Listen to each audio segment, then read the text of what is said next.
The sim took so long to restart. It's not my fault, but I had to restart because we have new longitude liveries.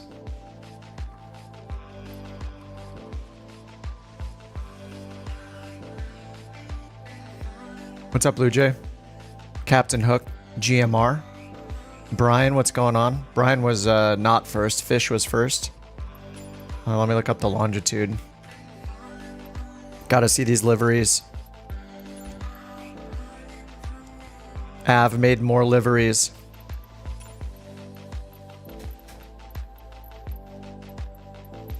Ooh, there they are. Oh my god, there's a black and white one.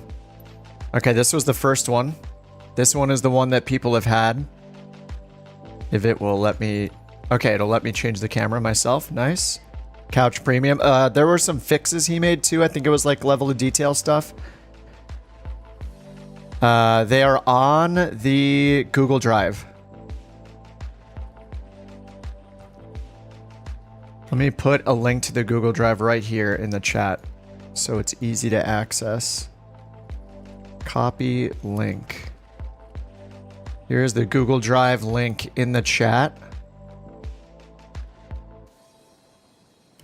So you'll want to re-download the other, this one if you have it, the Cashmere one or whatever it's called. Is it called Cashmere? Make sure you just get all the longitude ones if you're flying the longitude and overwrite them if you have them already, because Av made a few fixes, he said, to these with level of detail. Oh, is this more gold than it was before? It's like shiny. Couch Premium. Okay, and then the new ones. Let's see. Whoops, where am I going here? Change livery. There we go. There is now a purple. Purple blue. It's purple and blue, I guess. It's both. Let the cinematic camera play. Oh, it's got the emotes on this one. Nice. Just a couple of them. That's great. Oh, and it's got couch on the tail. Amazing. Emotes on the front. Little frosted nose. Little powdery nose. And then there's a black and white one as well. Oh, why is it so hard to get back to the menu here? This menu like goes away. And then there's a black and white. Black on white.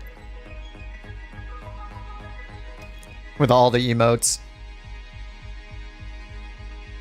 What's up, Joe? What's up, Flight Deck? Yeah, I just got on. 6 minutes ago. Maybe less, actually.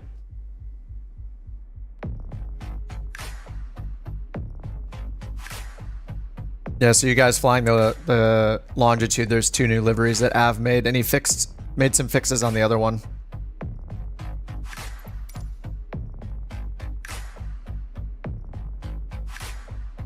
This looks slick. It says a good latitude on the front. He's putting the names on them from the VA. Man, that is pretty looking. Couch Premium. Yeah, good to have you, Joe. I feel like you were on just in the last week, right? Hasn't been that long. I guess in internet time, a week is a really long time, though. And then I don't know if you guys saw the A320. So if you guys fly the V2, the A320 V2, there's now couch liveries for that one. I think there are 2. There's like a bluish one that's like more blue than purple, and then there's a... Yeah, this one's like... I don't know if that's a bug or not, the blue. Like, this is like a royal blue, and that's like a purple, so... Maybe this was meant to be blue here. But there's that one, and then there's the black and white one as well, which looks... I don't know why this one, it's so simple, it just looks so slick. What's up, Mr. Edits? Oh, this one's pretty sweet too. I love the just black on white. But I'm gonna fly the A3. I'm gonna fly the 737 again, of course. Flew that livery last night. Yeah, dude, it's so nice. That like just the just like the line. I don't know why I can't. Why can't I use the chase camera and turn it myself? I have no idea. So weird. Just like that sharp line on the back going from white to black is just awesome looking. Anyway, those are all in the Google Drive. All right, I gotta find a route to find. Let me see if there's any good charter stuff. I'm sure most of you guys are in the middle of a flight right now, so no need to sync up if you're in the middle of a flight. Let's see, 1,100 miles. All of these charters are so long. 1,000 miles, 1,500 miles. It's crazy. All right, we're gonna go Route Finder app. Gonna get that going.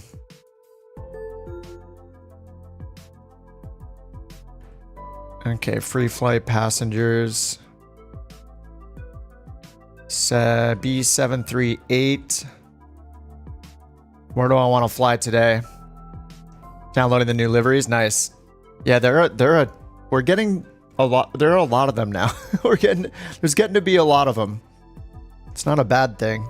I don't know the best way to manage them, like when there are updates and stuff too, like making a single, like I guess people can pick and choose and hit download because Google Drive will like make a zip of whatever ones you choose. So you can kind of pick and choose if you want, or just select them all and hit download. But then you have to unzip all the individual files. Maybe we should not zip them in the Google Drive and they should just be folders, because when you download them, I think it zips them already. Anyway, we'll take a look at it later.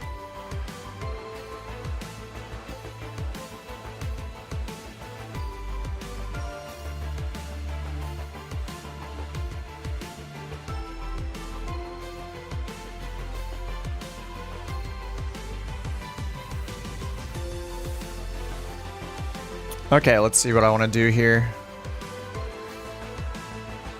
Where to today? What's UNOO? Okay, why does it erase my...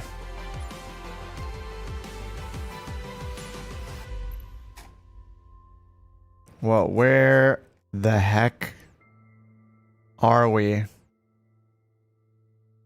Is this in Russia?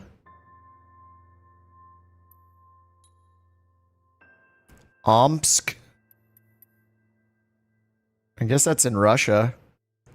To UUEE?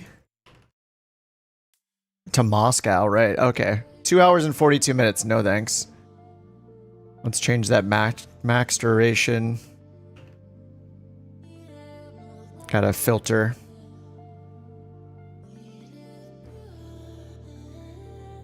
KMCO. No, RJCC.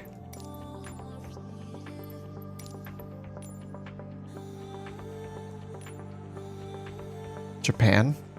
Ooh, I could do a Japan. I don't think I've flown in Japan forever. RJTT, is that Tokyo? It is. Hour and 1 minute. 737.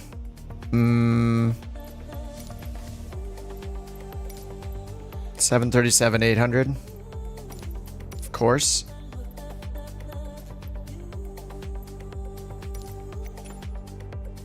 Hour and 31 minutes. This could be pretty cool. Are we over? Oh man, the weather looks like crap too. Is there a hurricane over there? What is it's like some kind of tropical storm happening.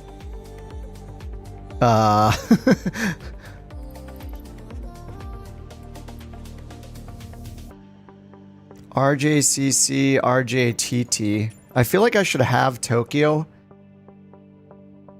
I'm not sure if Asobo made one or not. Okay, they must have, because there's not one here. I'm guessing I have a Tokyo through the world update. Looks like a typhoon. Yeah, this could be great in a horrible way. Sapporo to Tokyo. And it looks like real time. It might be sunrise. All right, RJCC, RJTT.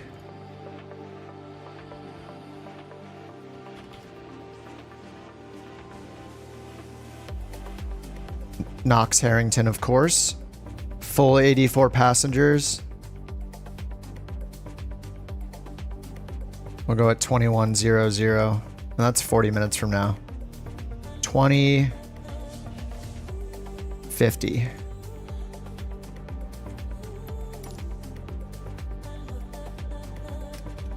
What's up, Jeremy? Just fly through it. Yeah, we'll be fine. Swiss 9023. Evalu radar. 10 miles from Harvel.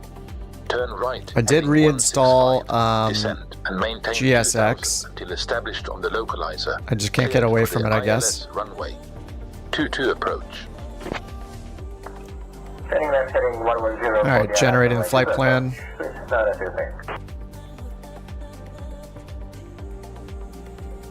Auto throttle disconnected in the flight. You overspeeded. Got a massive penalty. No. Good evening, Air Portugal 321. That's happened to me before. Descending to flight level 070. It happens to all of us. For the ILS, runway 02. Okay, start the flight. All right, what do we got here? Flight level 340. That's pretty fast. That's pretty low, so it's probably a fast flight. RJCC. Oh, really? The song right away? I'm just gonna skip the song. I don't even want to hear it. I don't even want to hear it. I hate that song so much. It's horrible. It's a horrible song. Air Portugal 321. All right, request refueling.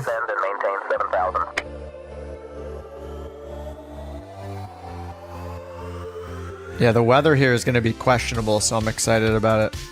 This song, I swear, alright, I'm unfavoriting it. I swear, there's 250 songs.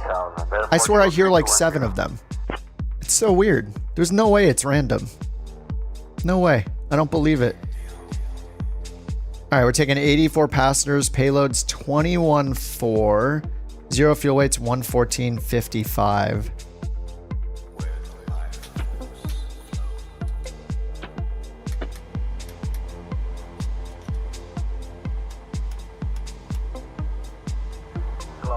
Approach Charlie 945 with information Juliet, descending through flight level 120 for flight level 070. Alright, planned altitude. Already forgot it. 340. 3000 Whoa. on final, ILS runway 22 approach. 340. There we go. Alright, the screen's on. We can ask for fueling again. Williams approach yellow 209er, passing through 10,000 for flight level 200.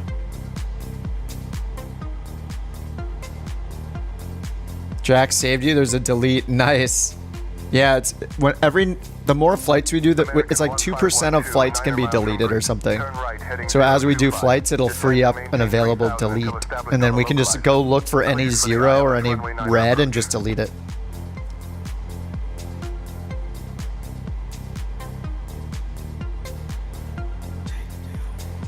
Fuel truck is in position. There it is. Shell. Setting planned fuel. Yep, looks like it's working down there. Alright, while it's doing that, let's go to the FMC, set our position.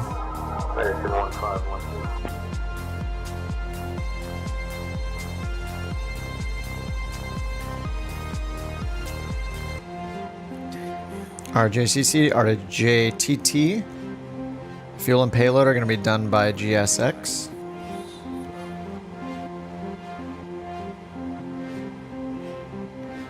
And fuel 15.3. Let's check our block fuel. 15.185. I don't know where it got the 0.3 from, but we'll take it.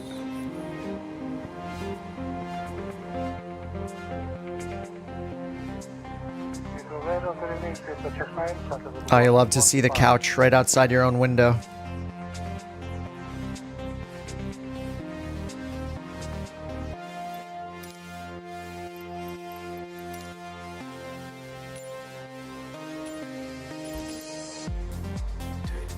And that was the fastest refueling ever. 15.3 on the fuel. All right, let's get the boarding started. American 1512, proceed direct grid. Cleared for the ILS runway 9er approach. Here comes our guy. Bring it in, dude. I wish he just had a cigarette hanging out of his mouth. The ILS runway 9 approach. American 1512. All right, all connected.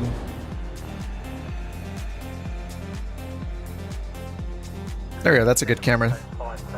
We're supposed to be able to get 1 delete per 10. I think it's per 10 flights or 2% of flights, whichever one is less. I think once you... Or is it whichever one's more? Oh, well, it's generous we get any deletes at all, so... Josh, did you see the new longitudes? Until established. Air Portugal 3210. Number radar Duke 1H1 from a CPT 1 arrival. Contact route to center on 123.9er YOLO 209er. Niner. All right, Janet's here. Actually, I think this is Jim. Jim, is that you? Yeah, it's me. Jim is still 5% volume for some reason, so we're not going to use him.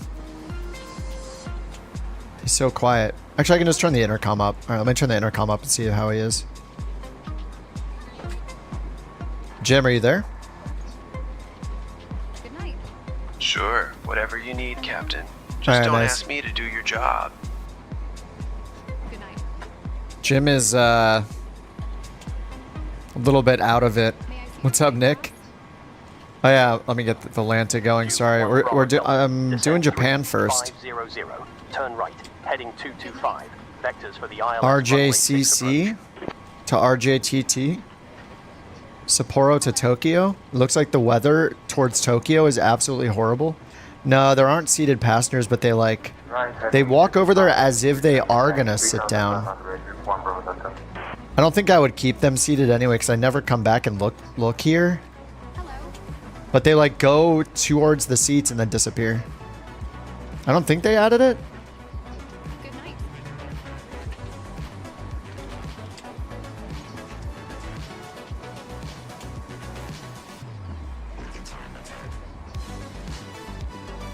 Hello. The way they move is weird. Yeah, it's funny how they all duck. Like they're all too big for the door.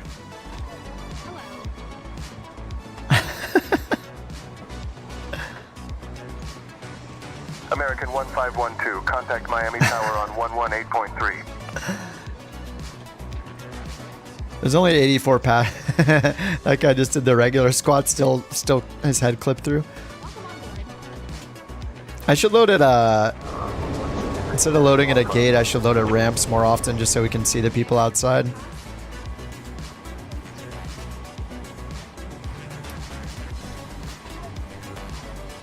Alright, this first flight's gonna be fast, I think. Alright, let's go to airport. Get the 10-9 pins.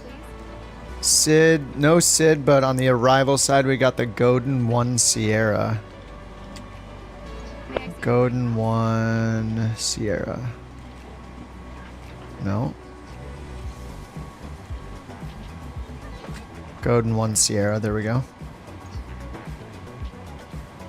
And the 10-9. Nor Shuttle 972, Mike Kilo Solar Approach. Good morning. Whoa, what is going on over here? Oh, that's another airport? Wait, what? There are two airports connected together? This is a whole nother airport? Really? Whoa, what? There are 2 airports connected to each other. I had no idea. That is so cool. Descend 2,500. Clear to that as approach runway. So instead of having one massive airport with 4 runways, they have, I guess, technically 2 airports connected to each other. Proceed direct. Like there's another CF05. control tower over Descend here. and maintain 2000 until established on the localizer. Cleared for the ILS runway. Oh, military? Maybe. Duke 1 Bravo Delta. Proceed direct CF06. Cleared for the ILS runway. That's pretty 6 cool. approach. Welcome on board.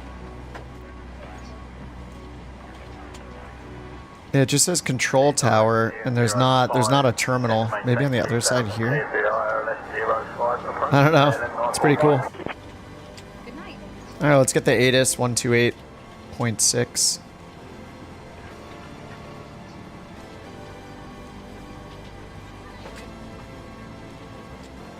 Welcome on board. Try clicking that again. Runway and hold short instructions. VFR departures contact clearance delivery on 121.9er. Advise on initial contact you have information kilo. New Kilo. Santos Airport, information kilo. 2000 Zulu. Wind 355 at 6. Visibility 10. Sky conditions, view at 1500 feet. Welcome on Broken at 5000 feet. Temperature 22. Dew point 20. QNH 1007. Departure clear 696 Arriving and Charlie departing Charlie, runways 36 7,300, right, climbing 9 1 left, 1 right, 01 left, 01 right, 36 left. Visual approaches in use. Advise on course heading, altitude, and if flight following is requested. Read back all runway and hold short instructions. VFR departures contact clearance delivery on 121.9er. Advise on initial contact. All right, we got Kilo. 06 Charlie Charlie, contact Albuquerque Center on 133.65. Cheetos? Cheetos? Okay, 121.9, and then we don't know which ground frequency it's going to be yet. 96 Charlie Charlie. 21.9 for clearance. Alright, let me actually get the route in here. I'll throw the route I got in the chat. Oh, yeah. Just as I did it, I saw your message, newbie. Okay, activate. Performance init request. And Hello. zero fuel weight's 114.5. Reserves are 5.9. And cost index is 75. Alright, nice. 6, 75, 114.6. Cruise 400, but we're expecting 340. Okay, done. Transition altitude, it says, is 14,000. Good night. So I was watching some more videos about the 737 from other simmers on the YouTubes. Good night. I guess you don't, like, if I want a full takeoff, I just don't. You can just leave this selected temp May I- blank, I guess, to get full, just a full power takeoff. And now clearance Kevin 43, we copied the 10,000 initial altitude. Alright, 01 right expected. Packs on. Flaps 5. Takeoff 151.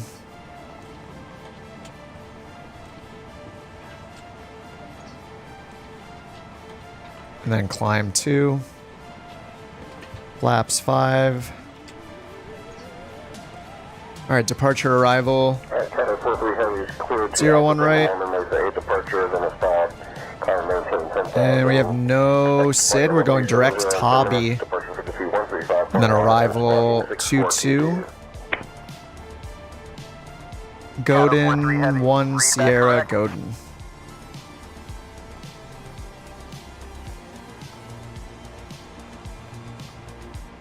Alright, we got a discontinuity between steam and nylon, but that's at the end of the star.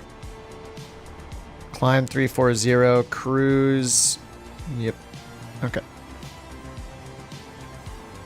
Don't use a cell temp. The manager will be on your case. Yeah. Well, I don't know if Tabi. Yeah, no Toby. It's classic Tabi. Classic Tabi today. I also didn't realize I can set the pitch trim right here. I don't need to wait till it's started up. I can just set it with the wheel in advance, 4.8. Since we physically move it, I guess. Okay, maybe right around there.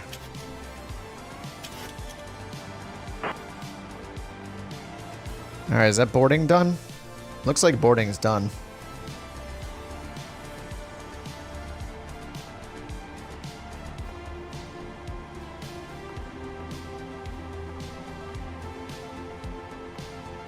Clearance, good morning. Finnair 803 with information Papa requesting IFR clearance. Alright, 186 for the initial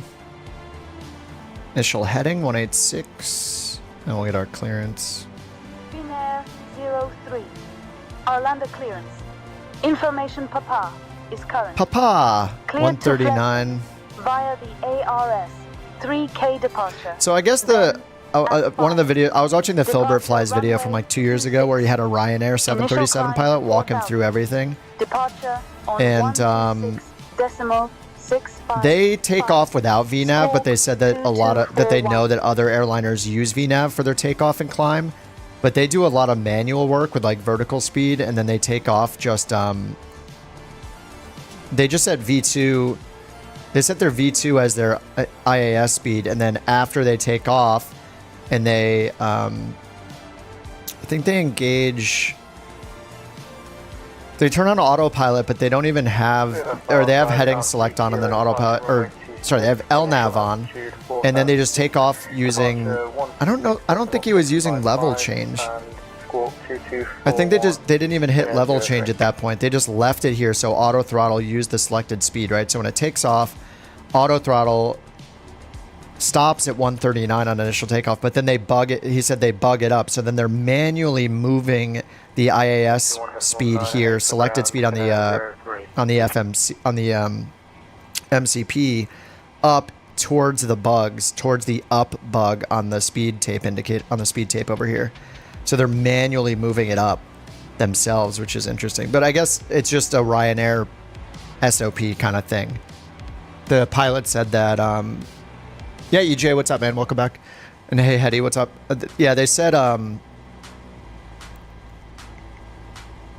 safety thing about stalling. Like, I guess it's good to be set at that speed in case you have an engine failure. Then you're already at your V2 speed, which you can continue climbing on. So I think that makes sense. But the pilot also said that he knows other airliners just use VNAV for their takeoff. So I don't think it's wrong to use VNAV. That's what I've been doing. But it's just interesting to see another way. For me, VNAV is just like an easy way to do it, you know? Like, it's a good starter way to do it. So I've been doing it that way. Okay, so we got 139 up here. I've been putting 149 in, so I guess you could like add a slightly faster speed if you want, so then you don't have to bug up as fast. But if you had an engine failure, you would bring it back to your V2 speed. Anyway, all right, let's get QNH going. Let's get the ATIS 1007 from the ATIS. Whoa. All right, 1007, and then let's get our clearance finally. It's like Chitos, maybe. Chitos delivery couch 323. Like to pick up our IFR to Tokyo. What's up, BZ? You want flight sim more and more every time you see the streams? I mean, you could, if you don't have Game Pass yet, I think Game Pass for the first month is like $1 for the first month. 3 Chitos clearance. Give me 1 second for that clearance. Okay. Alright, let's get the APU going. I also, in that video, the guy turned on all of the pumps. He didn't just turn on one, so I guess you can just turn them all on. And we'll get the APU going. Let's check our landing elevation.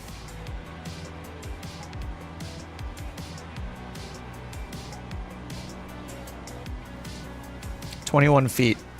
All right, we'll put in 50. Just to say we did something. All right, we should get a clearance now. Any second now. And we're expecting vectors Tabi then as filed. Cheat toast clearance. What's up, Gig? Why would you want Beyond ATC when VATSIM's free? Because Beyond ATC is available 24/7 at every airport in the entire world, all the time.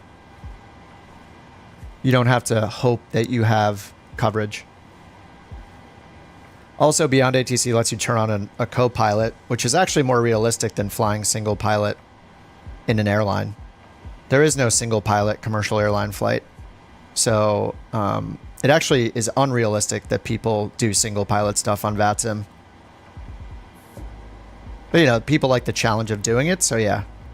Like, that's why I'm using say intentions. I do the talking. But it's really nice to actually delegate the comms to your first officer instead. And it's available 24/7, so. They're also going to be doing traffic injection and sequencing as well in, like, the next major patch of Beyond ATC. And it's only $30, so it's just really nice for something more casual. You don't need to be sitting there, like, completely realistically, seriously sweating it all out, doing absolutely everything, you know? Airbus is considering a single pilot airliner. Oh god, what could go wrong? 3. Chitose clearance. Information kilo is current. Cleared to Tokyo. After departure, fly radar vectors to Tabi, then as filed. Departure runway 01 right. Initial climb to 31,000. Departure on 1. Good morning, ladies and gentlemen. This is Jim. No, for shut. lead flight attendant. Oh my god, the logic of when they start talking is so dumb. 14,000, 31,000, departure 124.7, squawk 6642. Like, it makes me not want to use the cabin crew. It's so annoying. They start talking the moment you start getting a clearance right in the middle of it. It's like, dude, debug. I'm going to type this every single flight until they fix it.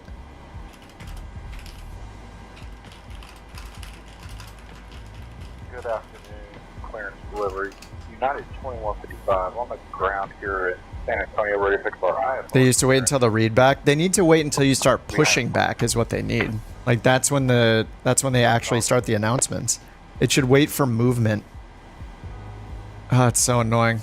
Okay, let me read that back. I think cleared to Tokyo, vectors Tabi, then as filed, runway 01 right. Climb and maintain flight level 310, departure 124.7, squawk 6642, couch 323. Okay, let's get it. I guess we're just climbing up to 31,000 feet. Pretty sweet. Clearance on request. Stand by. What? Negative. We already got the clearance. We're just reading it back to you. Couch 323. Why is the AI getting dumber every day? This is crazy. What do you mean clearance on request? What? Couch 323. Information kilo is current. Oh, Cleared God. to Tokyo. After departure, This thing is so fly dumb. radar vectors to Tobi, then as filed. Departure I don't get it. I runway read 01 back my right. clearance, and in the Initial transcript, climb it to says that 31,000. it didn't even Departure on send my 124, read then back. 47. Squawk What? 6642. No, this is say intentions. It's been very buggy like the last month, and so I haven't really been recommending it that much anymore because it's just been so frustrating to use. Let me read it back a second time. Cleared to Tokyo, radar vectors Tabi, then as filed, runway 01 right, climb to flight level 310, departure 124.7, squawk 6642, couch 323. Oh man. Beyond ATC is much more stable. They both kind of suck at approaches though. They have their moments when they do well, but both of them have approach problems. Couch 323. Read back. back. Why is it so Contact quiet? ground on 121.905 when ready. It's so weird. It gets louder as it talks. There's so many little bugs like this. Ground on 121.905, couch 323.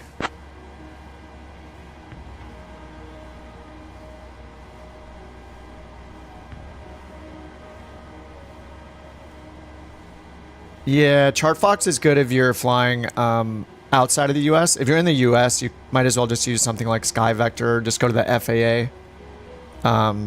Just because they're all for free. ChartFox is good if you're flying in different countries and you don't know how to access the charts because it's different per country. And then if you want the premium experience, you could get Navigraph, but it's a paid add-on. And then you get Jeppesen charts in the whole world. Through the whole world, which is nice. Say intentions at a hit or miss. Yeah. No issues. Other times it's horrendous. I think the main problem with it for me is just the repetition. Like how on an approach it'll vector you and then instantly after vectoring you, it'll vector you again and then clear you for the approach. There's a lot of duplication. And then like it says like climb to flight level 200. You repeat it and it's like climb to 200 is approved as if you requested it. There's a lot of really weird stuff like that. ChartFox only in the US? No, I think ChartFox is, it's like a Google for, it's basically a search engine for charts, I think. So you type in a code and it'll try to pull up the official like charts for that country. Like whatever is publicly available, kind of like the FAA, I think. Number 6 on NewSky? Yes. Yeah, that sim is free. Yeah. How do virtual airliners work? Or airlines work? It's up to you. Like some people use programs. We're using a program called NewSky to do ours. So it gives us like pilot ratings and stuff like that. So it's been pretty fun. And it's not as strict as something like On Air Company. But some people just like don't even use a program. They just have like their own websites and but yeah, NewSky has been really good. We've been using that. It's free and fun. NetJets 1893 Kazantzak is clear. Yeah, that sim is free. You don't have to buy anything. Okay, we got 310 squawk 6642. Initial climb to 4000. Departure on 123.975. Squawk 4444. NetJets 1893 Kazantzak is clearance. Information Lima is current. Cleared to Hurghada. What? Didn't they just say that? Departure, then as filed. See what I mean with the repetition? It just read the same thing back 2 times in a row. What is going on? 123.975. Squawk 4444. Did it just read? Anyway. What's BBG? Minneapolis to BBG? What's up, Porsche? You can't find Canadian charts? I think it's, I don't know, I think it's like a your mileage may vary kind of situation because not every country does what the US does and publishes all their charts for free for everybody. So I think it's just a different, it just matters which country. All right, APU is on, APU bleed, packs to auto, ISO valve to auto. Now let's get rid of the ground power. Chocks. There we go. Tabi 186. We got our V speed set and we got our altitude set. And we're just going direct. So once we take off, we are just getting vectored. 01 right is our runway. That's the wrong airport.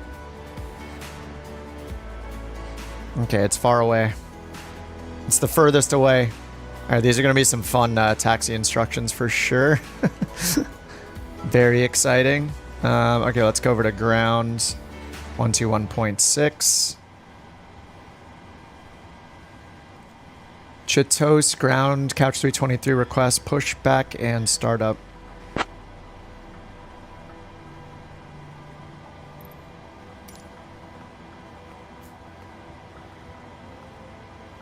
All right, we'll probably, I think we can face either way. We want to face south, but I'll just say nose left. 3, Chitos ground, pushback and startup approved. Expect runway 01 right. Advise ready for taxi. Hello, Captain.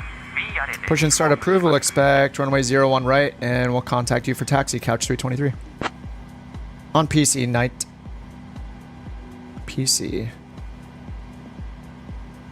That guy has a nice mustache. Inserting the bypass pin.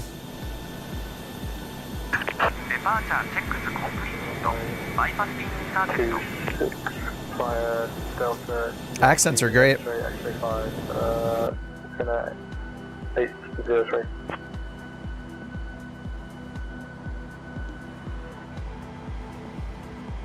Branson, Missouri, USA's least used airport. Really? That sounds fun. Locking gear. Now let's get anti-collision light on.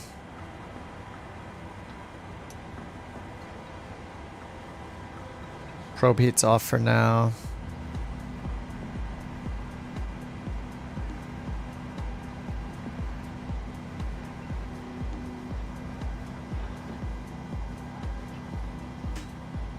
Alright, we're ready to start up. Okay, nose. I don't know which way. I guess I'll do nose right? I don't know. I don't think it matters. Alright, parking brake released. Alright, ready to start engines. You ran with a PC for a minute? Oh, you have to get a better PC using Xbox? It's nothing like this? I mean, I'm using several add-ons, like the guys walking up and, you know, doing the pushback. This is all an add-on called GSX. But there are a lot of plugins or a lot of add-ons that are PC only, so... I mean, it's just the nature of console versus PC. Console has to work for everybody, so they have to limit what can be used, what can be installed, and, you know, the level of detail that it shows and all that. But things might get better in November when Flight Sim 2024 comes out. November 813, altitude, holding short, runway 24.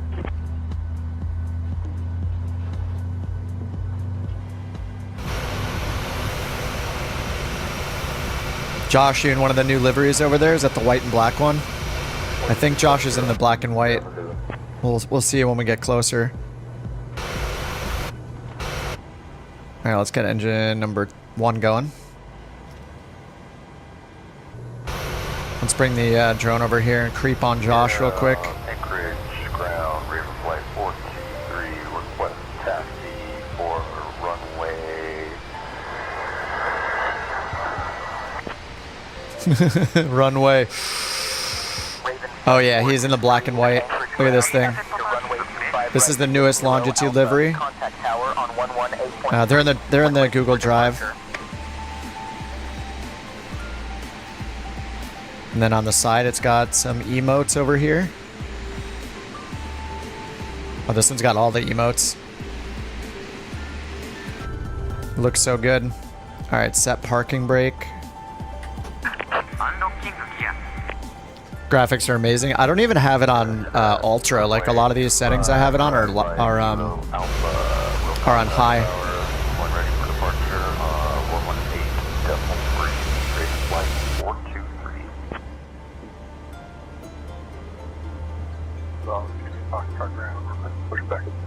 Oh, I got the emote set up. I got it working, by the way. Check it out. We'll wait for him to wave, and then we'll say bye-bye with the new emote.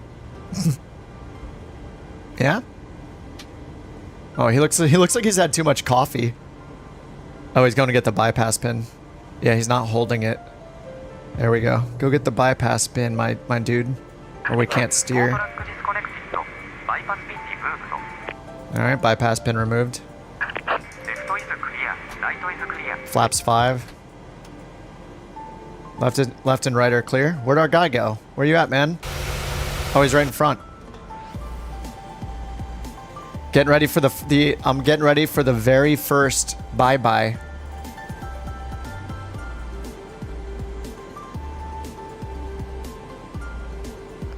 Okay, he's showing us the pin. Yep. I see that you have it. We can go. The bye-bye time? Yes. Bye-bye. Whoop. Bye-bye. See ya, dude. Okay, flaps are 5. RTO and 2155, taxi to runway 1 get our generators on. Alpha, Bravo 1, Charlie. Packs on auto, probe heat on. APU bleed off, recirc fans on auto, packs ISO valve on auto, and then APU off. Alright, looks good. No scary lights anywhere.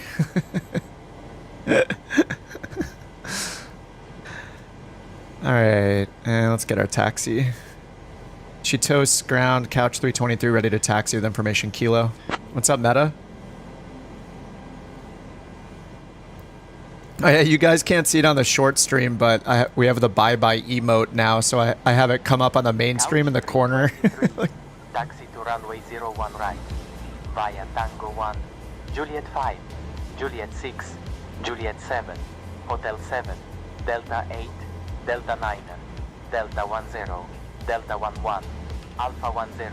What? Cross runway 01 left, then Bravo 10. Oh my god.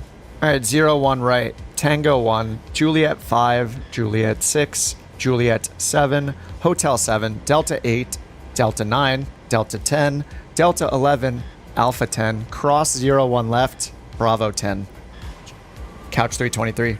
Alright, that's a bug. Like, there's no way he should have been naming every intersection along the way. Anyway, yeah. Oh, no, he is. Look, they're all labeled. That's crazy. Holy crap. Okay. No, I guess I'm wrong. Look, it's 01 right. 23. Read back correct. Continue taxi to runway 01 right. We'll continue taxi to 01 right, couch 323. So I think I might have got it right. Look, Tango, we're at Tango 1 right now. Then he said Juliet 5, which is right in front of us. So he wants us to go forward. And then Juliet 6. Oh, no, it's to our right. So it's getting a little confused there. Hotel 7. Hotel 7 is down here. So basically they just want us to go south. Juliet 7, hotels, actually Juliet 8 here. Look, every segment is named, which is why he said Delta 8. Wait, we're not going Delta 8. We have Hotel 7. It's because it's the intersection. It's getting confused. Anyway, Delta 9's here. So they're saying Delta 9, Delta 10, Delta 11, Alpha 10. Wait, is here. Cross runway, and then Bravo 10 up here. So they want us to take off from right here, actually, at this intersection at Bravo 10. That's pretty nuts. They didn't give us Hotel 3, so technically we're supposed to turn all the way around. Anyway. Taxi runway 27 via Alpha, Bravo, Charlie. Contact tower at 118.3, we're ready for departure. Delta 112. Taxi runway 27 via Alpha, Bravo, Charlie. Contact tower at 118.3. We're just going to try to turn all the way around here if we can. Raven Flight 423, contact tower on 118.3. That is a crazy taxi route. They didn't tell me which way to face this time, and with GSX, I kind of didn't have a good option. I chose nose right. I should have chose nose left. Since I was on like a 45-degree angle, I wasn't sure which one to choose. I should have chose nose left, though, I guess. Is the call sign couch? Yeah, we're couch captains. That's our virtual airline. See? Couch captains. You might have heard of armchair captains, but we are couch captains.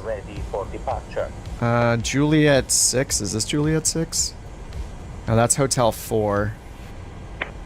Oops, we're supposed to go this way. Yeah, we're trying to get beyond ATC. We have a ticket in to ask them to support couch captains as a call sign. So maybe they'll add that. But with say intentions, you can define your call sign yourself. So you can just edit it and make it say anything. I could just make it say KIP. Without even a number, it could just say KIP, taxi to blah, blah, blah. So it just reads what you set. Can you see the trim wheel right down here?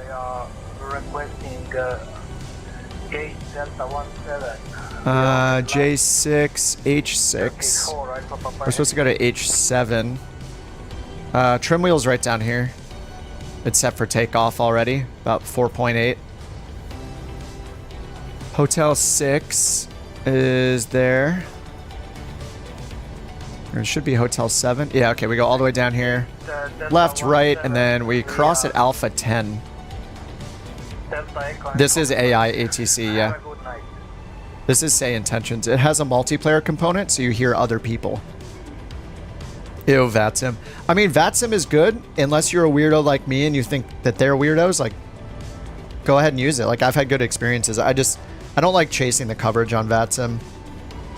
I like being able to fly wherever I want to fly in the entire world and not base where I'm flying based on if there's a VATSIM controller online. So, and the same would go for any human run ATC. Like, there's only going to be a limited number of places they're covering. So I have a good time with the AI ATC, especially say intentions, because you can hear other people. You can choose to have chatter on globally, which is what I have on, or you can have it so you only hear other pilots that are on your same frequency. We're going from Sapporo to Tokyo for the first flight. Oh, I didn't bring it up. Whoops. Sorry, I didn't bring up the lantern in the corner. My bad. There we go. Sorry about that, guys.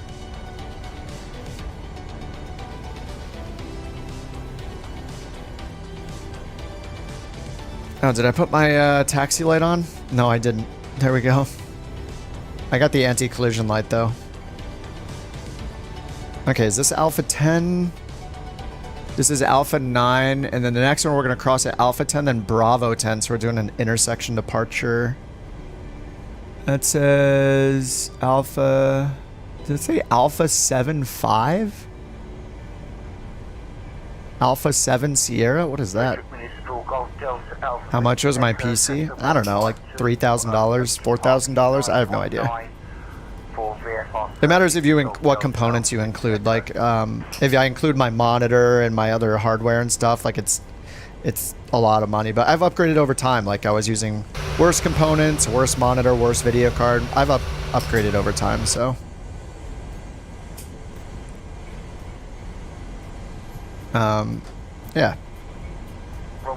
Streaming takes a bit more resources too, so it's nice to have something a bit more powerful.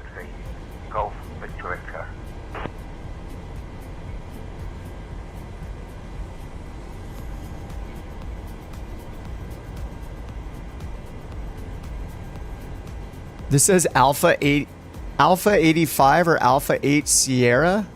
It looks like this is supposed to be Alpha 10 though. And they told us to cross runway 01 left, so this is 01 left. Sorry boys, we're crossing.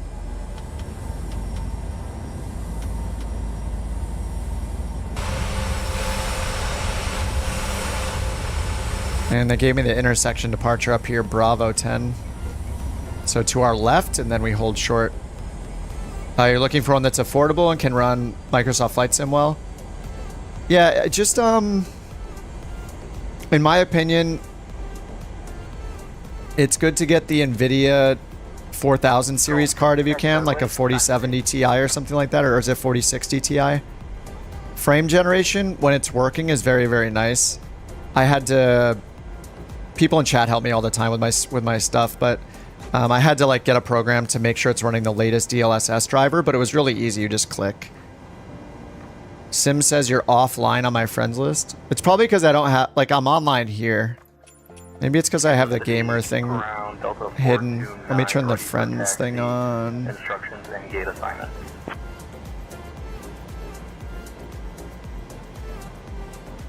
Okay, maybe I'm on now. Log in this sim. Taxi to park at 9-1. It might be my fault having my gamer, like my Xbox game bar thing turned off or whatever. Okay, it is very dark. Let's get some lights on and then let's go to tower. Let's get this one on for now. Alright, fuel flow reset, and we're going to set this to TARA. Let's switch over to tower 118.8 and then put in our departure frequency 1247. Charlie Bravo Alpha. Cross runway 30, then Alpha 4. Tower at 132.4. Alright, and then it's going to be Cheetos departure when we're on with them. So let's call tower and say we're ready. Cheetos Tower, couch 323, holding short runway 01 left at Bravo 10, ready for departure. All right, we'll get the clock going. We got landing lights on, runway turn off lights on. Captain's 320. Strobe. Engines 3, continuous. Cheetos Tower, runway 01 right. Winds 355 at 6. Cleared for takeoff. So slow. Runway 01 right, clear for takeoff, couch 323. All right, parking brake, and we're ready to switch to the other frequency. Flaps are 5, auto brake RTO. We got our V speeds, 133. And then 149 for our V2 speed, V2 plus 10.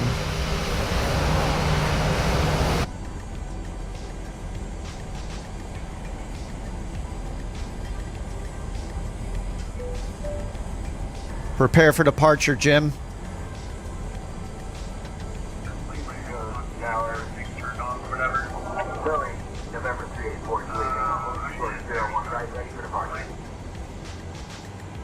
All right, brakes, let's go 40%. V1 is 133.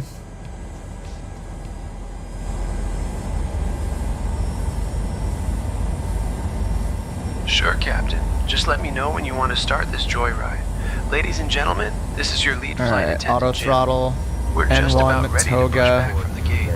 Please make sure your The seatbelts gate? What are is he fastened talking and about? your seats are in the All upper right, we're gonna turn them off for now. 6 cleared for takeoff. Airspeed alive. All right, 133 is V1.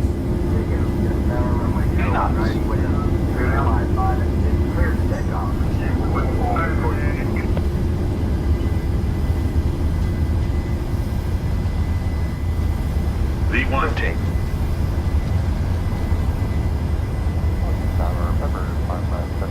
Positive rate of climb. Gear up.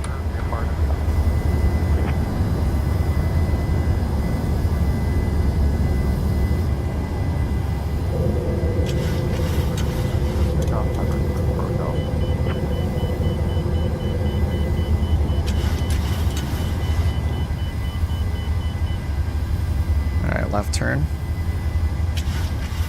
1000 AGL.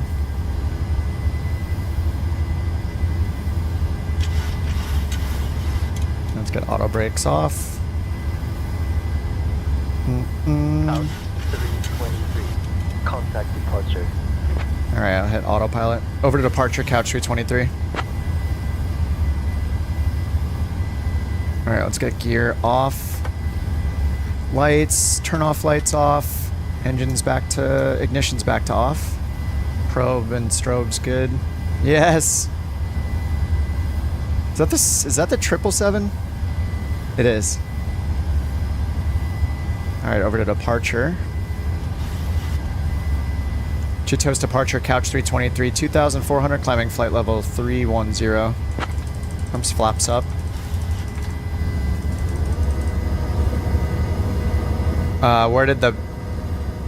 Where'd the plane get from? Departure, radar contact. Clear direct, top B. Climb flight level 200. Clear direct Tabi, climb flight level 200, couch 323. The ILS runway All right, LNAV direct Tabi, 200 for the altitude now.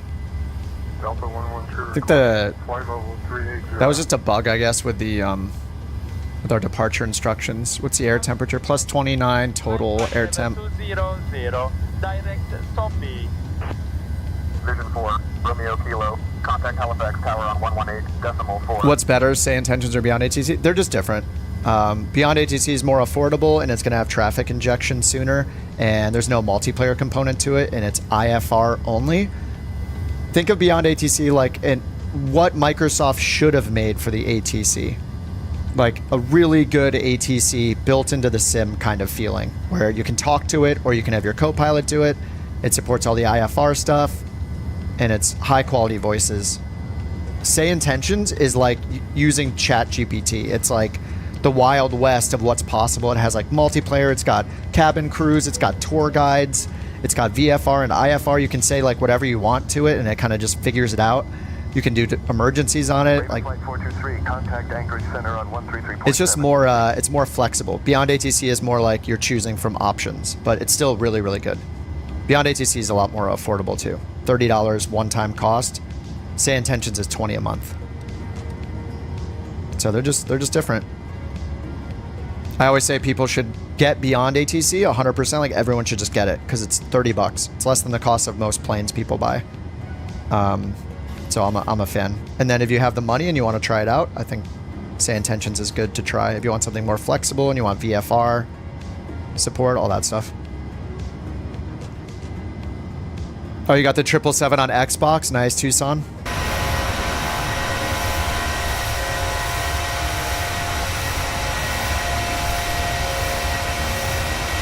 Rick and Nick are up. They've been scrambled. All right, we're still N1, LNAV, VNAV speed, coming up to 9,000 feet. Let's get our lights off in advance. Off, those are off. Climb and maintain flight level 260. I think was that us? That was us. Climb, maintain, flight level 260, couch 323. All right, 260. Here comes 10,000 feet. Does Beyond AT support X-Plane 12? No. It's Microsoft Flight Sim only, I believe. Say Intentions supports X-Plane, Prepared, and Microsoft Flight Sim. And actually, you hear people on the multiplayer between the sims. Climbed above 10,000 feet. Congratulations. You can now use your approved portable electronic devices. Just a friendly reminder to keep your seatbelts fastened at all times, even if our brilliant captain decides to turn off the fasten seatbelt sign. Enjoy the flight, or whatever. QNH 1007. Albuquerque Zero 133.0. Looks pretty good here. I think we're going to fly into like a typhoon or something. It's not going to be good. Should turn the weather on up here. Have I played DCS? I tried it like once or twice. I just don't care for flight combat games. I'm just not interested in flight, in like military jet combat stuff, or even space combat.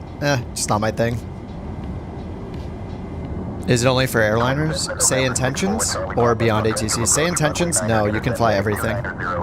You can do pattern work in a Cherokee if you want. Or you can do a full IFR flight across the Atlantic. Pretty much supports everything. It does, like, Say Intentions has its share of issues. Like, just my clearance, I was dealing with some annoying issues. But, you know, over time, it's going to get better and better and better, so.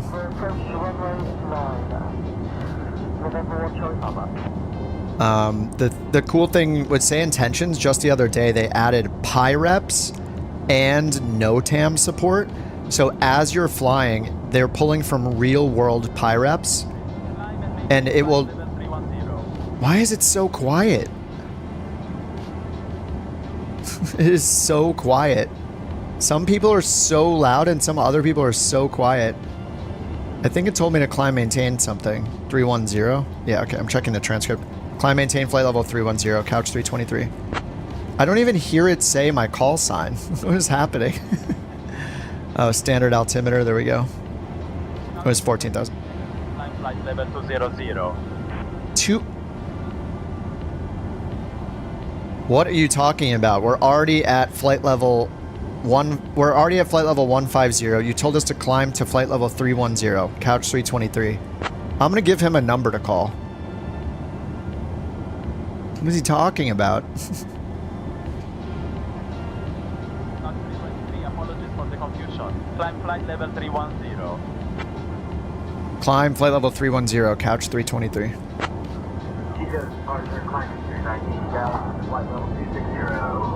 You bet the graphics are crazy? Oh, for DCS? I don't know. Yeah, I'm not into DCS. It's just not my thing. I know people love it though. Let's get back behind the wing. There's a behind the wing somewhere here. There we go.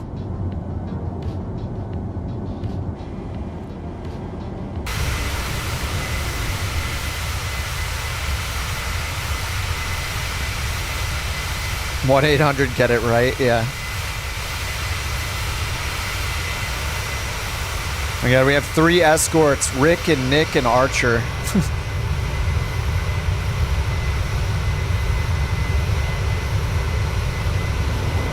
Austin's in the pocket rocket, the 600.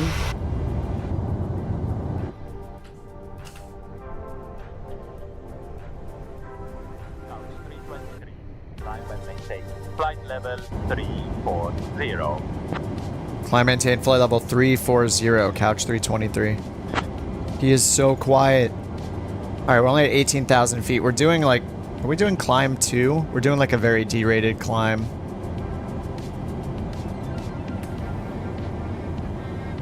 Actually, I don't know if I can look at it anymore. Takeoff. United 314, contact Adolfo Tower on 118.08. 97.1. Contact Sapporo control on 119er. Oh, this is where I can change. Oh, I can change the limit while we're going. Oh no, it says climb is activated. Just regular climb, I guess. Target speed 295. 20,000 feet. Say intentions $8 crayons. I mean, it's really cool that they added PyReps and NOTAMs. So yeah, the PyReps, you'll get them in the middle of the flight from real world sources. So if you're flying through an area that in the real world had a PyRep for turbulence or icing or, you know, something about the ceilings or high level clouds or whatever, they will tell you that while you're flying over say intentions. They'll tell it to you in the sim, which is awesome. And then they're also, they also added NOTAM support. So when you listen to the ATIS or check the NOTAMs, or if like really important ones are called out on the ATIS, it will support them. So if it says something, like it'll notify you of like the ILS is out of service, or if a certain runway is closed, and they're switching your runway, or, you know, things like that.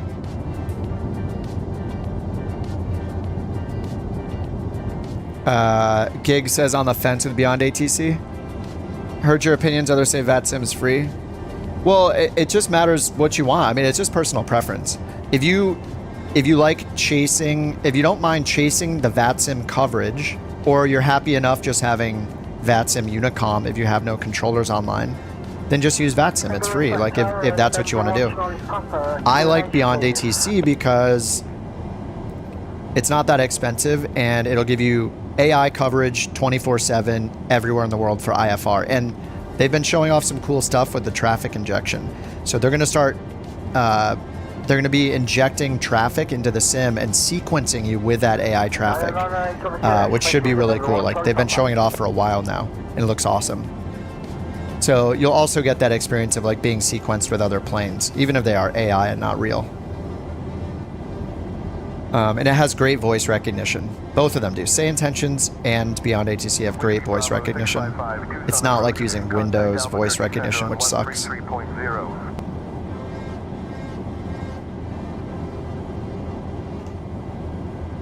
Say again for Couch 323.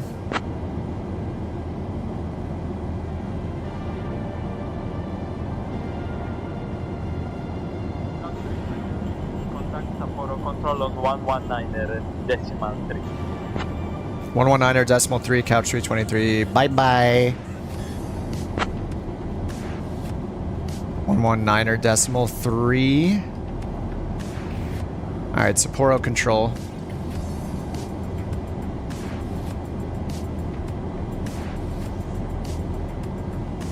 Sapporo control, Couch captains 323, flight level 230, climbing 340.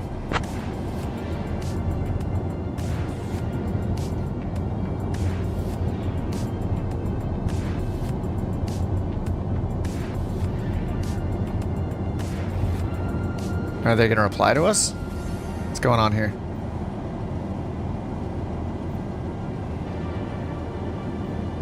Indianapolis Center, FedEx. I'm suddenly thirsty. On Sapporo control. 350.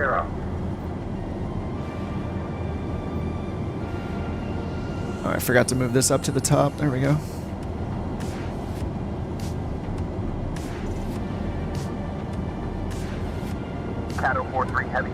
Alright, they still haven't replied to us. Sapporo control, Couch 323, flight level 340, Correction, flight level 230, climbing 340. You could use a Sapporo right about now? Yep. Absolutely. My fridge is empty. Couch 323. Climb flight level 340. Climb flight level 340, couch 323. Asahi, Kieran, yeah. Any of those sound great to me.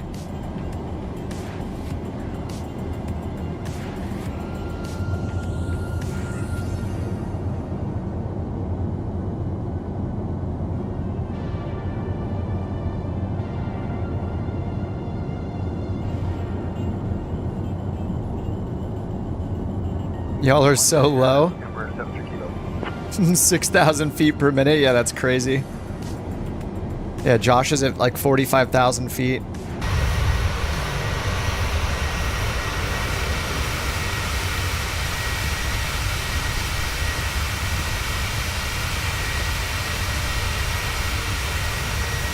For the win. 771, Cleveland Center. Expect the ILS runway 28 right approach into Chicago. We have a lot of people on board though. Have your descent ready for you in about, let's say, 2 minutes.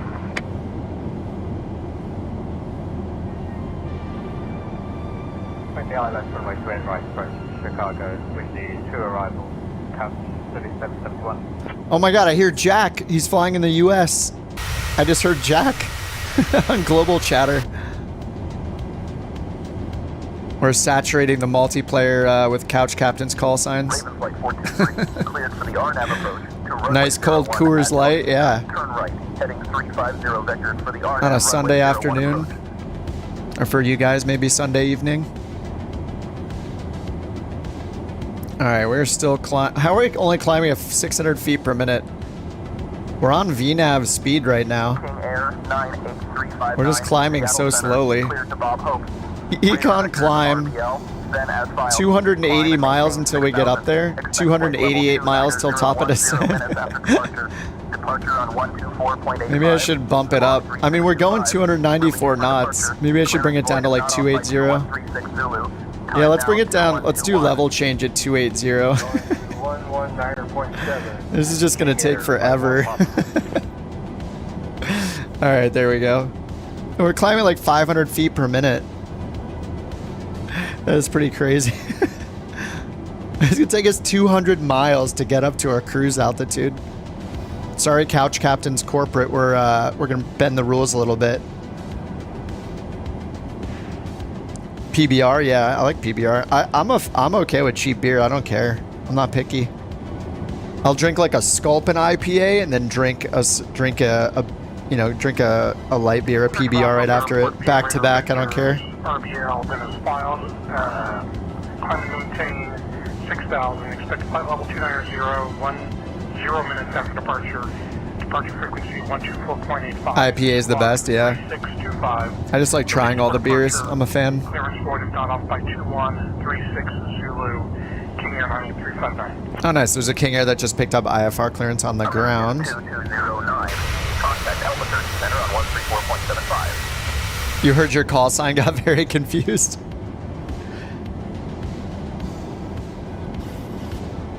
PBR is a cheap lager called, it's a lager, right? Pabst Blue Ribbon.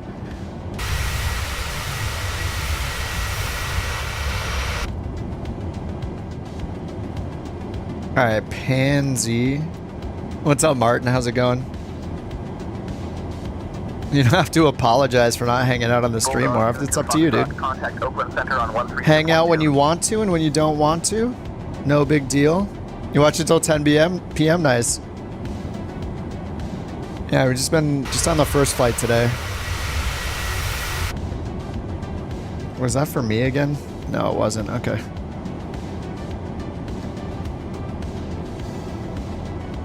It's funny, I have the amount of chatter turned to the absolute minimum setting and we're getting that much chatter.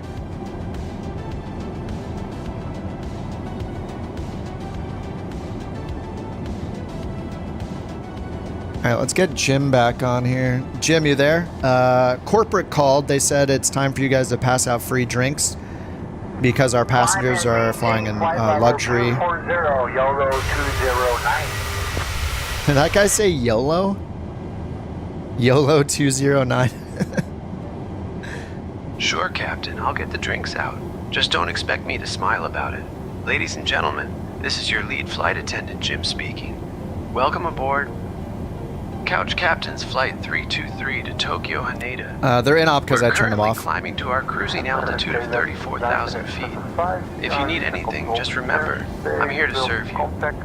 Whether I like it or not, enjoy your complimentary drinks because apparently we're flying in luxury today.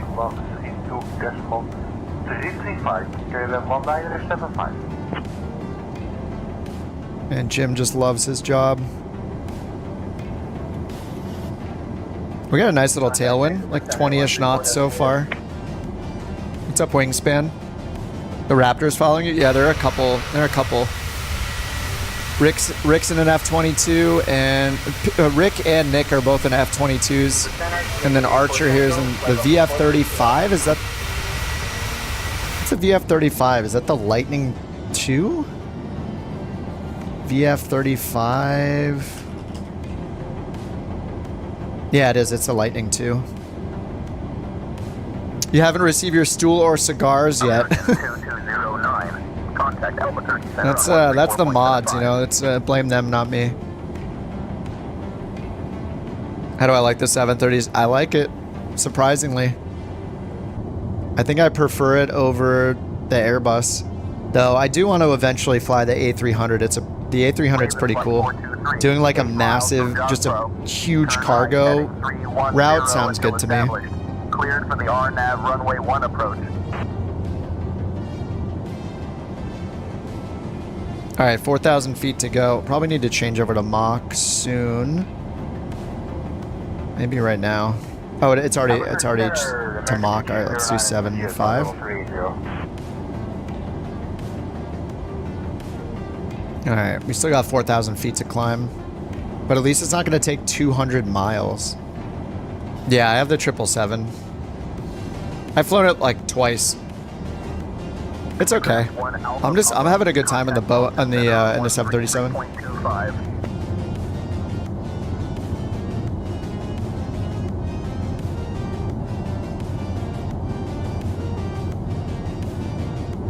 Yeah, it is pretty bumpy right now. We're flying. Oh yeah, I didn't check the weather. We're like flying towards a horrible storm. Expect the PO3 Papa arrival for the ILSW. Let me check if there's weather on Sky Vector. Does it show anything in Japan?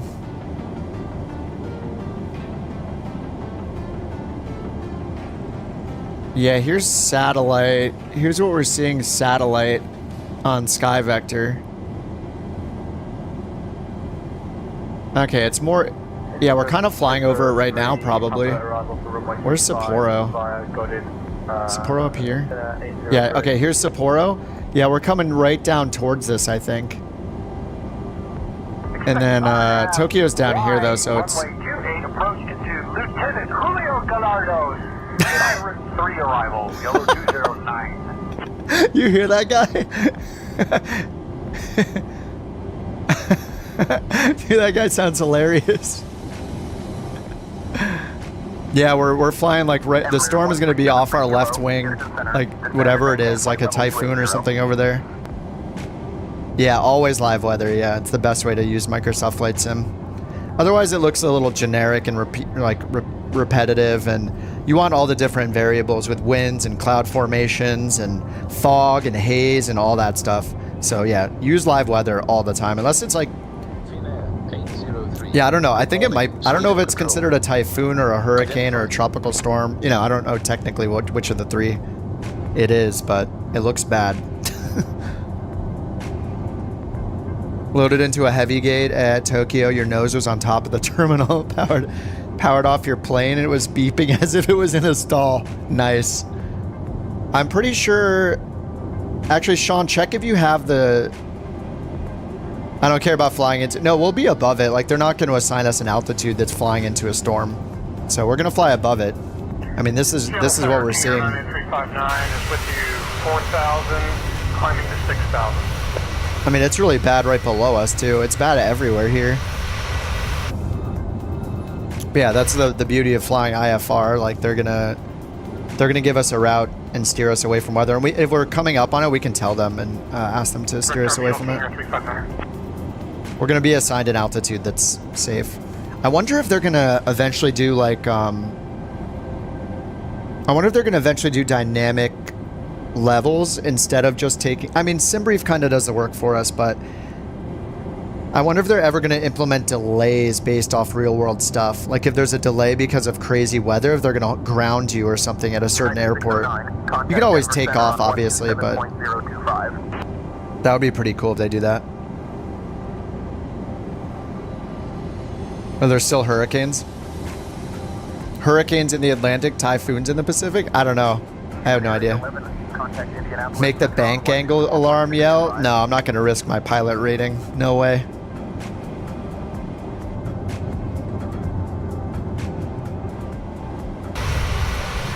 We're doing the virtual airline and we get rated on our flight, so. Indianapolis Center, Eastern Air 811, 6000. So I've had SimFX on performance mode. Maybe I should turn it to balanced and see how that goes with my frames. Yeah, it's kind of a frame killer. Okay, 40 FPS. Thanks, Center, Raven Flight 423, requesting vectors to Delfina. Now we see more contrails now.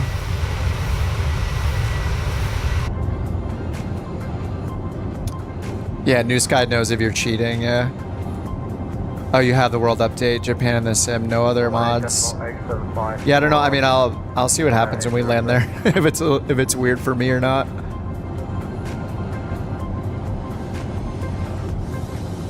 Yeah, Martin, we're using a virtual airline software called NewSky, so it tracks my position, and at the end it'll give me a rating.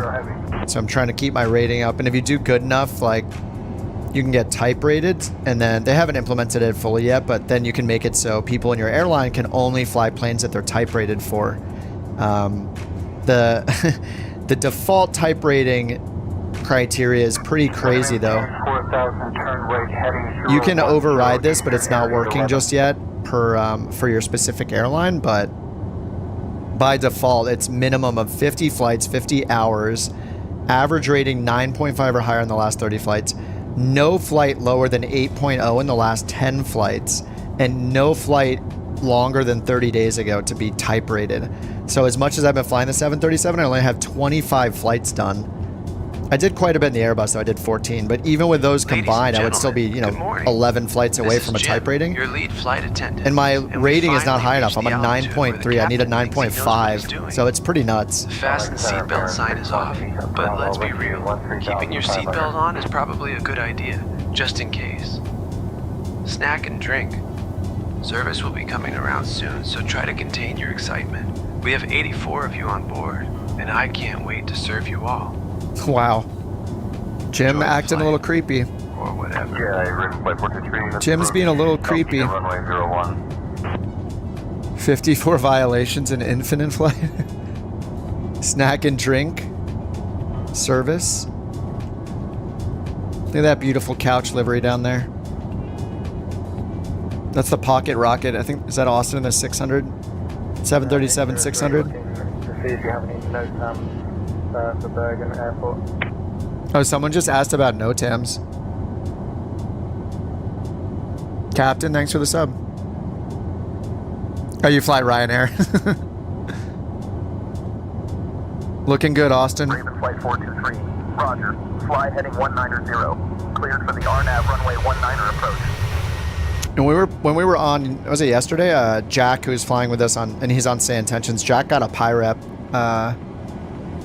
reported to him while we were en route yesterday, which is pretty cool.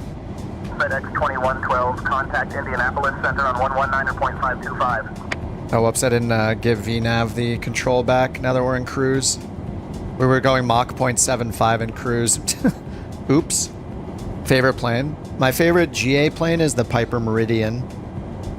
And my favorite, I think the 737 is my favorite so far in airliners. Center, FedEx 2112, flight level 350. Yes, Austin's coming in to help me get screenshots. I really appreciate that. He's helping me with future thumbnails. What a guy. Yes, perfect. Hold it there. Hold it there. Beautiful. Beautiful. Hold it right there. Oh, the lateral offset. Yeah. Are you using that right now? I haven't even used it before. Is it en route? How do you do that? I haven't done the I haven't done lateral offset yet. Is it in cruise maybe? I remember somebody told us at one point you put in like plus 0.1 miles or whatever. What section is it in? Eastern Air 811, contact tower in 124.2. Soon Kip will quit his job, become a full-time airliner simmer. Do you know how much? Do you know how many viewers you'd have to be to replace a full-time job with streaming? It's insane. I would need like 20x the subscribers and viewers. Like,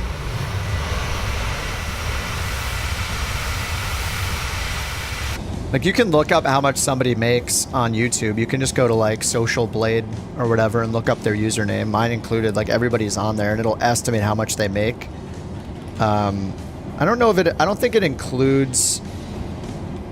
I don't think it includes live streams, but it'll estimate their monthly earnings.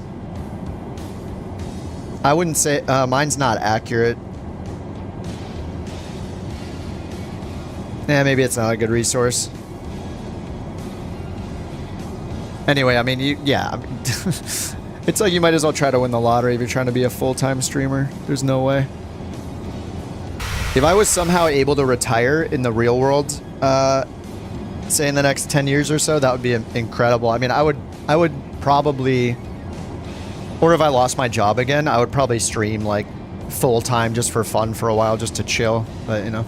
Gotta get the gamer supplements. Yeah, Raid Shadow Legends. Oh, I get a bunch of spam for that kind of stuff. Yeah, Raid Shadow Legends. I've got that email several times. I just couldn't bring myself to tell people to download Raid Shadow Legends. Like, no way. You watch people had that guy $25. Wait, what? It had a guy, oh, donate $2,500 a stream? He just got the oil son of an oil tycoon visiting. We've had some whale moments here. Earlier this year, there was that guy Tony who jumped in and like gifted like 300 memberships and flew with us for a couple days, then disappeared. But you know, I don't care about. I'm not doing it for money. I have a good time flying. I'm not gonna be upset if we get a oil tycoon dropping $10,000 in here. But I'll just turn it into giveaways a lot of the time and more liveries, you know? People do it every stream. I have no idea.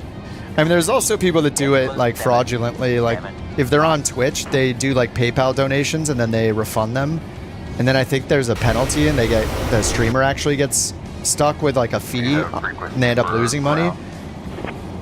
So that's why, like, on YouTube, for example, like, I don't have a link to anything else. Like, you have to do it through YouTube because you can't refund and it's got to be all vetted and legit and all that. And there's no scams. And I think it's the same way with Twitch with bits. Like, people that only accept bits, it's just safer for them to do that. What's up, Tim?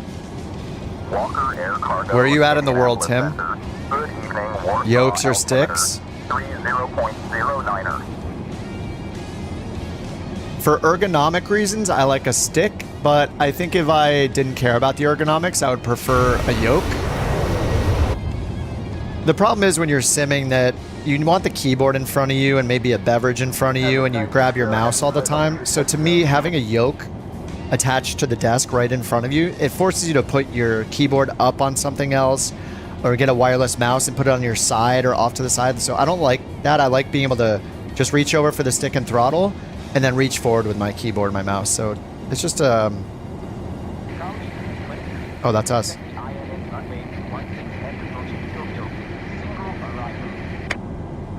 I can barely hear you. Can you be much louder? Couch 323. What is going on with all the AI is super quiet. Oh my god.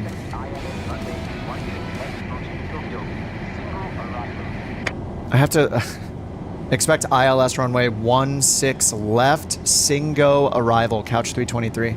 They changed our arrival. I feel like every other time we're getting changes. Singo and ILS, where is it again? ILS 16 left. I don't know what's going on with say intentions with the volumes. Like, I don't understand. They have volume problems like every other week. There's so many volume problems.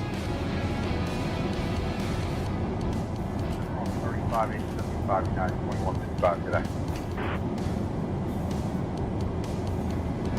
Like, some people are so loud and some people are so quiet. I'm gonna turn COM 1 volume up. I'm worried that it's gonna be too loud. We will find out. Normally I have to have it at 50% because it's just so loud. And now today I need to bring it up to 100%. FedEx 2112. Anyway, I'm just crying as usual. All right, we're about halfway, so let's get the arrival. Check our top of descent here. 135 miles.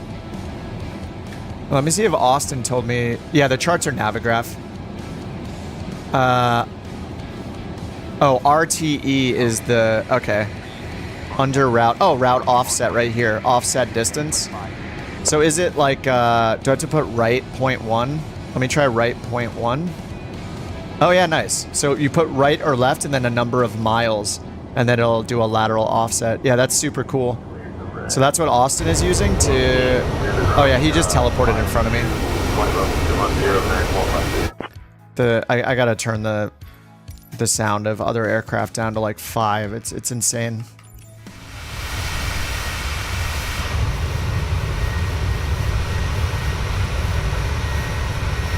Sorry, I just messed up Archer's.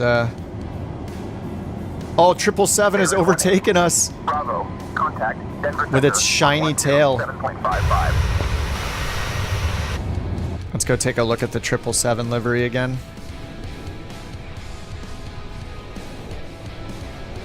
Oh, 127.55, 18 Bravo, good day.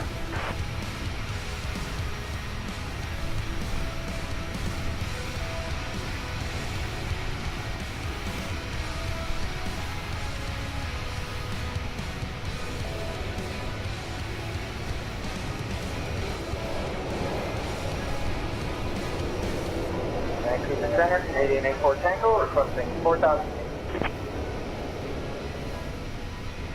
Oh, see you, Martin. On NewSky? Yeah, we've been using NewSky for like 3 weeks now. We're enjoying it. I think we're all really stoked with it. Couch 3771, Chicago Center. Descend via wind 2, ILS runway 28 right approach to Chicago. Couch 3771. All right, we're gonna set up for the new arrival here. So we were expecting the Godin's 1. Now we're getting the Singo arrival for ILS 16 left. 359, contact Oakland Center on 132.2. Singo with no transition. Okay, or Sandy. Legs. Okay. Stone.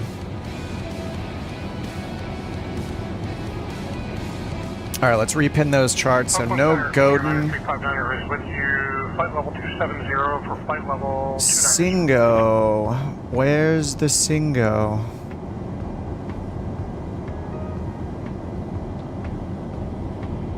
What? I do not see an arrival called Singo. Is this thing giving me the wrong list? Oshima, Arosa.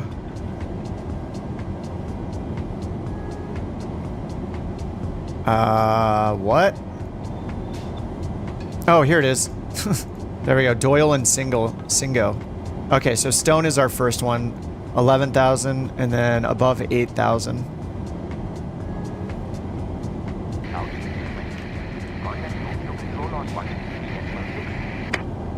Oh my god, contact who?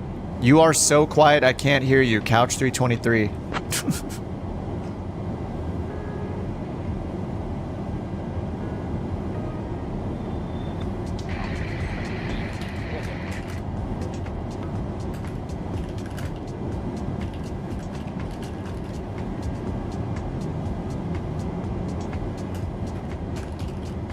American 2209, contact Albuquerque Center on 132.8.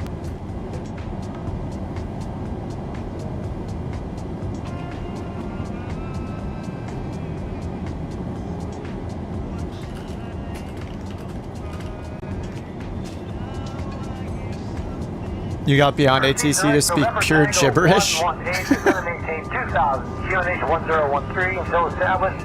Cleared for the RNAV runway 28 approach, YOLO 209. YOLO 209, YOLO Airways. Tokyo Control 133.6. We'll just read the transcript, I guess. 133.6. Over to Tokyo Control 136.6, Couch 323.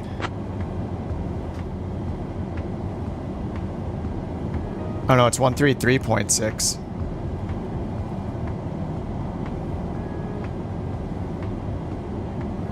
$737 probably. Yeah, sometimes I switch it up. So they don't tell me when I say the wrong frequency. 310, American 153. It just never corrects me. I don't get it. Is it even listening? Nobody knows. Alright, 133.6. Oh, let me try something and see. See if it thinks that I made contact with it. Airplane, we're in cruise. Hello. Okay, I said airplane, we're in cruise. Let's see what their response is. Tokyo Control, good morning. Debug, I can literally say anything, and they just assume I checked in properly. Is it even checking what I say? I don't get it. I don't understand. That's so weird. I literally just said to it, airplane, cruise, hi, and it just says good morning. It doesn't say like, what's your call sign? What flight level are you at? We can't identify you. It just accepts it. What is happening? YOLO Airways, yeah. It sounds like he's YOLO Airlines. How'd I get into aviation? My girlfriend started training for her private pilot certificate, and so I started simming. And she got her PPL, and I've just been simming. ILS runway 34 approach into Richmond. Altimeter 3000. FedEx 2112. Asking too much from AI. Yeah, for it to like analyze what I'm asking it. I think that's the absolute minimum, right? Imagine you went to ChatGPT and you just typed like, you open ChatGPT and you type, I like lemonade, and then it spits out a report on like the American Revolution or something. You're like, wait, what? Like it just does whatever it wants regardless of what you say. Like that would be so weird. You can't even ask it. It makes no sense. American 516, Miami Oceanic Center, climb. I mean, the point of this is for it to enforce real ATC procedures and communications, right? So if I say, hi, airplane, I'm in cruise, I'm an airplane, and it's like, if I say that, it should tell me like, it should be like, who is this? What's your call sign? What's your flight level? It should be demanding that I use right phraseology. I'm just telling it I like ice cream or something. Descend and maintain 2500. Clear direct to Falls River Airport. I don't think that it's actually checking anything that I say ever. Like, have you guys gotten a readback incorrect ever? I think I did maybe once. I wonder if I just say, I like vanilla ice cream, if it'll like reply and say readback correct. I should try that next time.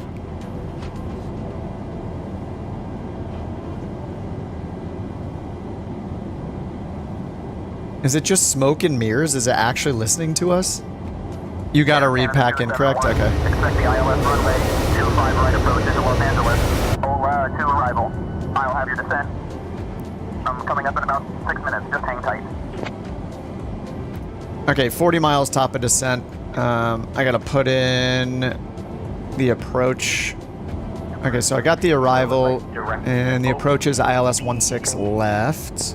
Come on, Cat 3. 34. Why is one... I never understand this either. Why is runway 22 at the top Then it's 3-4, and then at the bottom is 1-6, which are the lowest numbered runways. Is it by runway length? On 135.05. I doubt it because the 3-4 left and right have the Cat 3 approaches, or 3-4 right has the Cat 3 approaches. So I'm guessing it's not by length or equipment. Why are these at the bottom? All right, 1-6 left.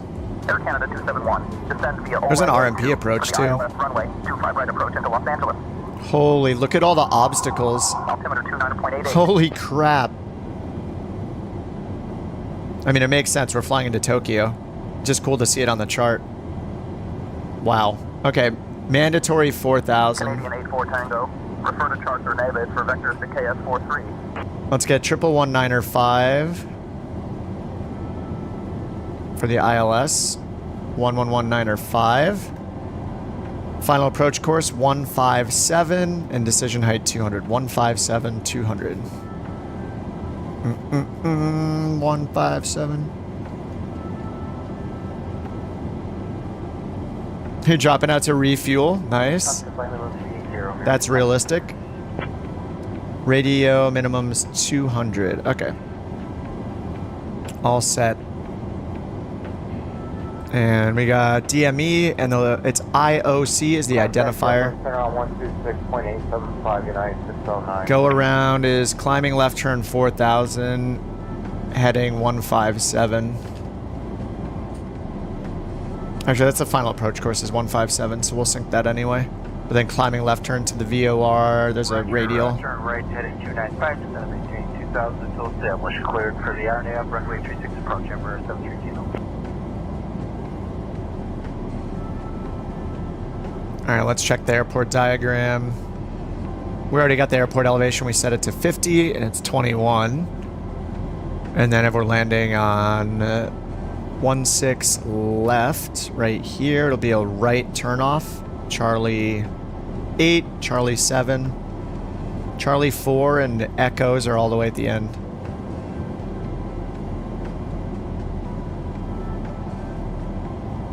And there's a pretty long displaced threshold, looks like. KLS 1975, issue flight level 340. RJTT. So what is the actual runway landing distance? I'm always curious how it decides in the EFB what landing distance to use. Raven Flight 423, Tokyo. Yeah, Beyond ATC was very good. This is say intentions. Report cancellation of IFR. Very believable. They switched to a cheaper one that doesn't work as well. It got worse when they changed providers. Yeah, I don't know. Massive difference between various LLMs. Voice processing LLM, 2 separate costs. Right. Yeah, then voice synthesis. Yeah, there's a lot of different tools. Yeah, a lot of different tools that they're connecting together for sure. Pack, thanks for the sub. Oh, it's, how dare you, Tim? I'm interested in checking the runway info.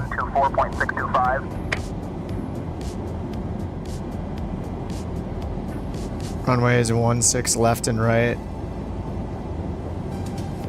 Yeah, there we go. Displaced threshold resulting in a landing distance 8268. 8268 is actually the landing distance. And if we pull it in here, 16 left, it's giving us 10,944.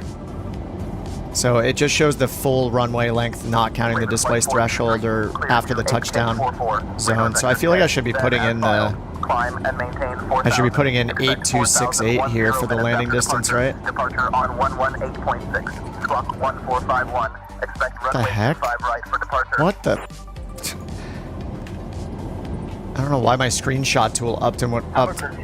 Started when I started typing 8268.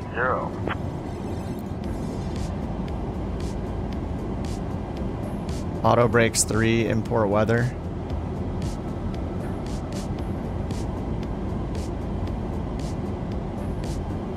If you don't pay monthly, it's not AI.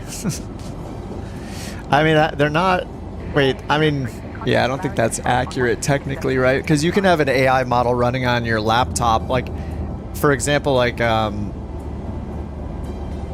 Apple on their laptops, they've had for years the, what is it called? The ML, Core ML, where you can open up and train your own models right on your local machine. That's technically AI and machine learning, so I don't, that's technically not correct as far as I know.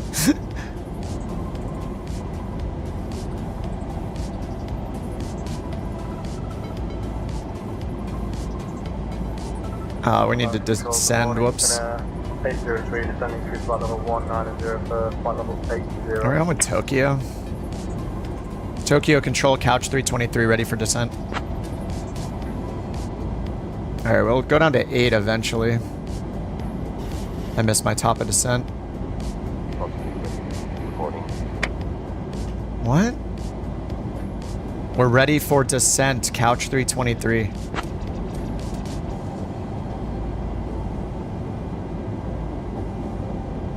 It seems like it's not getting half my words.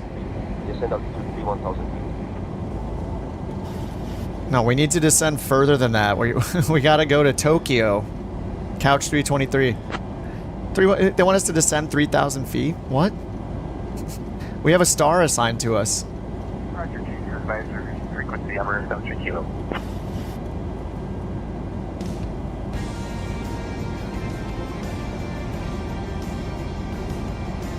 I'm just starting my descent myself. I can't trust this thing.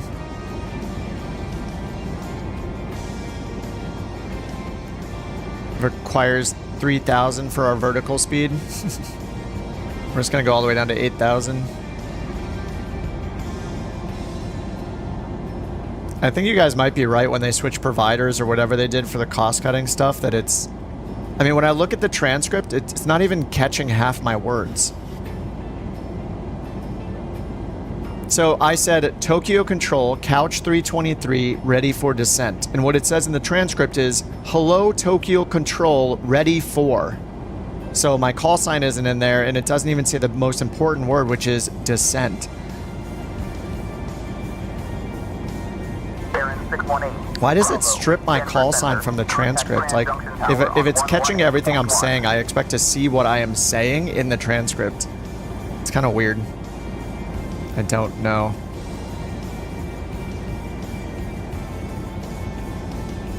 Alright, after Godin, we're just off. Oh no, I think we need to go to Stone after Godin. Bravo, have a good day. Godin and then Stone. Let me check here. Yeah, Godin, Stone, it's all connected now, okay. That might have had something to do with my descent rate. Anyway, we're gonna go 2,500 for now. Which product? It's Say Intentions. It's had its good times and bad times, but I'm skeptical that it's working very well right now. It seems like to not understand me half the time. Or it's not that it doesn't understand me, it's that it just assumes, it seems like it's assuming I'm saying exactly what it expects me to say, even if I don't. Like the next thing it says to me, I'm just gonna tell it I like ice cream and see if it actually says like, no, we need you to turn, blah, blah, blah. We cleared you for the approach. What are you talking about? Like, it should be responding to me when I don't say the right thing. And I have a feeling like it's not. United 2155, contact Albuquerque Center on 120.975. I'm skeptical. Alright, VREF 141. Let's go set flaps 30 here. And we're gonna use auto brake 3. As usual. Let's check the METAR. Windsor 200 at 8. Temp 3126. QNH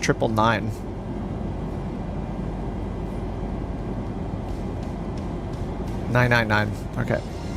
9. Temperature 31. No significant weather. Alright, it's Stone, 250 knots and 11,000 feet. So, we're not going to make it. If I put in 11. Let's get you back on course. Turn right heading 005 vectors for the RNAV. And watch the banana. me give it a little speed brake. See if we can get the banana before stone to make the 11,000. I need to go like 4,000 feet per minute. Sorry, passengers. Everything's fine. Don't even worry about it.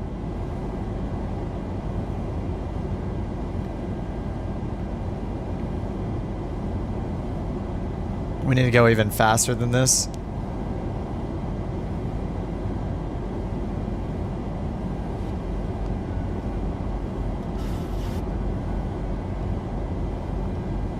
Yeah, we need 4796. All right, 4,500 feet per minute. You want to pull the trigger on the M500, but you dislike the G1000. That's one of the reasons I love the M500 is because I can use the G1000. In this sim, I hate the G3000 and the G5000 because it forces me to move my camera and manipulate multiple touchscreen controls and figure out and try to see the screens at the same time. There's just a lot of camera work with the G3000 and G5000 that I dislike. The G1000 is just all self-contained, so I like it.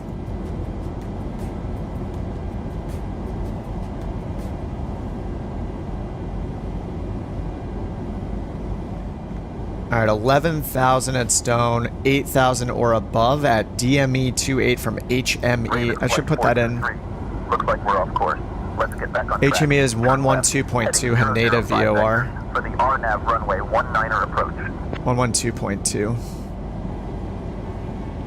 And we have that DME. All right.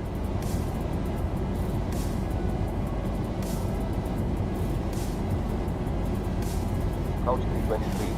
Descend via single for the ILS runway 16 left. Now they're giving us the descent. QNH 90908. Descend via Singo for ILS 16 left, couch 323. Oh, I should have told him I like ice cream instead of replying.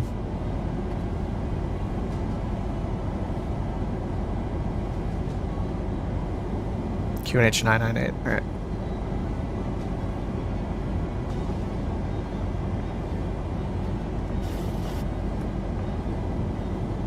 Alright, we're going way too fast. I don't care if I miss the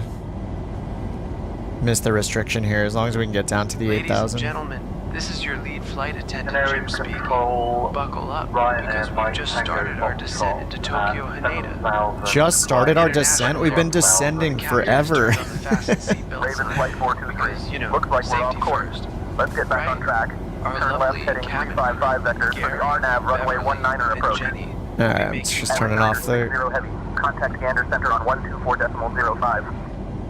American 516, descend and maintain flight level 360.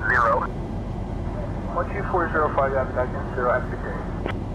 Departure, Jet 1893, 3,600, climbing 4,000. NetJets 1893, Athens identified, cleared direct city, climb. Alright, as long as we get down to 8,000 by HME 28, we'll be good. Abbott 960, heavy Gander Center, good evening.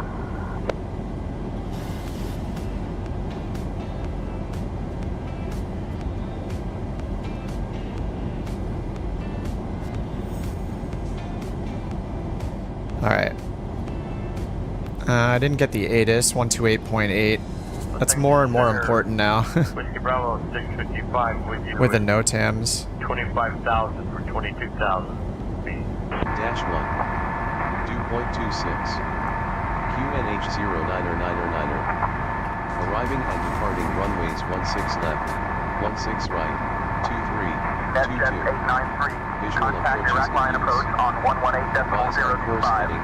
Altitude, and if flight following is requested, read back all runway and hold short instructions. VFR departures contact clearance delivery on 121.825. Advise on initial contact you have information American 153 Edmonton Center, good afternoon, clear retreat QNH 29. Nice, somebody's got a stuck mic, that's great. 2130 Zulu. Wind 205 at 8. Visibility 10. Sky conditions, clear. Oh no, that was just, okay, that wasn't a stuck mic, that was just the effect on the ATIS. Okay, because we're far out. It almost sounded like somebody had a stuck mic. Negative, I wasn't requesting to cancel IFR.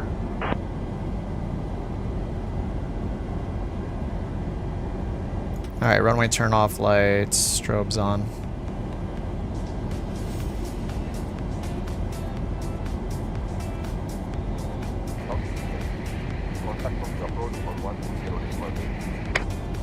KLM We're over speeding. 10I radar center. Under 10,000. I don't know if it, Right approach into Bengaluru. actually don't know if it enforces that or not.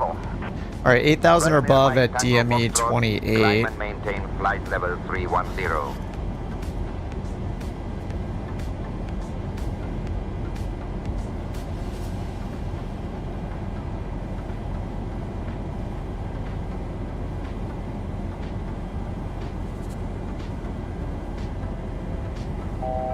How do you point Discord at your phone's photo library? Just hit the, go to a chat room on Discord, hit the plus button at the bottom, and then choose, like, upload photos. And it should prompt you to get access to your photos.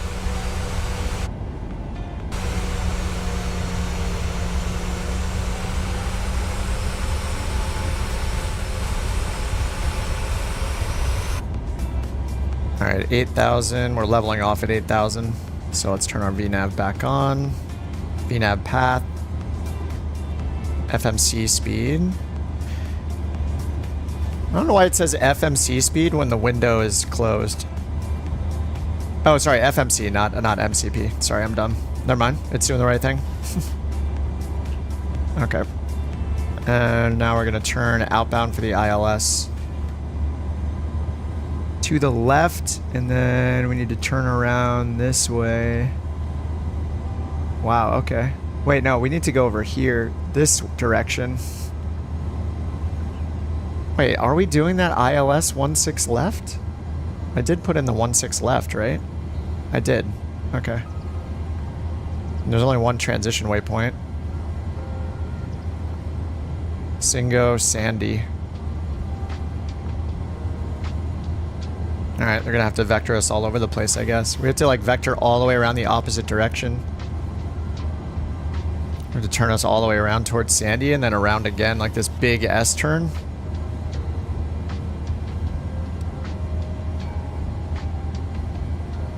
Or they're gonna have us going from the opposite direction.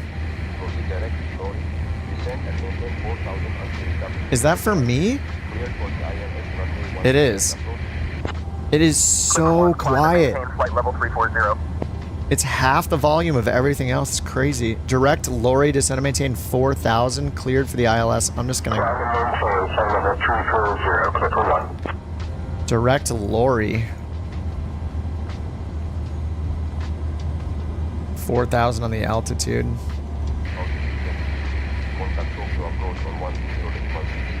Is that talking to me? It's not even saying my call sign. It just said, did it even say couch? Ah, I'm just gonna switch frequency.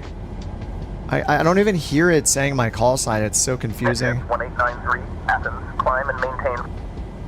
Tokyo approach, couch 323, ILS 16 left.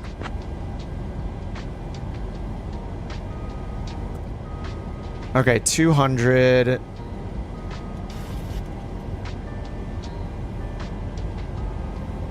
Okay. Yeah, I know B2 soft. Nothing is effed. Everything is fine. The tower must be far away. The problem is I've been getting that volume issue since we got our clearance.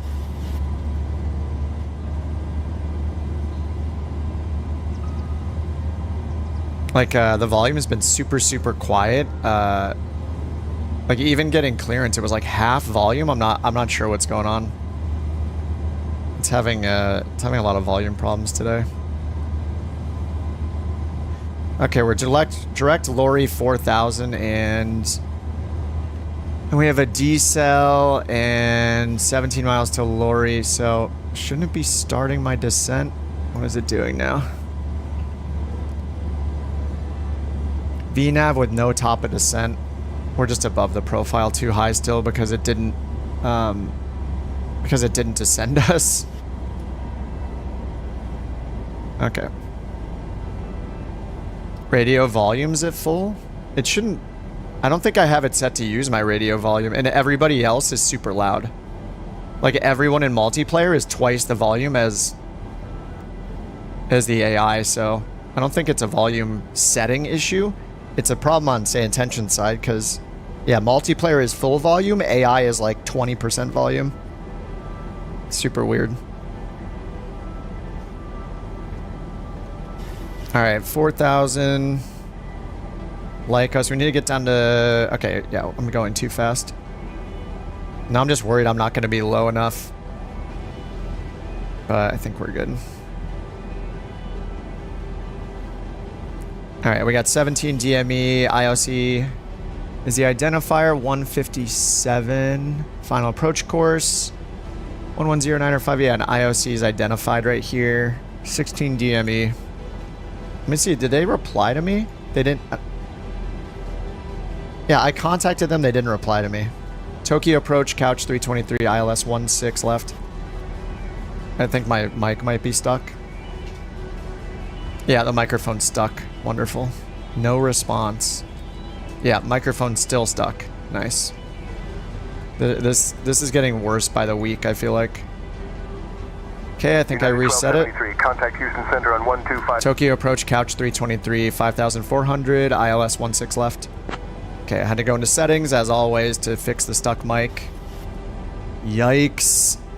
It's a disaster.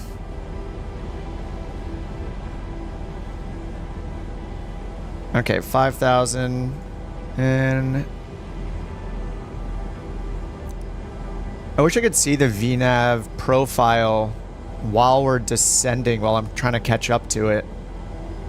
Like now if I change to VNAV, now we see the profile. Like I wish I could see, maybe it's a setting, but I wish I could see the profile while I'm not in VNAV mode. All right, let's go localizer and let's take over the speed. Did they reply to me? They didn't reply to me. It says descend 4,000 vectors. Yeah, it's just not replying. Tokyo approach, how do you read couch 323? It's so bad today. Alright, let's get couch flaps 1 for some drag. 23, loud and clear. Couch 323, ILS 16 left.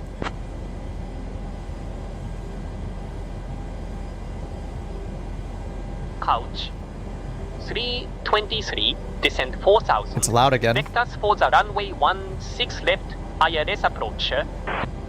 Descend 4,000, vectors for ILS 16 left, couch 323.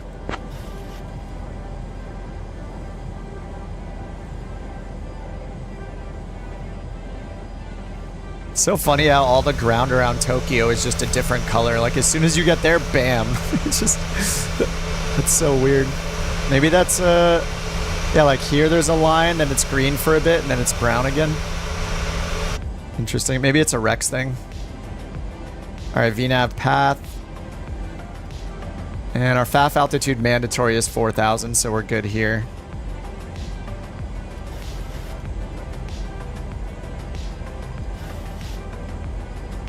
Alright, DME 14.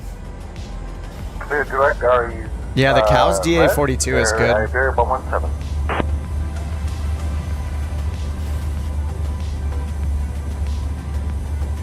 Alright, we're a little off course still. Little to the left. Go around is 157, 4,000. 157.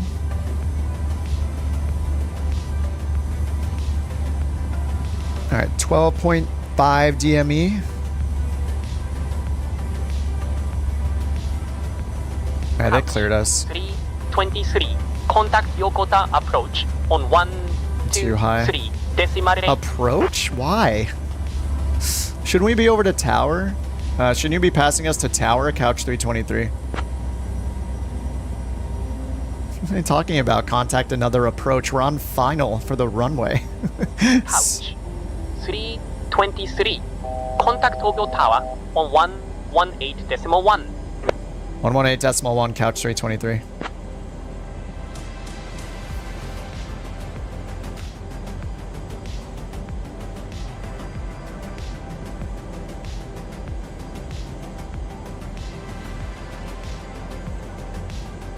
I'm still not catching up to the glide slope. 9 DME. What's the name of the tower? American 1775. It's just Tokyo? Yeah, it's just Tokyo. Tokyo Tower, couch 323, ILS 16 left.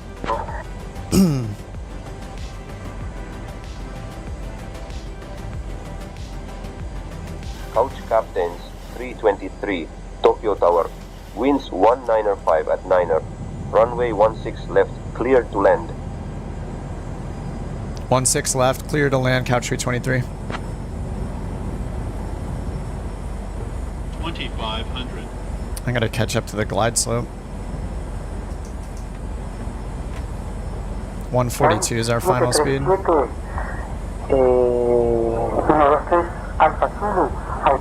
What is the glide slope, Pat? Oh, it's just 3 degrees. It feels...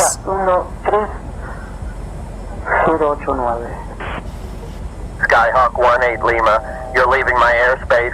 Frequency change approved.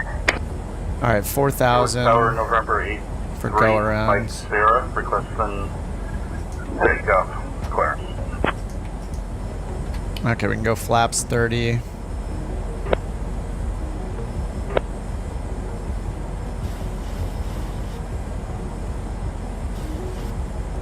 FedEx 2112, contact ground on 121.9er. Auto brake 3, speed brake is on because we're trying to slow down. Ground on 21.9. Alright, DME 3.7.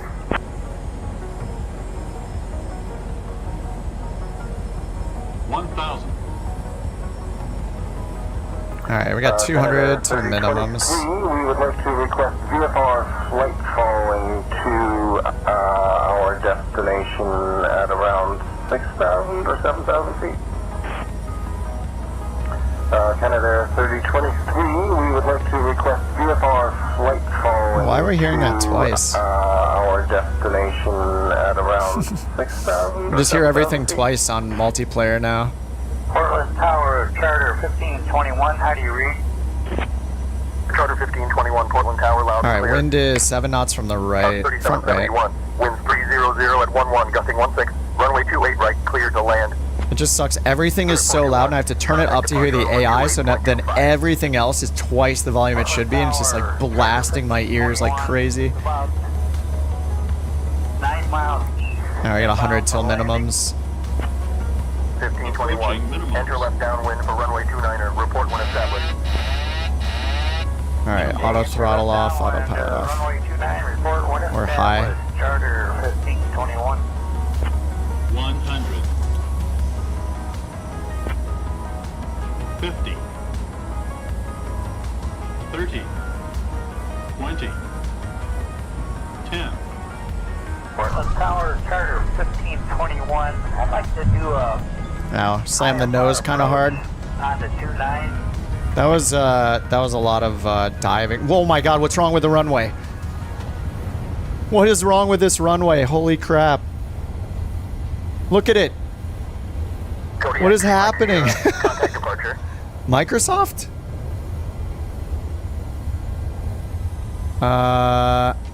What the heck?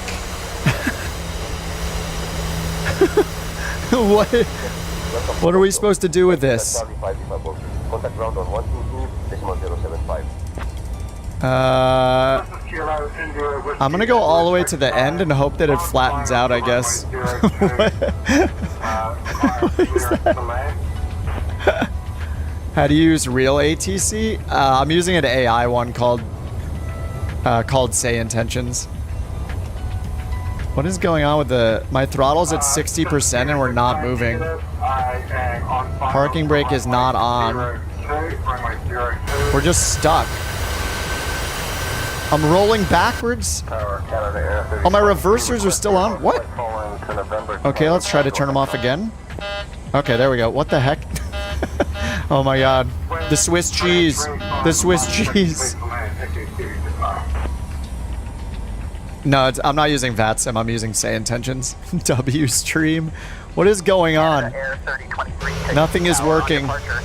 Say Intentions is horrible right now. The runway is horrible. My binding for my reversers is horrible. Just everything's breaking all at once.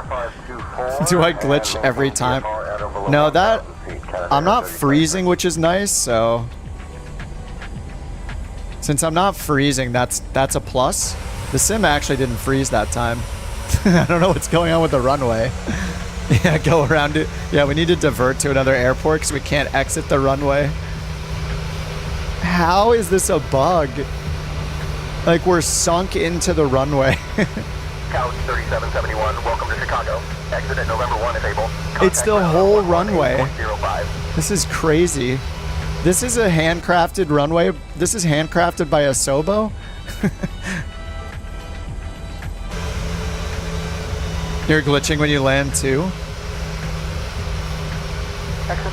Alright, we need a good amount of speed to get up here.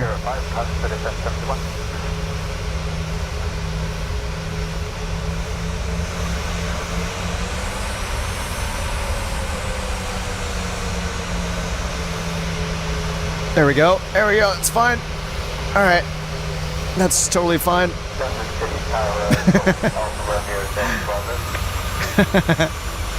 Something wrong with my scenery? I don't have any add-on scenery for Tokyo.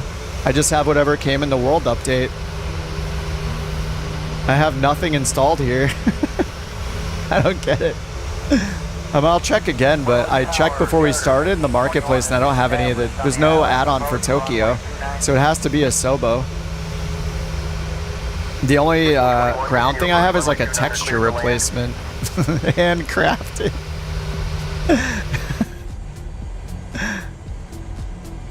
I have no idea.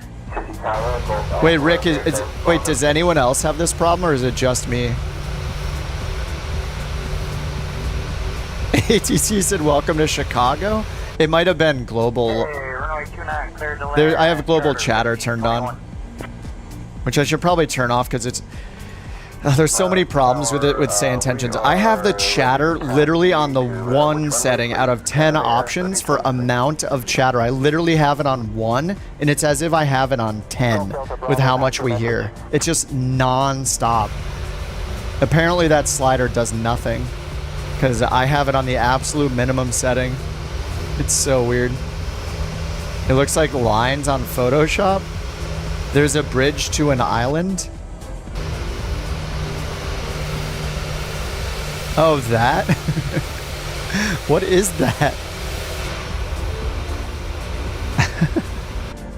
I'm just gonna stop it right here. I don't know what's going on. Let me check this airport out in drone mode. What is happening? Is this how it looks for you guys too?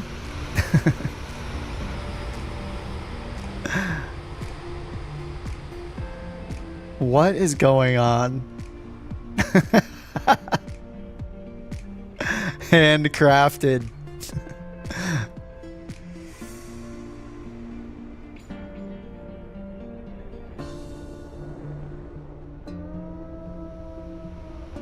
It only looks like this for me? Just me? What? I haven't done anything. I have no Tokyo anything installed. Well, apparently I do because everyone's floating. I don't get it. I don't have a custom Tokyo airport. Let me close the flight and look at my content manager and see what's going on. This is so weird. I got a 9.98. Don't tell me it's because I bumped right there. Off centerline landing by 0.17 meters. All right, let me go check what's going on. Yeah, I have the world updates. I have all the world updates installed, I think. Every one of them.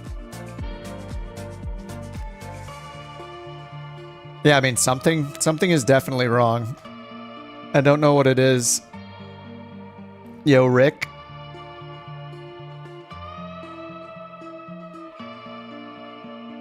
The bridge works. My level of I think my level of detail is on 100. Maybe 120. Otherwise, I won't get any frames.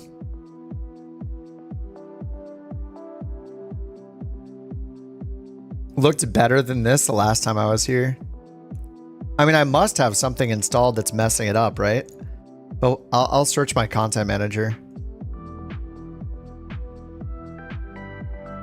Clearly, there's something. Let's see here. RJTT. This is all I... Oh, not installed. Wait, how is that not installed? Huh. What the heck? Do I just have... Wait, hold on. I have Discovery Tokyo not installed. RJTI Heliport. World Update... Wait, what? I have Japan up to date, but I don't have the airport? How is that possible? How is this up to date then? What?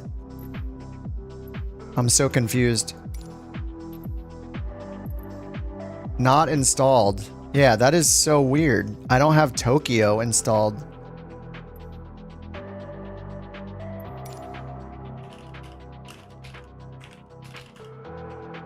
Let's see what airports I have that are not installed. Installation. Oh, I have a ton of airports. Some of these could be duplicates though, right? This is the scary part, is like, how do I know which ones I can install and which ones I already have? Up to date, up to date, up to date. Installation available. So I don't know how to deal with this. How do I know to install an airport or not based on if Asobo has it?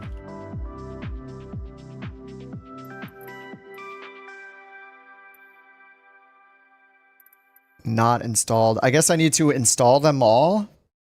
SimStaller. I do have SimStaller, yeah. So I guess I just should install all of the... Okay, so like some of these like JFK, LAX, I don't have these installed on purpose because I have the add-on. So all of these that aren't installed, I probably didn't install them on purpose. So maybe this one is just a bad... Maybe it was one I should have had installed and I don't, obviously. So like LAX and JFK, I think I have those. Okay, we'll install 2 gigabytes.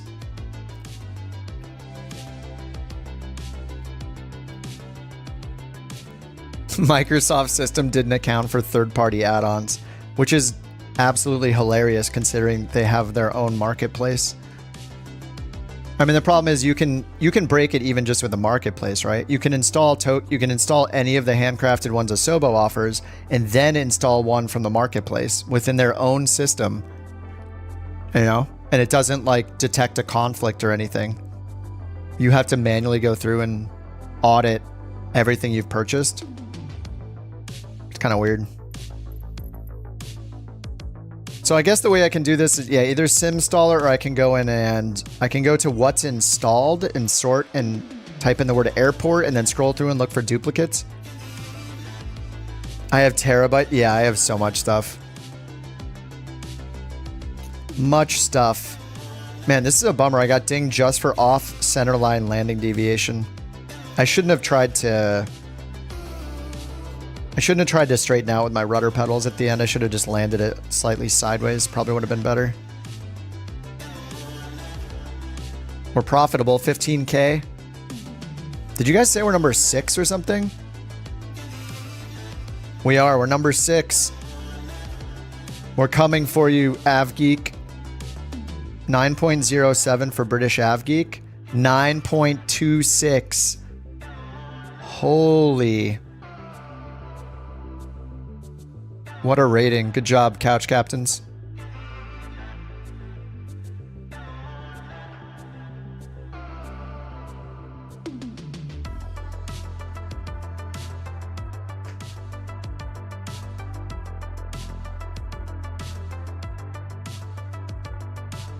Mega rating. It's pretty nice.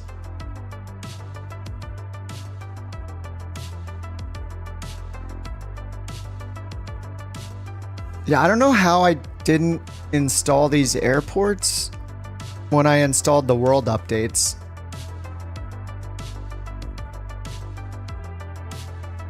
So it's a little confusing. Okay, what's next? Generate flights. Actually, let's check Do the usual charter check. 1,400 miles, 2,000 miles, 1,100 miles. Nope. Not doing any of those. Wee to Wad?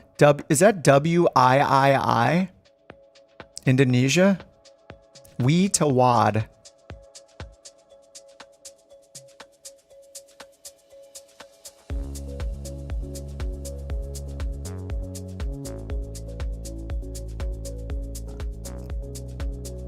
PKMJ? What's that?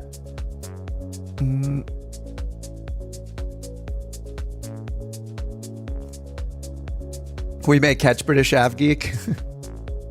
Yeah, just keep spamming the A3, the Neo Autolands. Yeah, all Airbus, all Autolands all the time.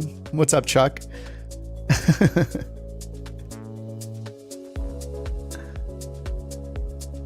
They gotta get these volume issues under control. It's just crazy.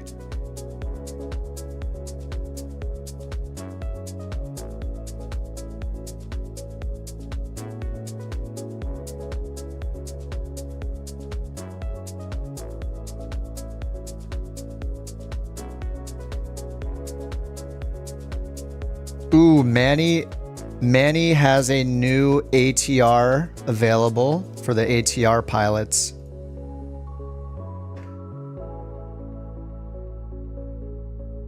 There it is from the Discord. Manny uploaded this one to the Google Drive. New couch livery, black and white on the ATR. For the ATR lovers.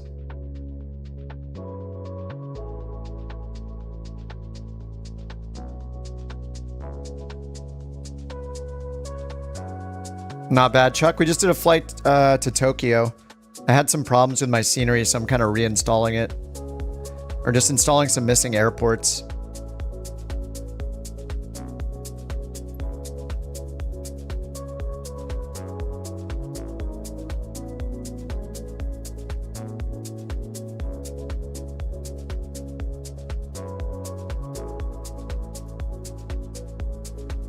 Hey, here's a screenshot from Brian with the screenshot with the new longitude livery. It's beautiful. Look how high he is.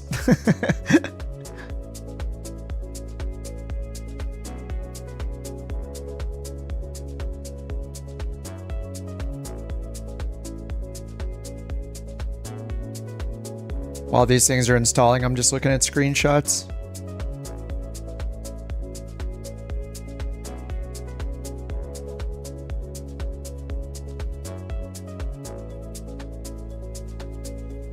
Oh yeah, ATR 72600 V2 liveries. I need to grab those too. Sorry, I'm just installing these airports, and maybe I should cancel. I don't know how long this is going to take.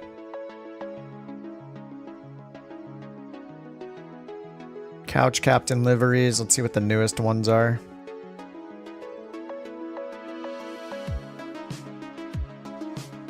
Yeah, ATR version 2. I don't know if that means I need to download both or not.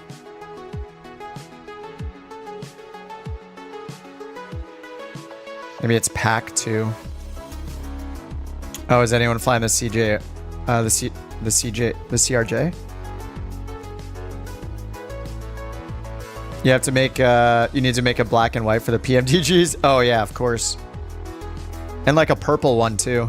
I think we have what? We have blue. I think we have blue, green, and tan. But we don't have like purple or black and white.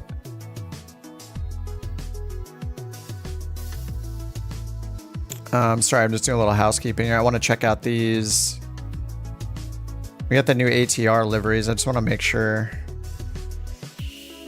It says version 2. I might need to rename it like pack 2.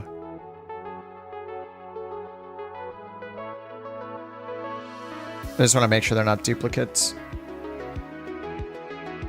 Been grinding the A320. Yeah, the type rating stuff is so hard.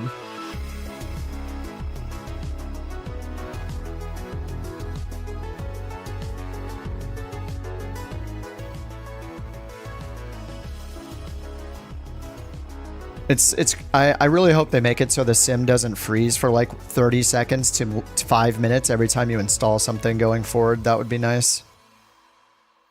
ATR Couch Captains V1. Okay, so there's 2 packs. I'm just going to rename those zip files so it's not confusing. It's more like pack 1, pack 2.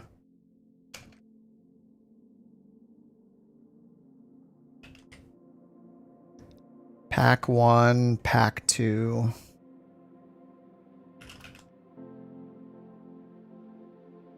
It might be easier just for us to throw all the liveries. I'm going to do some housekeeping later tonight with the Google Drive. I don't think we need to put zips in there because as soon as you click it and download, I think we should make it so just all the folders are there. Like all the raw livery folders, not zips, are there. And then you just choose whichever ones you want and hit download and it will zip them all up for you is how Google Drive will do it when you do multiple downloads. And then you can just drag all those folders from that single zip file into your community folder. It should be easier to, and then if there are updates, you can just hit overwrite. I think that's the right way to do it. I mean, I might as well do a little bit of that right now while we're waiting.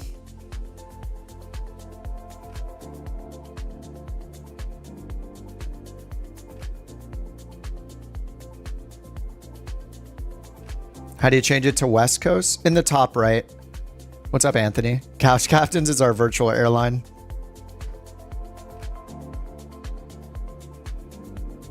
Oh, Josh is out. See you, dude. Have a good dinner, man.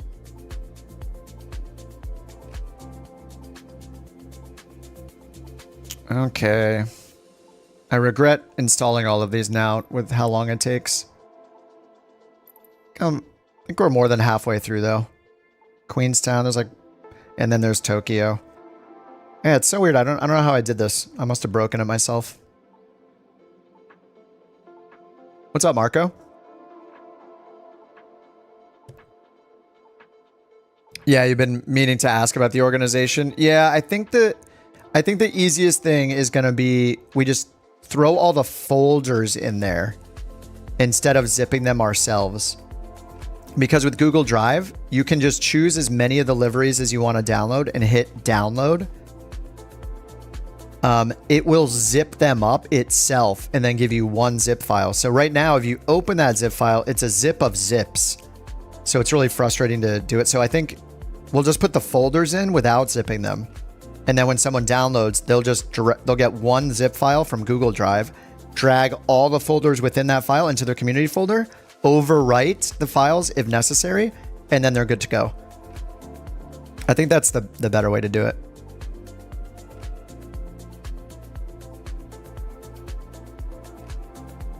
Yeah, like I just chose all 20 files that are in there right now, and I hit click download, and it says it's zipping 20 files for me.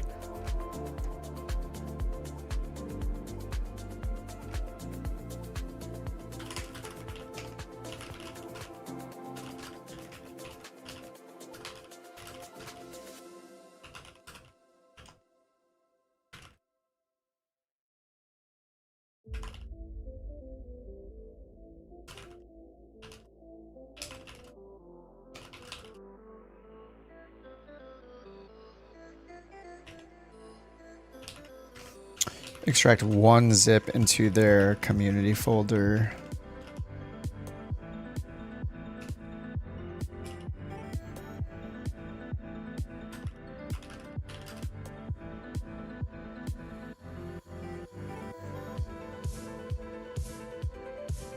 Which airport? I'm not at any airport right now. I'm going to find a new route in a second. I'm just installing some content that I forgot about. Some stuff I forgot to install, and then we will...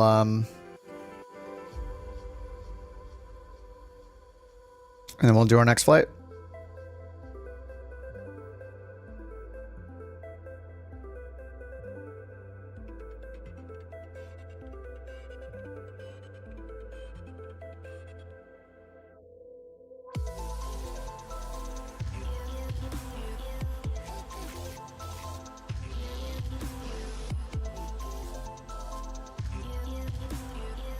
Yeah, I'm just fixing these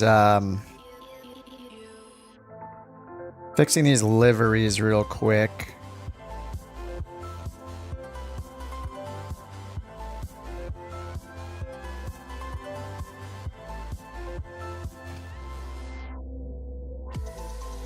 Try to make it easier for people.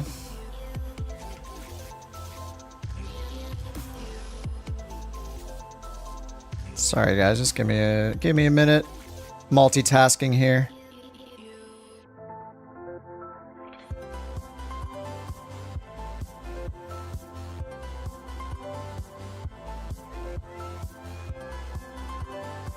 It's gonna make it a lot easier. Couch Captain's my favorite community. Yes. Well, welcome. Yeah, if you guys want to fly in the VA, you just need to download NewSky. I think I have a bot command for it. It's a free app for PC and it tracks us, but you just have to do like one, you just do one flight with their like VA that everybody can use, and then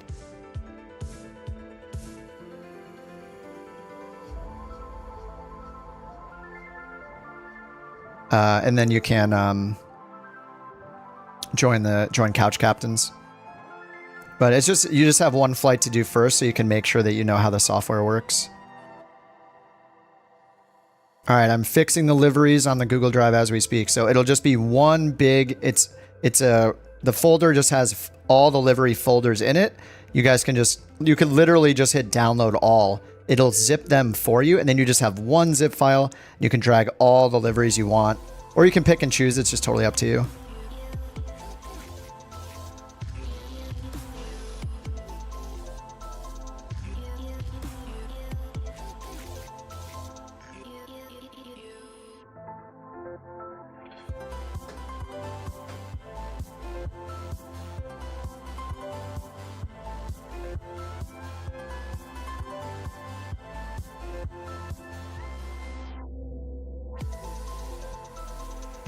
Oh yeah, and then there's the PMDG files is a little bit different. That is one thing that's a little weird, is PMDG requires you to use their installer. What's up, FanFan? What add-ons would I recommend? I mean, there's so many different types of add-ons. Like, if you do IFR flying, I would consider Navigraph, but the problem is that in November, Flight Sim 2024 comes out. And it's possible that a lot of the add-ons we use today will be kind of obsolete. Chase, thanks for the 5 gifted. Thank you. Woo, woo, woo. Saying bye-bye doesn't make sense, but I can pop the emote up in the corner now. It's very advanced technology. Thanks so much, Chase. Sorry, guys. I'm just doing a little housekeeping with our Couch Captain's liveries right now, and then we will continue.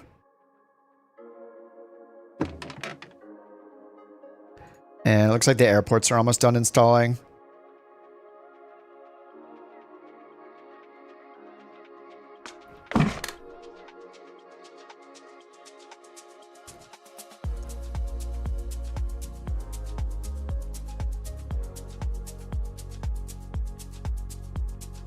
All right, 2 more airports installing. Then I guess I should run I should run SimStaller to see if there are conflicts.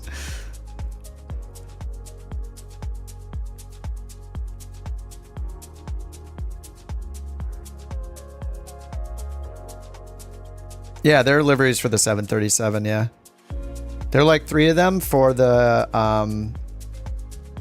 3 of them for each variant, I think. Or at least the 600, 700, and 800 have liveries that Chase made.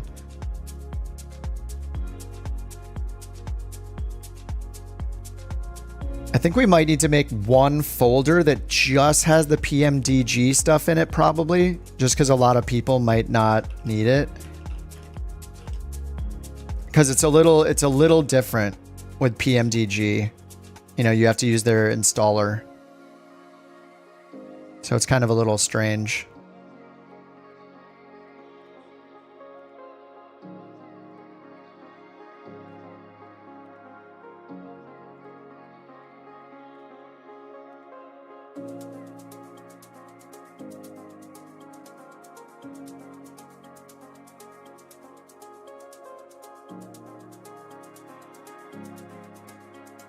Let's see, we have the 737 and then the 777, right?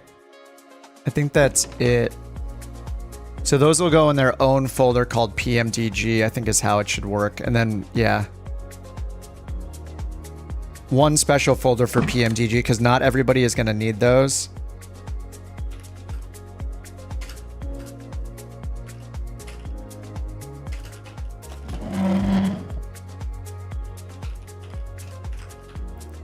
It's the PMDG installer. Brian, dude, thank you, man. Thanks for the 5 gifted memberships. 5 new couch captains.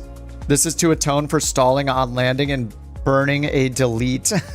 Dude, you don't have...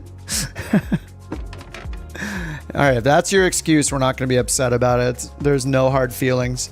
The only time Josh will lay down the hammer with the VA is like if somebody's like getting red ratings all the time over and over and over again.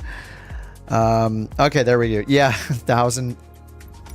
Yeah, 1,000 gigabytes. We got a terabyte. Okay, cool. Let's, I think we can get going now. The charter flights looks pretty bad, so I'm going to go and do the route finder again and find somewhere where I don't know where it is to fly. Well, maybe, I don't know. Sometimes I end up in, sometimes we end up in the States. I mean, I like flying all over. I don't think I can use say intentions. This thing is so bad today. I'm just going to go back to beyond ATC. It's just frustrating me, so.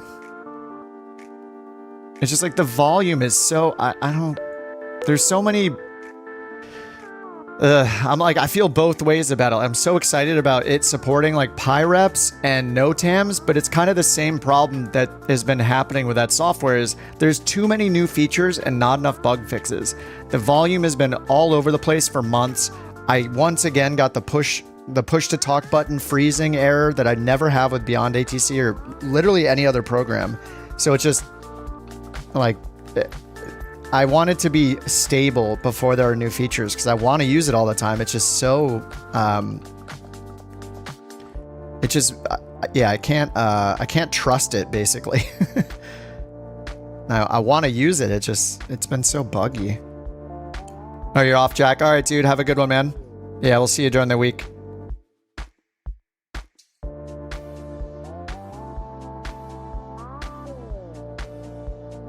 Bye-bye. Bye-bye. Okay, I'm going to clear my notepad. And let's pick somewhere to go here.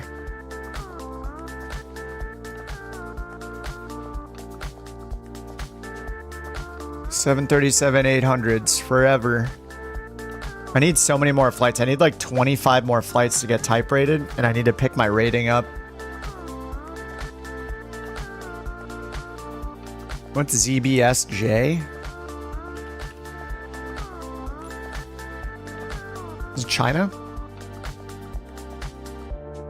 11,000 foot runway to ZSSS Shanghai. Okay, this sounds fun. I don't think have I flown in China? Gate medium. Let's go with a stool. There's a large ramp as well. Actually, I'm going to do a ramp so it can use the stairs for loading.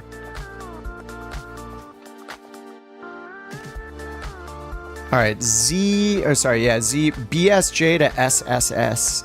So let's go here. Free flight passengers. BSJ to Shanghai. Triple S. Knox Harrington. Full 84 passengers, all first class. 2247. Let's go 2310. Book flight.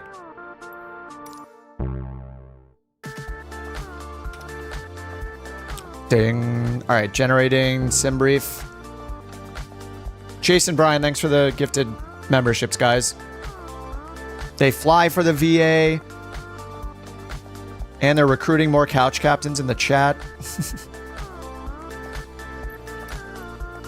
Yeah, I don't know if I've flown in China either. We flew out of Hong Kong, but not like not China. All right, sim brief is okay. All right, request data from sim brief, departure. What does CAVOC mean?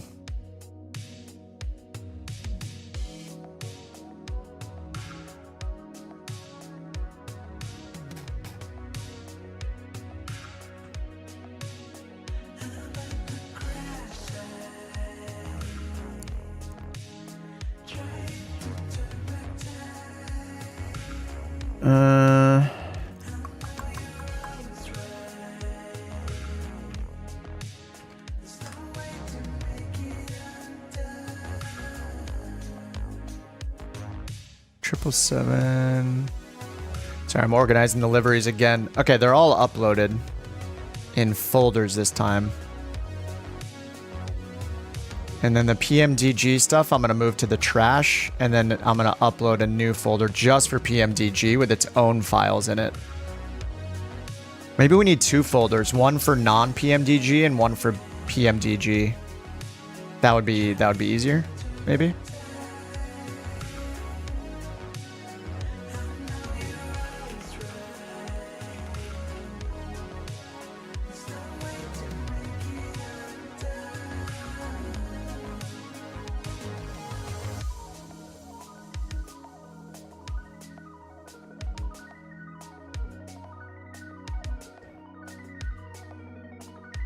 Wait, what is going on?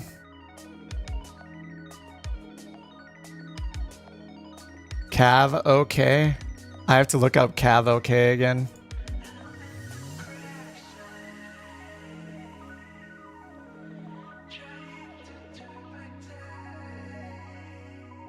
Oh, there's folders within folders in here. That's why it's getting confusing. Okay. Sorry, I'm trying to figure this out again. A300.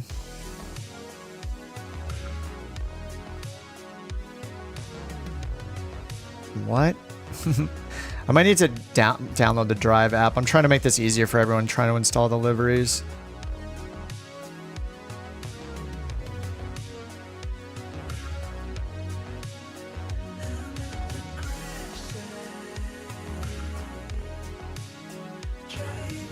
Whoa, how?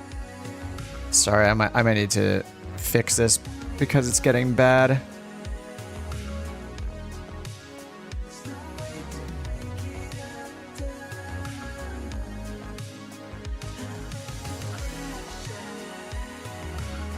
I think Google Drive messed up.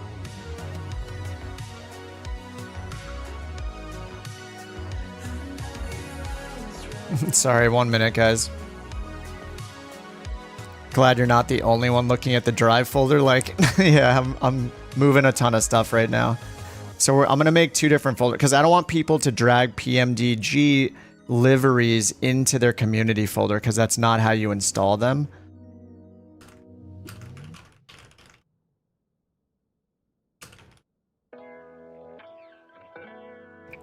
And then the non ones are for community folder. So I think that distinction needs to be made.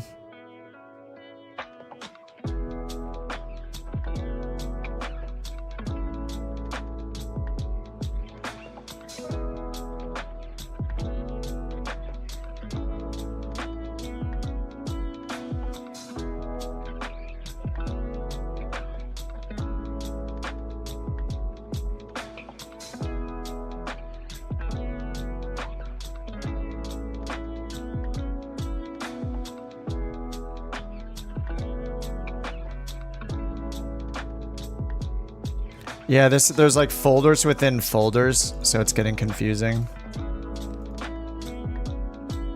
How did this even happen?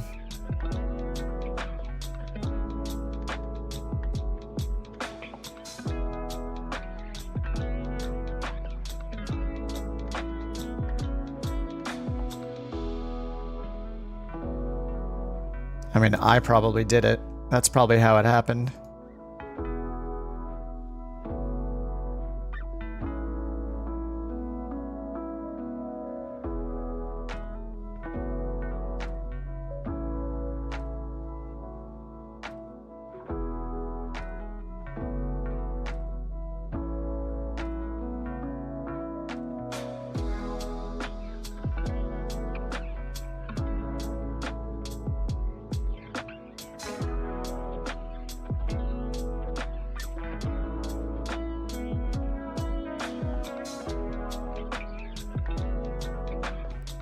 Almost done. I'm gonna have a late pullback. A late pushback. Pullback. That's the way.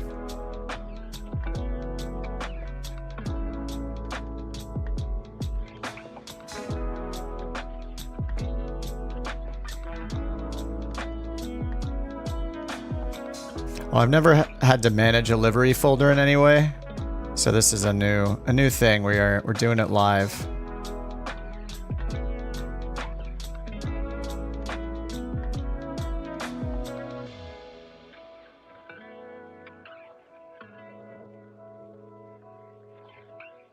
Okay.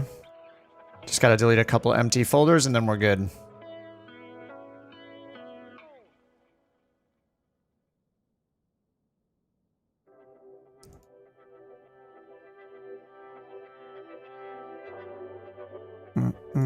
Thank you guys for being patient.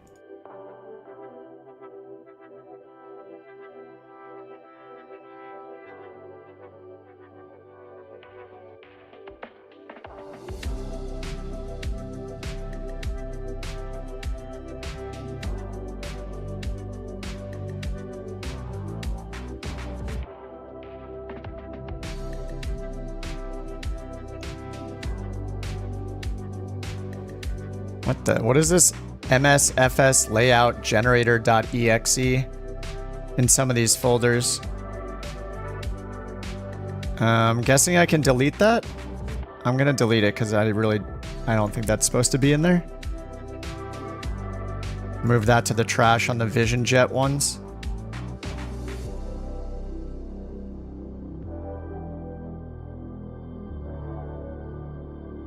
Yeah, there's this layout generator.exe. I can delete that, right? There's no way there's supposed to be an exe file in the livery folder.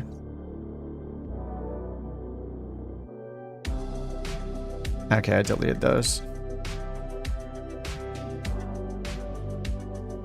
Okay, I believe it is cleaned up.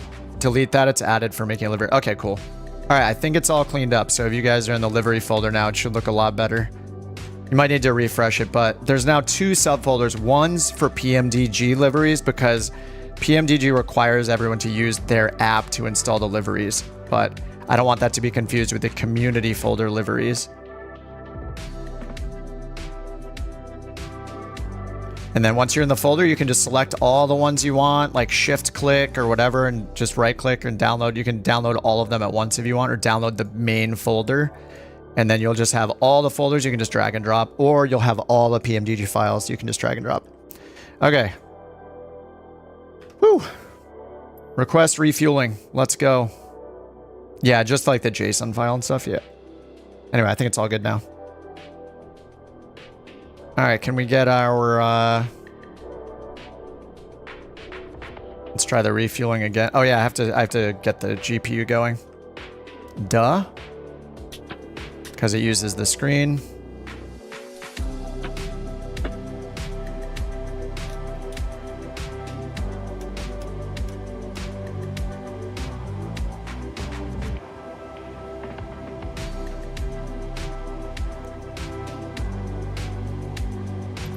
All right, request refueling.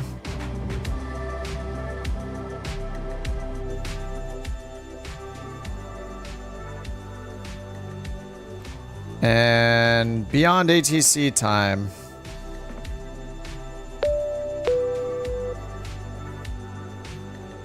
Yeah, no problem. All cleaned up. I think it's just, yeah, it's hard. I don't know the best way to manage it, but I think this is right. So everybody can just, like, you could just go in and download all of them, drag and drop all of them, overwrite anything, and get all the updates if it's updates to existing liveries, and beyond ATC.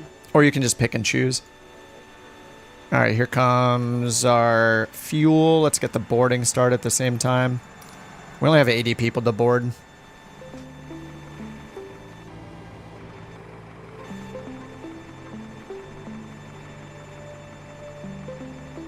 No more freezes? Not yet today.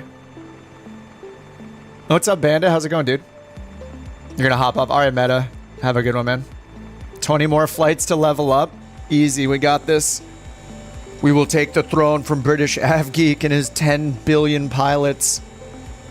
Someday. I don't know, they have a lot of pilots flying for them. They have like 1,000 something flights. All right, it's setting the fuel correctly. FMC. Passengers bus is coming.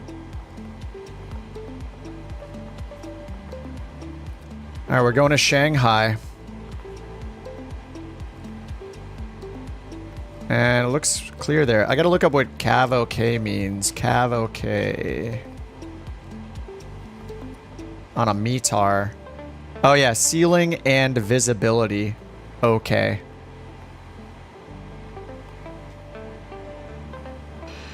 Navigraph doesn't have charts for the departure. Hey, let me check what I got on my flight plan here.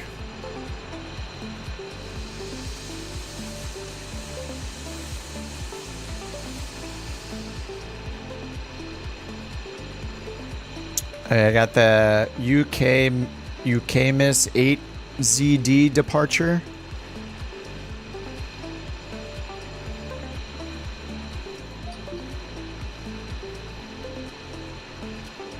Fly in England to gain some of his followers. Am I happy with Verpal? Yeah. Yeah, I really like. I mean, they're solid. It's just really high quality stuff. I have that Sharka control panel. I've had that for a bit now, and I like that too. I have it mounted so like I actually have to pull the throttles upward, but you can put it on. You can make it flat. QNH 1000, landing and departing runway 33, transition level 118. Advise on initial contact. All right, come on aboard, dudes. That guy's just standing there with his suitcase, a little bit shady. Welcome on board. Hello.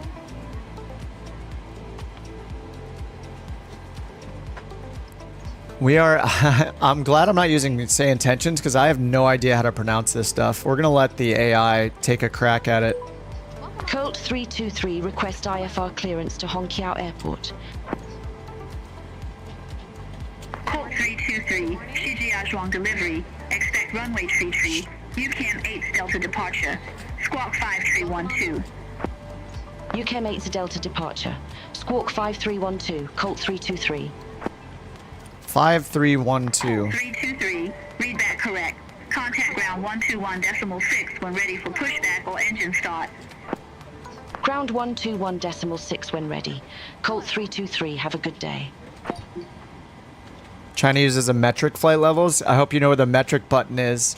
I do. It's right here. Meters. And then we flip these for baro to HPA. Bam. It's actually really easy in the airliners because it's just all accessible up here usually up in the glare shield area. Yeah, you're looking for a new controller. I mean, Verpal is like the highest quality period that you can get. It does seem a little weird sometimes to have like a controller that looks like it's made for spaceflight simulator or something, or like combat sim, but there's so many buttons on it and it's so smooth. And you have different options with the spring intensity and just tightening it and loosening it, how tight you want it to be, how much resistance you want. It's very, very nice. And the mounts are a little gaudy, like it comes out very far from my desk, but it's kind of just how it has to be. I haven't used it on my desktop before. I just went straight for the mounts. Yeah, but I've been really happy with it. All right, let's just get the APU going already.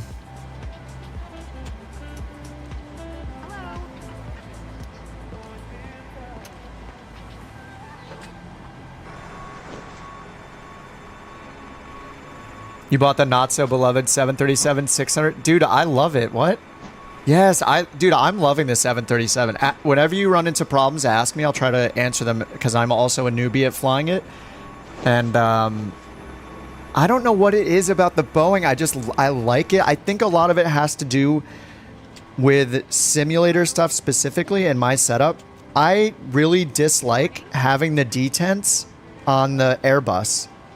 I like that this is just here the whole time. It's just linear, and there are no detents to worry about clicking into, which is really annoying if you don't have detents on your sim hardware on your throttle. If you have detents and it's calibrated and working great, I get it. I don't though, and so for me, I love that auto throttle is just, I just turn it on up here. More hands-on. I feel like it does so much for us. Like once you learn the basics of the overhead panel startup, it's not really that much different than doing the Airbus. You're extinguishing all the orange lights the same way instead of extinguishing white lights. Like, and then down here, the only difference when you start up, there's no auto start. You just have to introduce fuel like you would in any, like in a turboprop or something. You just introduce the fuel when you get 25 on the N2 and you're good to go. I don't know. And the EFB I think is good. There's a bug here and there, but like it's got both a takeoff and a landing performance calculator.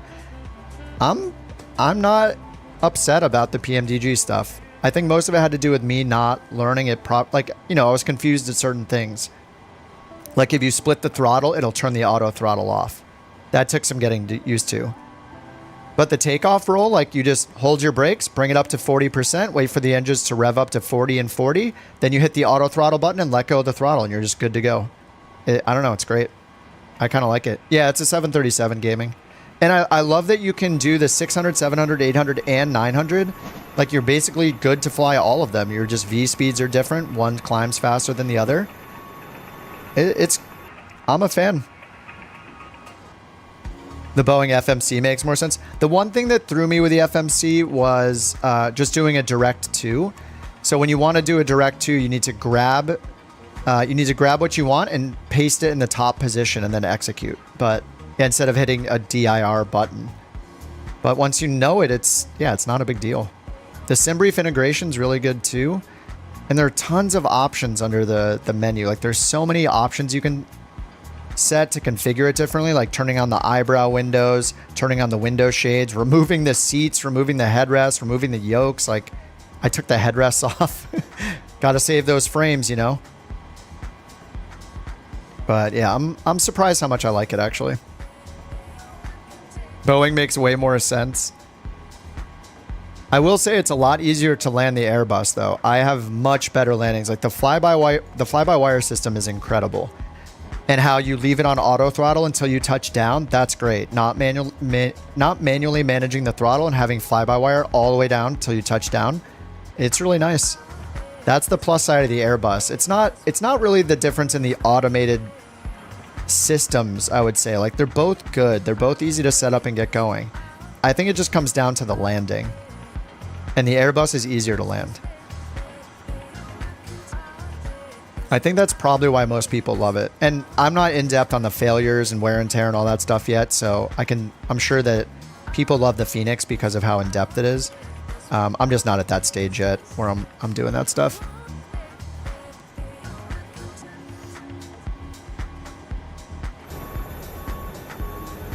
Looks like we're done. I got to do all my performance stuff here though.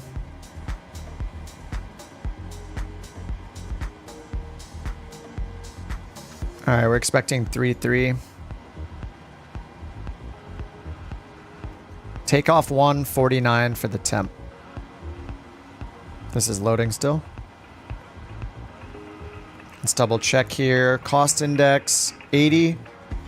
Zero fuel weight 115 and fuel 15.5. 115, 15.6. Okay, and then 4.6 reserves right here. That's correct. Okay, and then altitude, it's expecting... Oh, these are all in meters, aren't they? Uh-oh. It shows 390. This is going to be fun. So if I go into simulation options...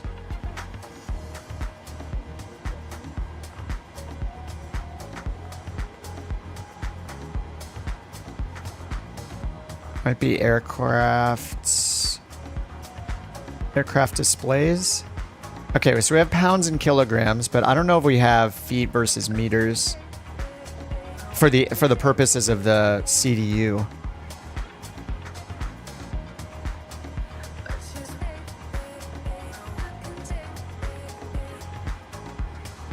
So maybe we'll just have to listen, and so we'll hit meters here. I guess I could do it down here, right? So if 1160,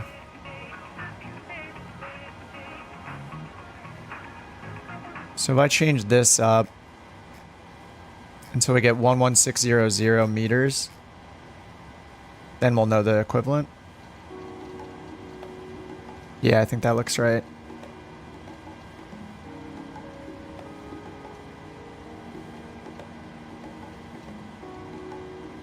So 11600 is roughly flight level 380. So I'll put in 380.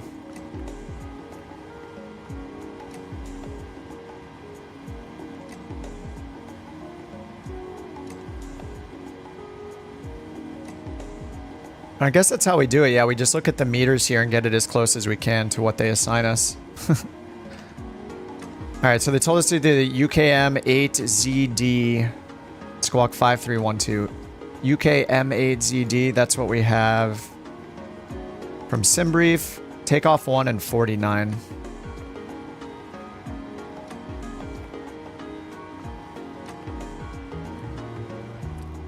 Alright, it'll be 90% N1. Flaps 5. Yeah, flaps 5. Okay, departure and arrival. Departure runway 33. The UKM 8ZD, 8 Zulu Delta, 8 Zulu Delta. Arrival 18 left.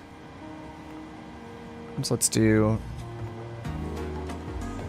ILS Yankee 18 left, I guess. And then, oh, we have no arrival procedure. Do we? No, we don't. Okay. All right, back to N1 limit. 49, and then takeoff. 139.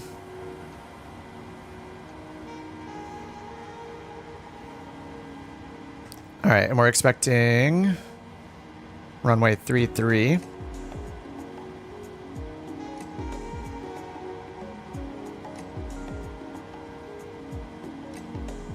Three is 333. 333. Okay, let's get the flight directors on and get the APU gens on.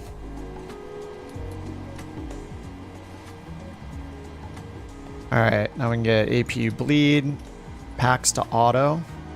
Let's get the anti-collision light on.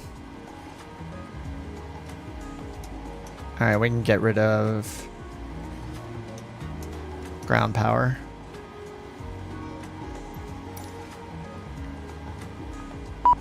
Alright, let's request push and start over here.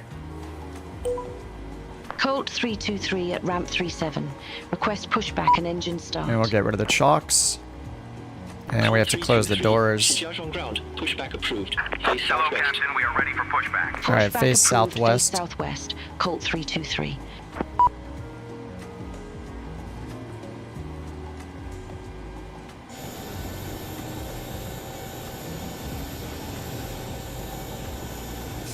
Tree. You got sucked into the 737 for a long while. Jumped to the A320, can't get out. Are you using the fly-by-wire or the Bypass pin inserted. or the Phoenix Lex or the V2? All right, bypass pin inserted. Let's get the trim set before I forget. 5.0, nice. Phoenix, yeah. Seems like the way to go. I hate the showcase cameras on the Phoenix, though they suck. 334, I guess, is our initial. And we're gonna do VNAV, heading, LNAV. Alright, all the pumps are on already. Let's get the packs off and ISO valve open. And they're about to tell us we can start the engine. Waiting for Kip to get on the 146, dude. I don't know, man. I don't know. Alright, they wanted us to face south, so nose right. Release parking brakes, please. Alright, parking brake released. Commencing push. All Engine 2. Start at will. Alright, so let's check that departure. It's the 8ZD. Nice, it's the first one.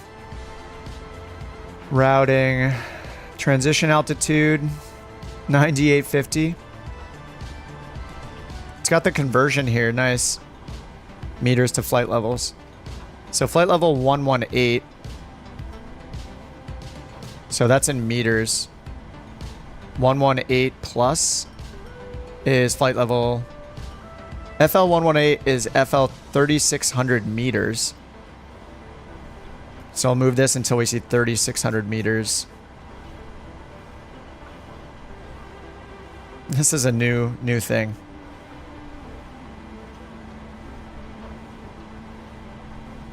All right, that's 11,800 is about 3,600 meters. All right, set parking brakes. Unlocking gear. Oh man, the black and white liveries. They're beautiful. We have so many liveries now. Chase and Av and Manny, thank you so much for all the liveries. What's up, Frank? Boeing makes more sense as a... Oh yeah, sorry, I read that already.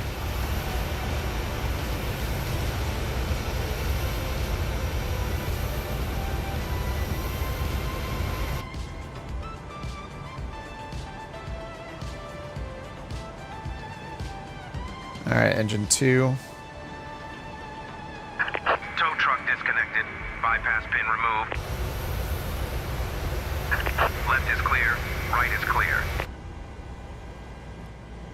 I'm just waiting for 25 to start this up. What's up, Bungalow? How's it going? All right, 23, 24, 25. There's our boy. It's almost time. It's almost time to say it. I need to do flaps still. There he is. He's showing us the pin. There's the pin. Here it goes. I've been waiting for this for like an hour. Bye-bye. Bye-bye. See you, dude. Bye-bye. Thanks for your help. Okay. I think the HPA said 1001. I'm going to set that.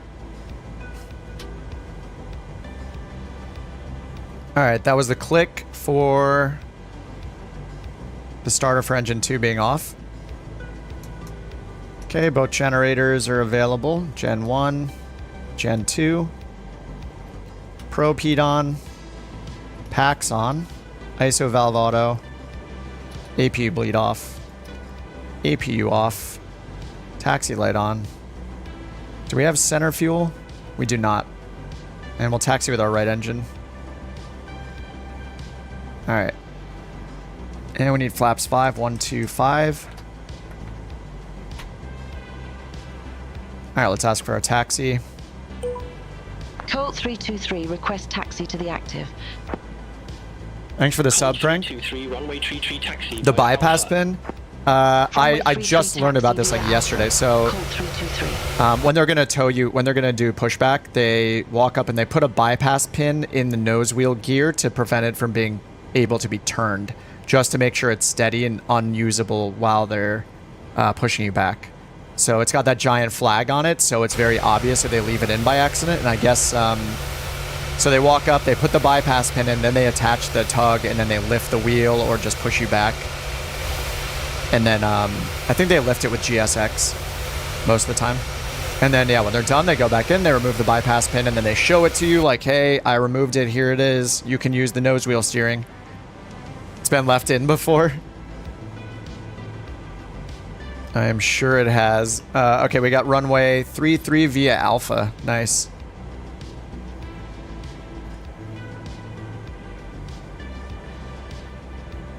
And then, what did I say for our expected climb and cruise? 380, so let's get that set up here. 380. All right, we're ready to taxi. Taxi light is on. Just double checking packs are on because I almost killed everybody that one time.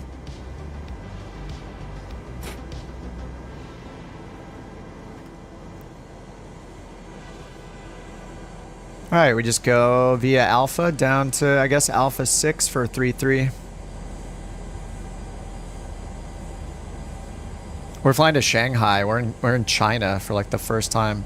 So they're probably going to give us meters. I don't know if Beyond ATC supports giving us meters for our climbs, but we're ready to use it. All you had to do is hit the meters button right up here. And then when you dial in an altitude, it'll show you the meter equivalent. So we're supposed to climb to 3,600 meters first. You just want a vacation there? Nice. I've never been to China.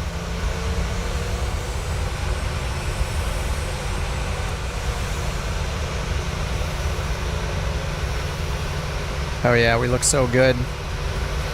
Mm-hmm.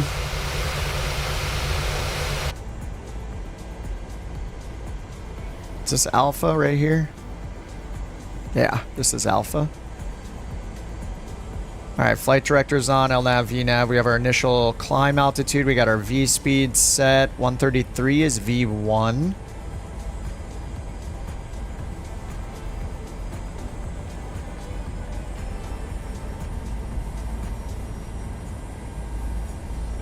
We can taxi it up to 50 knots.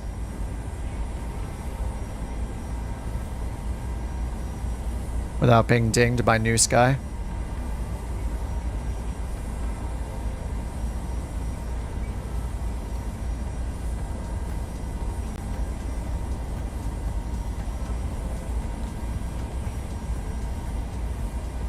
We're just burning the right tank fuel. Taxiing with just our right engine. 31 knots ground speed. I guess this is what Ryanair does on a straightaway. They do 30 knots, and if they're back taxiing on a runway, they do 50.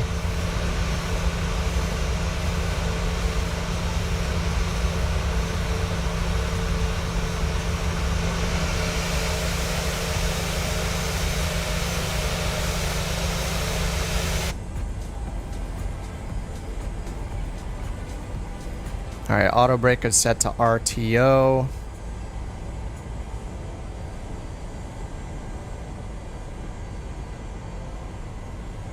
Ryanair's greatest IRL.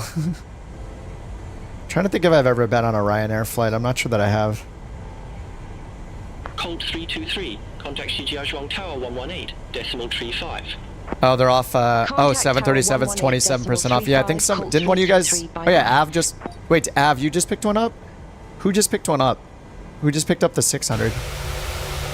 They're all so fun to, I love the 737.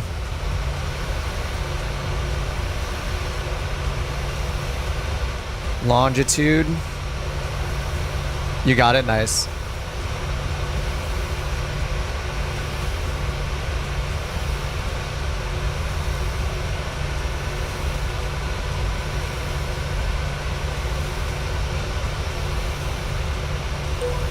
Colt 323, ready to go, runway 33. Colt 323, CGI Zhuang Tower, runway 33, cleared for takeoff. Runway 33, cleared for takeoff, Colt 323.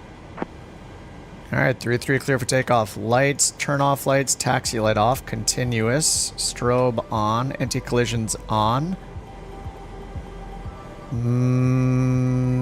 I think it's all good. Alright, let's get auto throttle ready. We got VNAV, LNAV, heading select.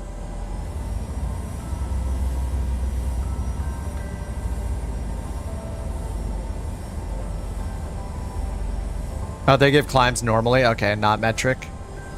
Well, at least we know the initial climb altitude. I got that set accurately, I think. I'm sure they'll support it someday.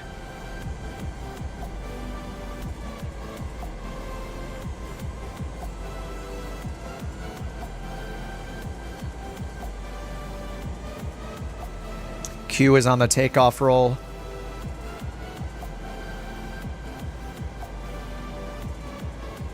Alright, let's go 40%.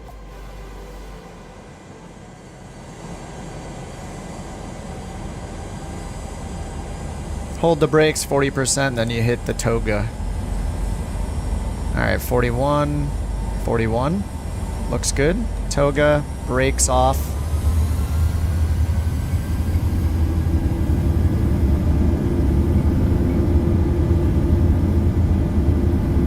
V1 133.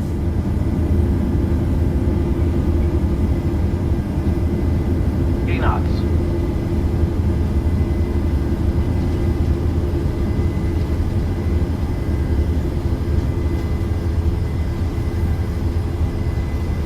V1. Rotate.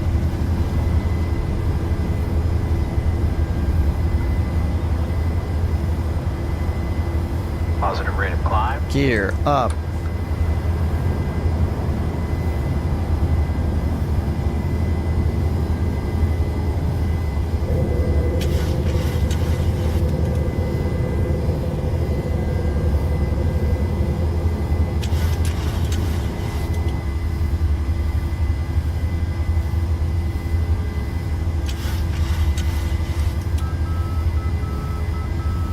Colt 323. Contact Middle Shijiazhuang marker. departure 120.45. Contact Shijiazhuang Alright, let's get departure auto brake off and gear 120.45. off. Colt 323. Shijiazhuang. Colt 323, 2,400. I would never be able to say that. Colt 323, Shijiazhuang departure identified. Climb to flight level 190. Climb to flight level 190. Colt 323. Alright, 190. Alright, let's give it to the autopilot for now. Forever, really. Alright, command. Flaps all the way up. Engine starter is back to off. Turn off lights off. Taxi light was off. Packs are still on. Pressurization. Looks like it's... Yep, there it goes. Okay, it's starting to move. Alright, sweet. Let the in-flight entertainment begin.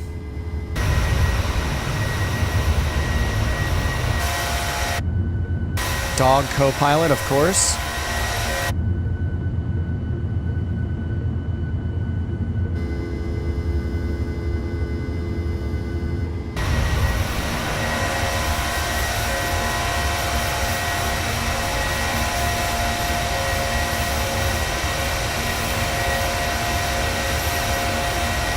What's up, Yagis? Sorry, I don't know how to pronounce your name.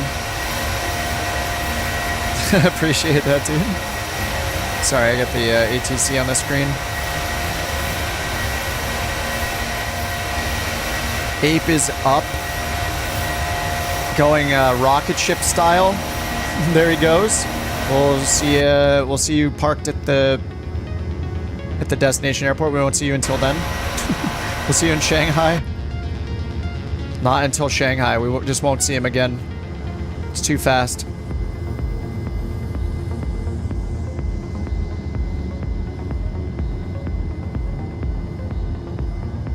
You know, the one reason to not fly the Boeings is it doesn't have a SimFX immersion pack yet. And I want it. I want it now. Parallel 42, if you're listening, give us the Boeing immersion packs. I know they made the 777. We just need the 737.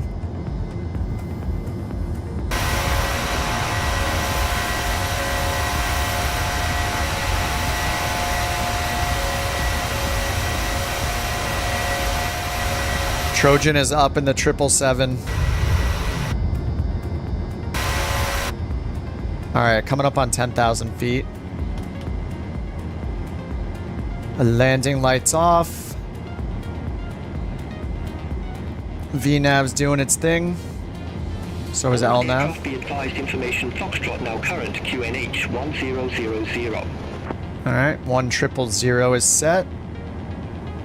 And we're accelerating.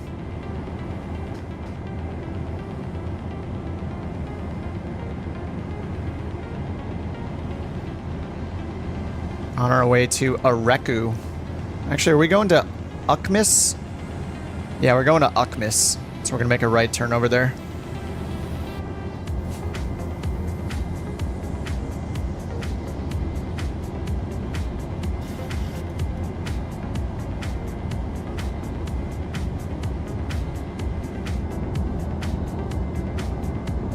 Well, it's LNAV and VNAV. Lateral navigation and vertical navigation. If you've used an autopilot in like a Garmin autopilot, essentially LNAV is like your nav mode. And VNAV is to manage your climb and descent. So it'll follow restrictions and it'll follow restrictions on SIDs and stars. So here, for example, like they gave us a higher climb already, but it would make sure that it gets to these restrictions, like what flight level you have to be on, at or above, or exactly at or below, like mattering the restriction. So here it says at this waypoint you need to be above 3940 meters. Here you need to be above flight level 118.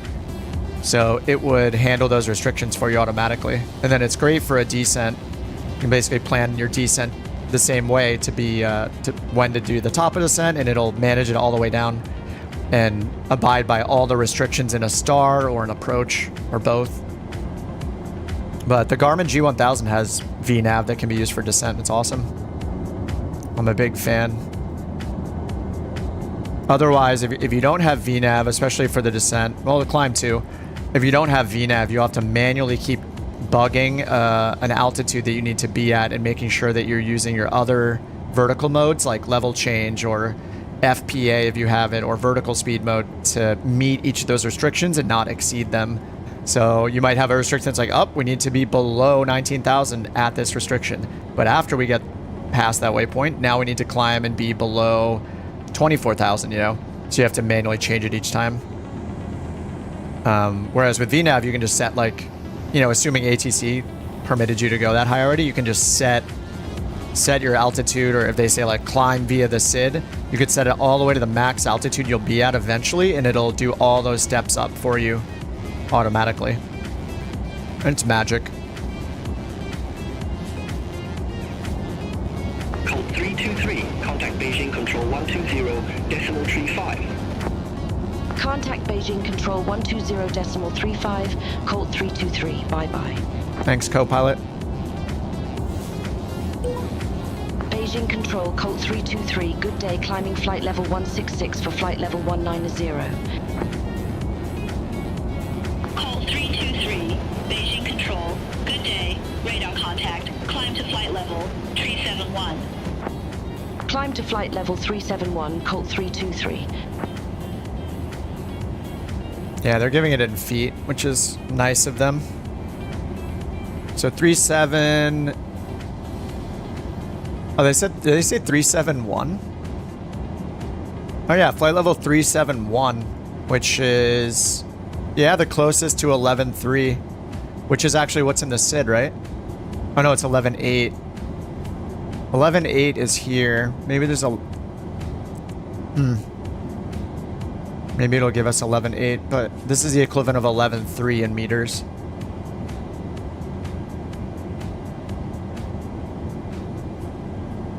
Hey Jonas, what's up? Welcome. Alright, pressurization's looking good. I gotta get our landing altitude in, or landing elevation at Shanghai.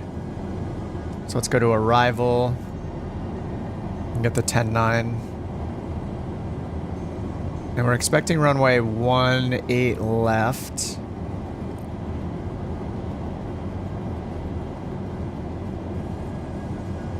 And there's an ILS for 18 left.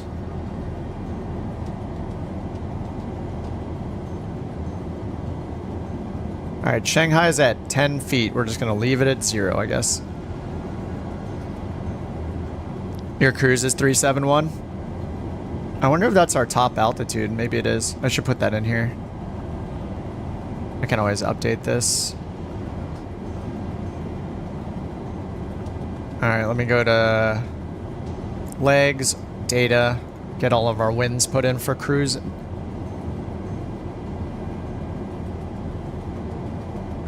then I'm gonna have to go grab a protein shake from the fridge. I'm getting so huge. Doing so many protein shakes. I've gained 0 pounds over the last 6 months. It's working. I need to drink, if I wanted to gain weight, I think I need to drink like 4 protein shakes a day. It's impossible for me. Alright, let's go to descent, forecast, load. I don't know how much this really affects the performance of the plane, but I'll have to learn about this at some point. Yeah, we're here to pump you up. We're here to pump you up. I need to get a bunch of other emotes and I can just... I mean, I have a bunch of other ones, but ones where I can... It's almost like a poor man's VTuber. I can just bring up different emotes with different expressions.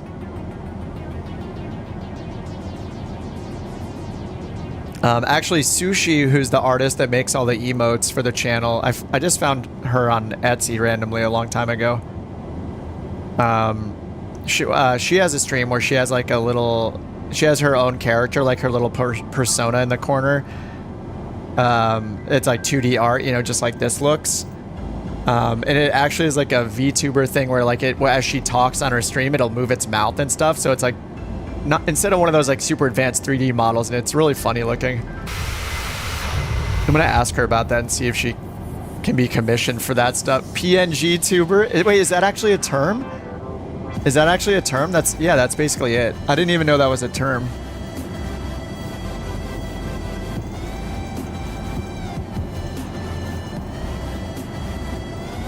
I might give that a shot just to see, because it would be fun if it's like, I don't know. People like not having oh, is that what they call them? PNG tuber? Yeah. I mean, I think it's funny. It like adds a little bit to it where like if I'm making an expression or something, it could come through in that way. Just really small in the corner. It might be fun. I might try it out just to see, and if people think it sucks, then I'll stop using it. But it could be fun. What's up, Omar? You'll be on in a few hours. Nice, dude. I mean, you do have your mandatory minimum hours of escorting to meet today, so you better get on it.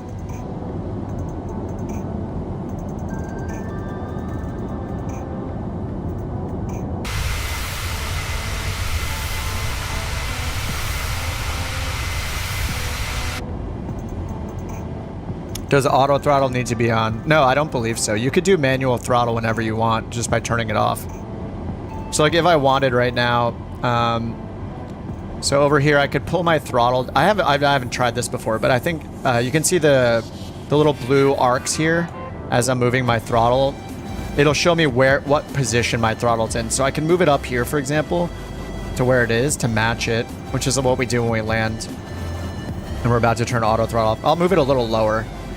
And then I'll just turn auto throttle off. It's going to give me a warning that it's off, so I'll turn that off. And now, you know, it's still using VNAV, so that is the target speed for the VNAV climb is what it was doing. So if I pull back on it a bit, down to like 90%, and we should see our climb rate suffer. Yeah, so our climb rate's going down. It was at 1,000, now it's like 750, 700. And then I can click to turn auto throttle back on, and we'll see the throttle move. So they're independent. I expected them to be, but I hadn't tried it myself until just then. But yeah, autopilot and auto throttle are independent. But they both use the FMC for their speed. So if you go to climb, we can see our target speed. So when auto throttle is engaged, it's using the phase of flight here, or potentially the restrictions per waypoint to set our current speed. So we may have speed restrictions during the climb out, or during the descent, or, you know, once we get under 10,000 feet, for example. Like here, we have a speed restriction, 10,000 feet, 240. So it'll follow those as well. Yeah, auto throttle is pretty incredible. I love that you just get on the runway, you bring it up to 40%, you let the engine spool up, and then you turn on the auto throttle and you just let it do its thing. It's pretty cool. What's up, Jonas? JC67 in game from Sweden. Oh, it's often late, yeah. Well, it's a weekend, so I'm on earlier than normal. But during the work week, yeah, I'm on California time, so during the work week, I'm on later after the work day. In the evening in California time. But yeah, whenever you want to fly along, you're more than welcome, dude. We'd love to have you. I'm expecting Trojan to pass me soon, like once we get up towards cruise. He's at 23,000 right now, but that 777 goes so fast. Let's see here. Top of climb is going to be 92 miles. Top top of descent. 447 miles. Wait, how did I pick such a long route? Oh, this is 2 hours. 2 hours, 536 miles. Yeah, maybe I should put a max of like 500 miles. That should be my thing. 300 to 500 miles is kind of the sweet spot, I think. Even like 350 to 500. Anyway, this one's a little bit longer. Your climb rate's abysmal. It just matters what settings you do. I mean, mine's really slow. Like, look, our climb rate is 750 feet per minute, and it's because I did the flex. You know, we're doing it economy style. We're saving fuel. So yeah, our climb N1 speed is 97% instead of like 101% or something like that.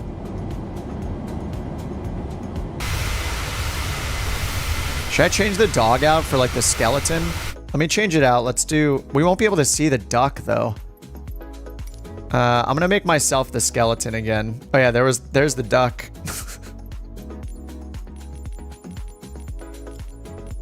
Or I can just be two-tone Murphy again.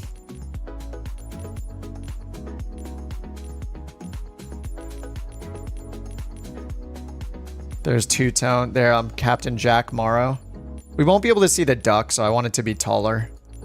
We can't see the duck in the cockpit. That's why the PMGG planes are 0 out of 10 rating. Not actually a 10 out of 10 because you can't see your co-pilot.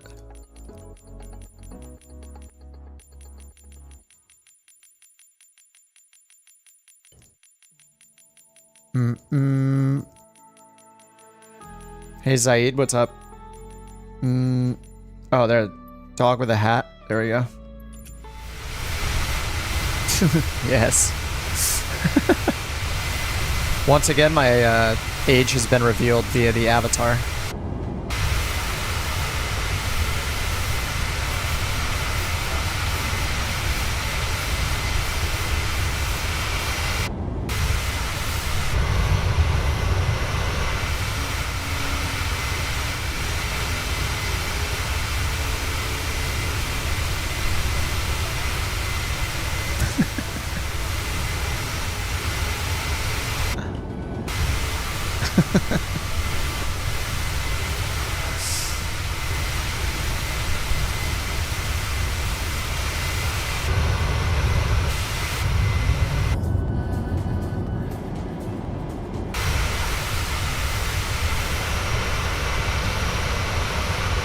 And fix the engine volume again.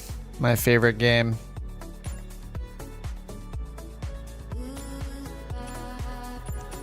What's going on in the cockpit? I mean, it's just how we look. What do you mean? That's what we look like. Don't judge us. How do you calculate descent? How do you know when to start on the descent? I think the rule of thumb is like 3 to 1, right? So if you're at 30,000 feet and you want to get down to 5,000 feet, that means you need to drop 25,000 feet. So I'm pretty sure you just take 25 and multiply by 3, right? And then you get 75 and round up maybe to 80. So 80 miles out, start your descent. Pretty sure that's it. But there's a mattering what plane you're in, you can use your avionics to decide what rate of descent, like very precisely. So if you're using a flight computer, like it will tell you exactly when your top of descent is, based on your flight plan. Especially if you have an approach or a star or both, an arrival or an approach programmed in, and it knows exactly what altitude you need to be at, so it knows exactly when to start your descent.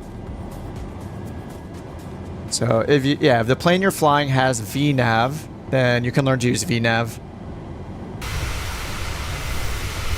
to do the descent. And that's the easiest way.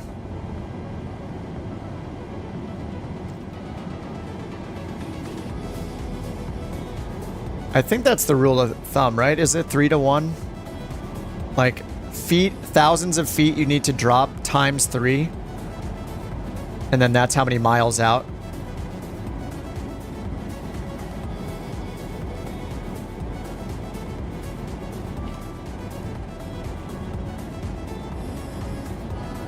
Yeah, 3 to 1, 3 nautical miles of travel is allowed for every 1,000 feet of descent. descent from flight level 350, 35 times 3, 105 miles. I think that's it. And then for your speed of descent, if you can find your ground speed, assuming that you're going to maintain that same speed for the descent, you can do your ground speed times 5, and that will give you your rate of descent in feet per minute to do a 3-degree angle of descent. So 472, if I just type in a calculator, times 5 would give me 2360. So I could descend at like 2,300 or 2,400 feet per minute. Probably 2,300. But that would assume that my ground speed is the same. But it matters what plane you're in. Like, if you have a G1000 or something, like, if you can learn to use LNAV, or sorry, VNAV, vertical navigation, or even if you just program in your approach or your arrival. In a smaller plane with a G1000, you're typically not going to have an arrival, but at least your approach, that'll have the known altitudes you need to be at for the approach, and it'll give you a top of descent timer on the G1000 at the bottom of your flight plan. But it's different mattering your avionics. Ultra wide? No, I use a 16:9 30. I use a 32-inch 4K monitor. I used to use an ultra wide and play the sim in windowed mode. I didn't do ultra wide streaming even with an ultra wide, just because a lot of people watch on like tablets and phones, and not everybody has an ultra wide, so it just ends up, you know, having bars at the top and bottom.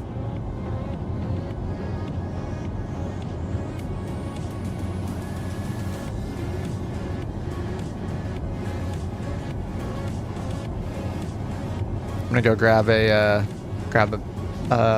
shake from the fridge.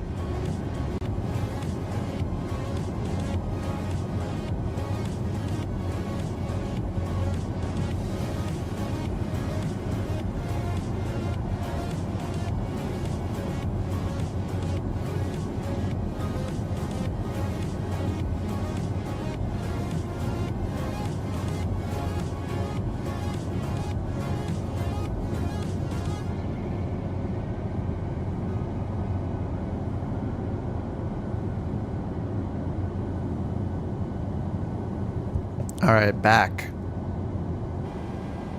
We're still only at 31,000 feet. Brian's up at 38,000 already. Trojan is at 32,000. He's catching up.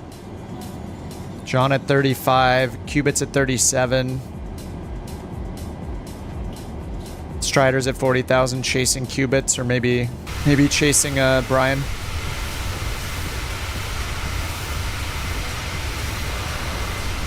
Bungalow's also in the longitude at 46,000 feet.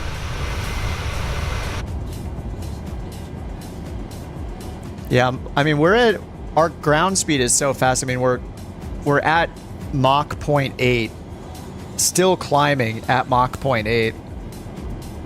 So it's just maximizing our ground speed. We're not going slow. We're going 467 Mach 802. What's up, Chris? Forget, I think mostly tonight, yeah, people are behaving. I think Josh had to get into some action earlier, but he took off for dinner.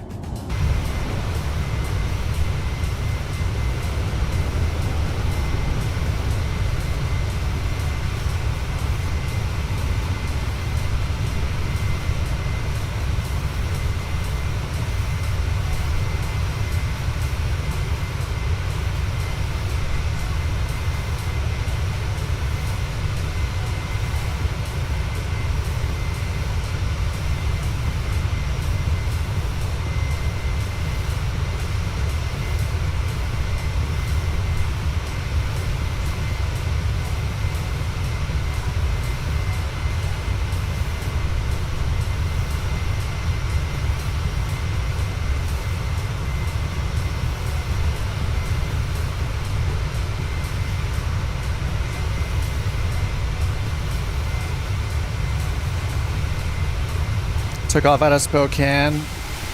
6 Vision Jets around you. It's pretty nuts. Like, Vision Jet isn't even free yet. Imagine, like, when in Flight Sim 2024 comes out, it's gonna be crazy. There are already so many Vision Jets.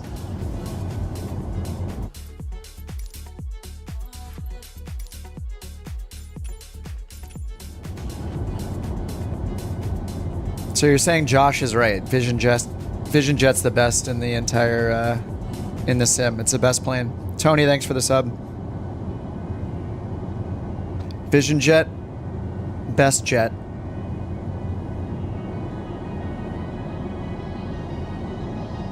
I gotta try the longitude again. It's been a while since I've flown that thing. I always went for the CJ4 because of my hatred for the G5000.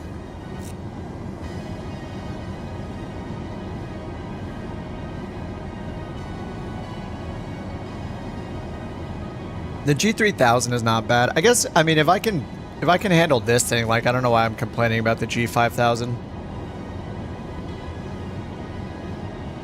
Call 323. Contact Nanchang Control 1. Favorite plane in the game, hands down. Flight Effects must have made millions. Dude, I hope so, because that means they'll make more planes.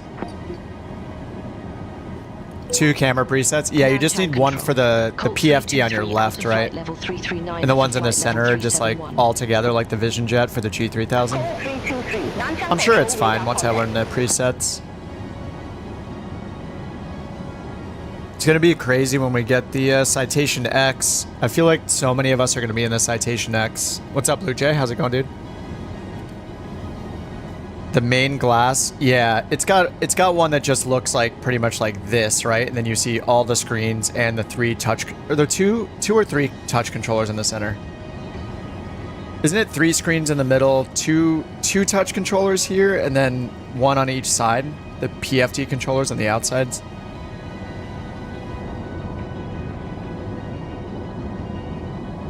If I can learn all the camera presets for all these airliners and be okay with it, then I'm just being a baby about the G5000.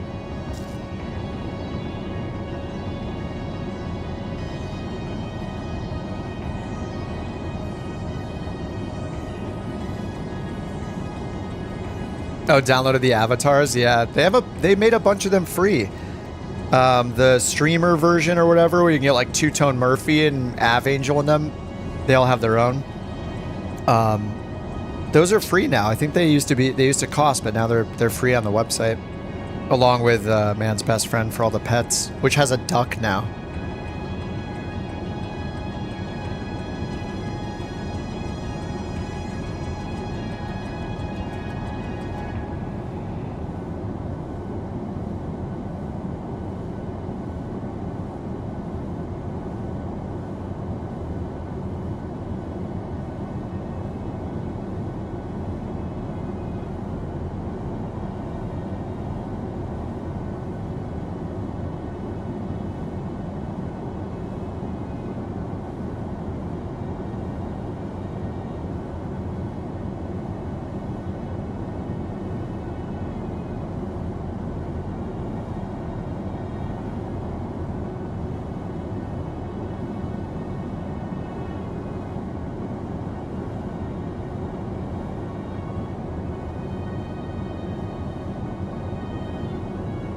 Alright, sorry, just had a quick restroom break.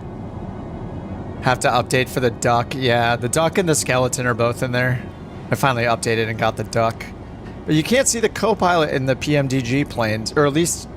Can you in the 777? Gym captains? Never. Even if we gym, what we do right after is back on the couch. Couch 10 hours a day, gym 10 minutes a day. That's the ratio.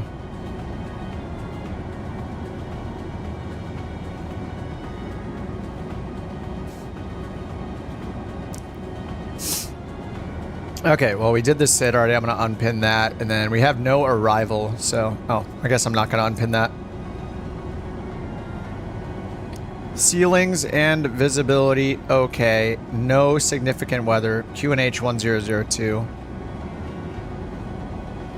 210 at 2 Meters per second. That is so weird. What does that even mean? Oh, we're about to level off. Finally. 31 minutes later. 31 minutes and 50 seconds to get to cruise. You only wish the Vision Jet had all the perks the M500 has. Exactly, and could see co-pilot. Yep, I agree. Yeah, I want like all the planes to be improved to have like wear and tear and simulated bird strikes and engine failures if you push it too hard, all that stuff. The walk around. Luckily, I think a lot of devs will probably start implementing that stuff because of the new walk-around mode that's coming in November. Once that's out, I feel like they'll feel like they need to do it because a few people are going to do it, or you know, they're going to start implementing it in certain planes. It's going to be like, hey, you want to be as good and high quality as those planes, you need to also have the first-person walk-around. All right, good night, Oliver. Have a good one. James, thanks for the sub. I think it's going to be awesome. I'm just so excited. I just hope they don't mess it up, you know? Don't mess it up. The pressure is on. I assume they're releasing it on Xbox and PC on the same day as well. And it's going to be a lot.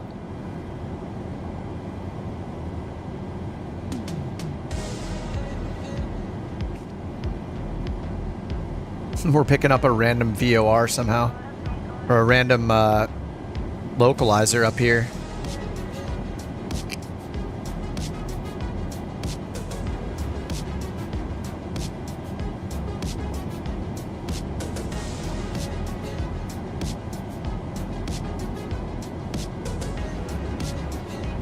All right, we got a ways in cruise. I picked wrong here. We have 321 minutes.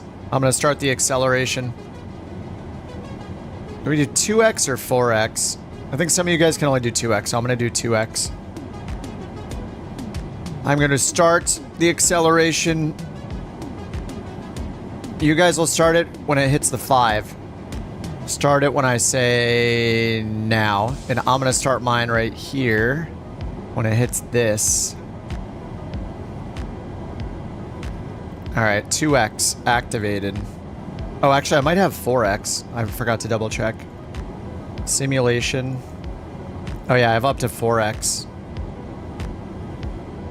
Uh-oh, let me turn mine off. And then change it to 2x. There we go. Now turn it back on. Okay, done. All right, we're at 2x now.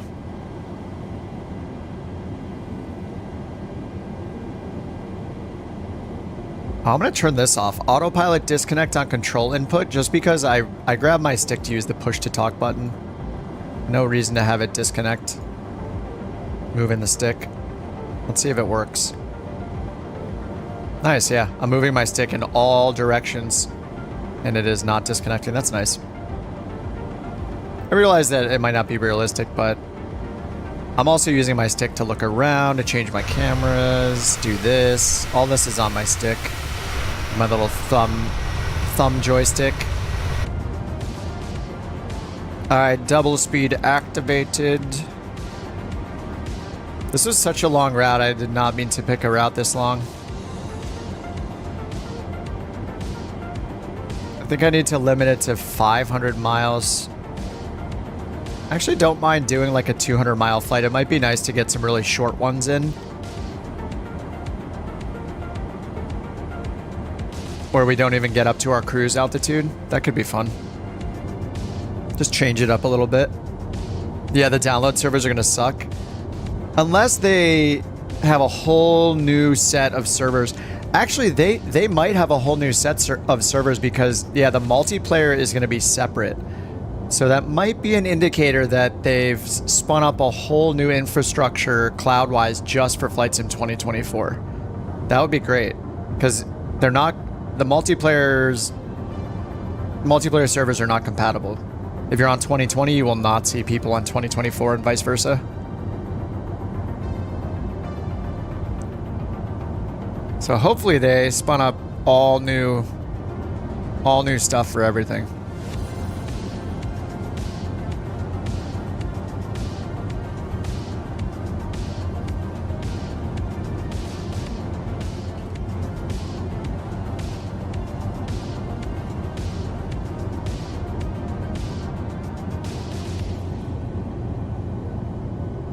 Pre-order now.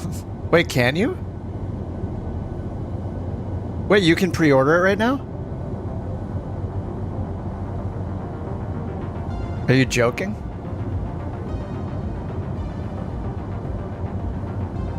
Oh, you can't? Oh. You use promo code for 0% off? Yeah, use the promo code. You get nothing and they give me $5. That's such a good deal. Isn't it? Such a good deal.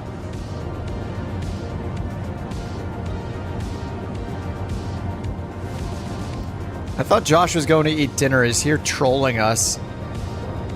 Yeah, there's no Flight Sim 2024.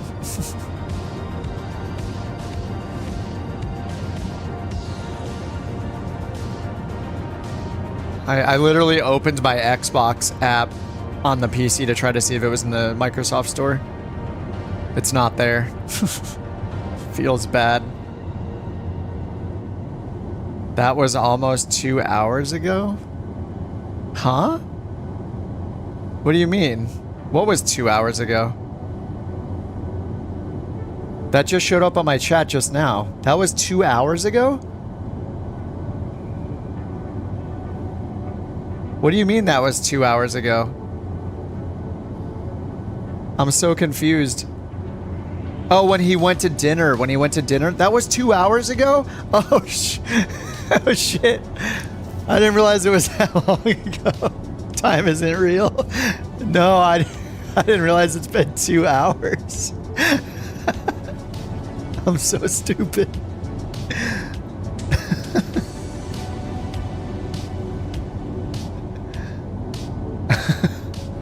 Whoops.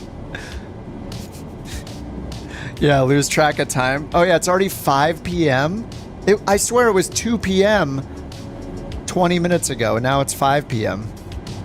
It's so weird.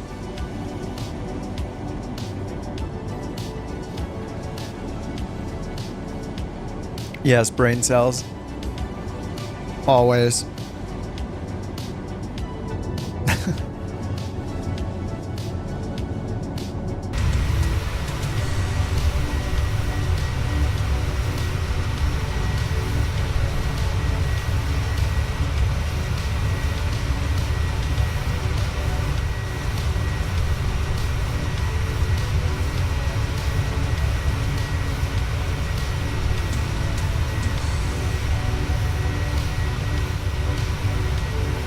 Procedures for 1-8 left are bonkers. They're absolutely bonkers. Is it an RNAV approach? Why are they crazy?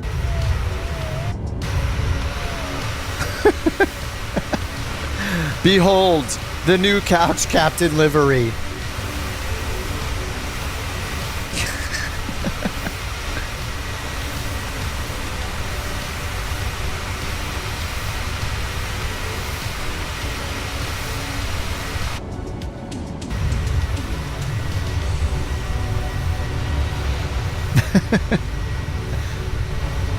It's better, faster, stronger than the other liveries.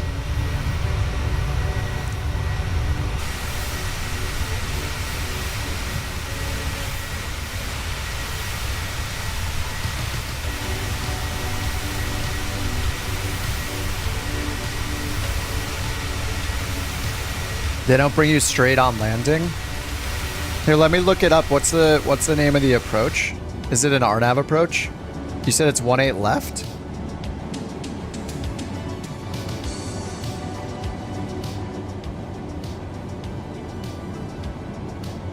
It's not the ILS, is it?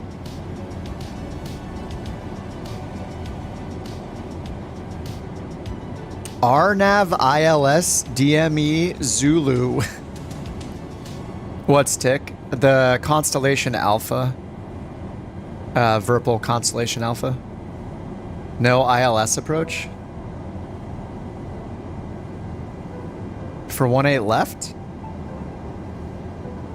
The thing is, like, the Garmin's will, they'll filter out approaches that you're not capable of using. Oh, it is the ILS. Okay. What's up, Sawman? Sawman Tornado. It is the ILS, but which one? What's up, Jeremy? I could look it up to see, what's up with it. I don't know if it has like an offset approach or something where it leaves you off and there's an offset to the runway.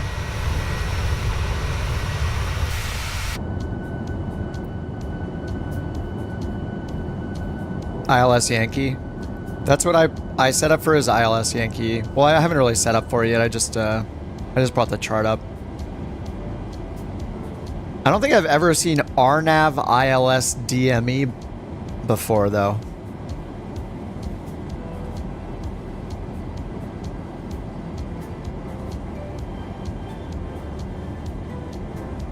Usually they're just named ILS.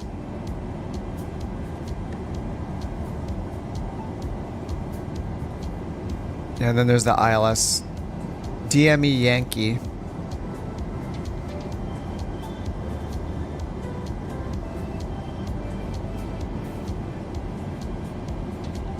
Transition altitude 9,850 feet.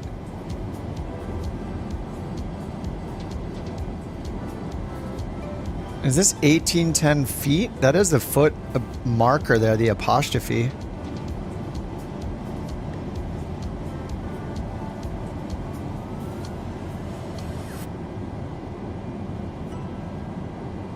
What is up with all of these approach frequencies? Why are there X's on the end of them? Does that mean 0, 0? I've definitely seen some weird stuff.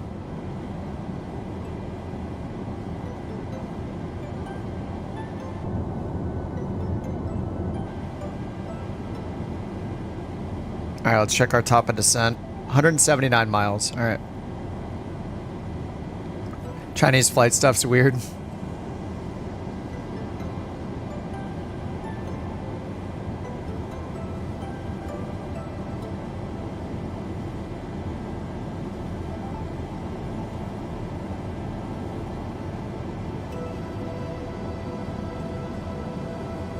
That's why you don't fly there? It's gonna be fun. What's the worst case that the worst case is all of us get zeros and then we get kicked out of our own VA. Fly over, around, but never to it. We're just changing it up. We could go do one in the States after this.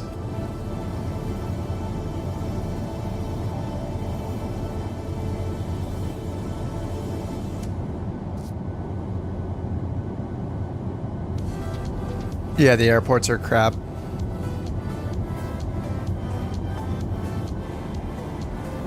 Yeah, they probably just have so much, like, just super limited data to work with.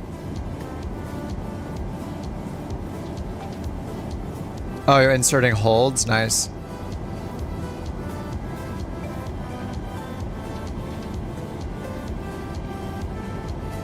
Dropped a screen grab into Discord.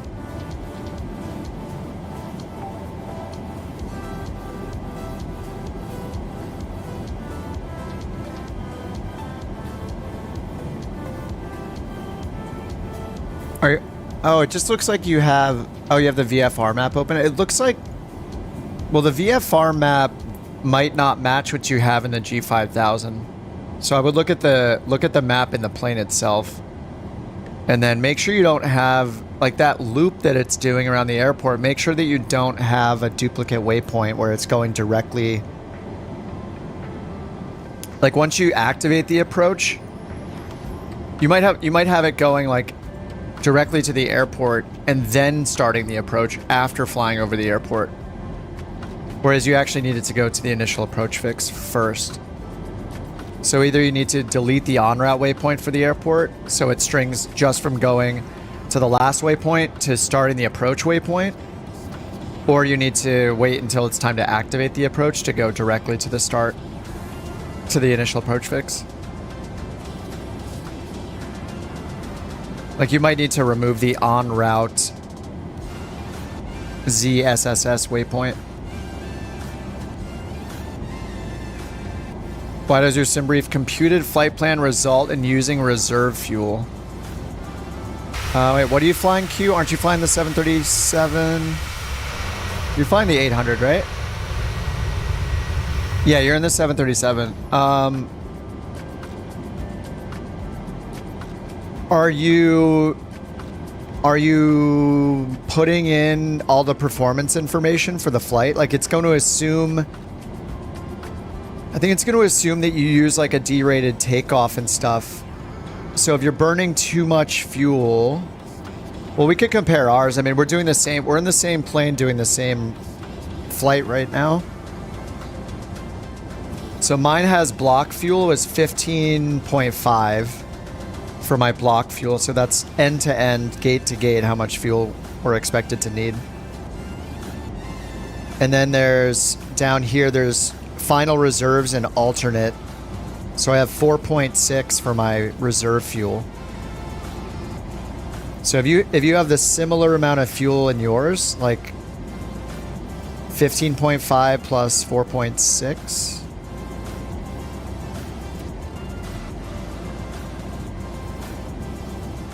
And as part of this, like it will assume that you're using like a D-rated takeoff. I think it's way down here in the takeoff information, what it's expecting you to use. Oh, kilograms and pounds bug. Yep. Okay, yeah. That happened to me like not long ago. If you change from like one livery to another, it can mess up your settings sometimes. And you have to make sure that it's set here, like under, what is it? Menu, setup, aircraft displays. Yeah, and then go to the last page, 9 out of 9. So you have pounds and kilograms here. And then also in the EFB, you have pounds and kilograms. If you go to the preferences section here and scroll down, there's another weight unit here you have to set. And then make sure you hit the Save Preferences button at the bottom. And then I believe on SimBrief, you also have to set it. Cheat by having the setup give you more fuel. It might, that will be caught by NewSky though. If you change your weight, it's gonna say that you cheated on the flight. So I wouldn't do that. I mean, you can just fly with your reserve fuel if you have enough. Like you might be in your reserves, but you probably have like 5,000 pounds of reserve fuel. You could double check by going to your Prague page. Just go down here, go to Prague, and look at ZSSS, and look at how much fuel it expects you to have when you get to the airport. This will show you your estimated fuel when you arrive, right here.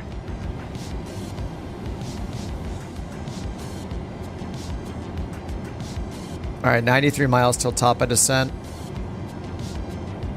So let's get set up for the descent. 111.3. We have no star, and we want to get down to 1,800 feet at the FAF. 1,810 feet. The MSA is like 3,700 feet, it looks like.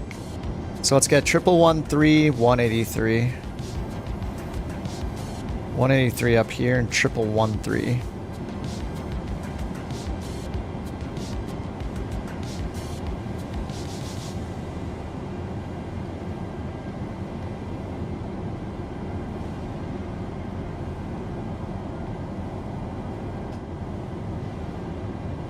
All right, 113, 183 on course 1 and 2.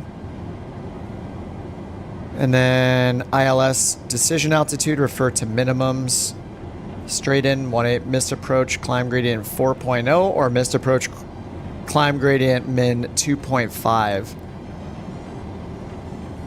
I don't know which one we should do. I guess I could just be safe and do the 2.5 instead of the 4.0, which is probably for smaller planes. I'm just going to do the 230. Or actually, it's 213. It's only 13-foot difference. 213.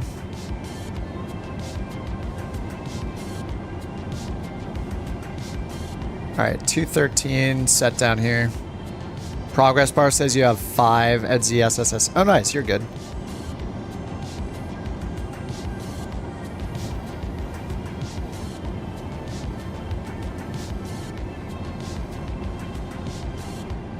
Okay, so we're going ZJ, Sasan, Akimu, PK. That's our last direct to, and then we need to start the approach.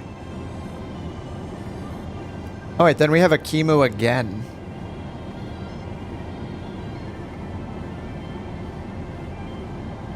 Wait, where did this Akimu come from? Oh, it's part of the R340, Romeo 343 airway. Because we start on Sasan. Or Sasan. Okay, we'll expect radar vectors 18 left. Expect radar vectors ILS Yankee runway 18 left. Colt 323.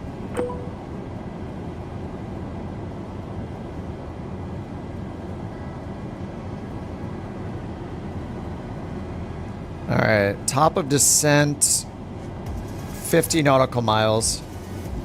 And I'm still in 2x speed right now.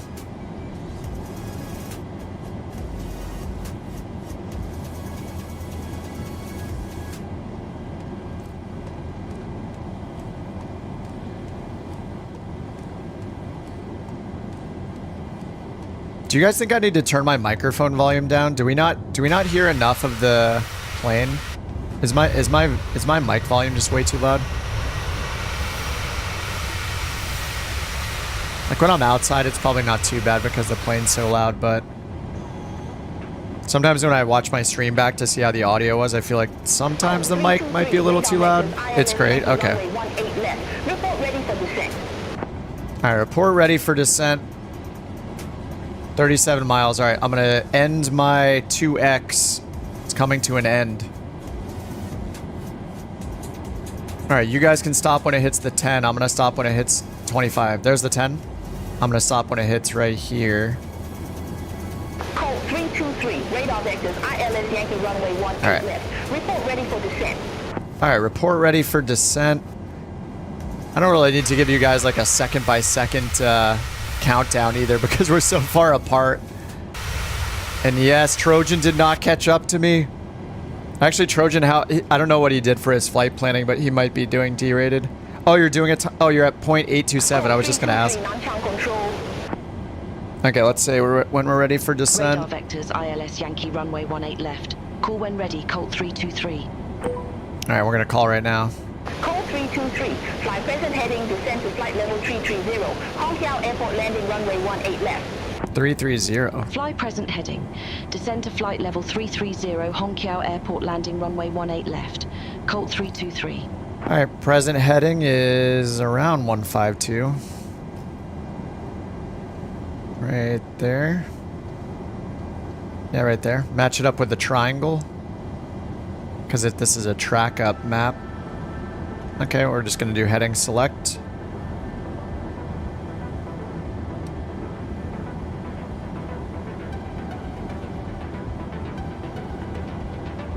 All right, start of the descent. It's our ground speed. 464 times 5 gives us 2,300. 2,300.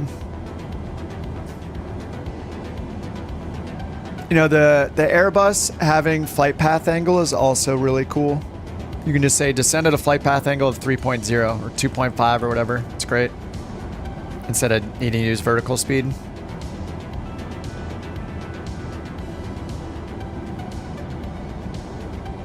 We're descending at Mach 0.8. What is it? I think, yeah, that is our target descent speed. 0.803 or 330 knots. We're going a little bit too fast compared to VNAV, but that's okay. VNAV's based on our whole track. The whole route that's in there and turning around and stuff. Colt 323, turn left, heading 130, descend to flight level 200 vectors for the approach. Expect further clearance in about 43 miles. 130, 200. Turn left, heading 130. Descend to flight level 200, Colt 323. All right, let's do our landing calculation. Let's go to airport, Shanghai, 18 left. Okay, it's 11. It's got it's got a little bit of a displaced threshold right there. Let's look at the runway length available. 18 left, landing beyond glide slope. We're gonna touch down at the threshold or at the glide slope, I guess. Yeah, we don't want the threshold, we want the glide slope. 94, 98. I still don't know the answer to this, whether or not. So 94, 98 is the usable runway after you land based on where the glide slope has you touching down. So it's 1,000 feet difference, 1,001 feet, which is like the touchdown marker, so that makes sense. So I guess I still don't know whether when I'm in here doing landing en route, I choose that runway, 18 left. Oh, it's even putting a bigger number than the 10,000. Like, is this accounting for... This knows the whole runway length, and it is threshold to threshold, because when I hit calculate, like this... Okay, yeah, it's got the displaced threshold shown here, so it knows my available runway length is actually... Threshold to threshold is 10,818. So I think I'm just making work for myself by looking. Because then 10,818... which is not quite this, but it's longer than this. And then when we touch down, it's on the 1,000-foot markers, 1,001 feet after the threshold. That's where the glide slope has us down. And I'm probably just overthinking it, and I should just trust the performance tool.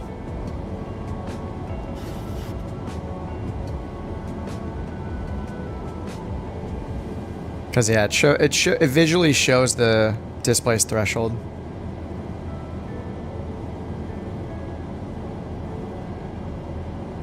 Winds are variable at 2. 1002 for the altimeter.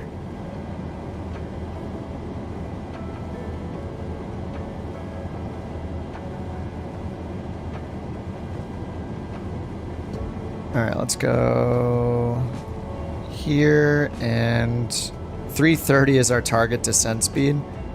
We can't do 330 though, it's too fast. Our barber pole's there still. Alright, I'm going to turn meters off for now too, because they're giving us everything in feet.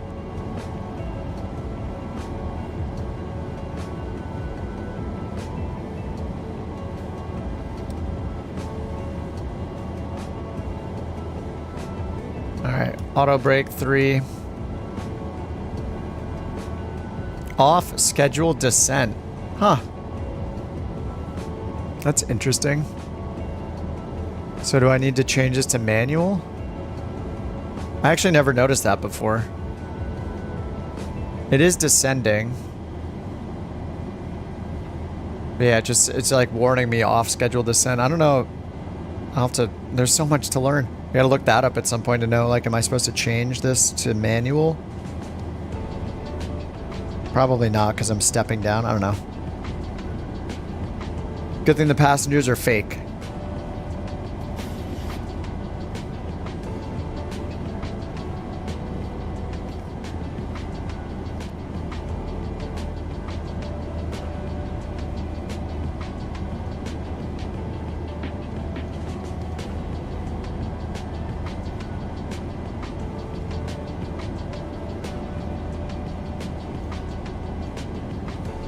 Alright, we're trying to get that 330 knots.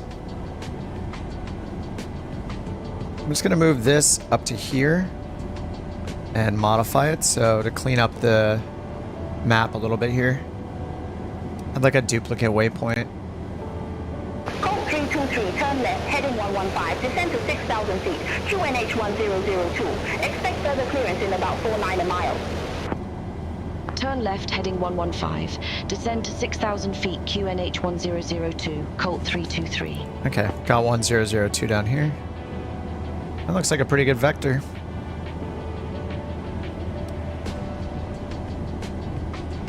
Okay, now we're going down to 6,000 feet. The FAF is 1810.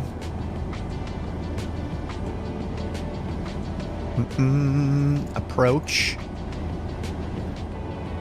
1810 for the glide slope. 1113183. Let's double check that. 11113 and 183 for the course.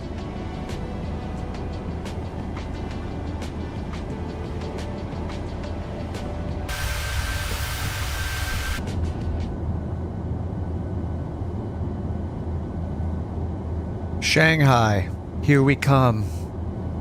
Welcome us.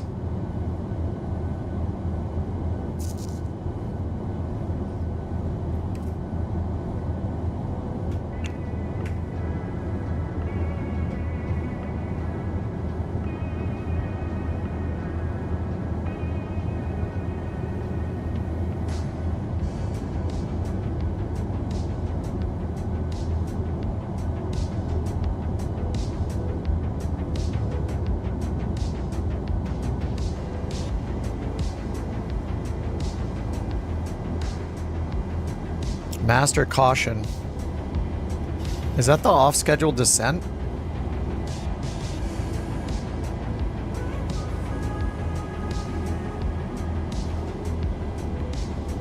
I guess it's for the off-schedule descent. I need to figure out what to do with that. 737 off-schedule descent. Here we go. Start to descend no more than 500 feet below what you have set in the flight altitude on the pressurization panel, otherwise you'll get this. Start descent no more than 500 feet below. Oh, it's because I never reset this, right? I should have had 37... Wait, was my cruise 38.1 or it was 37.1, wasn't it? I can't even check now. I think I got 37.1 and I don't think I ever fixed it up here. That is probably why. Check the FMC cruise page. Cruise altitude. Off-schedule descent light illuminates when you start a descent before reaching the cruise altitude of the pressurization panel altitude set on the overhead. It doesn't monitor cruise altitude in the FMC. I see. I didn't pull this down. Okay. How do I remove that? Can I hit trip reset? Contact Shanghai approach 127.75, Colt 323. Shanghai, Colt yeah, maybe I can't. Oh, set it to my current altitude? Information Tango. What am I at? 17.2? Ooh, nice, thanks. Bandit to the rescue. Expect radar vectors for ILS. Yankee runway 18 left. QNH Thanks, Bandit. 1002. Expect radar vectors for ILS Yankee runway 18 left, Colt 323. Alright, let's get our speed down a bit. It's gonna take a while to slow down, probably. I'm just gonna put in the 240.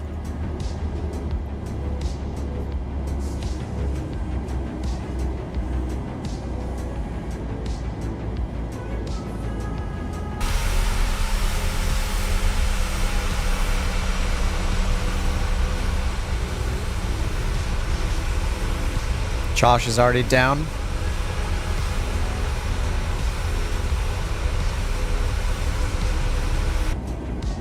Master caution. Oh, it's just doing it again. Crap. Probably because I didn't turn it up.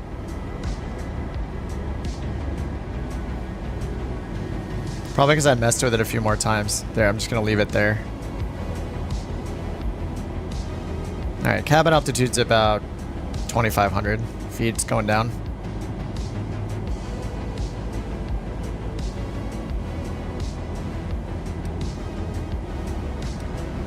Alright, it's going to be a right turn to final approach course 240. Or sorry, 183. We're at 240 right now. Probably need some lovely speed brake as usual.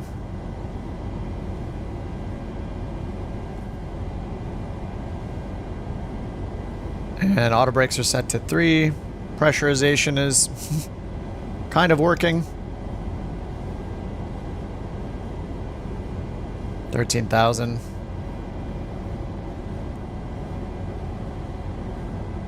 Colt 323, turn left, heading 075. Turn left, heading 075, Colt 323. Alright, 075. You always need speed brake for beyond ATC descents. Yeah, I think well, this is my call, how fast I'm going. But yeah, I guess I do need to descend even faster. Oh yeah, I really do. Descend to 5,000 feet. Descend to 5,000 feet, Colt 323. Yeah. Especially because it's vectoring me, so the track miles are much less than we were expecting. So now we're suddenly having to descend a lot more quickly. But I'm gonna have to slow this down so we can get to 10,000 feet. Get under 250 knots.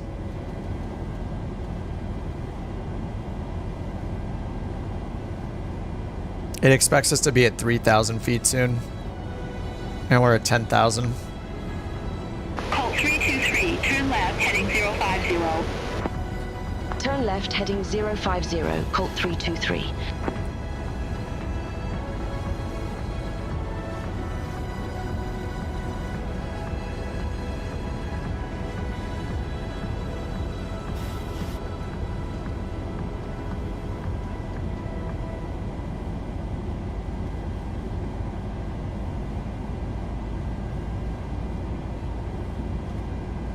Okay, let's try flight level change.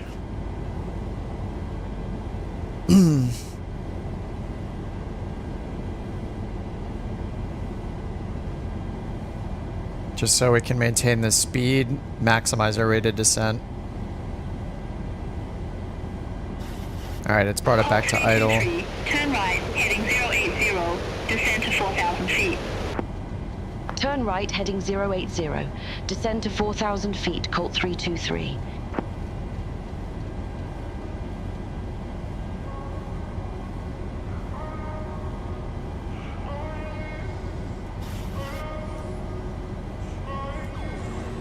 We might need to go around, we'll see. They're kind of vectoring us a little bit, like they seem to realize we need more time. 9 miles from Psi 1 right, turn right, heading 140. Maintain 1,800 feet until established on the final approach course. Cleared ILS Yankee runway 18 left.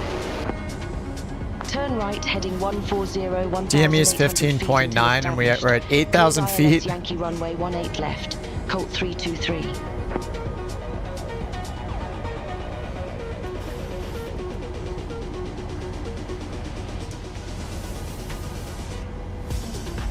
Alright, I got flaps 1 down. I should have done flaps 1 earlier. Whoops. Yeah, if I put flaps 1 down sooner, we probably could have descended faster.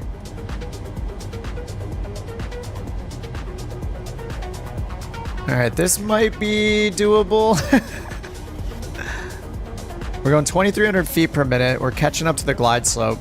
Yeah, we're 2 dots above, but I think we'll be able to catch up. The question is if we can slow down. This is gonna be a fun one. The couch captain's way. What could go wrong?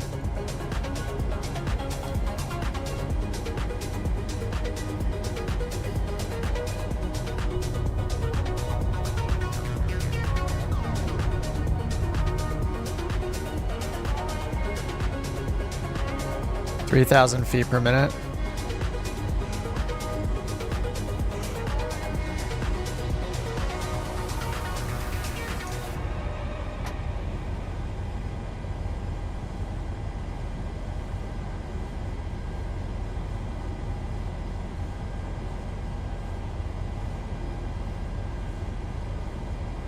Trying to slow down with more drag on the flaps here. This is... Colt 323, contact Hong Kiao Tower, 118.65. 2,400 feet per minute. Contact Tower 118.65, Colt 323. Hong Kiao Tower, Colt 323, ILS Yankee 1,400 runway 18 left. high. Yeah, we need 3,000 for our vertical speed. Hong Kiao Tower, runway 18 left cleared to land. Runway 18 left cleared to land. Colt 323. Should have got the gear down sooner too. I'm doing a bad job getting all the drag out that I can. I'm gonna get my speed brake all the way out even though it's past the flight detent.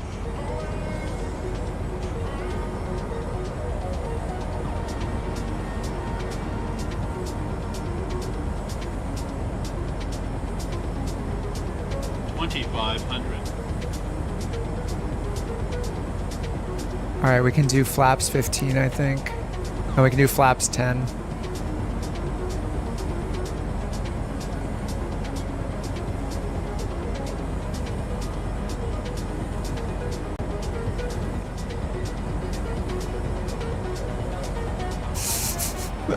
Yikes.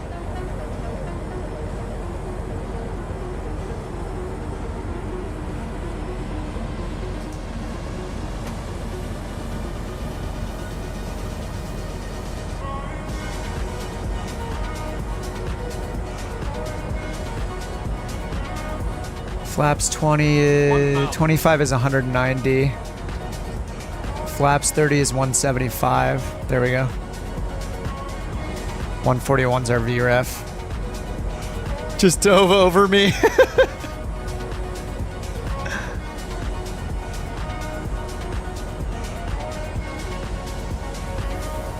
I think we're gonna make this.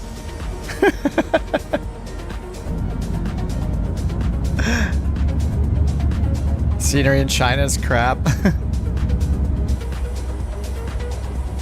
Alright, we're at our VREF, we're good.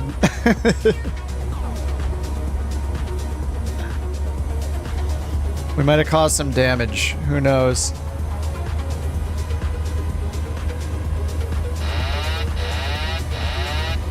Approaching minimums.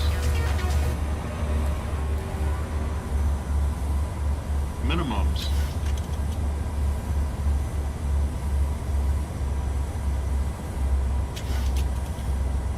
$100. 50. 30. 20. 10.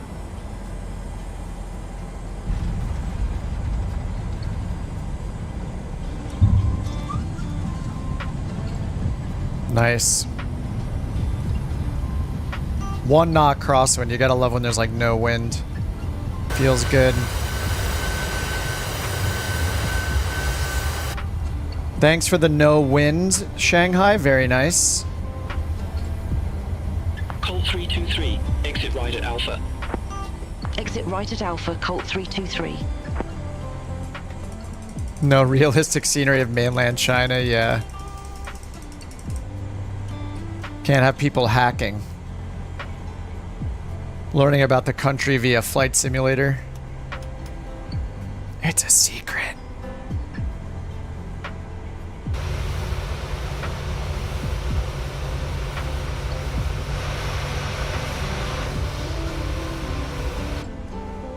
Colt 323, contact ground 121.9er, bye-bye.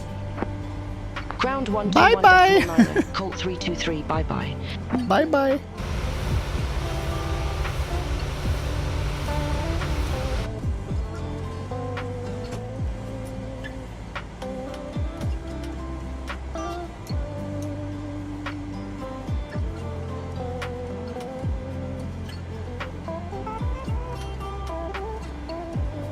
All right, we made it.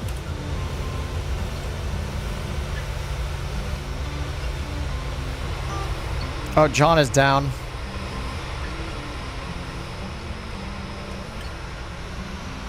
It's such a good livery.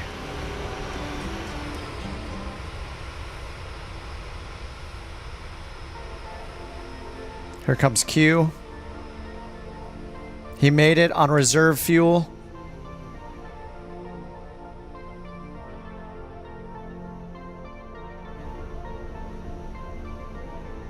Beautiful. Look at that center line. I think this is going to be good ratings all around. It's a nice big runway. No wind. No crosswind at least. What's up, Smooth? No, that was only flight 2. I've got a couple more in me probably.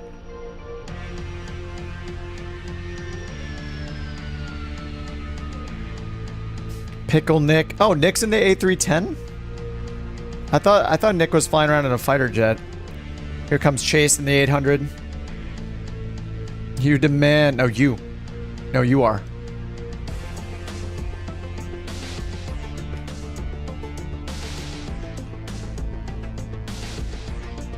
Close out my flight plan. Come on, give me a 10. Yes. Yes, 10.0, baby. A little late, but whatever.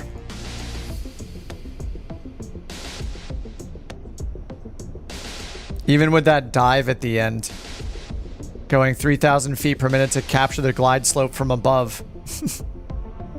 Luckily, they didn't track that, so we're good.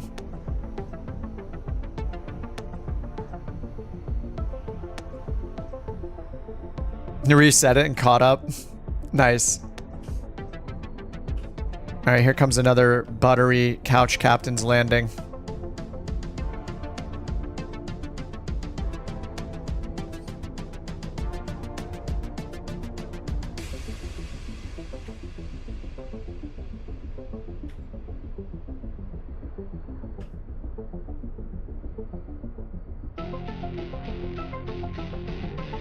Oh yeah. Butters all around. You think that blue livery is sweet? Look at the new white one. Only available for the Airbus people right now. And the longitude, actually. Whoops, sorry.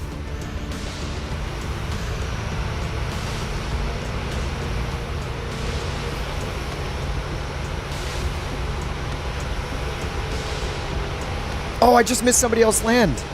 Oh no, that was Chase. Never mind. I felt bad. It's like, oh no. I'm sorry.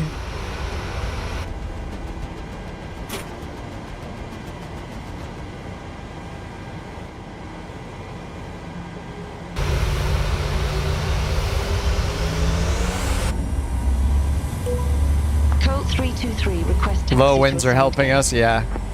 I mean, it's just lucky to get low winds. I'm not picking based on the weather. I thought we were gonna get a, oh yeah, that's a couch captain's taxi right there. We don't even need to abide by any taxiways or speeds. It can't track us. What's it gonna do? See, he's going on the grass because he's spamming butter emojis. It's a race. Oh, no, my gate. Mine. Mine. Mine. We're racing for the best gate.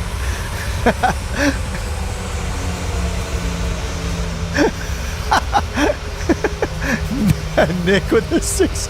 No. He just bounces. He just bounces off the gate. Easy. That was great. And this is a good gate right here.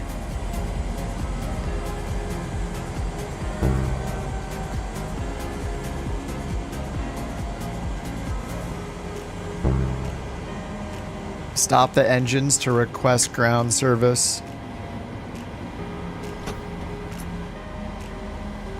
That was great.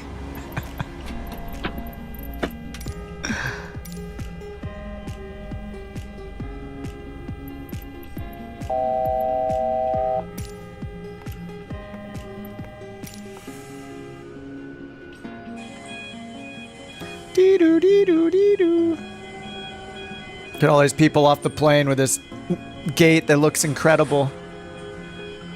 You tried to drift it in, nice. We're all about efficiency, especially on the ground when there are no rules. As long as we're under 50 knots, it's legit. And they can't enforce which taxiways we take. Nobody's watching us. When you're a couch captain, they let you do it. The most CCX flight that you've ever seen. That was some CCX taxiing for sure. And get these people off. Get off the plane. Get off now. Get out of here.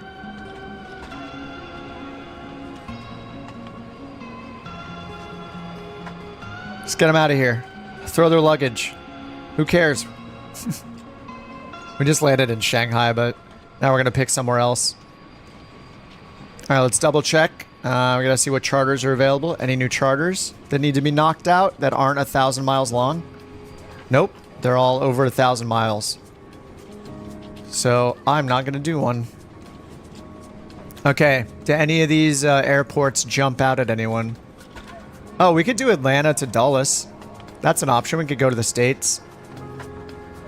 Or what's SMF to Ontario?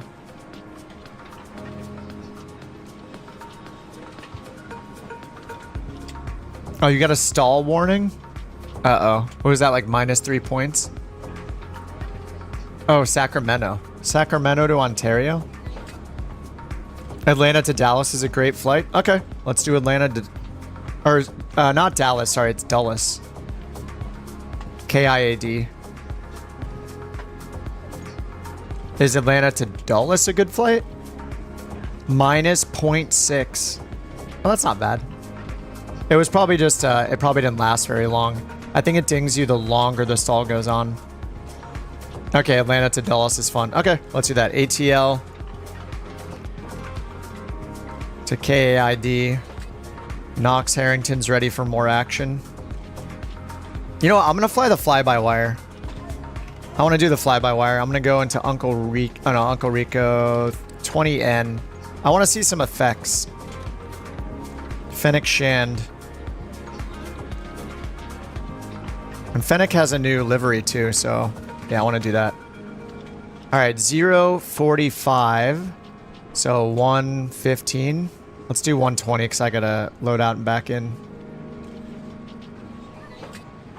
All right, I'm going to hop in the fly-by-wire. Oh no, Simbridge isn't started, is it? Uh-oh, I don't know. Any builds? Because there's a new livery for the fly-by-wire.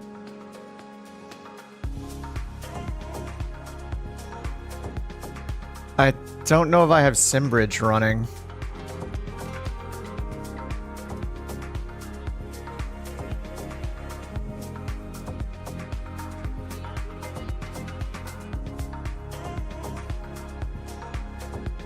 What's up, Devin?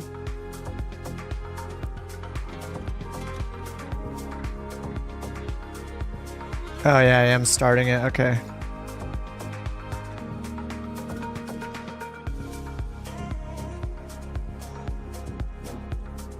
I think I did have it installed. All right, well, I'll try it out. If it doesn't work, then I'll hop on a different plane. Oh, it's only for terrain on ND. Oh, I don't even need it then. I'm not even using that. I'd actually rather not have it running in the background just for that one feature.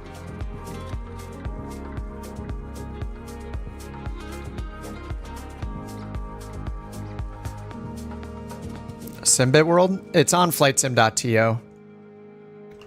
This is basically part of a pilot's life, but it's free. It's just a route generator. It just finds real world routes. But it's on flightsim.to. Let me find the link for you. There we go. I found it. Bam. Random flight generator.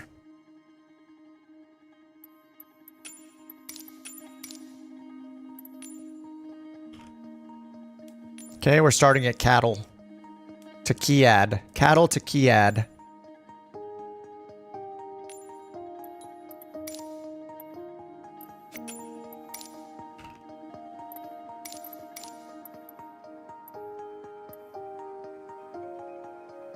I think this blue one is the new one.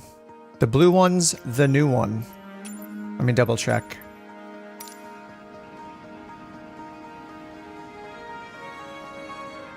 Oh, yeah, it's more purple. This one looks pretty cool. And we'll get the effects on this one, so gotta do it. Airbus time.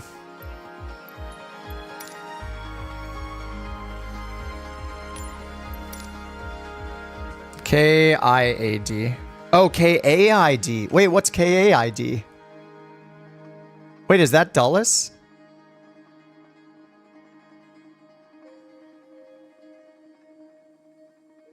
Oh no, this is Anderson Municipal. Uh-oh. Oh, I'm wrong. It's not Dulles. It's K-A-I-D, not K-I-A-D. All right, Bungalow. Bye-bye. Bye-bye. See you, man. Have a good night, dude. K-A-I-D in NewSky. Oh, you're right. You're right. Okay, okay. My fault. Yeah. You guys are right.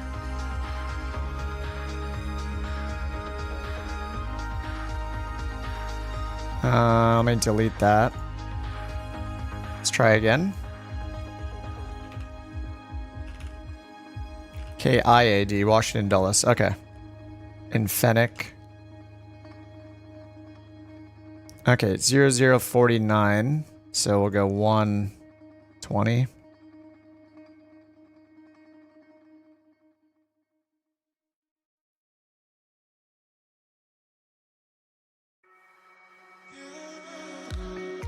All right, new sim brief.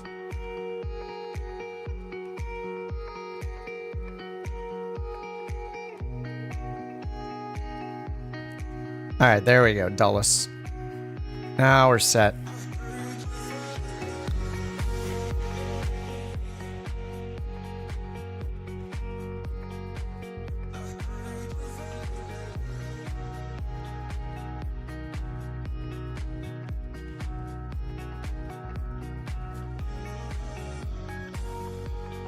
All right, say intentions.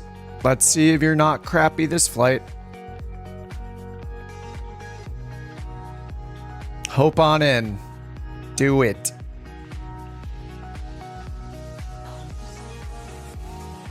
This loading time is taking a while.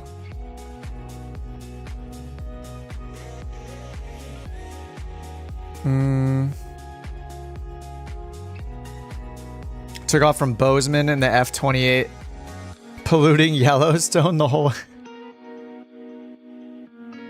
And the Atlanta spam guy isn't here and we finally got to Atlanta. Yeah.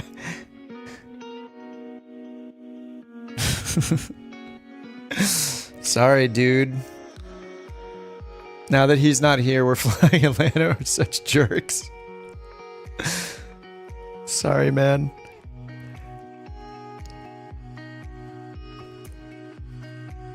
Man, this load time is insane.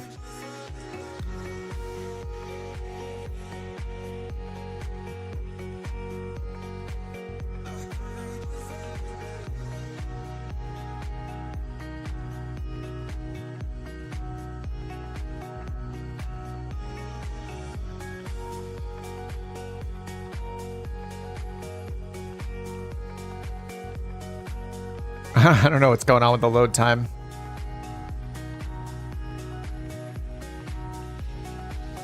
I wish it would say what it's doing at the bottom, like that would help troubleshooting and just somebody would be like, oh, I understand why it's taking a while. Maybe.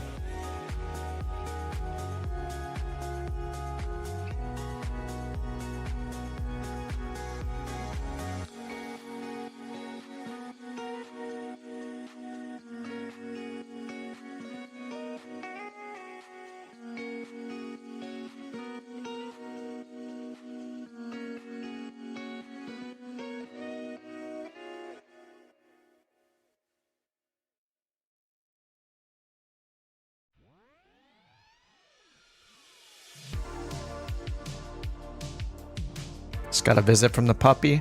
She's looking very cute. She's got a little pink bandana on.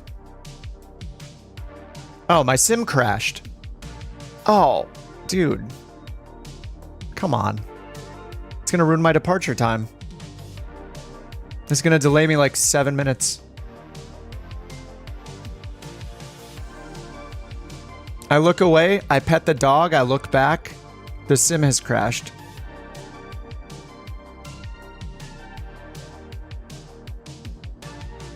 Follow the pollution cloud. Excellent.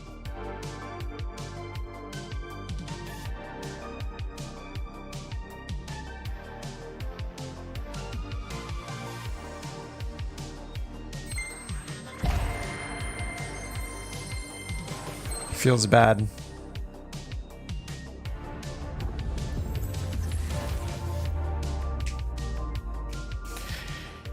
Yep.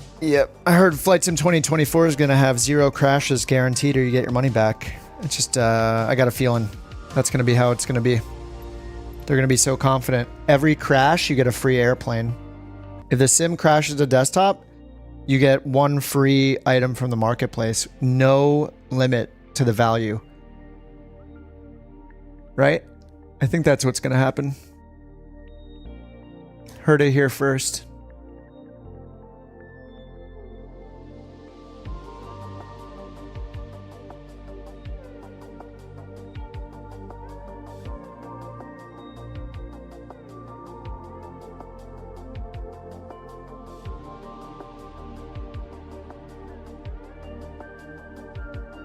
If community folder's empty, it never crashes. Unfortunately, you could have so much in your official folder that it still crashes. I remember certain sim updates, it would just crash from stuff like stuff in my official folder, even with nothing in the community folder. I mean, the official folder is just a community folder with slight moderation. OBS, yeah. Promo code KOTG, free upgrade to the 0 Crash Premium Edition. Yes. I would love to offer that. Bankrupt in days.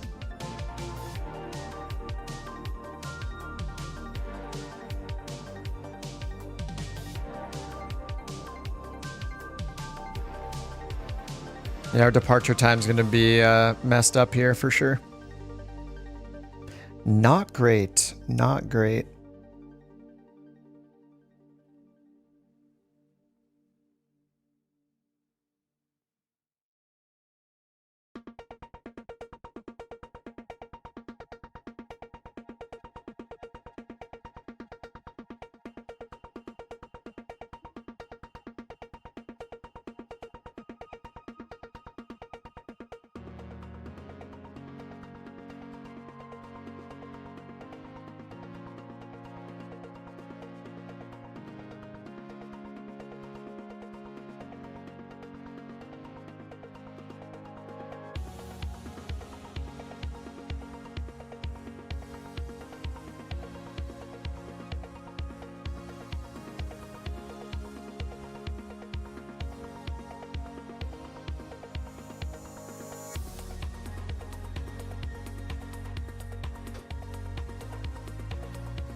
All right, good times at the loading screen.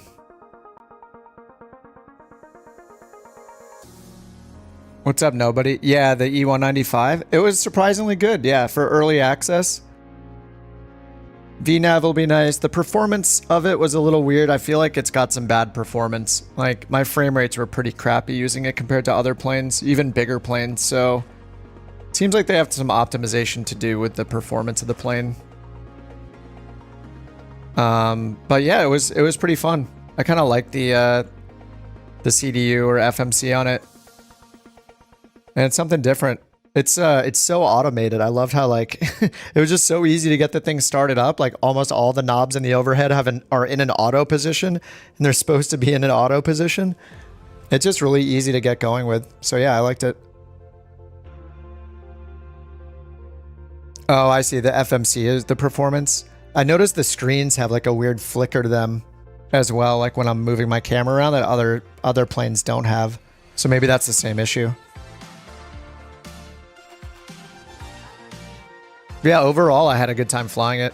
I just got the freighter variant just because that's the first one that came to the marketplace. I know that you can get the other ones from the website and stuff, but I'm just a weirdo and I buy a lot of stuff on the marketplace. But yeah, I'm pretty impressed. It was pretty cool.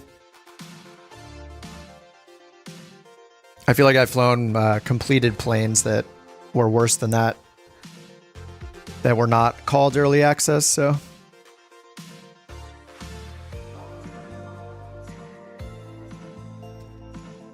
Oh man, the load times. Feel free to use the restroom. Make a 3-course dinner. We got some time. You have all of them, yeah. Yeah, I had a good time with it. I mean, I've just been getting into the airliners, so the last like month or two, so it's relatively new for me. Why are the FO screens in up? I turned them off because I don't use them. I turned them off using Taboo. No reason to have them on, just using resources if I'm not using them. You can also, with the 737 and the other PMDG planes, you can also turn them off just using the FMC. Can you friend me? What, in the flight sim? Yeah.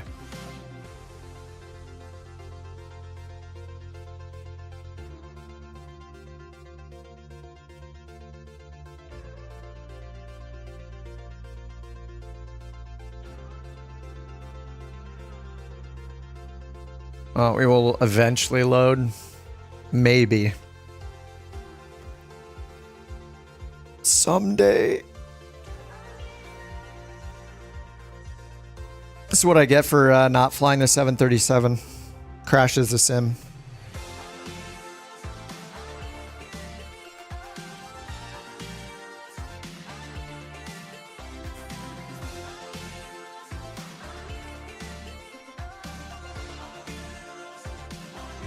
Wild that Microsoft thought JavaScript was a good language to program avionics. Wait, isn't it still? Isn't all the working title stuff in JavaScript? I mean, websites are run with JavaScript.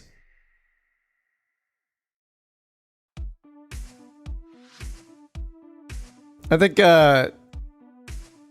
from what I know, there's no, like, perfect programming language anyway. Like, everybody hates something about every programming language or scripting language. Like, nothing is perfect.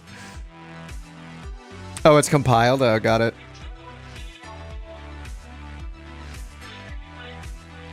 I'll just leave it to the developers. As long as it works and it performs well, then I'm happy. I don't care what they coded in. As long as it works. COBOL to rule them all. Oh man, these loading times are insane. I think the loading time doubled when I reinstalled GSX, I swear. I had GSX turned off, and I remember just yesterday I timed the loading and it was like 5 or 6 minutes. And now I reinstalled it. It's got to have been at least 5 or 6 minutes already. I think it's because there are so many files in GSX, like all the jetways, and there are just so many files that it loads in.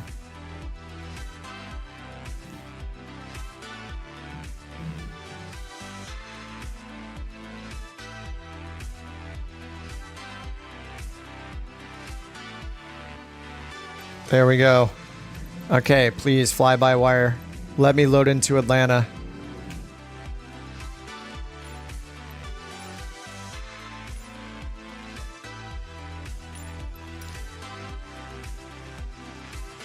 Which airliners are worth buying? The Phoenix A320, the PMDG 737s, the PMDG 777. I think the Aerosoft CRJ is good. If you don't mind early access, you could try the E-Jet that just came out. There's a freighter version, or if you go to the website, there's passenger versions.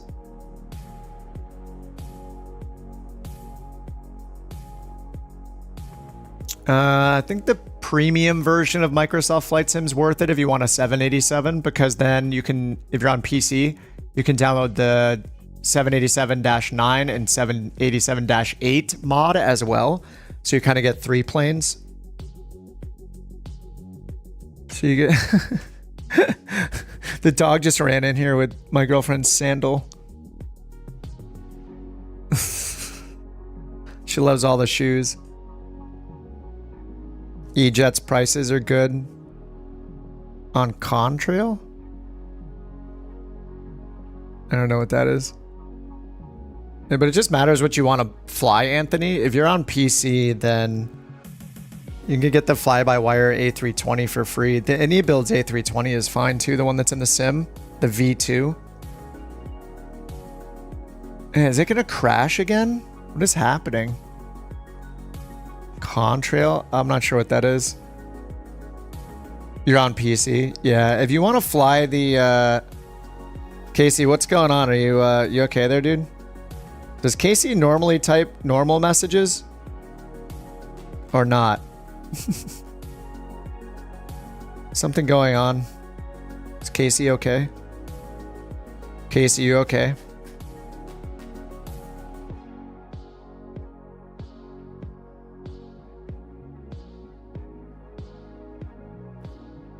You're looking for a good Embraer model? Yeah, if you want the E-Jets, check out the new, they're in early access, but Flight Sim Studio has the E170 and 175, the E190 and 195, and they released the E190 and 195 freighter, which I flew once on Thursday. I think I flew it. They're in early access, so they don't have VNAV, and the performance isn't super good yet, but overall they're pretty good. If you like really want like an ERJ.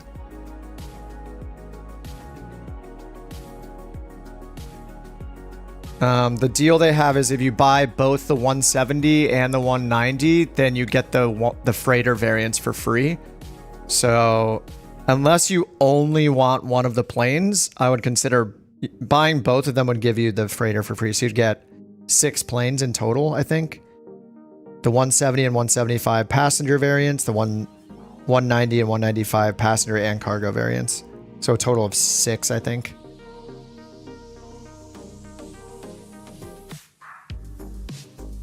Add-on linker? I don't have anything that I would turn off though. Like I want everything installed. It's fine. I'm just hoping when 2024 comes out. I mean, what's happening right now, I think, is a fly-by-wire problem. I think it's like it's taking so long to load into this one plane. I have no idea why.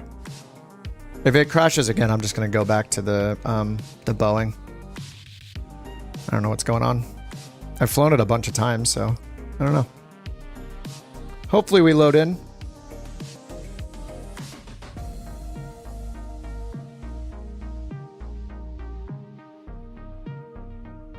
You ordered the crosswinds? Yes. Nice, dude. Yeah, the crosswinds are nice. My only complaint is it takes kind of a lot of toe pressure to put the brakes down, but especially if you get the short pedals like I have, you have less leverage. But they're nice, and I don't even have the hydraulic damper like upgrade. I have the spring, and they're still great.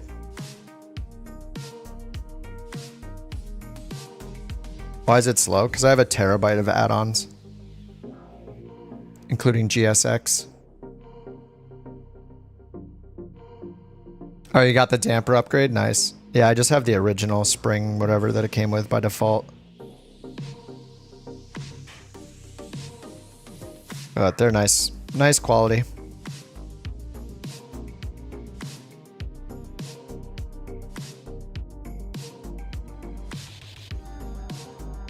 Oh my god, this is taking so long. This is ridiculous. Microsoft, why?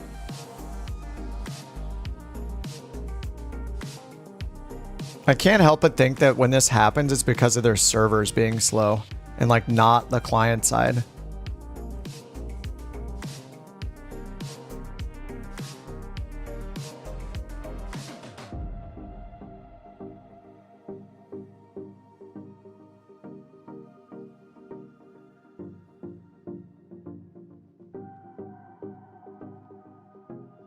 This is insane.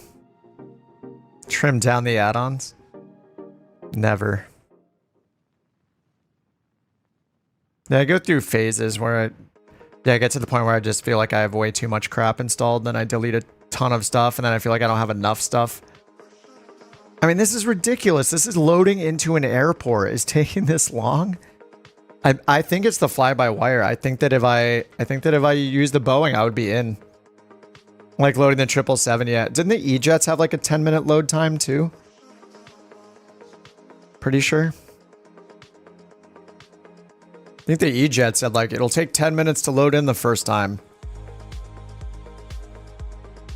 I don't know how that's a thing.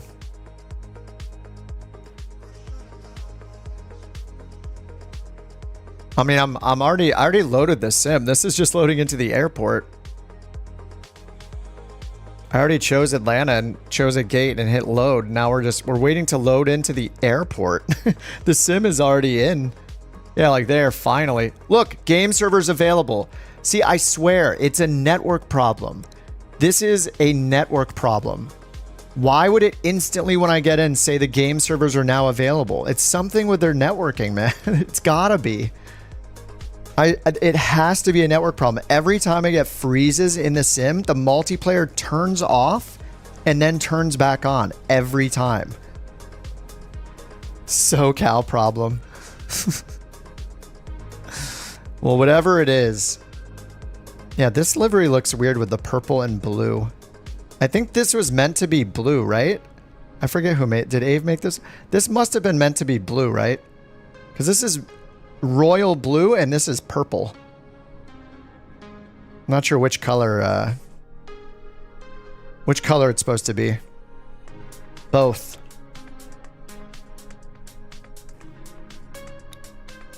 Battery 1. Battery 2. Ding. Power. Crew supply. Emergency lights. Nav.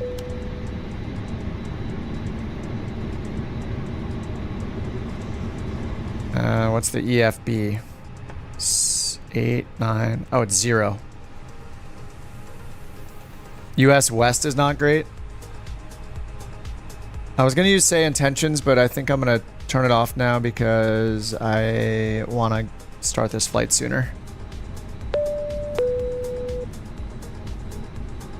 We need the co-pilot help.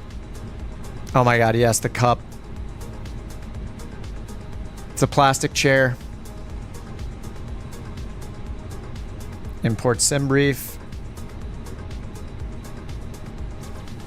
You've never had a problem with US West, but you had a problem with East?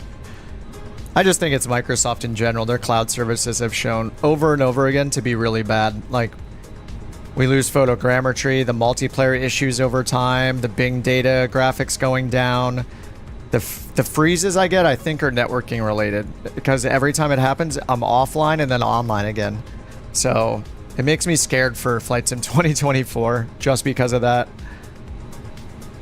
We will see what happens.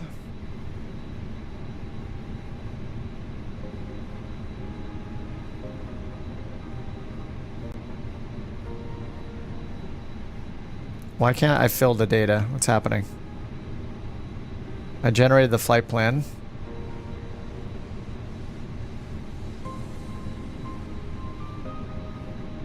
Sim brief data. Atlanta to Washington. This looks good.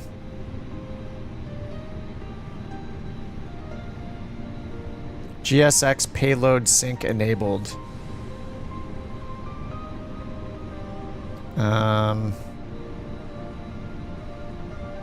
Let's turn that off.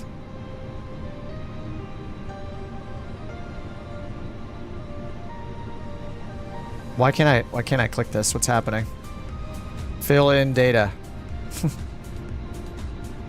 Why does everything have to not work?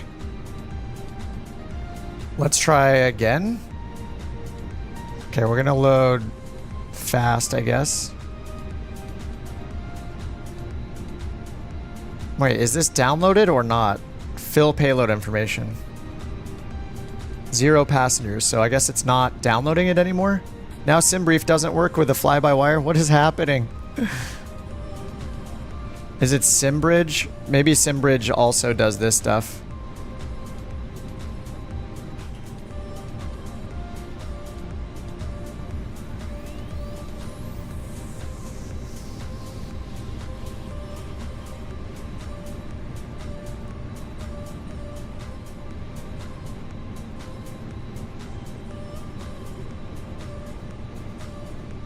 I don't understand what's happening.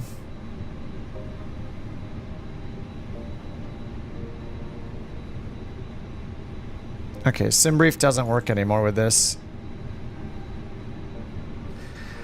Oh, man.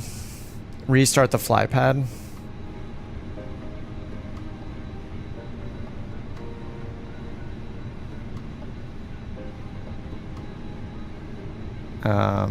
Fly pad?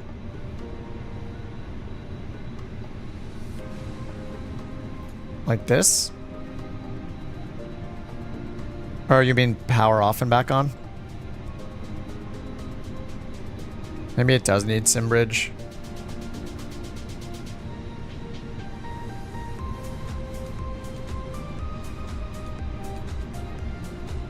Really? Okay, well.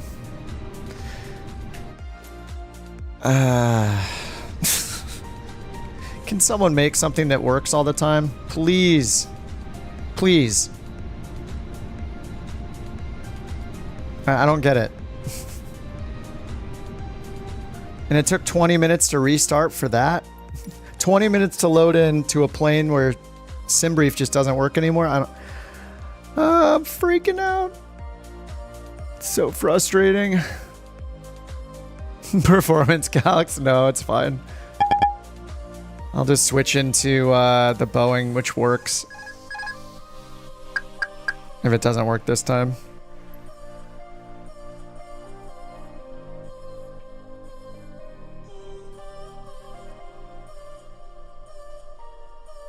We're freezing. Whole sim is frozen, just opening the fly pad. Oh, we're back. Thank you. That's just great. Okay. Fill data. No, it just doesn't work. Okay, back to PMDG. F-28's always there for you. You want me to have a 0 rating? Is that what you're saying? Alright, I guess I'm done with the fly-by-wire. That's very annoying. Analog gauges always work.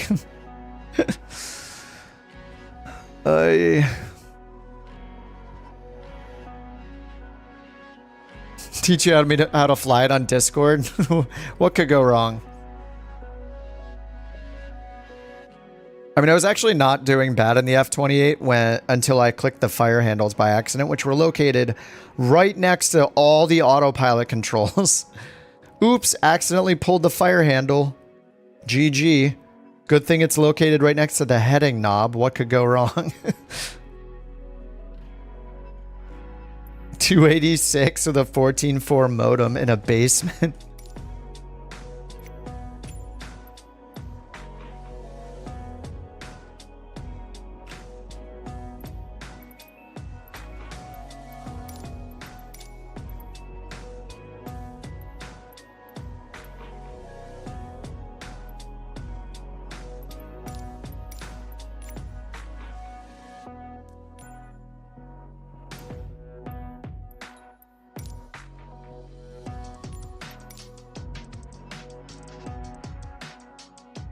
$9,600 baud, nice.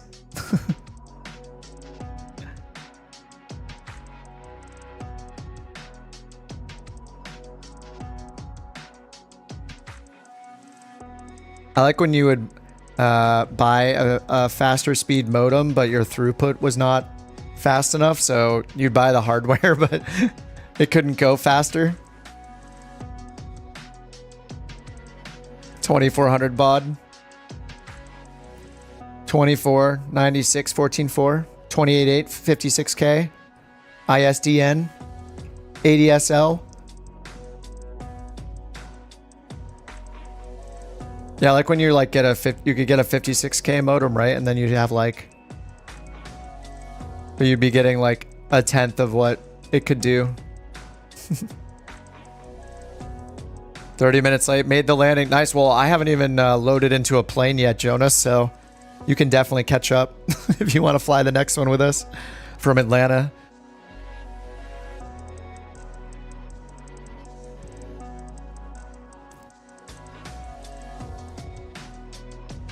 All right, does the Phoenix take 800 years to load too?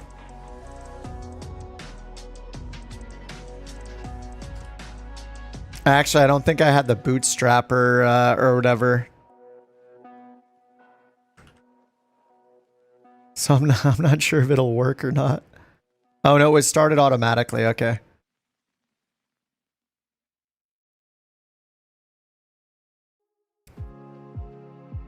Cancel my flight or it'll cancel on me. Yeah. It says preparing though. I don't think I can cancel it right now.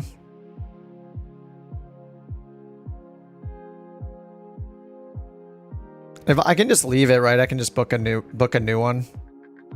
I guess I'm gonna have to anyway because I have to use a different plane.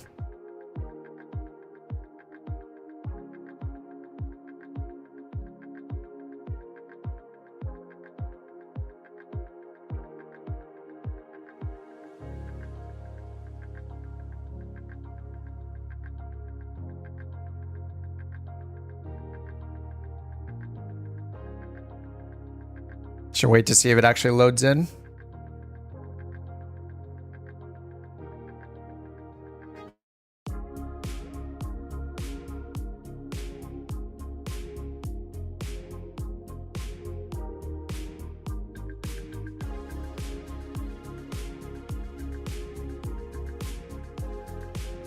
I didn't know that I was gonna spend 30 minutes loading. This is crazy.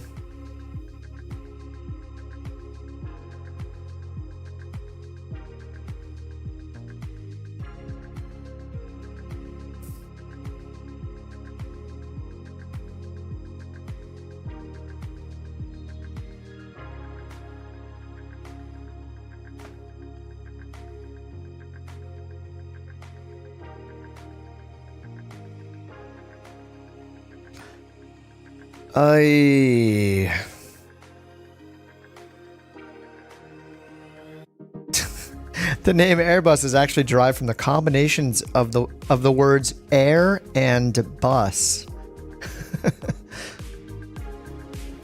Amazing.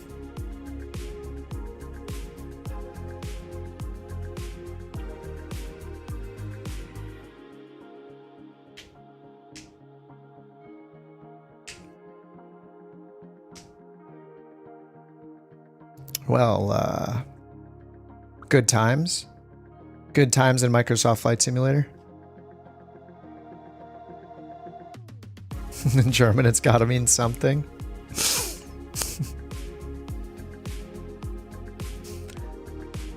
Oh, man. I unfortunately think this is what we're going to look forward to in Flight Sim 2024 when their servers are absolutely horrible and everything is loaded from the cloud every time. We're going to be sitting at loading screens forever.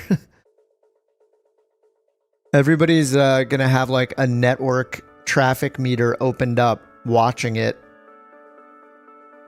waiting for the sim to load.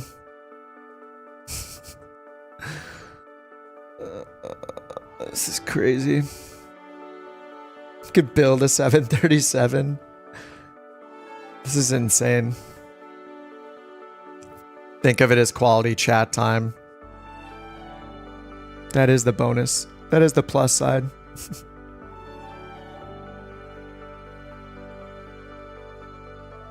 feel like we could have almost been to Dulles by now.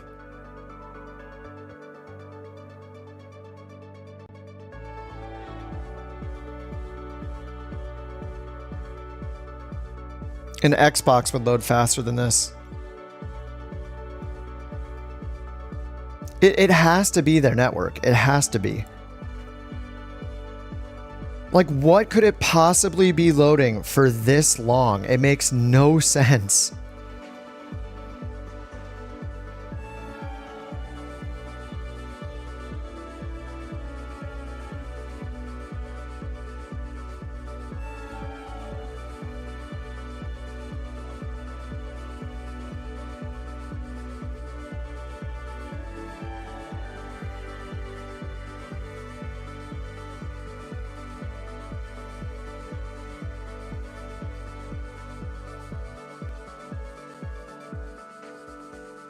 Oh, this is insane.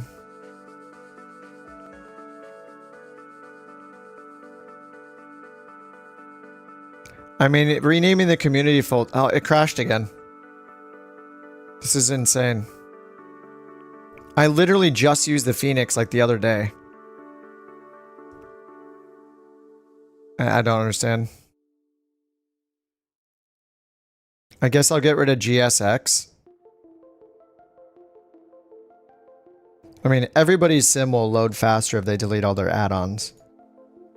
So it's not really a question of if it'll load faster. Like, it's going to load faster, of course.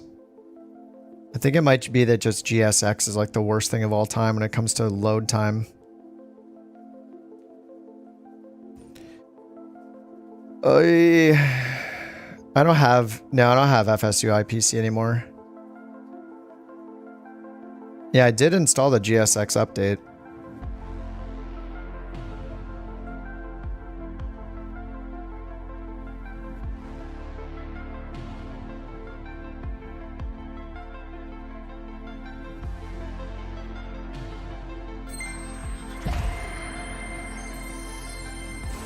I mean, I just took off GSX, so it's probably going to load twice as fast without GSX.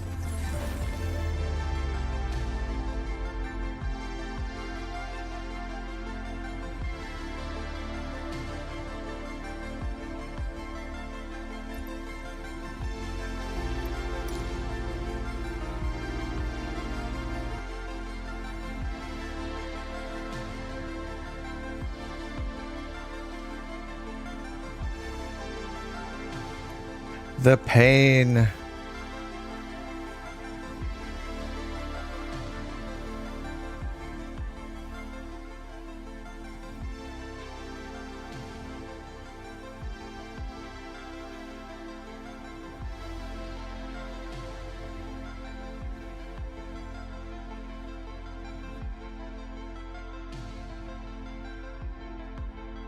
Yeah, the realism it gives doesn't seem to be worth it. Yeah. It's just, it's so annoying because okay, so if I don't want to use GSX, but I want a little more realism or like sounds like cabin crew, then it's like, okay, well, I could use FS Realistic, right? And it's like, no, I can't, because FS Realistic, for no reason at all, has this stupid camera bug that's constantly messing with your camera in the cockpit. Like, there's not even an alternative, you know, like if you just want a little more like ambiance, you know, like hearing people in the cabin and stuff. FS Realistic would be the choice if they didn't make the horrible mistake of messing with people's cameras. Something that it never needed to do. Like, this first person walk around mode in FS Realistic makes no sense, and you can't even disable it completely.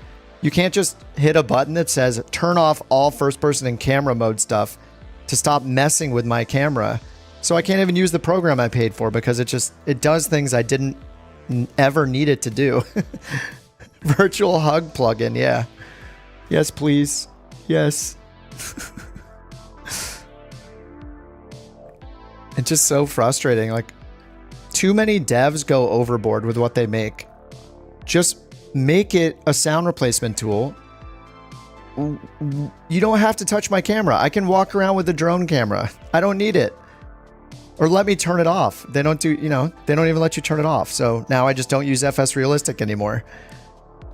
And then GSX, it's like, yeah, it's great, but you know what? Actually, if it just had one generic carrier, do I really need the 800 different carriers?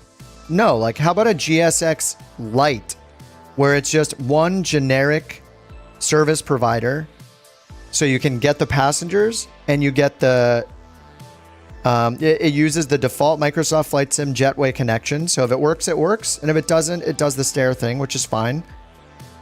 I don't need all the jetways and the 10 billion files that are installed just to make it that much more realistic. Because, hey, look, it's a Southwest fuel truck or whatever. Or, you know, it matches the locale. Like, give me a GSX Lite so I don't have to uninstall it when it just wrecks my sim over and over again. It's just devs are so bad at paring down the features they make.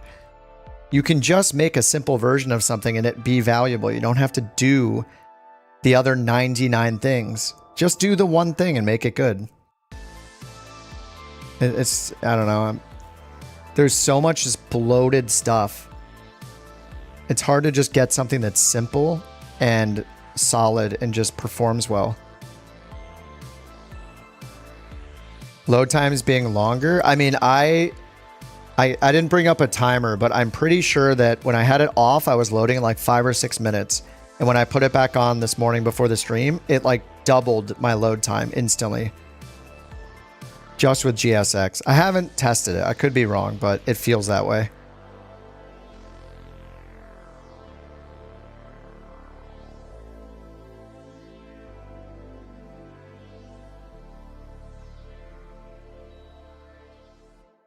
Yeah, you guys should start your flights. Like, I'll just meet you in Dulles. You guys will be at Dulles before I load in.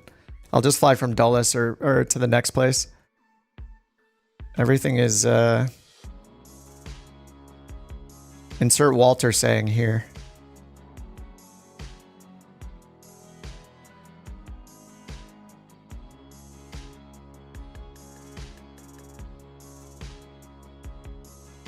I'm really getting to love the loading screen.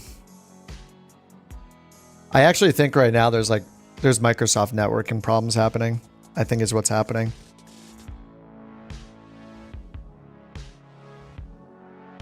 Ooh, police chase in LA. Stolen car pursuit. Here we go.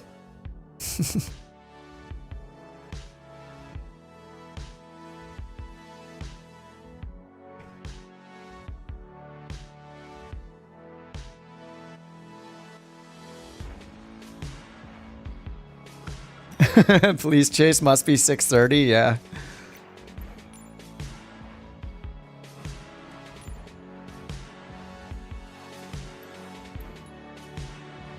What? See, I'm telling you guys, it's their server. Look at what's happening. The satellite data just disappeared. Okay, now we're back. What just happened? They have to be having problems. Like, why did the whole satellite map just disappear? Something is very wrong.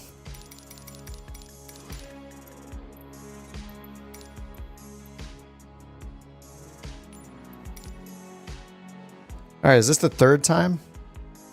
No airport for you. Feels bad. I'm not allowed to play. I've been simming too much. I'm getting too much out of my $120 original purchase.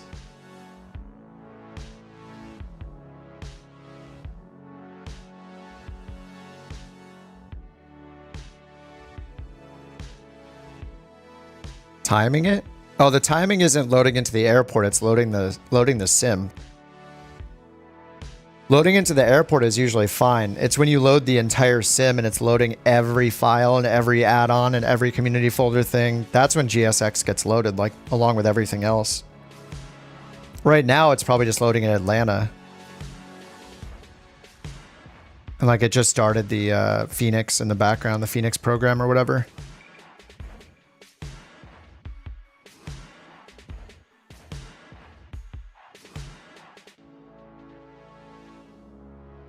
Yeah, shadow banned. We're causing too much congestion with the couch captains in multiplayer.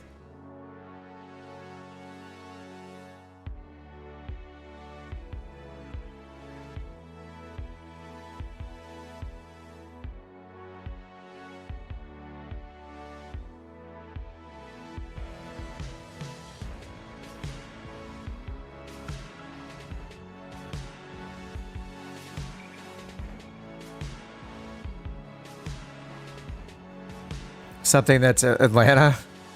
This is why the Atlanta guy wanted you to go there. Corrupt Atlanta? Maybe.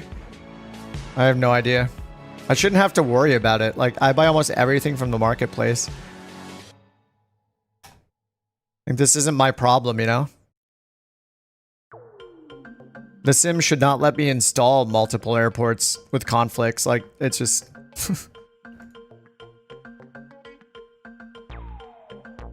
I don't think Atlanta was in that list of airports we installed. Like the ones that I installed earlier. The only two that were in the US were like LAX and JFK, and I unticked them because I already had those installed. The software just worked. It's just the classic thing of When you allow too much customization, people are going to suffer. We're going to end up with bugs and crashes, and it's just the Wild West. And it's not just market, like, it's not just community folder. Like, the majority of the stuff from my community folder is liveries.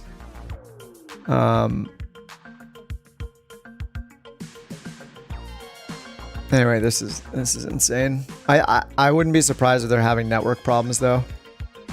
I think it's like trying to download tons of stuff from the network and it can't. It just explodes. I mean, the world map disappeared when I loaded in. Like that means that Bing is having issues.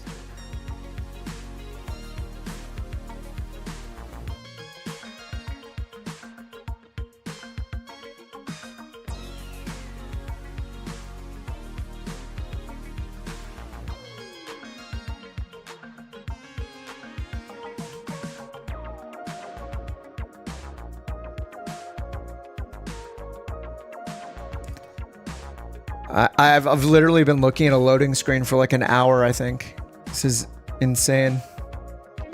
And I haven't added anything new. Right? No new planes, no new scenery. I guess I installed a few missing airports earlier, but those are part of the world update, so this is so stupid. Must be a SoCal thing. I have no idea. I don't know if it's using the network. It says it's just 0.1 megabit per second on the Flight Sim EXE, so probably not. But usually when Microsoft's having network problems, this is the kind of thing that happens. Turn on a VPN. Yeah, I don't use one for gaming.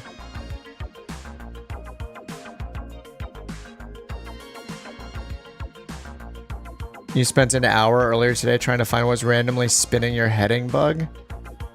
FSUI PC and throttle. There's just too many programs, too many things that work with the sim. It's crazy. Like, this is what I get for not just flying the PMTG. Everything was working fine. What did we do? 2-3 flights? Everything's totally fine. And then all of a sudden I try to hop in a fly-by-wire. Bam, doesn't work. Try to hop in the Phoenix. Having tons of problems right now. Can't even load in. Like, plus 1 point to PMDG again, maybe? Like, what is happening? You know, PMDG planes don't have some random software they need to load in the background, you know? PMDG is not loading yet another program in the background on my computer. I just load it in the sim and it works. Phoenix and fly-by-wire both have things in the background. Feels like an airport bug. Yeah, maybe. I don't know the last time I went to Atlanta, so... Oh man, this is so annoying.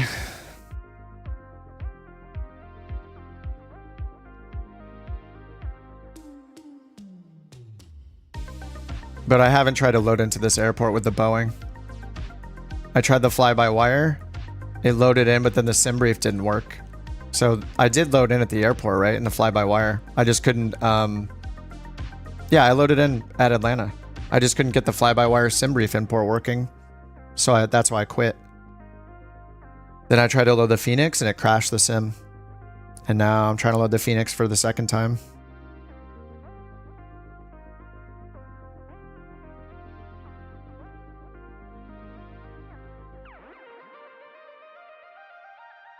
Andy, are you a bot? Seriously. I think Andy asked the same like 2 questions every stream. Yeah, we can't stop anyone either. Yeah.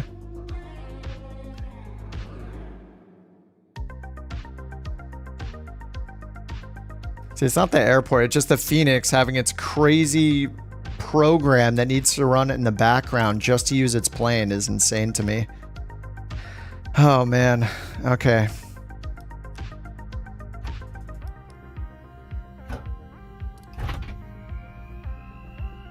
I'm glad I didn't choose the time here. 1:39. Let's choose 2:05, I guess.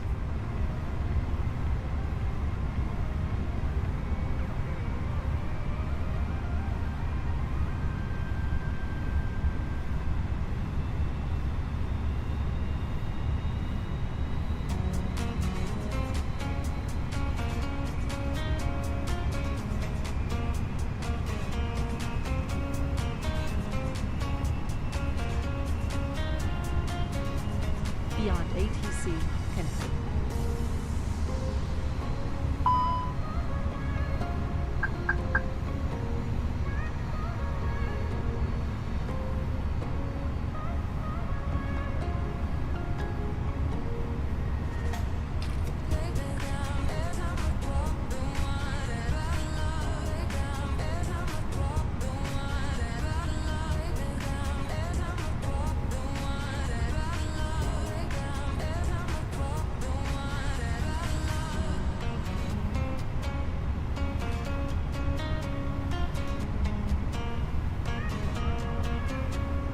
All right, aircraft loaded.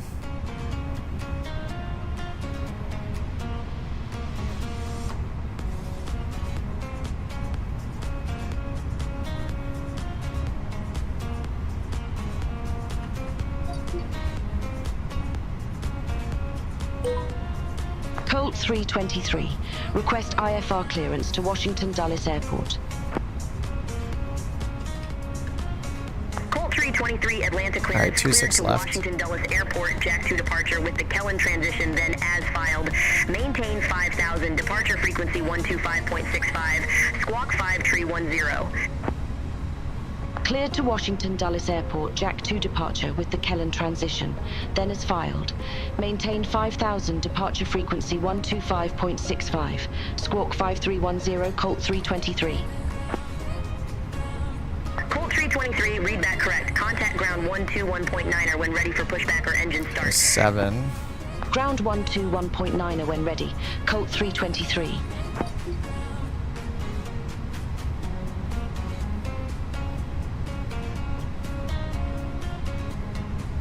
And the Phoenix performance is so slow. Or it might be Atlanta. Maybe it's Atlanta. Did I get the nav IRS started up here? I did not. Alright, crew supply. External power's on. Nav. I think I just hit all the pumps now, right? I don't think there's a problem with doing this. We'll find out. APU master switch. APU start. Okay.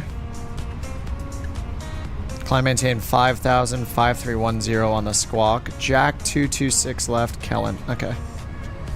5000 for the clearance. Colt 323 at ramp 46, request pushback. Colt 323, Atlanta ground, pushback approved, face north. Pushback approved, face north, Colt 323. 13. Okay. Sent to MCDU. And we need to do...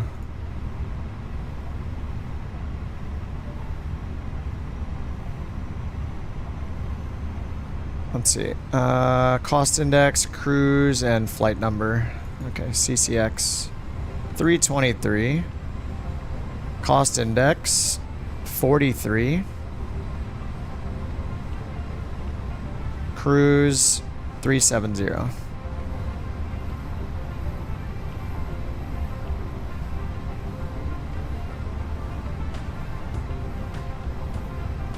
Can't fill that, I guess. I thought the the orange ones are okay. Anyway, zero fuel weight 134.245.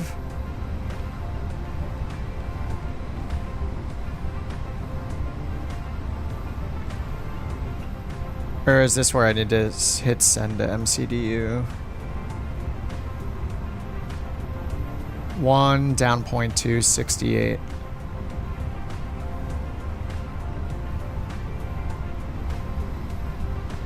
I thought you could pre-fill these just by clicking. Block fuel 15.4.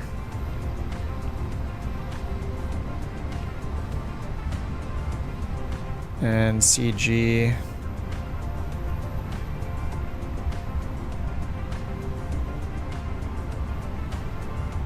That's takeoff weight 149. Wait, do I put... No, this is zero fuel weight. And zero fuel weight CG. Zero fuel weight. Gross weight. So 31. 134.2, 31.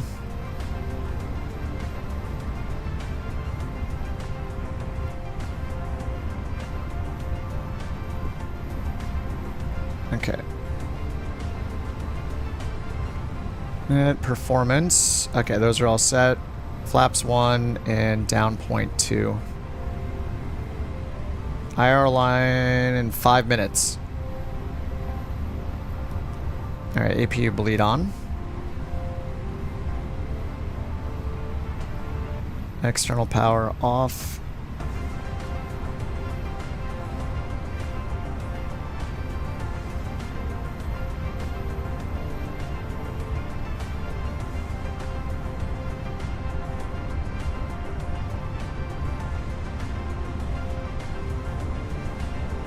Oh, pack's on for the departure.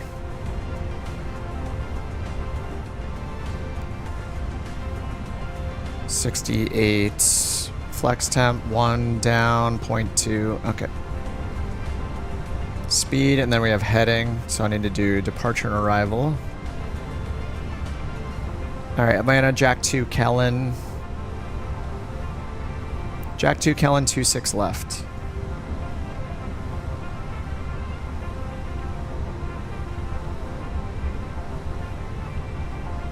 KIAD, Calver 6, Dorn, 01 right.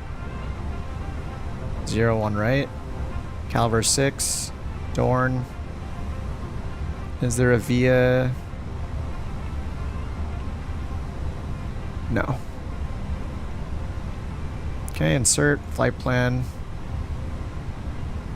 Alright, dash, dash, dash. Altimeter set. We'll get constraints here. And we'll get plan over here.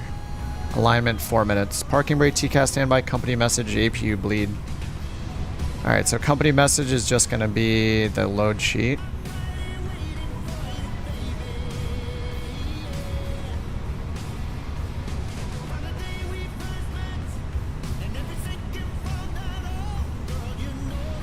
Oh, is this is where I'm supposed to get it actually, huh? 134.2. 149.1.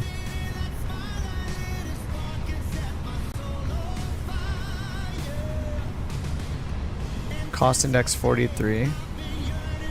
Zero fuel 132.2. 134.2.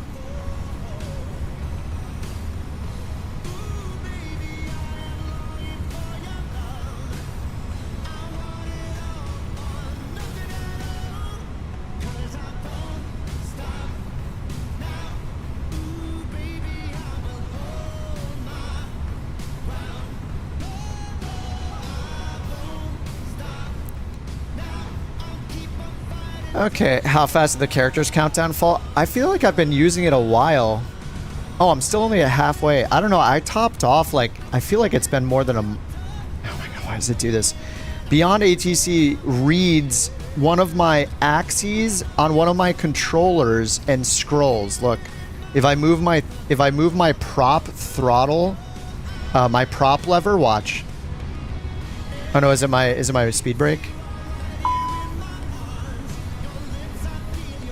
No. What is it reading? It's scrolling on something. Is it my throttle? I don't know what it's doing. Anyway, I feel like I topped off a while ago with like the mega pack. I've been using it kind of a lot. I don't know. I thought it would be gone by now, but it's not. I don't know. I mean, the basic voices are so good. I feel like I just want to throw money at them to support their project more than anything. I don't know that it's an insane difference in the voices. I think the basic voices are great. Colt 323. Oh, face north. Whoops. Colt 323, runway 26 left. Taxi at pilot's discretion. Pilot's discretion at Atlanta? Colt 323.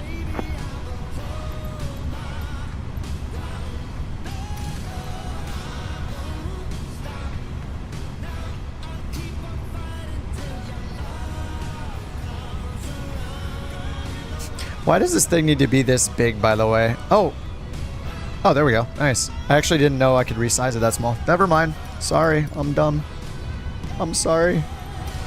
I really wish this was a north up map.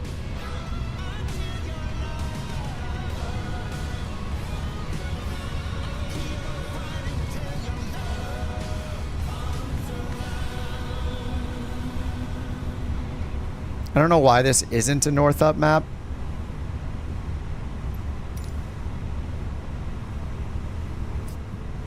All right, 26 left is...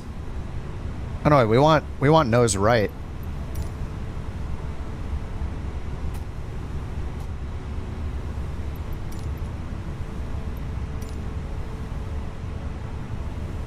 Why would we face... Why would it tell us to face south for 26 left? Oh, 26 left. Wait. Yeah, no, 26 left's up here. Yeah, we need to face north for 26 left. 26 left. Oh, it did say face north. Am I crazy? Oh my god, I'm there's something wrong with me. I'm going crazy from all the load time. Okay, we're aligned. Let's go. Begin the pushback. Release parking brake. All right, let's get these engines going. I'm going crazy with all the load times. It's affecting my brain. Okay, well, I think we're all set up, though. Get the engines on. We're going to 26 left. We got the departure in. Engine 2 is starting. All right, the Phoenix has the worst cameras. None of them are inside the plane, I don't think. They're all outside the plane. Like, cool, I guess. No preset cameras for the showcase. You're crazy, man. I like you, but you're crazy. Oh, the guy got caught in the car chase. In a shocking and unpredictable turn of events, the person running in their car in Los Angeles got caught by the police and surrendered. It's unpredictable what can happen in every one of these chases.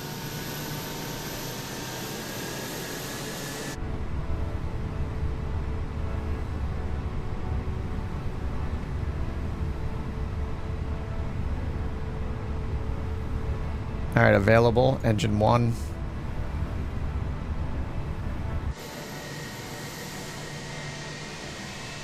The tug is now invisible.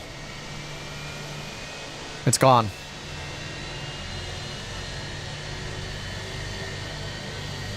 Oh, beacon, thanks. Oh no. No lights were used.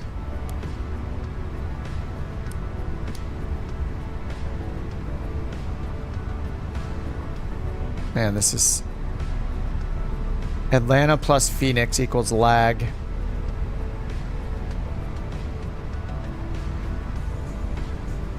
Sorry, I forget all the numbers. Every plane has different numbers, so I have to relearn the camera.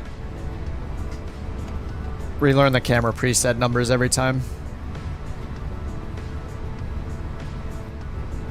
Oh man, I swear it's been an hour since we landed at the other airport. I had to reload 3 times.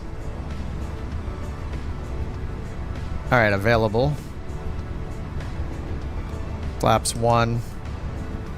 Down 0.1, I believe. Or down 0.2, I mean. Yeah, down 0.2, 6.8. Alright, that's set. This can go off. Back up top. Which one is it? 8, 9, 5? No, 5. Okay. Alright, APU bleed off. Master switch off. Taxi light on. 26 left at our discretion. What?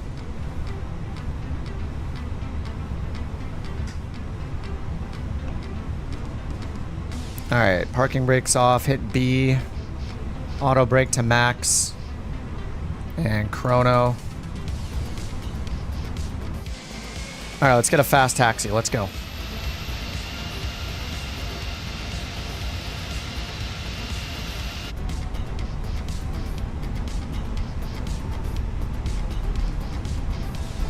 According to NewSky, we landed at 5:40 Pacific time. It's now 6:54. Yeah, it's been an hour, almost an hour. It's been an hour and 15 minutes for me to get back in the sim without it crashing. It's wild. Wild. Kick it into hyperdrive. You're right.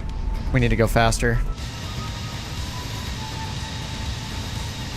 I'm surprised some of you guys are even here. You could be almost to Dulles by now.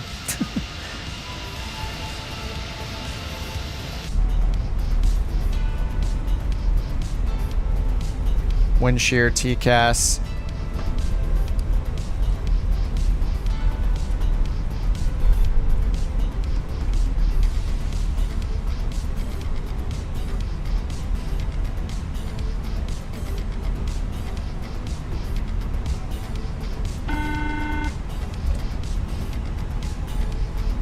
All right, the cabin's ready.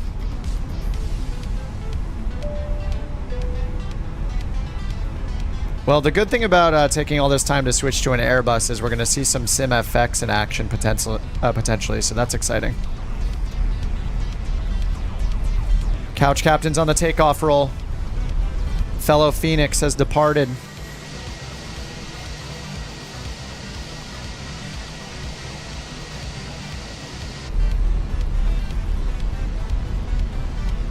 Use the wrong aircraft type in your flight plan, had to restart. All right, we're giving it a 30 knot taxi right now. We can go 20 knots faster. Corporate policy is always to take advantage of all the rules that exist. So if there's a 50 knot taxi limit, we will taxi up to 50 knots. No shame, we just do it.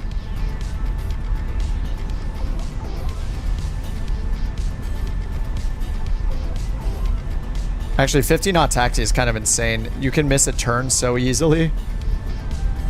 I'm only doing 33 right now, which apparently Ryanair, and watching that video, apparently Ryanair does a 30 knot taxi on straightaways. According to that Filbert Flies video from a couple years back.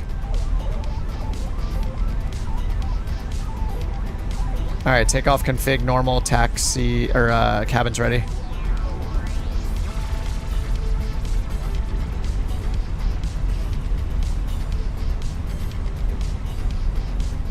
What's up, Kamerchi? We use NewSky for the virtual airline. Go to couchcaptains.com. There's some info on Couch Captains. It just redirects to my site. Couch Captains. Couchcaptains.com. Over to tower 132.55. You just have to do like have a good one. A first flight with I guess I should go full length. You have to do a first flight with the NewSky in the NewSky app with their airline, and then it's kind of like a just to show you, to make sure you know how to use it. All right, landing lights on, strobes, auto. Nose light to take off. Colt 323 ready for departure. Runway 26 left. Colt 323 Atlanta Tower, wind tree 15 at 8 or nav to impasse, runway 26 left, cleared for takeoff. RNAV to impasse. Runway 26 left, RNAV to impasse, cleared for takeoff. Yes, we do have that. Colt 323. Impasse, 5,000.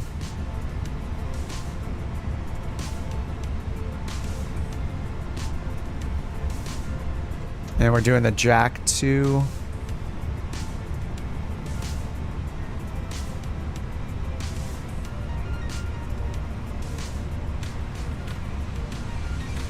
Thank you guys for waiting so long. You're crazy for waiting in like an hour and 15 minutes.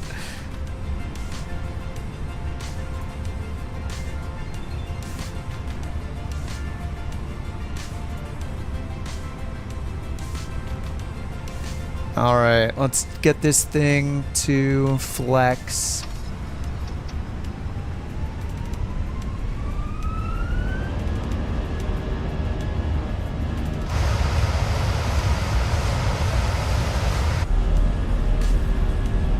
All right, it's not going to call out V1 and rotate, so I need to actually watch for the speeds.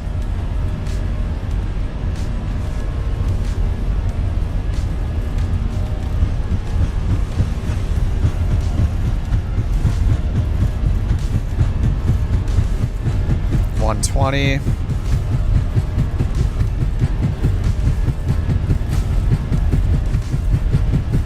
Yikes, this is the V1. V1, rotate.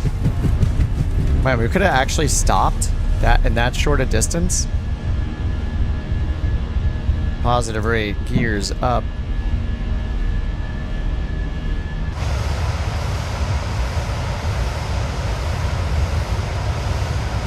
Colt 323, contact Atlanta departure. Contact Atlanta departure, Colt 323. Have a good day. Atlanta, Colt 323, 1600. Colt 323, Atlanta departure, radar contact, climb and maintain flight level 180. Climb and maintain flight level 180, Colt 323. Alright, 180. I gotta bring it back to climb. Okay, thrust climb, climb. Watching for the slats. Speed. Ground spoilers armed. Let's get rid of those. Seatbelts are on. Landing lights are still on. We can get the runway turn-off light on and the nose light off. Here comes the S speed. Alright. Flaps up. My god, we're moving. Oh, what's up, Omar? Welcome back, dude.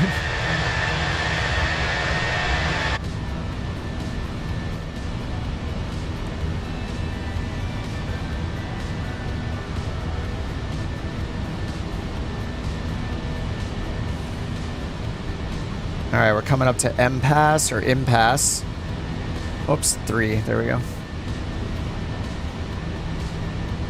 As it goes right to the edge. This is crazy. And then all the way back around. Alright, Atlanta with your weird Jack 2 departure. You botched the departure. Did you have it on heading mode or something? Alright, right turn. This is the best I can do with the cameras. I have to use these weird instrument camera or like internal camera views instead of oh, sorry, I have that up the whole time. Whoops. Sorry, I had the Beyond ATC up for the takeoff. Fail. New streamer.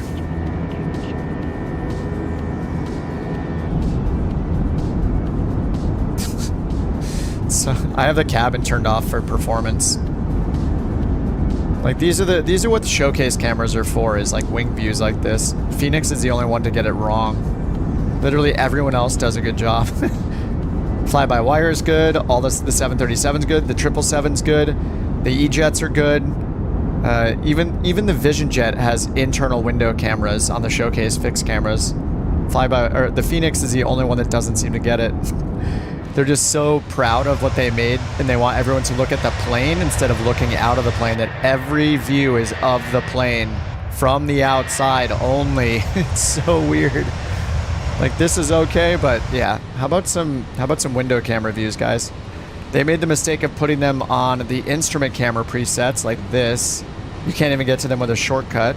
So if I go backwards to like camera preset 25 or something, it goes back here, which of course is useless if you have the cockpit hidden. This should be like this, right? Why does anybody want to sit looking straight forward, especially when they can turn the cockpit off? Like, this is what we want to see. We don't want to see the inside of the plane. Do we?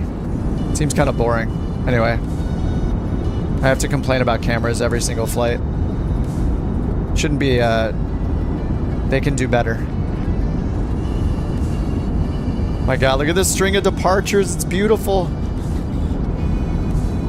JC's up. Emmett. Oh, JC's in the 747. Versus in the pocket rocket, the 600. Alright, we're at 10,000. Landing lights off.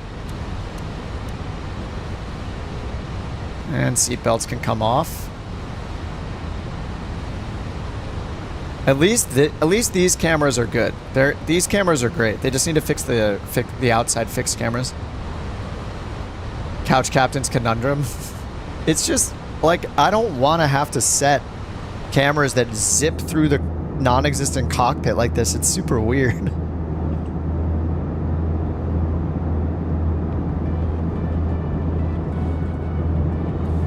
Nice.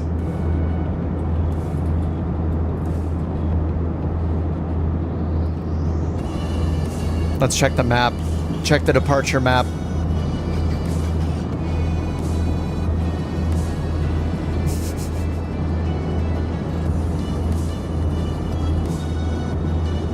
Who's in front? Josh is all the way up front. Then Q, then Jay, John, and then Chase right in front of me. Yeah, I'm next. This is awesome. Who's on the ground? Dirty Dan.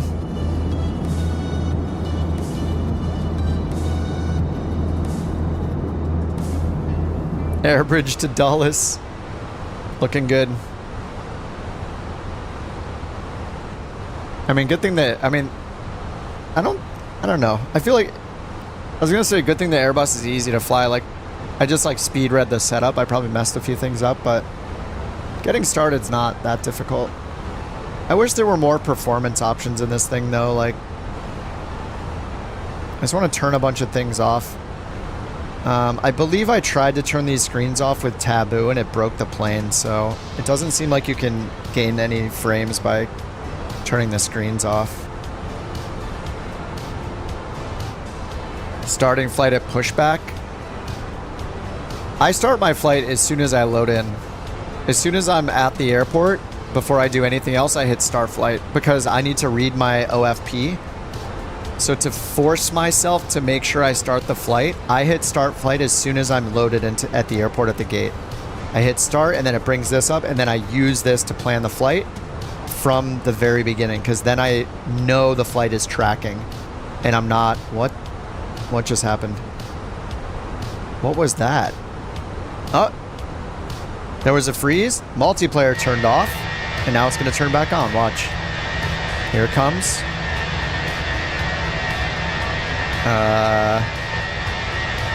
Is it coming back on? Cold Tree 23, contact Atlanta Center 127.05. Bird strike. Contact Atlanta Oh, it's freezing again. They're having network problems.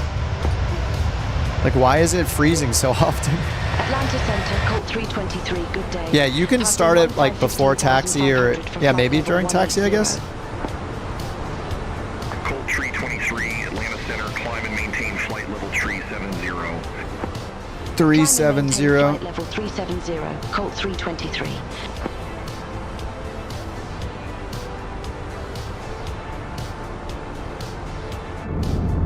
(1,286) passengers in the air.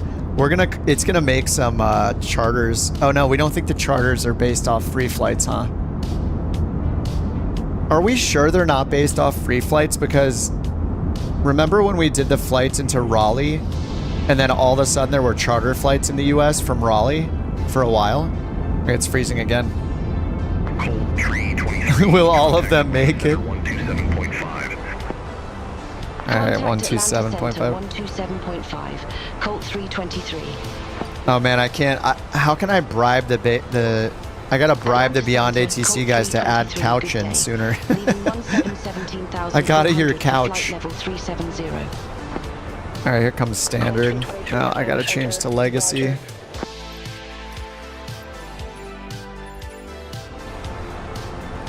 Alright, standard.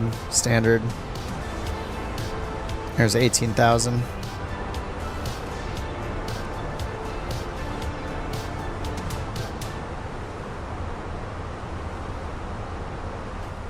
Favorite mod? Besides Navigraph? I feel like SimFX is one of my new favorite mods. I don't sound like a real pilot? Well, you don't sound like an adult.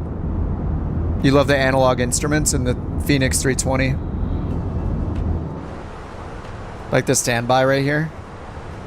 You can, in the Boeing, in the 737, you can turn the digital HSI off. The standby HSI. You can turn that off and do analog as well. So it'll have 3 instruments like this. That'd be cool if it set these bugs for takeoff. Guess you have to do it manually. All right, 19,000.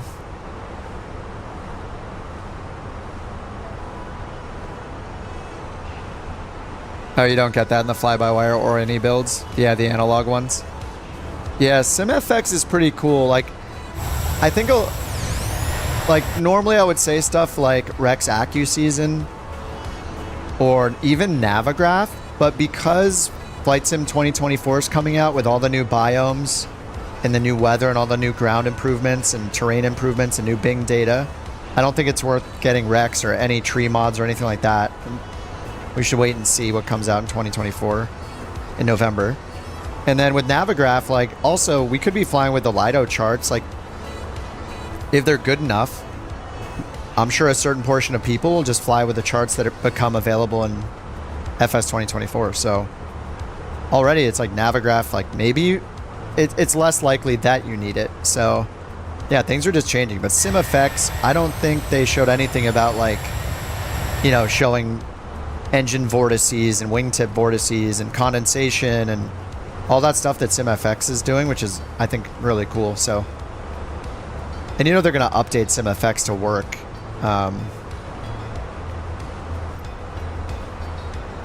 They're going to update it to work in 2024, so.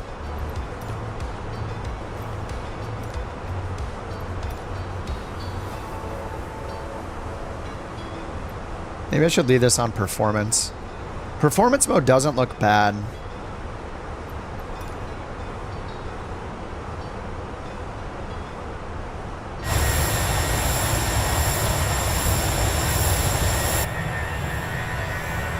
What's up, Omar?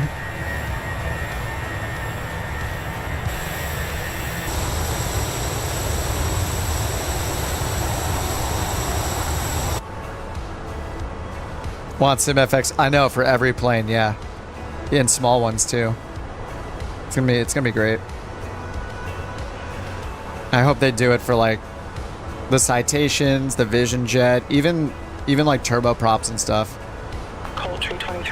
Even just like the 172 with SimFX would be so cool. Especially like just when you're flying through clouds and you like see like the detail of the clouds like hitting the windshield kind of popping off, like, I don't know, it looks really cool. I mean, they're like 17 effects, right? It's just, it's insane.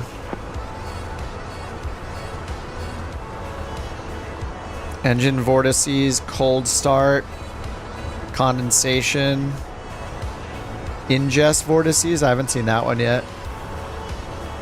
We do see engine pollution and heat blur as part of SimFX for like every plane, I think.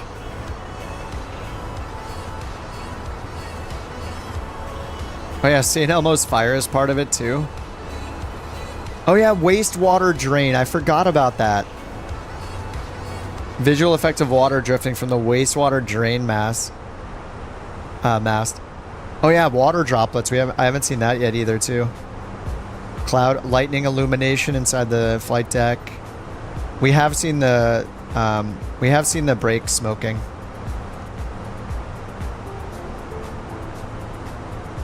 Definitely seen the skid marks. Oh yeah, the wing cloud effects.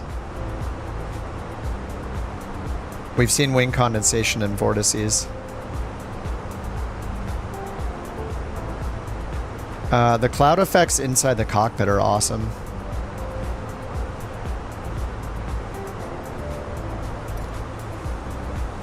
I shudder to think where wastewater comes from. Oh, you know where it comes from. This is actually a good camera for the wastewater, probably.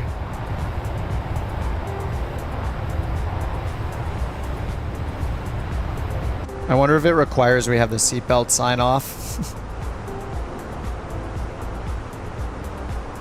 Alright, 25,000 going up to 37,000. Yeah, we haven't seen the wastewater.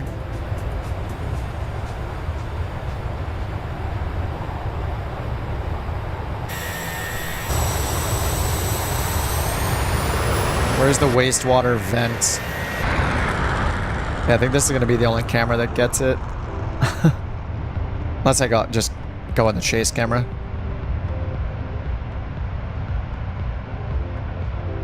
I know you have Got Friends item that adds people. Yeah, they need to add Dutch Pilot Girl. I don't follow enough. I don't know who Dutch Pilot Girl is, but it's cool that they have so many people. Add Kit, but it's just a couch cushion.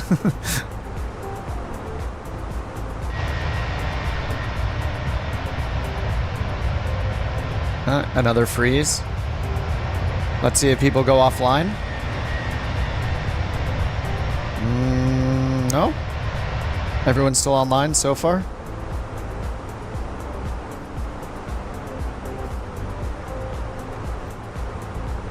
Mark, thanks for the sub.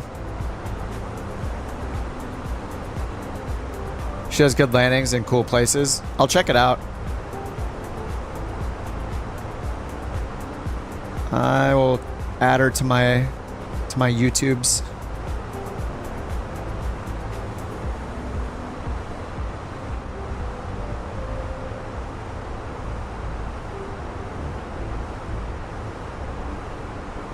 Oh, I've seen her videos. Yeah.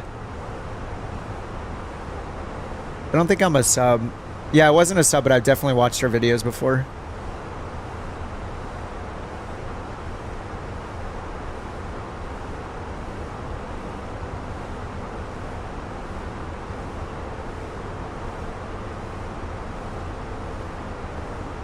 Well, she is Dutch.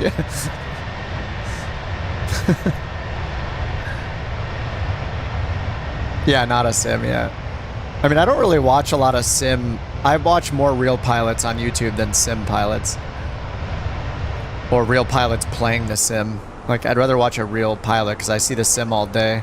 But if I need a tutorial, then yeah, I'm on there watching tutorials just like everybody else. What's up, Mo? 777? Nah, oh, you're doing a flight on the 777. Nice. I'm in the Phoenix right now, but I'm usually in the 737. Two things you can't stand: people who are inconsiderate of other cultures and the Dutch. What is that from? Oh my god, what movie is that from?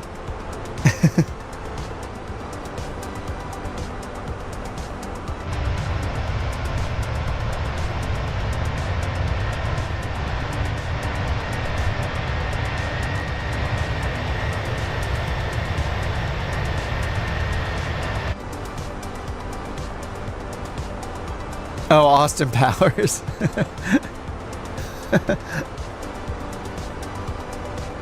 Colt 323, contact Atlanta. Colt 323. Contact Atlanta Center 127.5, Colt 323, take care. Atlanta Center, Colt 323, out of flight level 2901 for flight level 370.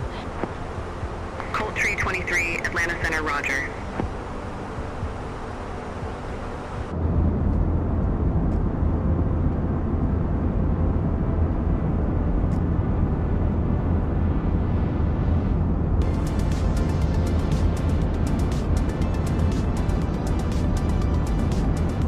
No cabin is the way. Save my frames. Oh, can I go way down here?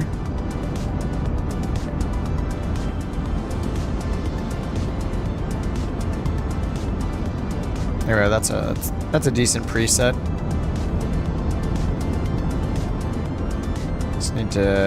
It just needs to save my actual camera angle. That would be nice.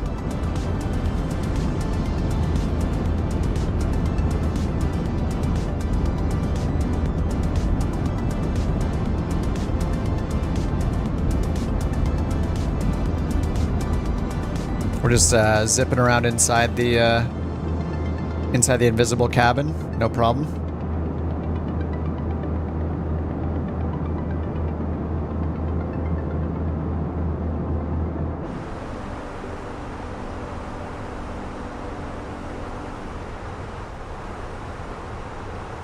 Landing elevation auto.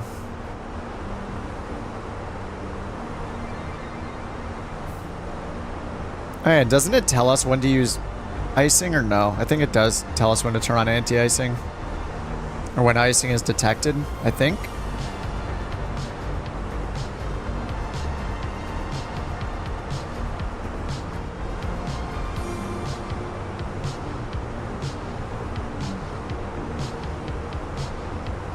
Alright, Washington arrival. We got the Calver 6. Airport info.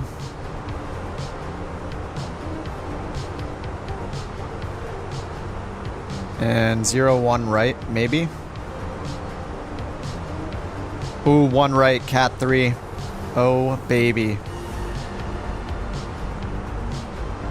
I see 10s in our future.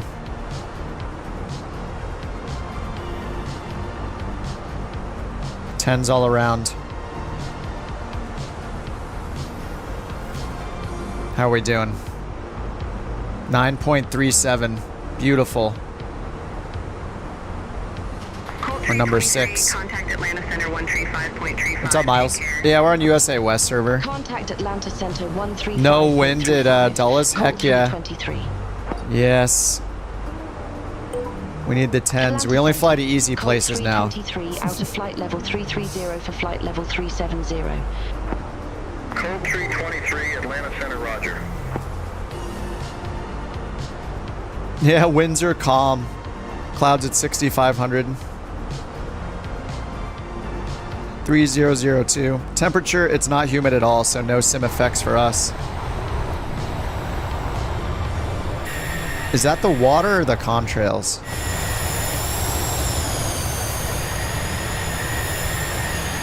That's definitely just the contrails. Alright, somebody flush the toilet.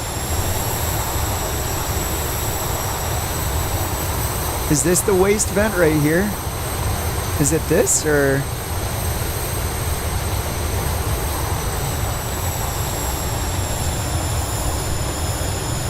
I think it might be there.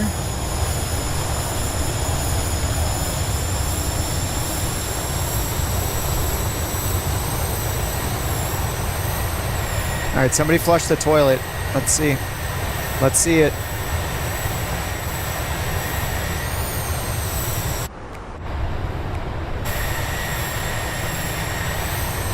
Give us a toilet flush.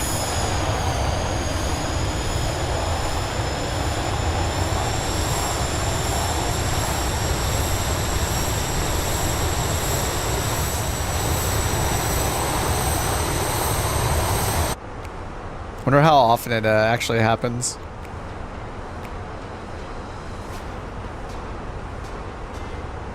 The toilet waste is ejected out of a plane. Wait. I mean, not solid waste. Doesn't it bring it into it's got like a contaminated fluids holder, but then it ejects. I don't know exactly which part of it ejects. There's some kind of filtration thing, right? And then it ejects part of it and then holds part of it stored. And obviously like solid waste it holds. I think it's like filtered, right? It's like the remnants after filtering is ejected.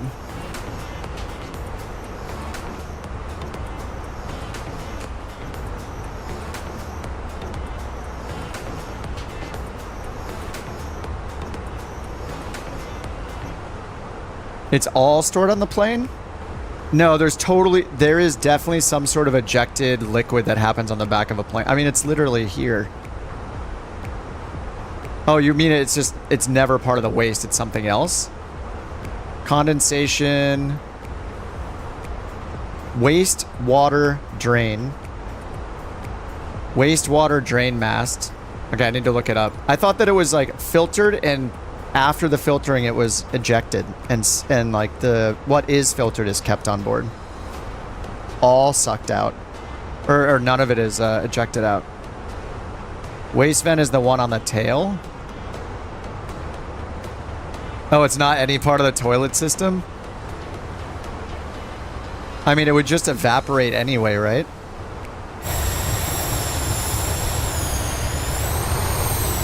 I don't know, man. I'm not a real pilot. I have no idea. I thought it was like a post-filter disposal kind of thing. I'm gonna look it up. I'm gonna learn all about the toilet system.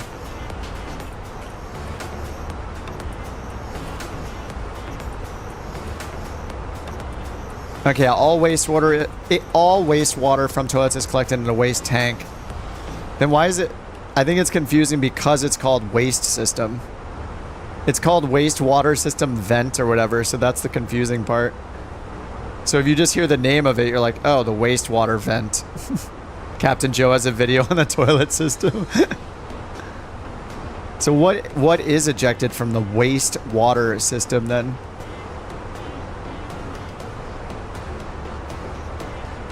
Uses clear water from the potable water system to flush the toilets. Right, so it is used. The waste tank is a usable capacity. Wait, the waste system uses clear water from the potable water system to flush the toilets.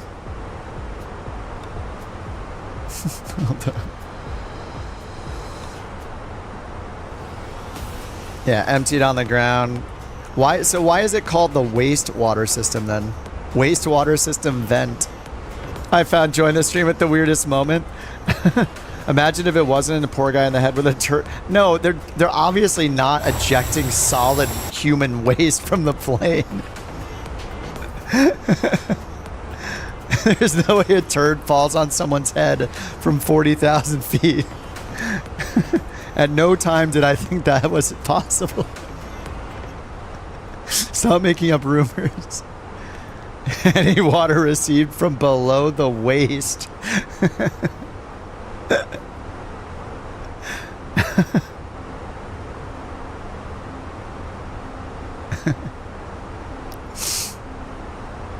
Isolated showers.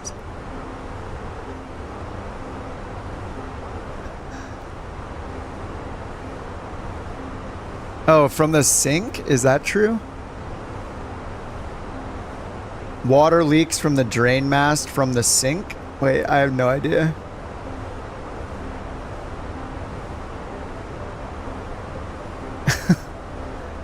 What does come out of the wastewater vent then? That's what I'm trying to figure out now.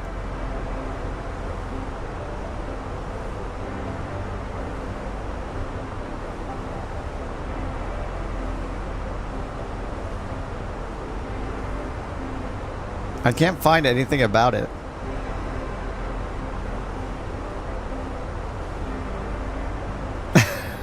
Draw low pressure from outside to suck the poop down.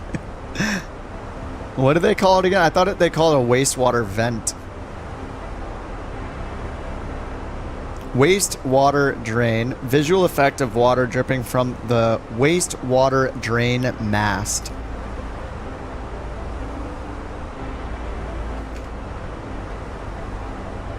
Okay, wastewater drain mast. Wastewater drains overboard using two anti-iced drain masts. The wastewater comes from the aircraft galleys and from the lavatory sinks. So it is water from the bathroom, from the sink, and the galley. So as long as nobody urinates in the sink, then it's not human waste. But if they do, then it is coming out of there. So it's from the sink in the bathroom, just not the toilet. The sink and the galley. Bathroom sink and the galley, I guess. I know what I'm doing the next time I fly. The progress bar is Volanta, but I customized it a lot with CSS and in OBS. The wheel is Flow. It's just a way to let you have shortcuts without having keyboard shortcuts, and it has other features like little weather indicators and stuff like this. Where are we? Somewhere between Atlanta and Washington, D.C.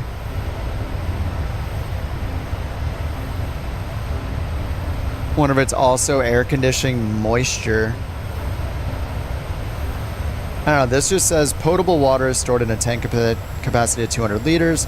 The airplane has two drain masts and wastewater drains overboard through two anti-ice drain masts, comes from the aircraft galley and from the lavatory sinks.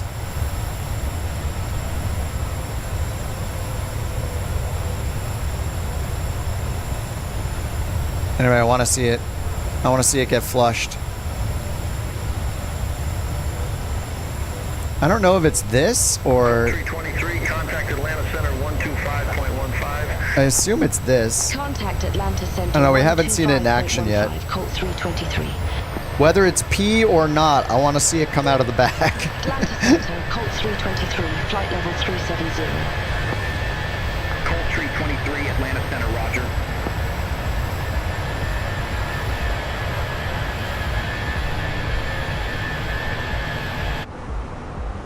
It's going to be hard to catch it in action, I think.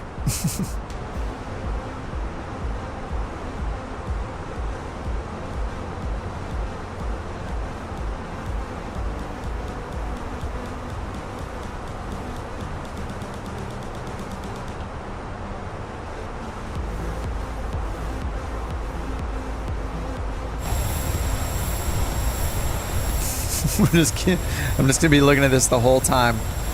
I want to see it. I could probably enable it, right? You've seen it by accident on the 777 a few times. Oh, there it is! There it is! Yes, it just happens. It's from right there.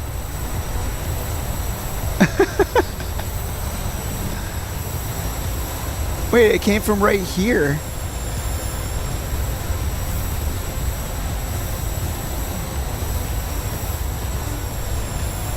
It came from this right here, I think. Yes, it happened. Josh flushed the toilet. Milk.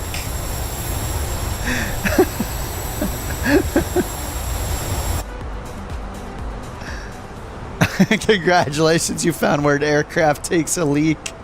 We're just doing an inspection here, okay? It's very important. It's very exciting, okay? Just let us have this moment.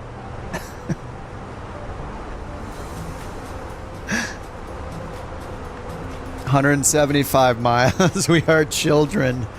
I mean, if you tell me there's an effect, I'm gonna look for the effect. Where else would you watch such amazing engineering? Exactly. I own an umbrella business. Special sale. That's good timing to advertise.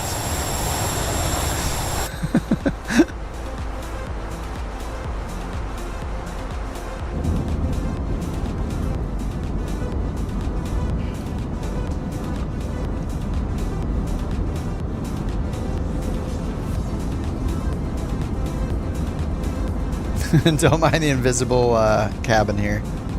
Alright, let me see how bad the performance is when I turn the cabin on. I don't think it's going to be great.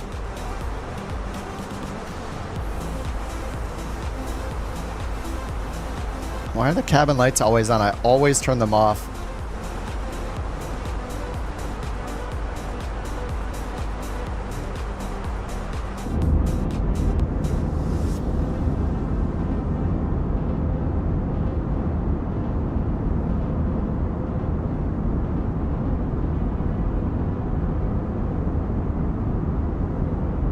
I mean,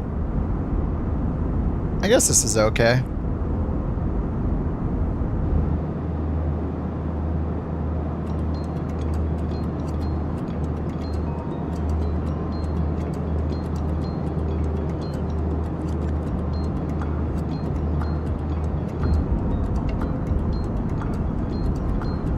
This one's a decent window shot.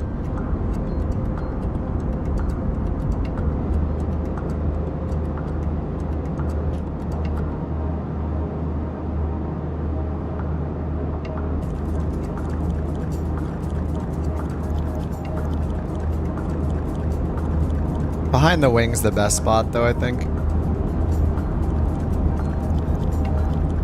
Oh, the little open doors for the cabin pressure. Colt 323, contact Atlanta Center 133.15. Contact Atlanta Center 133.15, Colt 323, see you. Alright, these'll do. Nice, first so you did the offset again? His gear's down. Good day, flight level 370. Isn't it? 23, Atlanta Center, roger. It's so weird how... It's so weird how almost... Wait, every plane has their gear up, and we can't get...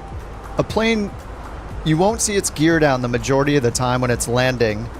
But now, when I see the Boeing in the air, the gear is down. It's just like always down, I guess.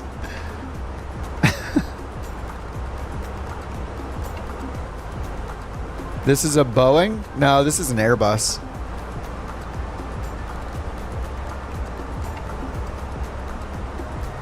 That's a Boeing with the gear down.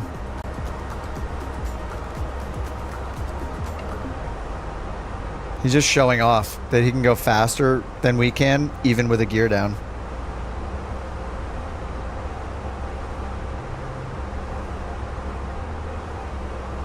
Let me get those lights off inside. Thank God it's not a Boeing. Do you know how many Boeings are in the sky right now, not having any problems?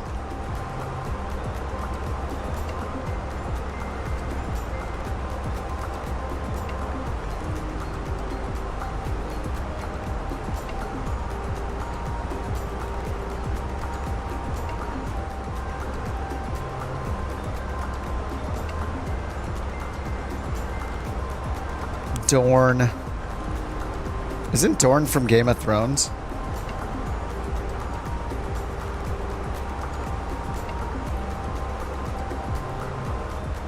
$140 miles till top of descent. Outflow valve.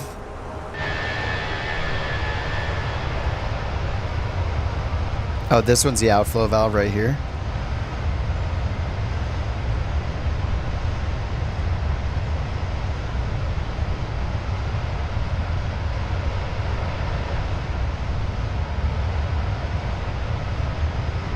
All right, Jonas, have a good one, dude. Cat 3, yes, 100%. I'm going to get that free 10.0 rating. Actually, I forgot the beacon on Pushback, so I'm not going to get a 10.0. I'm going to get like a 9.7 or something like that.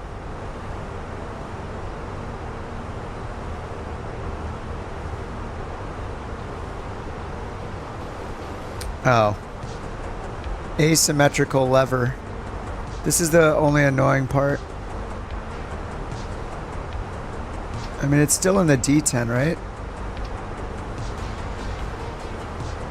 I wish I had more of a tolerance for where it clips into the D10s. Like, it shouldn't be that sensitive.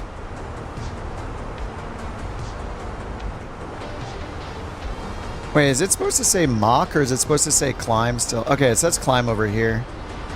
I think we're good. Cold Tree 23, contact Atlanta Center 128.8. Contact Atlanta Center 128.8. 0.78. Have a good one. Yeah, cruise manage 0.78, so I guess it's okay. Good day, flight level 4,500 Boeings right now, yeah. Cold Tree 23, Atlanta Center, roger.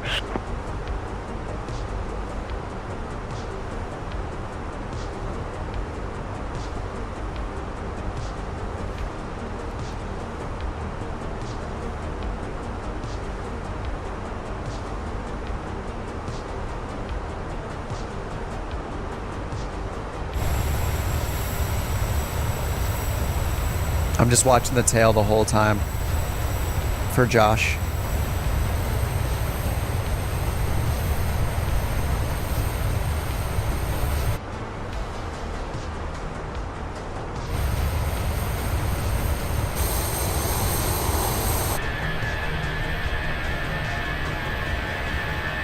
Nice.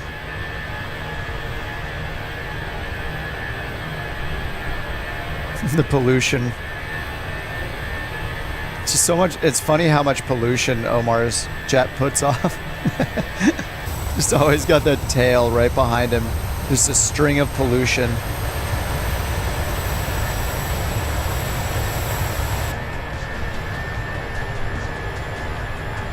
Yeah, all the chemicals. Yeah, we're doing our part. I mean, they pay us well, so we gotta, we gotta do our job. We're crop dusting the earth. Overpopulated areas, of course.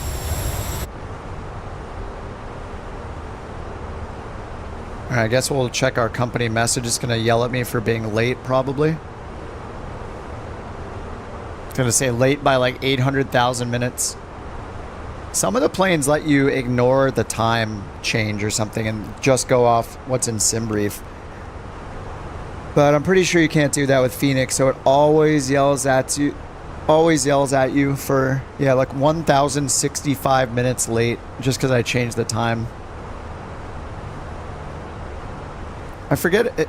I think it might be the fly-by-wire that lets you tell it to ignore the time, the real time, and just go off sim brief so it doesn't yell at you for being late.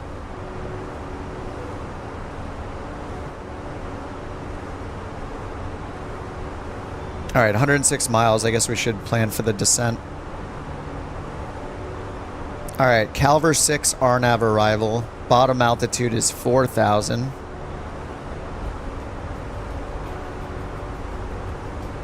At Steo.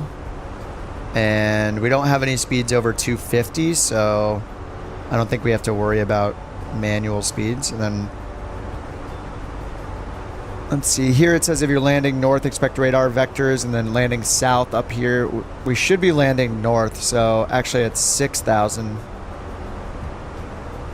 Expect radar vectors to final approach course after coins. Okay, so we're actually 6,000 at Barron, and then we're going to expect vectors. Yeah, it's going to leave us off on 010. Cold Tree 23, contact Washington Center 124.05. Contact Washington Center 124.05, Colt 323. Yeah, there's the manual right there. Washington Center, Colt 323, flight level 370. 027. Colt 323, Washington Center, roger. After Barron, right?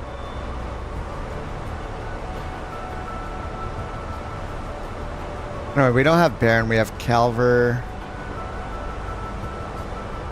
Uva, and then manual. Calver. Where is Uva? Dorn, Calver 6. Oh, Uva's over here. Runway. Oh, interesting. Okay. Whoops. For runway's 1 left. See inset. Whoops, it's over here. So we're actually 9,000. I'm wrong again. Okay, 9,000 at Uva. Max 250 knots. Calver's got 10,000. Then Uva 9,000. Expect vectors to final approach course. Okay. And we're expecting 1 right. Cat 3. Sim freezing. Yep, we're freezing.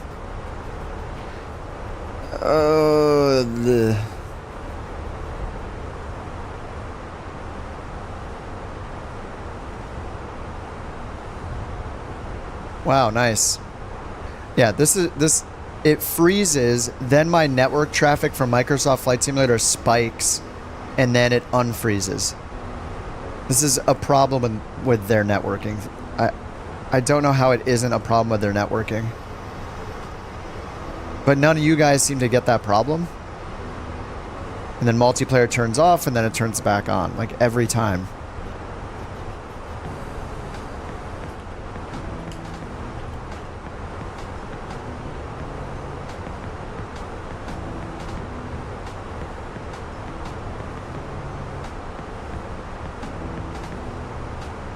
Did none of you guys get that problem? It's when their servers are laggy? I assume it's their servers because I freeze and then all of a sudden it disconnects multiplayer and then reconnects. So I don't... You get it when the server lags. You've never had that sequence of problems on Xbox. You've had that problem many times. I get it like multiple times. Like every flight I get it. It freezes, then it comes back, then multiplayer turns off, then like 10 seconds later or something, the multiplayer names come back on.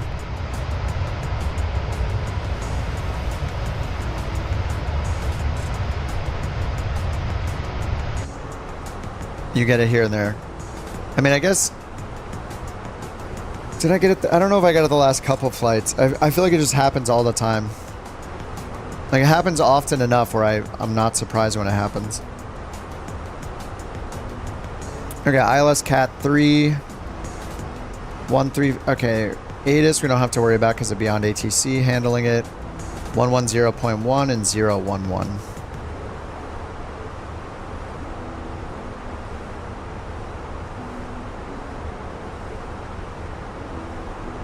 .1 011 for the course. IIAD. IIAD, okay. And then minimums, Cat 3, ILS.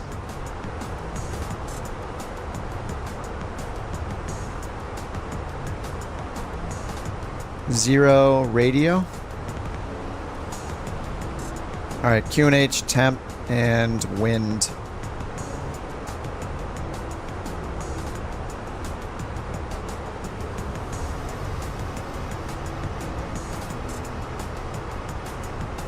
All right, calm 120.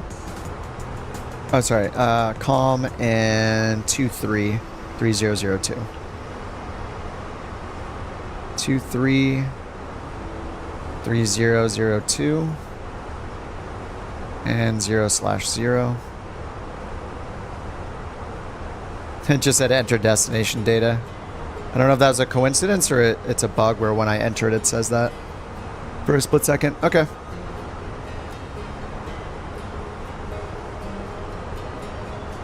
And VAP is 139. We're going to use the auto land because we want a maximum score. And we're lazy. And we're in an Airbus.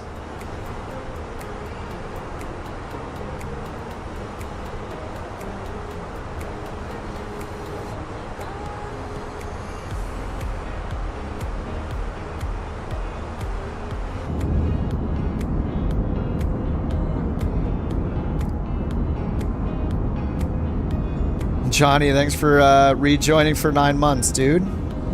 Over on the short stream, too. Thanks, man. You have a comfy seat, and you've earned it.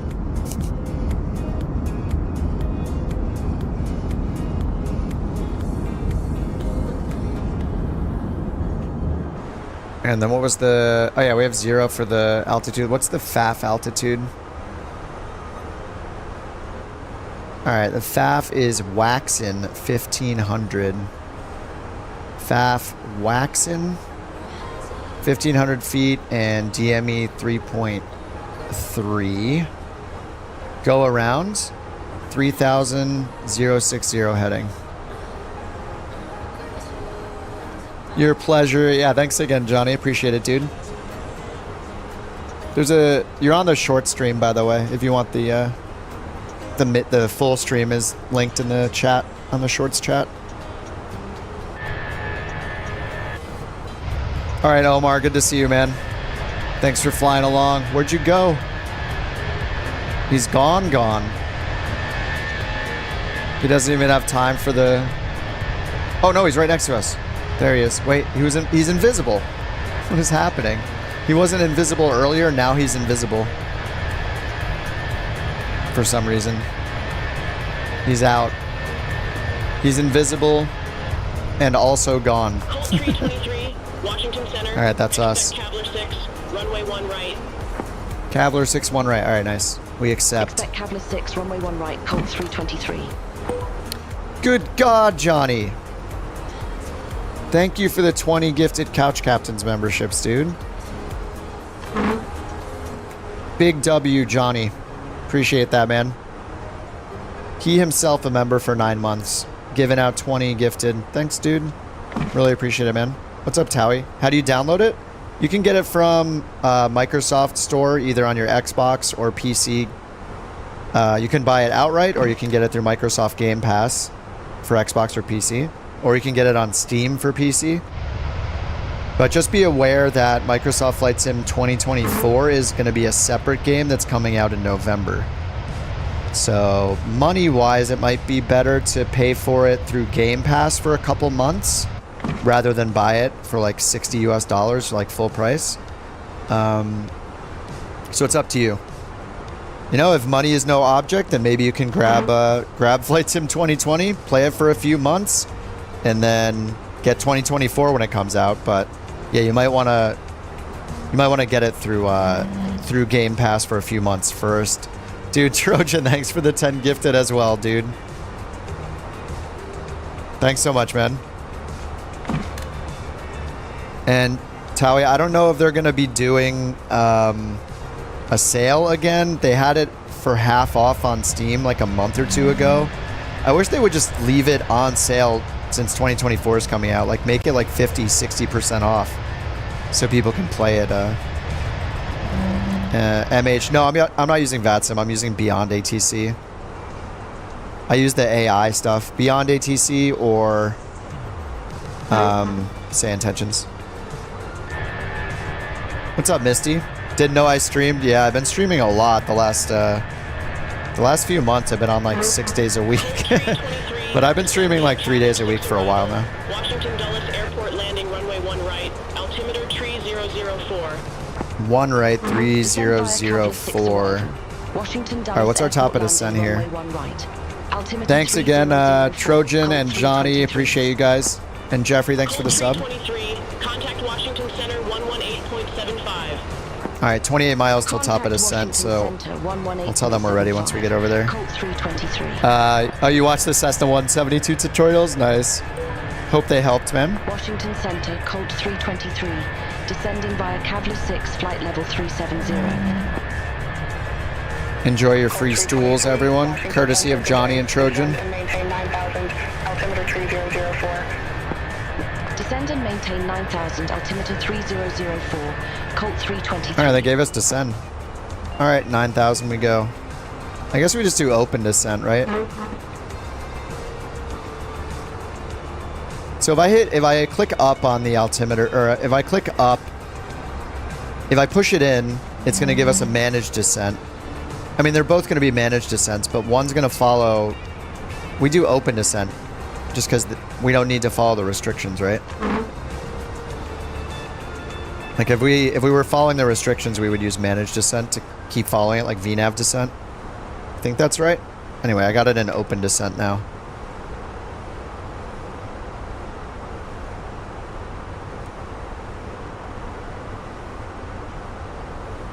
Get way more than $10 entertainment here. Watching me on a loading screen for an hour and 15 minutes is the highlight of entertainment today, for sure. Yeah, Beyond ATC is AI ATC, so I'm using it here. And I have the co-pilot feature turned on. You can talk to it, but I just turn the co-pilot on and let it handle it like a first officer would.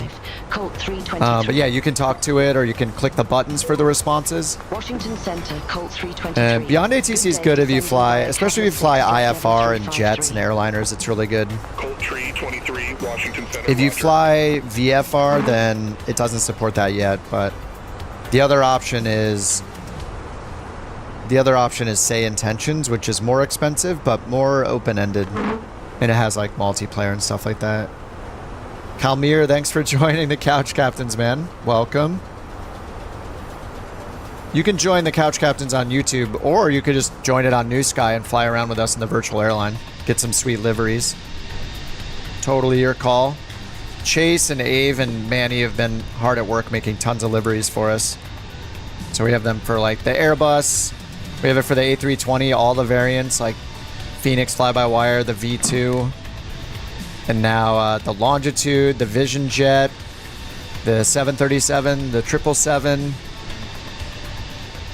So if you guys want to fly along with us and get scored by NewSky as you fly, it's pretty fun. NewSky has been pretty awesome. So we have our Couch Captains airline here. 77 pilots, kind of nuts. We're getting close to 100. Oh yeah, we do have an ATR. Yeah, we have an ATR livery for the 72-600. I think we have 2 liveries for that one. But yeah, if you go to my website, or you can get there with couchcaptains.com, which will redirect to my site. There's a link to all the liveries, so whether or not you do the VA, if you want to rock the livery, feel free.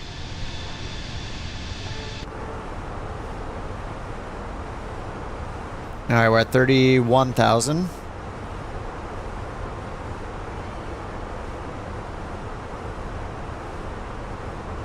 Yeah, where are the ATR liveries in Discord? Let me see if I can find the screenshots real quick. Was that yesterday? The black and white ones look so good. I think there are a couple... Is there just one ATR livery? I think there are new ones. I have to scroll back so far. We're like so active on there. It's awesome.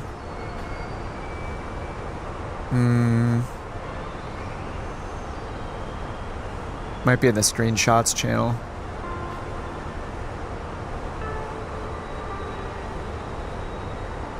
That was the group flight.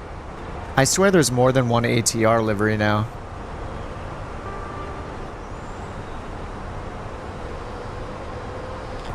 Anyway, I can't find the screenshot right now. There's too many messages to scroll through.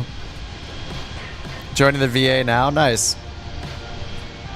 Yeah, the only requirement we have is like, we try to keep it as casual as we can. Like, we want to have a green rating, you know, so the only requirement we have is with NewSky, you just have to do one flight with NewSky just to learn how the app works. So you just need one flight with like an 8.0, which is a green rating, so 8 out of 10 or higher. And then it'll automatically accept you when you apply to Couch Captains. We just did that because we want to make sure people try the software first and they understand the rules. Because it'll, you know, you can't stall, you can't overspeed, you have to use your lights at the right times, stuff like that. So just to make sure people get the rules before they start doing them for the VA. But that doesn't stop you from flying along with us in multiplayer. And they have like some type rating system they're working on, which I think we want to use it later once we can and make the requirements more loose to keep a type rating. But we think it'd be kind of fun just because we don't want to prevent people from flying what they want, but at the same time, there's kind of some like sense of accomplishment if you get a type rating. But the default type rating is like very hard to get. Like, you need like 50 flights for NewSky to give you a type rating. So we're avoiding, like, that's not even a thing you can do yet. But we would bring it back to like doing like 10 flights, you know, and having a looser rating. Like, as long as you're in the blue or the green, you're good. That kind of thing. But they haven't implemented that yet. Are we icing up? I guess that looks okay, right? A little ice stick there. But what's cool about NewSky is like, yeah, you can choose where to fly. You can do the charter flights. You can fly a 172 or you can fly a 777. Like, it's up to you.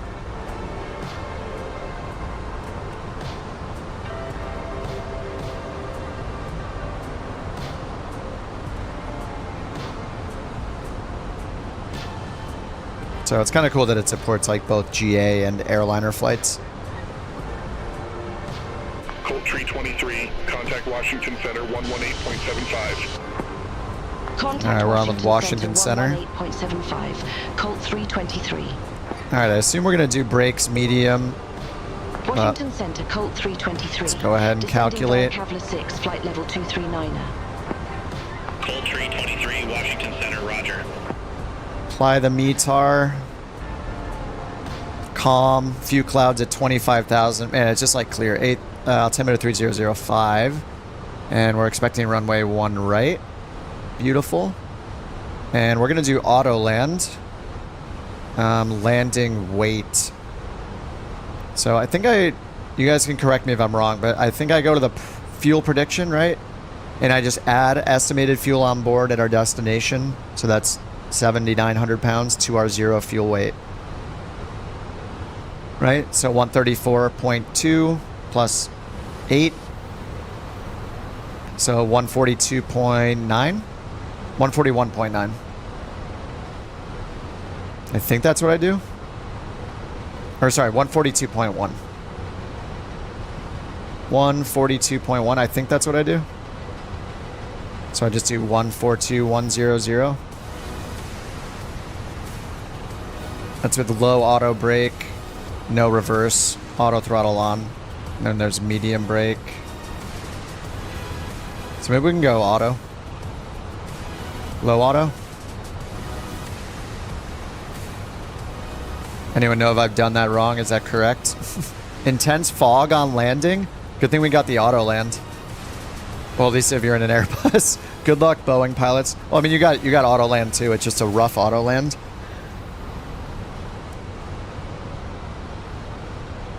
What's the mod?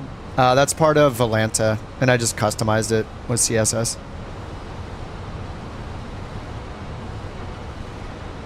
You're watching the fog roll in from the south?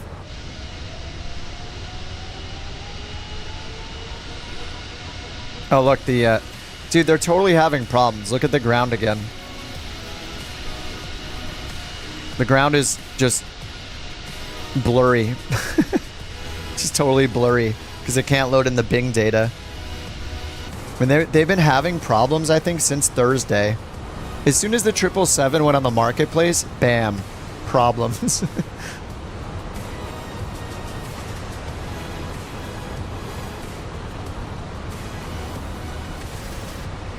Check where the high-speed turnoffs are. Oh, yeah. I will check that. You ended up going all the way to the end.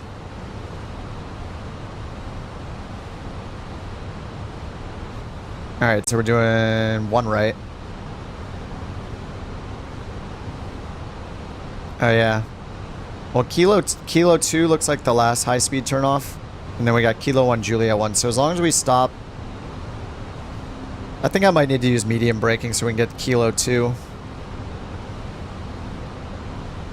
And then we just... When we turn off... We can turn off Kilo 2 or right near the gates. Yeah, this is going to be too long. So, medium braking. If I guess if I do reverse, if I bring out the reversers, then we'll land even sooner. But yeah, if we can get, what was that, Kilo 2? Kilo 2 would be awesome. Yeah, Kilo 2 is great. That's like 2/3 of the way down the runway.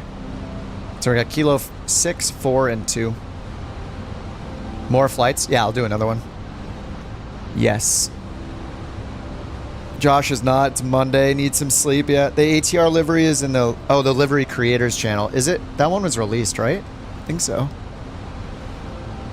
Oh, yeah. Nice. So then we have 2 ATR liveries. So we have the... Oh, yeah. I showed this one earlier. Yeah. ATR has like a... I think it's a greenish blue one. And then there's a black and white one. I can see on the back, like towards the tail, there's like the emotes above each window. The little badges are back there.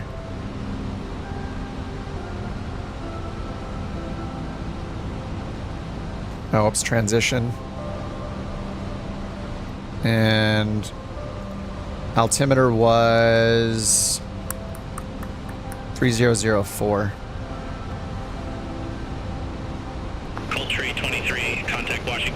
All right, 16,000. Contact Washington Center 120.65, Colt 323. See you. Washington Center, Colt 323. Descending via Kavla 6, 16,400. Colt 323, Washington Center, roger.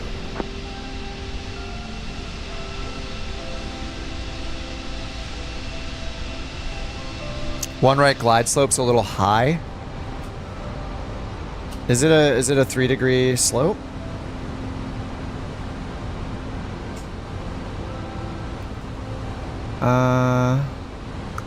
Yeah, it is it's just 3 degrees. Interesting. Okay.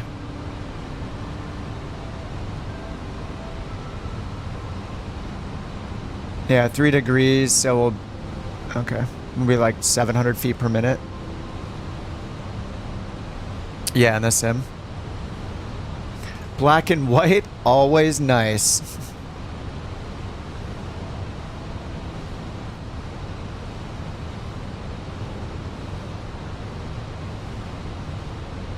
I wonder if I can just turn off this tablet or it'll...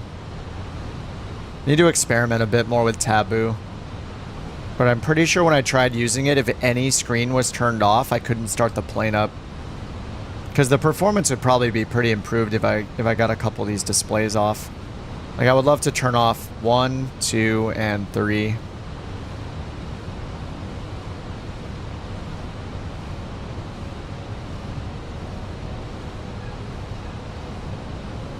And I think we're on flaps full, right? Yeah, flaps full. Contact Potomac approach, Colt 323. See you. All right, left turn. Potomac, Colt 323. Good day, 1313,800. Direct with information UVA. uniform. And this is where we get left off on the star. Potomac approach, good day, altimeter tree 004, expect the visual approach, runway 1 right. Alright, 04, Altimeter 3004, 1 right. expect the visual approach, runway 1 right. Colt 323. Colt 323, leave UVAA heading 010, expect radar vectors for visual approach. Alright, 010. Leave Avara heading 010. Expect radar vectors for visual approach, runway 1 right, Colt 323. Colt 323, turn left heading 015, descend and maintain 6,000 vectors for the approach. Expect further clearance in about 21 miles. Turn left heading 015, descend and maintain Alright, heading mode 6,000, Colt 015, 323. idle and open descent 6000, 3004.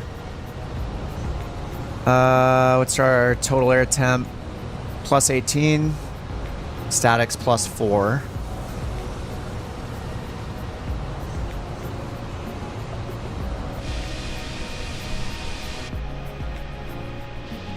Yeah, like the ground isn't even, the ground's not loaded in yet.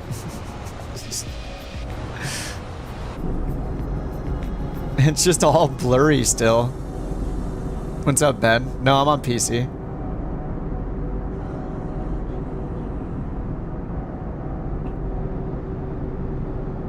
The Bing maps are just down again.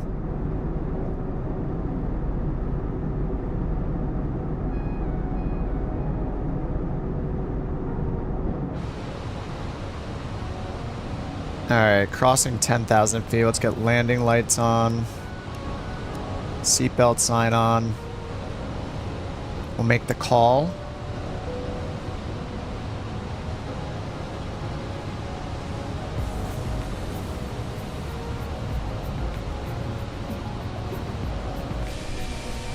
Yeah, look at the ground, still super blurry. Are they blurry for you guys too? I'm sure it's just me. Why would anyone else have problems with Bing Maps? You know, maybe I need to do like a little investigation tonight and see if there's like some issue with DNS or who knows what, where like for some reason I'm just always having problems with Microsoft servers. I don't think it's a me problem. Like I don't know. It just seems to affect me.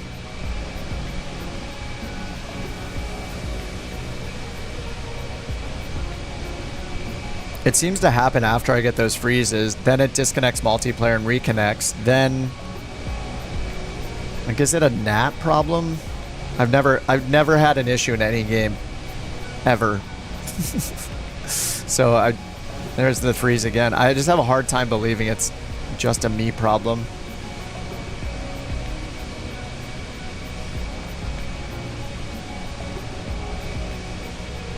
Yeah, do a trace to see the hops.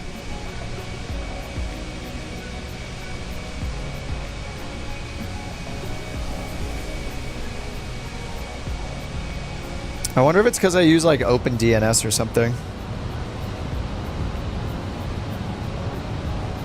ISP issue? I mean, I doubt it. I have good fiber. I've had this same provider for a long time. And this is not a taxing game as far as like... I mean, I guess it is with the amount of data it downloads, but I mean, I game all the time. This is the only game I have these kind of problems with. Colt Tree 23, turn left, heading Tree 5, intercept the 1 right localizer, descend and maintain 5,800. 335, 5800. Intercept the 1 right localizer, descend and maintain 5,800. Colt 323.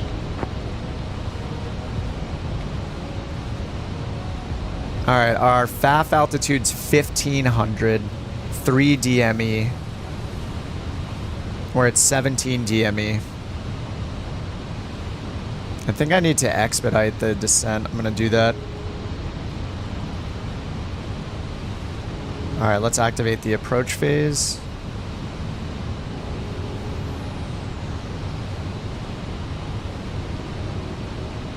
That'll get us to force it into idle and stuff, right? I think. Okay, we need medium auto braking. Whoops.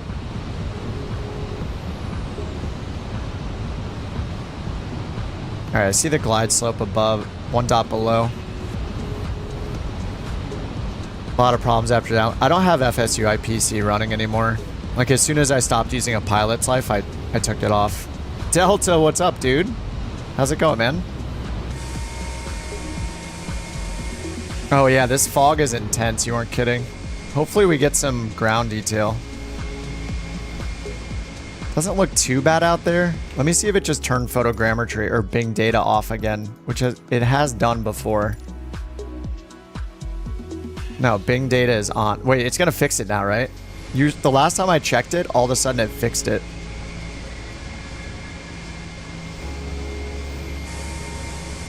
Tree 23, airport is at your 12 o'clock, 15 miles. Report the field in sight. They just stopped our descent, I guess. Alright, I'm gonna start descending myself because they... This vector is bad.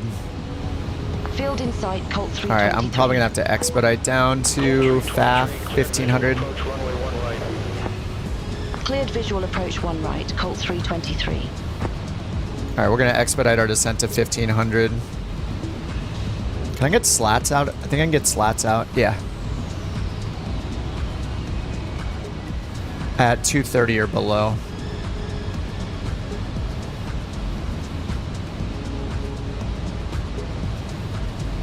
It's just right in front of us, like... beyond ATC. All of them have problems. It's so annoying.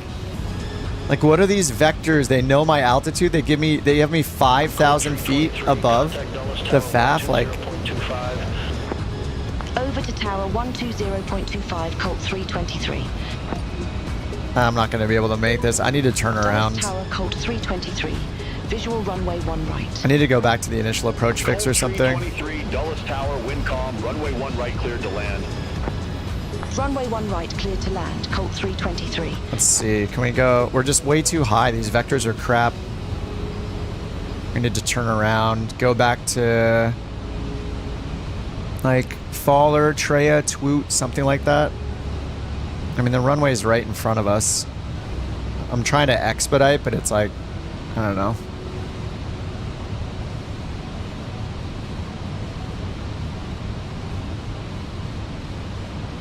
Then we have to slow down.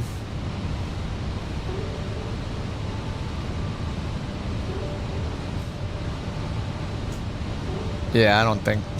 We're just so high. Alright, we're gonna take control of the heading and just turn around. Thanks, Beyond ATC. Gear down, speed brakes. No. I'm gonna be a good boy and turn around.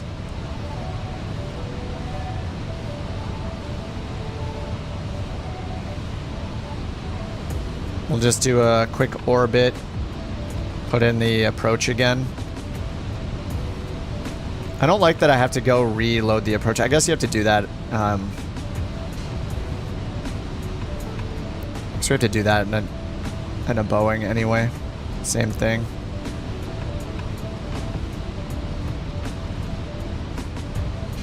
Okay, 1 right via... Can I do Faller, Treya?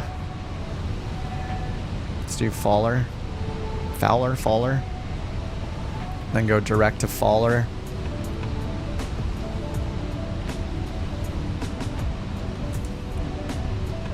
Get the slats up. Manage descent. We can do like, what are we at right now? 3,000? We can do Eston. What? What is it doing? Auto throttle, what? What the heck?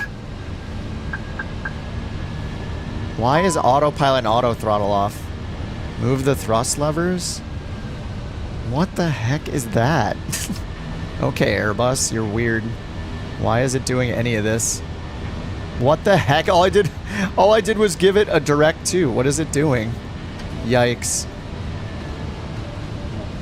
Okay, let's turn it back on. That's weird. Alpha floor. I never told... I mean, how? It's managing the speed. Why did it bring us to like 140 knots or something? That's insane. Why would it do that?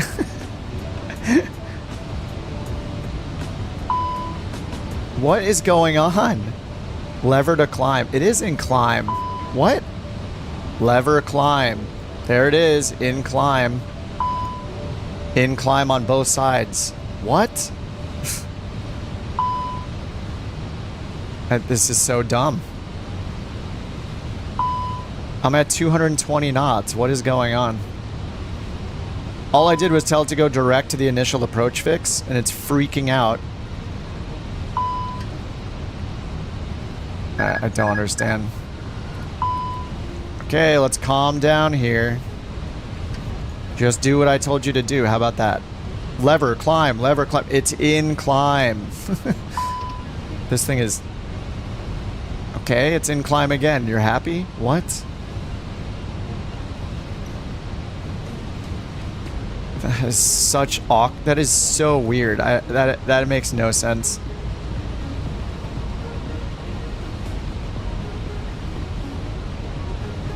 Yikes, Airbus. Big yikes.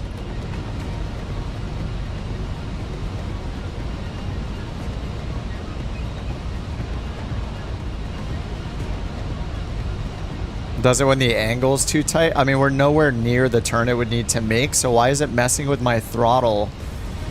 That's so weird. Don't like it at all.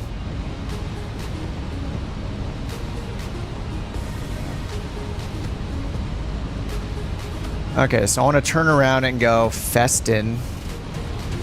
I'm just going to turn around myself and intercept the localizer again.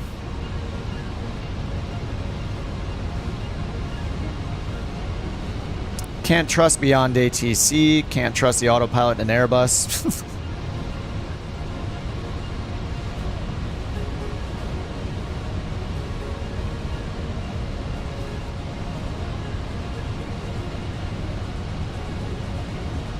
Still in approach mode? Yeah, I'm just turning around to do the approach again. Like, why would it bring me... why would it bring me to a speed that it can stall at almost? When we're at DME 14 on the tuned localizer in ILS. Just weird. Alright, Lokestar. It's mad because I'm in approach mode.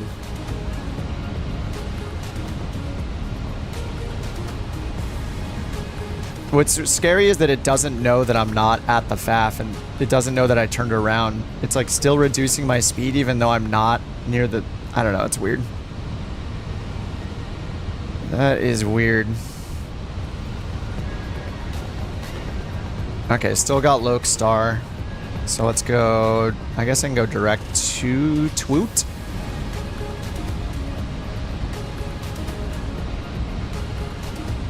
Looks like Woot. Direct to Woot.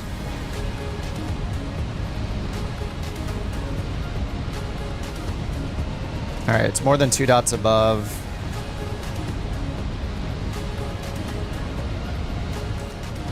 Why is it descending? What? Wait, why did... What is going on?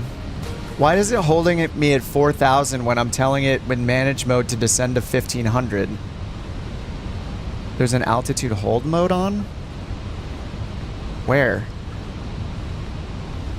How? What? Down and then up? Now it'll descend. What the heck? Okay. I don't understand Airbus. Why is it that Boeing makes more sense than Airbus to me?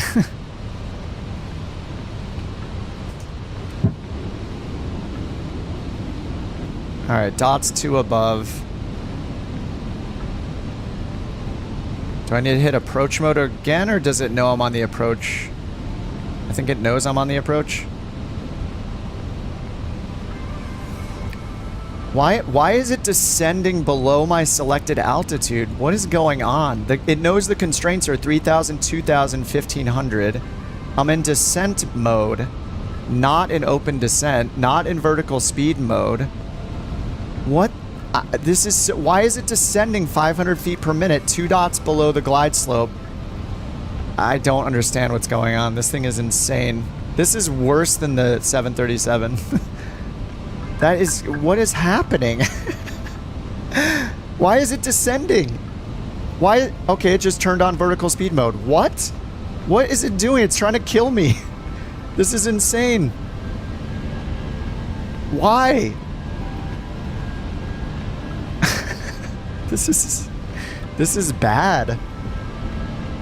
Literally the Grand Caravan with a Garmin is smarter than this thing. This is insane.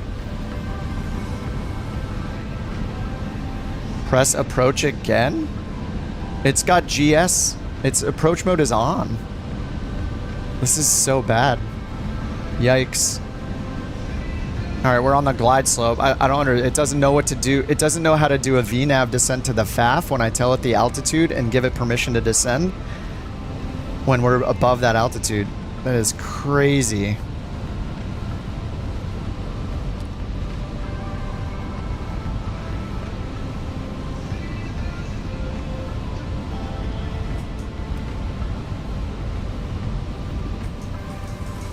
That just makes me uncomfortable how bad that was right there. Just trying to...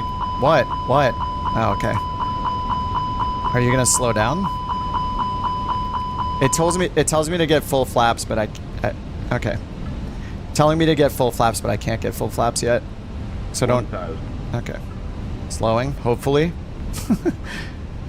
Oh, man. Boeing for the win.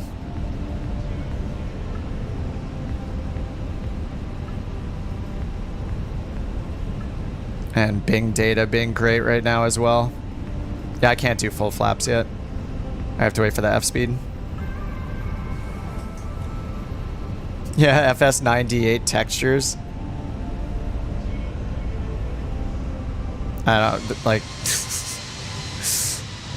Somehow I can stream at 30 megabits per second.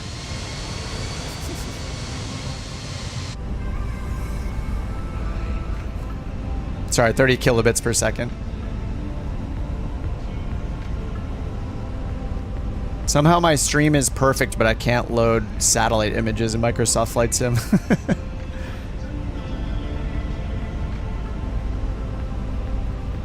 Alright, well at least I'll get an auto land, I guess. Give me some points. And then I just pull it to... I just retard the throttle, right? And then I'm good. Wow. Good job, Microsoft. And good job, 50, Airbus. 40, 30, 20, check, retard. Like, it shouldn't be that scary for me to command it to turn to the right and go back to an initial approach fix and give it the altitudes, and it just...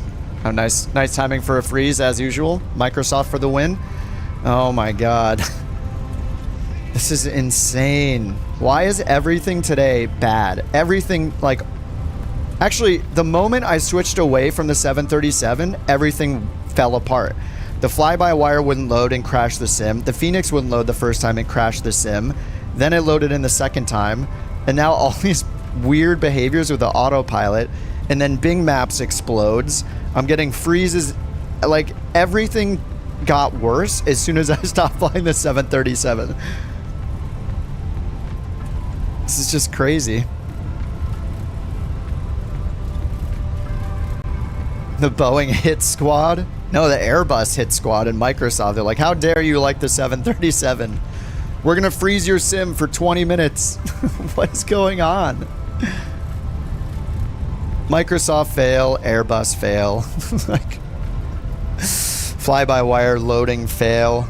Just, oh man, it's so frustrating. The first, what, 4 or 5 hours of the stream were fine. Oh hey, I can play again. Thanks, Microsoft. Like, what? The autopilot's off. Yes. Why is my... Colt 323, exit left at Kilo 4. Alright, I think this is Kilo 4. Kilo 4, Colt 323. Yeah, my wheels touch the ground. I'm good. This is beautiful, Microsoft. All these problems with Bing Maps started on Thursday when they released the 777. And everybody started downloading it and like crashed their servers. Put it in toga momentarily. Then back to climb. That's really weird. That's scary that if you don't do one thing, you can't make any sense of what it's doing. It's kind of terrifying. Like, I was literally commanding it. Heading mode, manual, altitude, Like giving it all the commands and it's still bringing me down to that A floor level and slowing my speed like crazy. It's kind of terrifying. Like when I'm commanding it to do something and it's not doing it, that's scary. If I'm telling it to go around and go to a certain waypoint and climb to a certain altitude and it's decreasing my throttle as a result of a command to climb, that's wild. That is scary.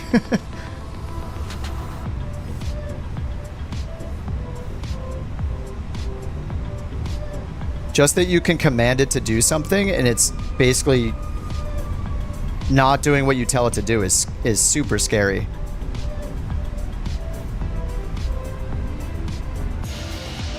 Even on the approach attempt number 2, telling it to... It was at an altitude. I gave it permission to go down to the FAF altitude, and we were at, what, 3,000 feet? And it was descending me under the selected altitude and under the constraints on the constraint altitude, even though it was in managed descent mode, that's just terrifying. Like, what? Look at this airport. Why is everything so bad the moment I load the Phoenix? It's crazy.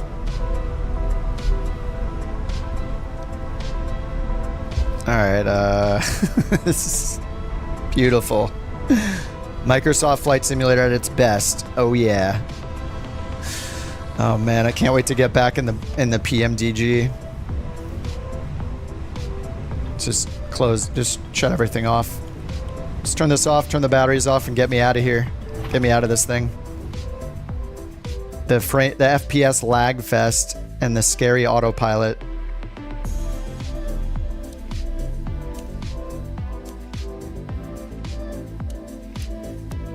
If you tell a plane to go to a certain spot and to climb and give it a constraint on descent and tell it to follow the constraints on the approach, and it doesn't do that and it's taking you into the ground and turning your throttle to almost stall speeds, that's scary. Regardless of like, it's like, okay, you should have done this, but if I'm commanding it to do something and it's not doing it, that's terrifying. And then it's busting through all the rules it should be following, like the altitude constraints on the approach, like that is a problem. That scares me. I don't like it. All right, give me my 9.42. Oh, it's a 10. Nice. That was an off centerline landing, wasn't it? Look at the... Okay, the sim is freezing again. Okay. Yikes. Can't wait to get back to PMDG, yeah. Think from the plan's point of view, you wanted it to land, so if you're not landing, it thinks you're the crazy one. But I also told it, turn to this heading, climb to this altitude.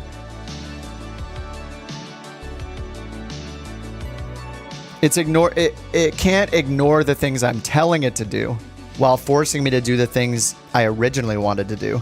Like, where is the manual override where I'm saying, turn to this altitude, go direct to this waypoint. Clearly, I'm not continuing the approach.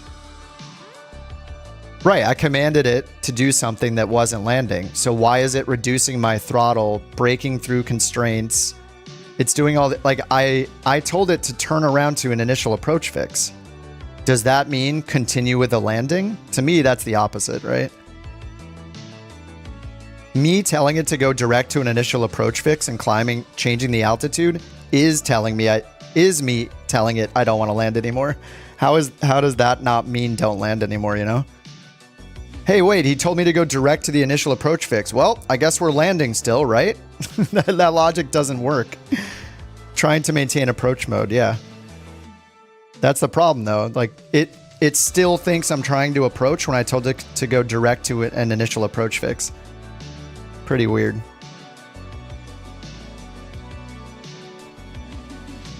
Yeah, that seems to be it, that I needed toga thrust. So if you don't do that one thing, it doesn't do anything you want it to do that you're telling it to do. That's the scary part about it, right? Like, I'm telling it to do something and it's refusing to do it and continuing with what it thought it was originally supposed to do. That's what's scary about it. Oh man, this sim is so crap right now. Going to the IAF is still flying the approach. But it knows I was on the localizer at whatever, 4 or 5 DME. It just doesn't, it's not intelligent enough. The Boeing is easier to fly, I think. It's easier to have a soft landing in the Airbus, but when I want to change the plan, the Boeing's easier. How to join multiplayer? There's a command for it. Hold on. There's like a fly command or a join command. And it's in the video description too.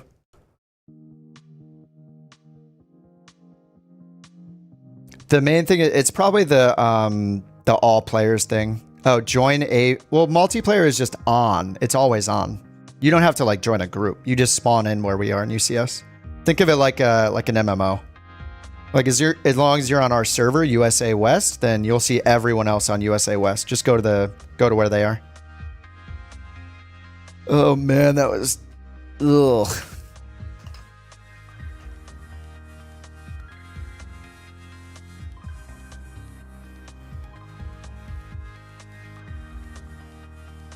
I think the Airbus is smarter than it actually is. Did I press initial approach fix? Did I pass the initial approach fix? I turned it. I think I turned it in heading mode first, and then it started still slowing me down while I was in heading mode. And then I think I did direct to one of the intermediate fixes. And then it did the A floor thing and turned off the autopilot and auto throttle and made me do a bunch of steps before I could even command the plane again, which is scary. While it was slowing me down to like a super low airspeed, which is weird.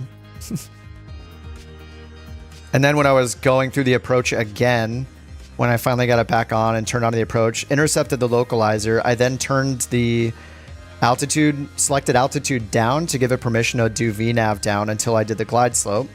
And then it was descending through those constraints, not on the glide slope, through the VNAV constraints in managed descent mode, which is terrifying too. Yeah, I didn't like any part of that. That was, but I recognize I've had those similar feelings on the Boeing as well at one point. It is about learning what to do, but when you're telling it to do something and it refuses to do it and then starts blaring alerts at you, that's kind of terrifying. Yeah, I'm gonna do another one in the Boeing. Is there a way to turn off approach mode?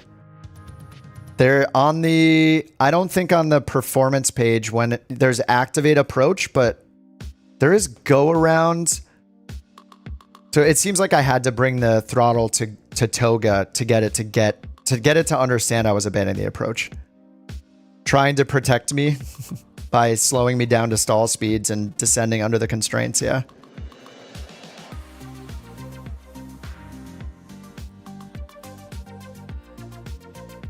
Ditch the manage modes.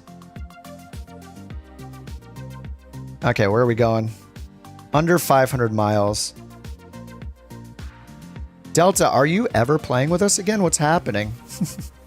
I think you gave an update earlier, but I missed it because the Airbus was trying to kill me.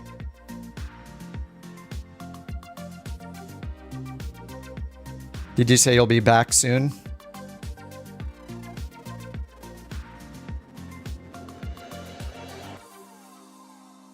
Hey Skybound, what's up, man? Welcome back.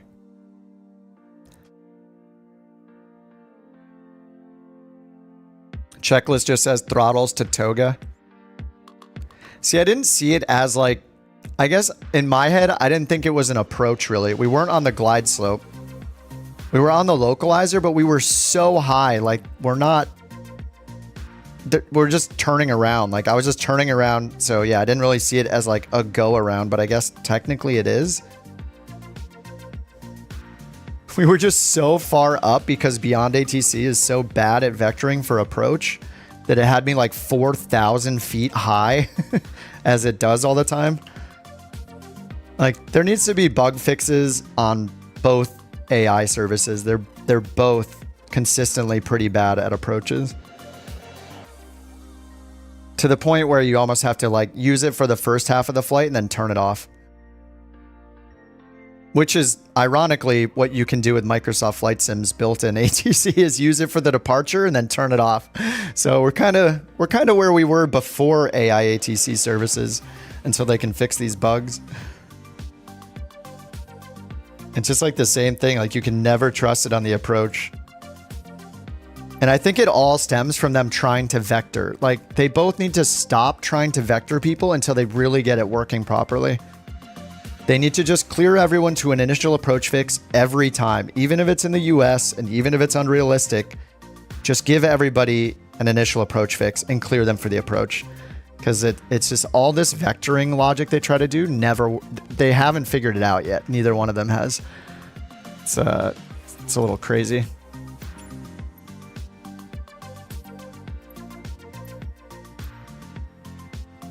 How big is the 900? I really like the 800. I'm freezing again. Like, it's just frozen in the menus. What is going on? I don't understand. You should be able to fly Monday or Tuesday. Nice. Sounds good. There's so many liveries waiting for you.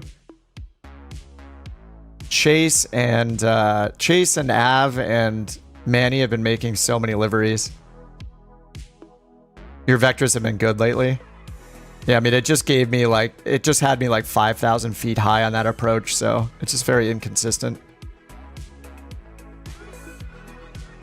Restart the PC. I mean, it's not a PC problem. Like, the stream has been going for 7.5 hours with 0 dropped frames, you know? Like, it's Microsoft Flight Simulator. Yeah, the 800 matches up, yeah. Yeah, the 700. I have the 6, 7, and 8 now. The 6 is hilarious. Yeah, it's just completely frozen again. This is like the way of Microsoft when they have problems with Bing data or something. And I even restarted the sim, 3 times before that flight because of all the crashes. Things are not going good. All right, Qubits, you're out, dude. Have a good one, man. Bye-bye. Yeah, the 600 is hilarious. I think Austin's been flying the 600 a lot. And I mean, the 600's been going, it's a lot. It's even cheaper if you buy it from their site. What is it, like 25% off or something? IAF or death. Like, they just need to do it as a stopgap in the US. Like, just make it work that way in the US too until they can actually figure out vectoring. Because they're all, oh yeah, hey, we're back, look. And as soon as we're back, did you notice the Bing maps just loaded in the moment that we're back? Like, I think all of these problems are because of Bing. Like, there is something wrong. Either it's me or them or both, or I don't know. Like, something is wrong with Bing maps freezing my sim constantly. It's gotta be Bing. It almost makes me want to like turn off Bing Maps and use the map enhancement mod again just so it can stop freezing the sim, because there's clearly something wrong with the satellite data. Like, something is super messed up. I don't understand. Like, I don't have a rolling cache turned on. I think I've been having more problems without the rolling cache. Bing World Graphics.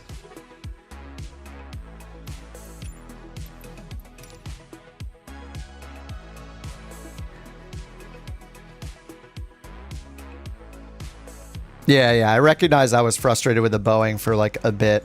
And I think it was a similar thing. Was it on approach? I don't think it was. Was it during the approach? I forget. But I did get to a point where I was like saying that that the Boeing was trying to kill me too. It's just wild to see it fly through constraints, through VNAV constraints in a managed mode. That's crazy. Reset the router. I actually reset my router nightly. I have like a device that reboots it every single night. I mean, it's not my internet. I've been streaming for 7 hours and 34 minutes, you know, on 2 streams with not one dropped frame. Like, it's not my internet. It's not my computer. It is 100% Microsoft Flight Simulator. There's something just very wrong. Look, it's not, once again, it's not loading Bing, right? I turned it off and back on and look at it. It's just, it's Bing. There's something wrong with Bing. Like maybe I mean, and it started on Thursday. Like it's not like I've been having this problem for 4 years.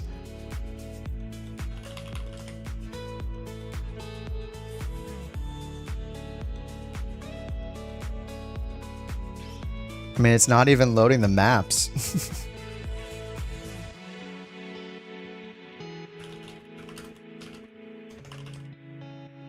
Bing and photogrammetry issues, April 8th. Bing Maps not loading. Streaming issues.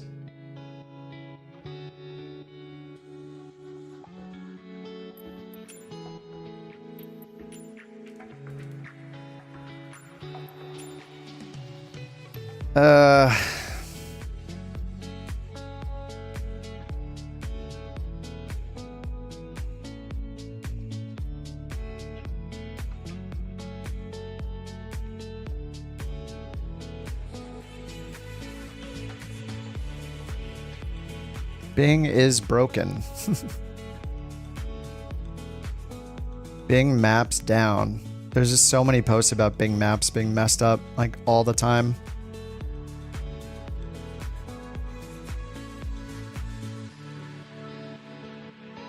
Every Boeing has been fly-by-wire, yeah. They become more like Airbus. Hey, as long as it doesn't fly through altitude constraints, I'm cool with it. Can you simulate icing? I mean, you can fly through icing. I don't know. I've had icing before. It's been a long time. But I don't know if you can turn on... Can you turn on icing and failures? Oil leak, fire... I think you just have to fly through icing. So, I mean, you could simulate it just by changing the weather and turning on icing. 737's a dinosaur. Well, I love the dinosaur, I guess. So none of you, not one person is having this happen to them right now with Bing. I am the only person with no Bing Maps.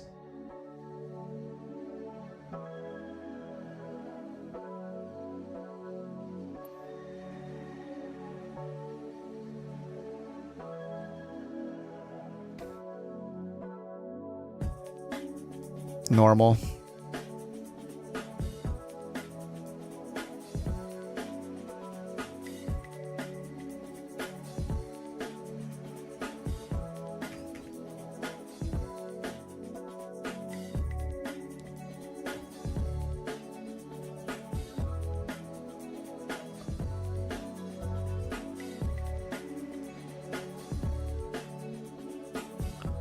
What is this? Microsoft Windows Security SPP.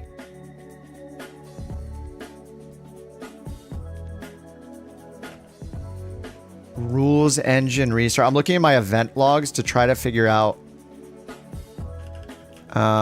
if something is happening in my like Windows event logs at those same times when I'm freezing.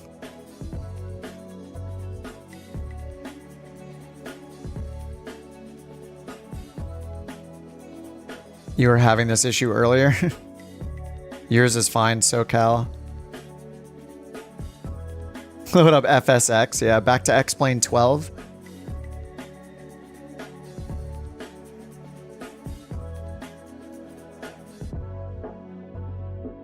Software protection service may be disabled on your device. What? Hold on, let me see if I can see what is going on. I don't know that this is the issue, but services, restart software service protection, blah blah blah. Services. Software protection services.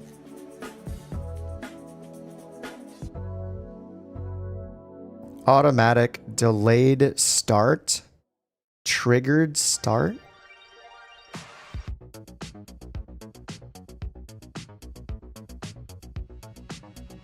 Start.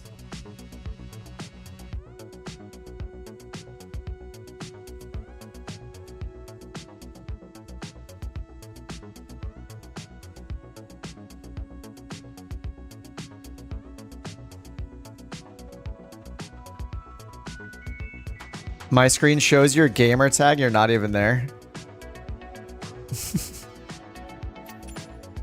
Let's go offline.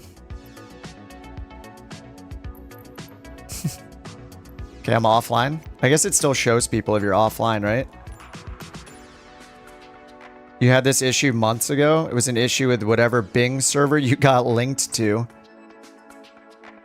Yeah, so I can't choose what Bing server I'm on, right? I think that's probably different than multiplayer. Let's try East.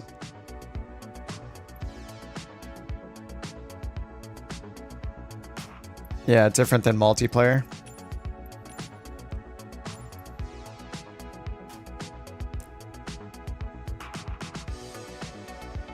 It's crazy. How does it just die for this long? It's pretty...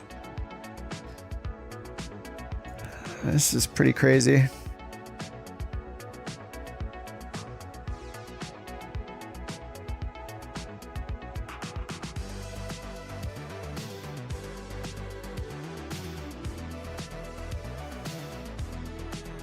I mean, something is being blocked or like, I have no idea.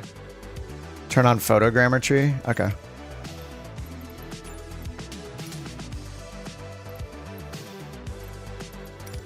I'll just turn online functionality off. How about that? Let's go look at the world map now. I'm gonna get 10 billion frames per second now.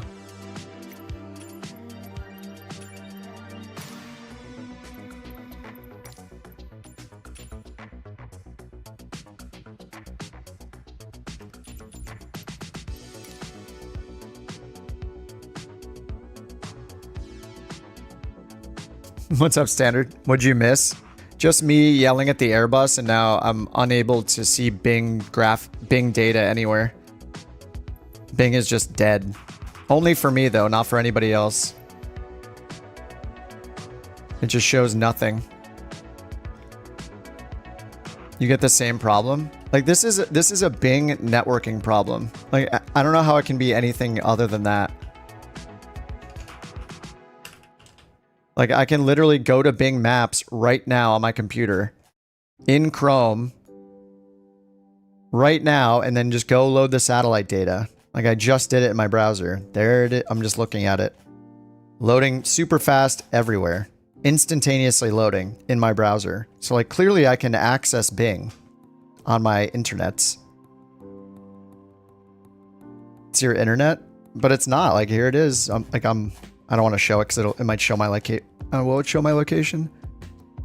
I mean, I'm on their website, just zooming in. It's instantaneously loading every level of detail with no lag whatsoever. Just anywhere in the world. It's just instant. But in Microsoft Flight Simulator, it's dead. No, I'm not running the map mod. I stopped running that because it was causing problems. There's just performance problems and it was glitching out. So yeah, I don't use that. I don't use auto FPS. Like, it's pretty stock.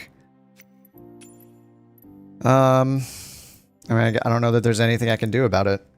I mean, I can try restarting again, but I just restarted 3 times before that flight. Maybe if it's only photogrammetry that's off.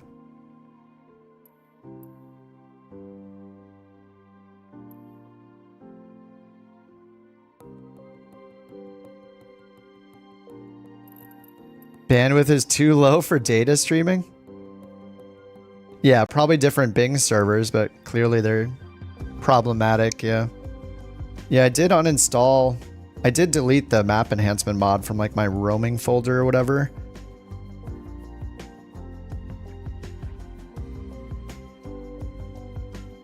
And in my exe file, like, it doesn't load it. It's not loaded in the background. It's not in my system tray.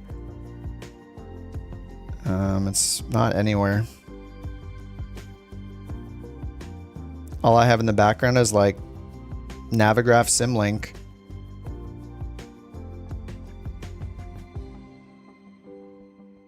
I don't know. This is just dumb. How does all of Bing go down just for me and for no one else in the middle of a flight after it freezes?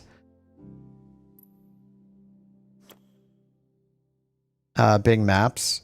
It's Microsoft's map service with satellite data, and they use it for all of the ground textures, like all the grass and everything you see. And I think it's even used to determine where the trees and everything are. Pretty sure. I don't know. This is so bad. Microsoft Flight, like everything has just been bad for hours. I have no idea what's happening. Upgrade my dial up, yeah. I guess I'm going to restart one more time, and if it's broken, I might just be done. It's just ruining my night. The freezes. I'm so worried that Flight Sim 2024 is going to also be horrible. Like, my fear with Flight Sim 2024 is if we're having this many problems in Flight Sim 2020, because I'm not the only one, it sounds like, that's having problems with Bing and problems with freezes and problems with download speeds, they are leaning even more heavily into the cloud and streaming data in 2024 than they are using now in 2020. And that is kind of scary. I don't think I trust them to use the cloud more efficiently, given how bad it's been in this sim. Like, how does it take this long to just close the software? It's insane. Like, what is it doing right now? What is happening? Why does closing the sim use 30% of my CPU right now just to close it? I don't get it. Upgrade my dial-up. Scanning my files.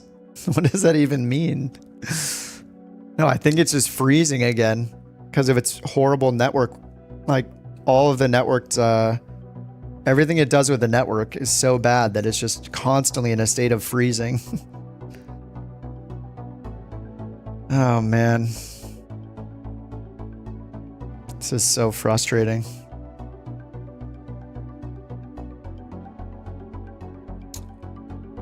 The host file that makes sure the map enhancement entries are gone. But then why did it work for 7 hours and now it doesn't work? You know, like, I can't... It's hard to believe that something has been running all day long and it just suddenly decides to be a problem, and it isn't a problem until now. Like, why is it suddenly a problem at this moment after 7 hours of being okay? That's what's weird about it.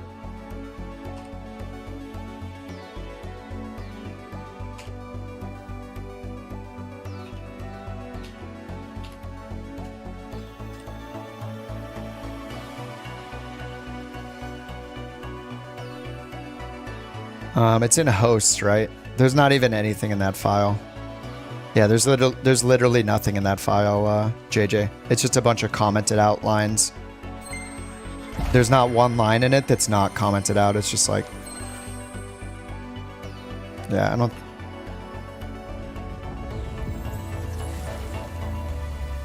Yeah, it's nuts.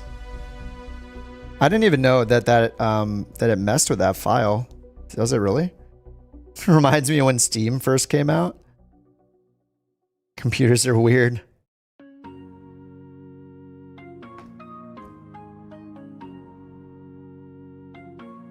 The PC is lagging hard. I mean, I basically couldn't have a more powerful computer.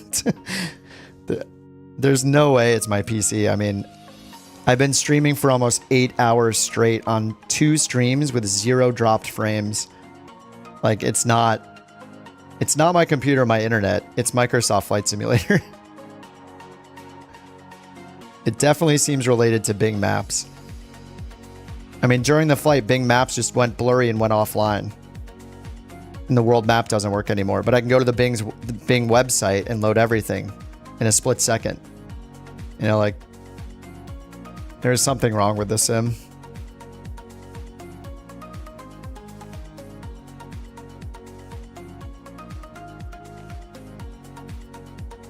And there's no way I'm doing 5 and 6 hours of streaming with 0 problems pretty much. And then all of a sudden having problems. Like, my computer didn't change. My internet didn't change. It doesn't make sense that suddenly my computer is the issue, you know?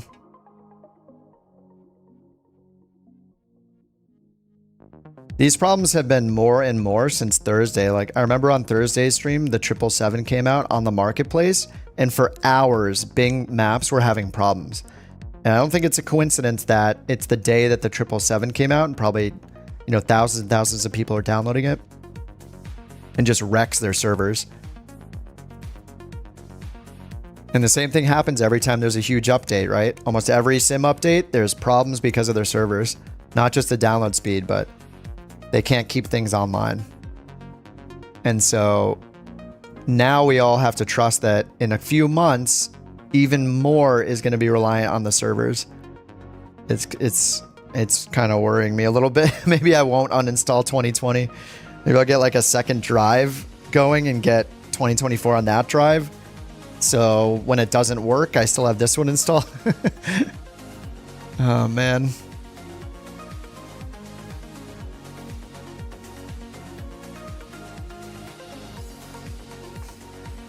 The load times are worse than ever. Like, I also think the load times are tied to the server.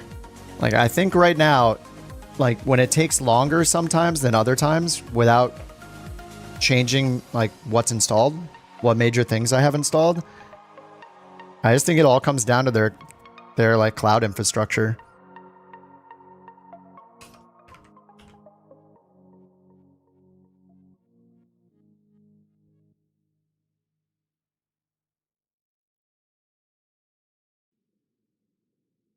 Because this kind of thing happens, like we have slow load times of the sim when they're having network problems.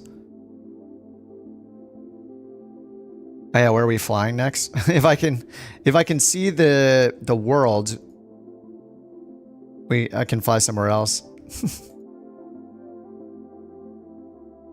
Just pick another random one. Do we want to fly in the States again, or do we want to fly somewhere where it's like real time, daytime?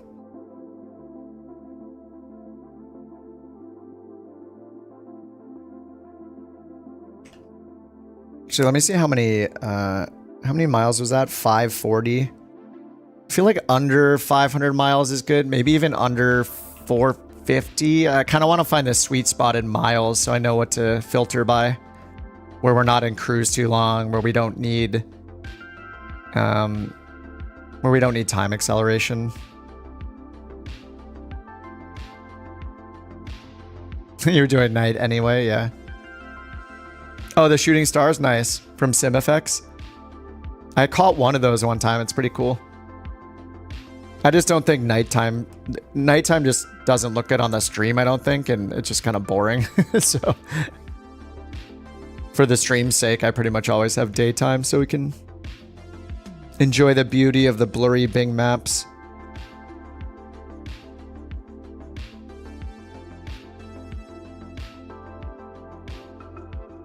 Gonna grab another shake from the fridge, be right back.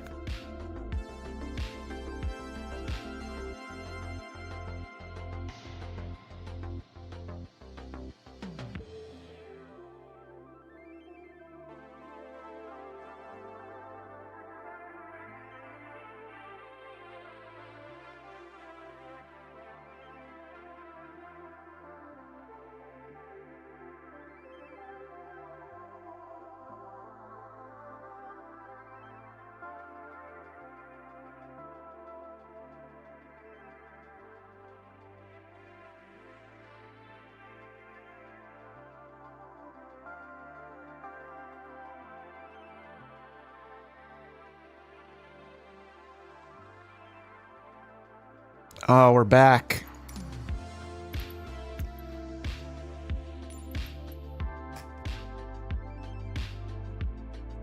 Look, I suddenly have Bing Maps and it's working fine. Definitely not my internet. Definitely not my computer.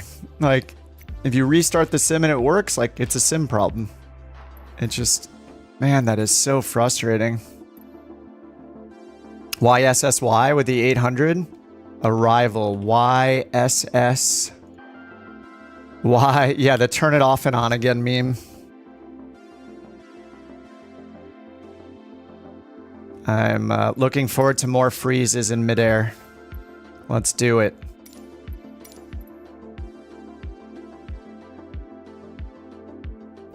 Okay, into YSSY. It says we can go... Where is YSSY? Oh, Sydney.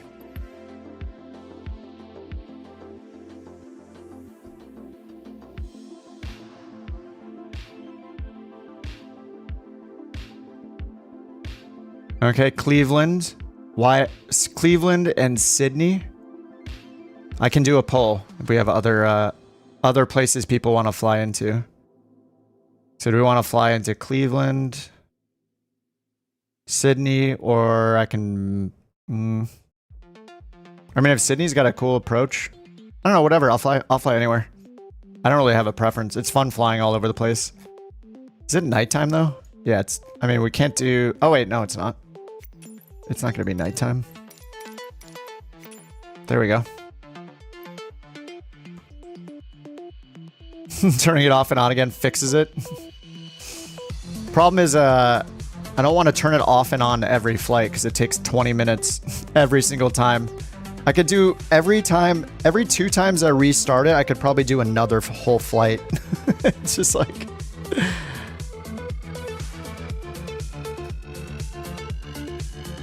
Okay, well, let's go to Sydney.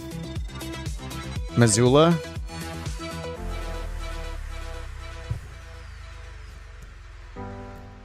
The glide slope 20 miles out. I think we've flown that once before. If it sounds familiar. I'm okay. I think Sydney will be cool. I don't think we've flown into Sydney. Overcast in Sydney? Ooh. Yeah, let's see. It says... Wait. What is NCD?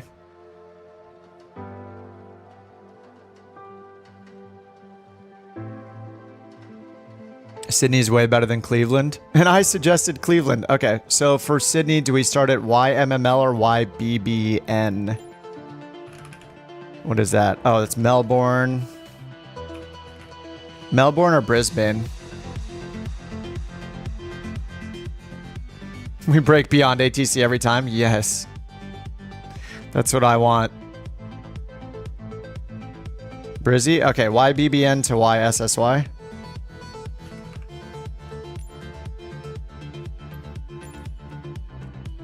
Alright. Ramps, gates. I'll go small gate in the 800. I'll fly the Airbus at some point again, but... I'm fanboying on the PMDG stuff. I'm sure it'll come full circle and then I'll hate it. But I'm in the like it phase.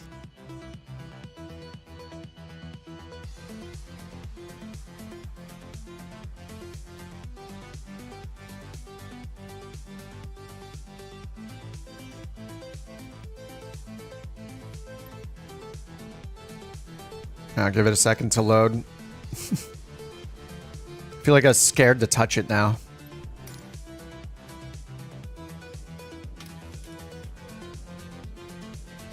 Okay, YBBN to YSSY.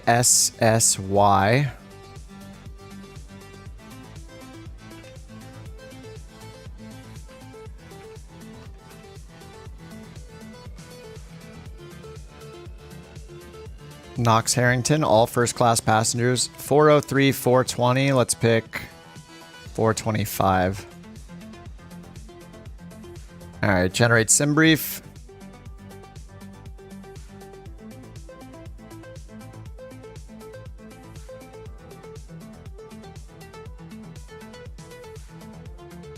Start flight. Alright, let's go.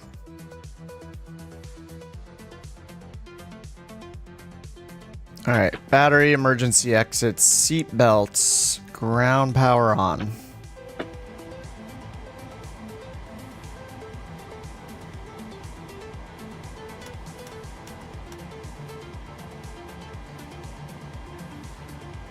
Align. Window heat. Electric hydraulic pumps.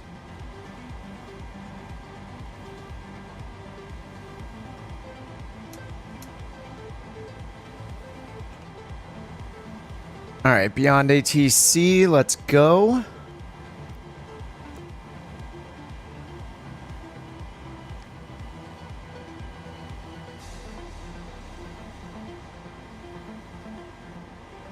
Sim brief over here. All right, departure. Light showers, right? Light showers and rain. Scattered at 3,700, 6,400. Oh man, this is the time to use the Airbus. I'm not going to switch, but you guys in the Airbus are going to see the condensation. It's high humidity. Temperature and dew point are the same. You're going to get all those sweet condensation effects. All right, then the arrival. What is NCD? It's also humid there. METAR NCD means nil cloud detected. Okay. Nil cloud detected. Interesting. QNH 1013 at the arrival. Okay. Here, QNH is 1023. HPA 1023.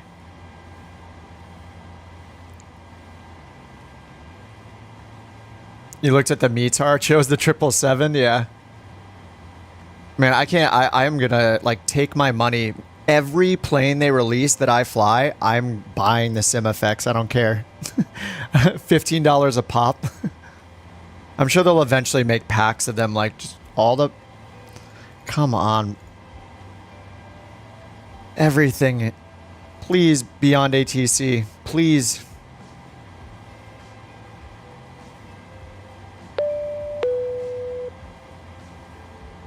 Let's try it again.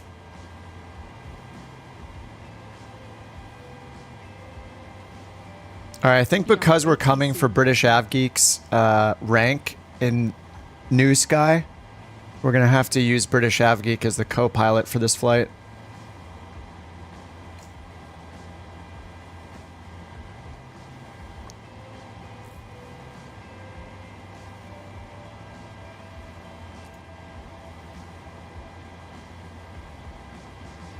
Hello everybody and a very warm welcome back to the programme. This is British AvGeek and I'm a guest voice in Beyond ATC.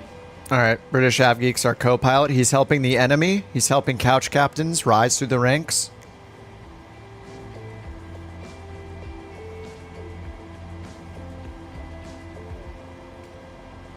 Alright, let me grab the route over here. Okay, no departure procedure, but we have the arrival, the Bori 3 Alpha to 34 left.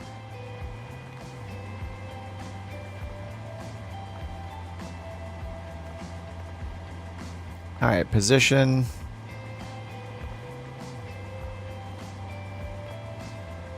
Set payload and fuel instantly. Bam. 411 miles.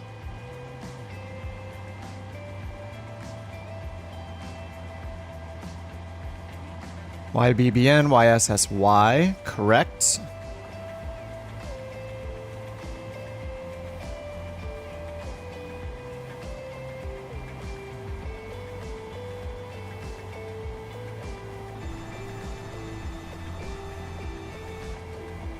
All right, activate.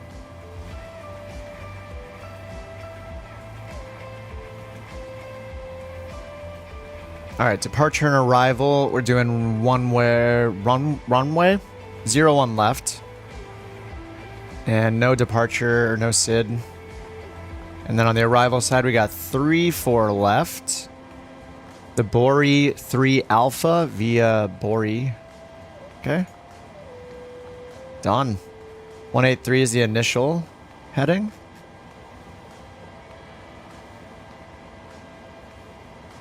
What's up, James? Yeah, I live in the US. All right, 183, 10,000. Let's get the clearance. British AvGeek, do your thing. Colt 323, request IFR clearance to Kingsford Smith Airport. With the APU started. Colt 323, Brisbane delivery, expect runway 01 left, climb 6,000 feet on runway centerline, then expect radar vector Sunegg, squawk 1424. 1424, 6,000. Expect runway 01 left, climb 6,000 feet on runway centerline, then expect radar vector Sunegg, squawk 1424, Colt 323. Colt 323, read back correct. Contact ground 124.05 when ready for pushback or engine start. All right, 1424. ground 124.05 when ready for pushback. 6,001 left. 323. All right, let's do our takeoff performance. You never see U.S. flights?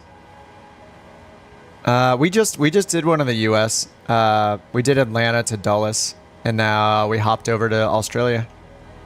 We've been going to like all over the world. We use like a random route finder, or we're using this app called NewSky for our virtual airline, and it'll auto-generate routes that it has high demand for. So, yeah. But somebody in the chat called out they wanted to fly into Sydney, so we're doing that. I used to like only fly in the U.S., and since getting into airliners now, we're flying. I'm using them a lot more, or flying around the world more.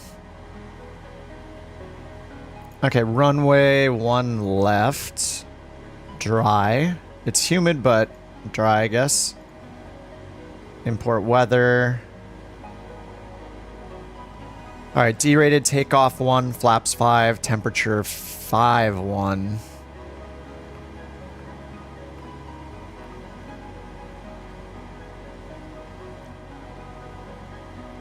You also do the VA grind? Nice. With on-air? Yeah, on-air is cool. We did that a couple years ago. It just got to be such a part-time job. It felt like we were doing like less flying and more maintaining the VA, which was kind of annoying, and dealing with the money and constantly worrying about losing and gaining money. NewSky is like a nice balance. It's like pretty casual. It's more about flying than it is about the economy part. So we've been having a good time with it. And it's free, so everybody can participate without needing an on-air subscription. I think on-air is really good, though, if you like hardcore and like really want to do like the tycoon thing, or you want to do, you really want that like, like nitty gritty, like every dime you have to look at and play accountant half the time. Like, it's like the most hardcore one for sure. All right, 370 for cruise. And then cost index 80, zero fuel weight 117, and block fuel 14. Yep, and then reserves 5.5. Yes, okay, all that's correct. Execute, N1 limit. Temperature is 5-1, takeoff derated 1. Okay, and then flaps 5. CG's automatic, 139.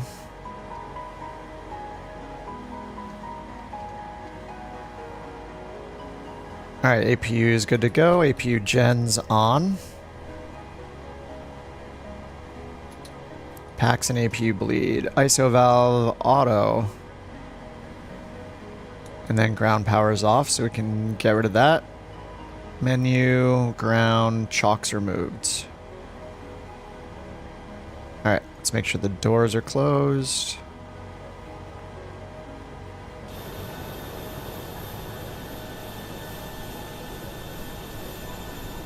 Nice. I love this 600 so much.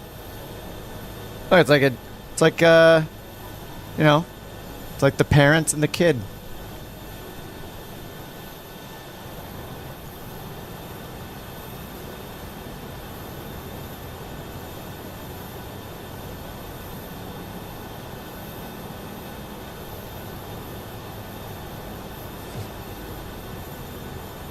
Chase is in the 777. Okay, what is next? We got our clearance already. Takeoff performance, we need trim 4.87.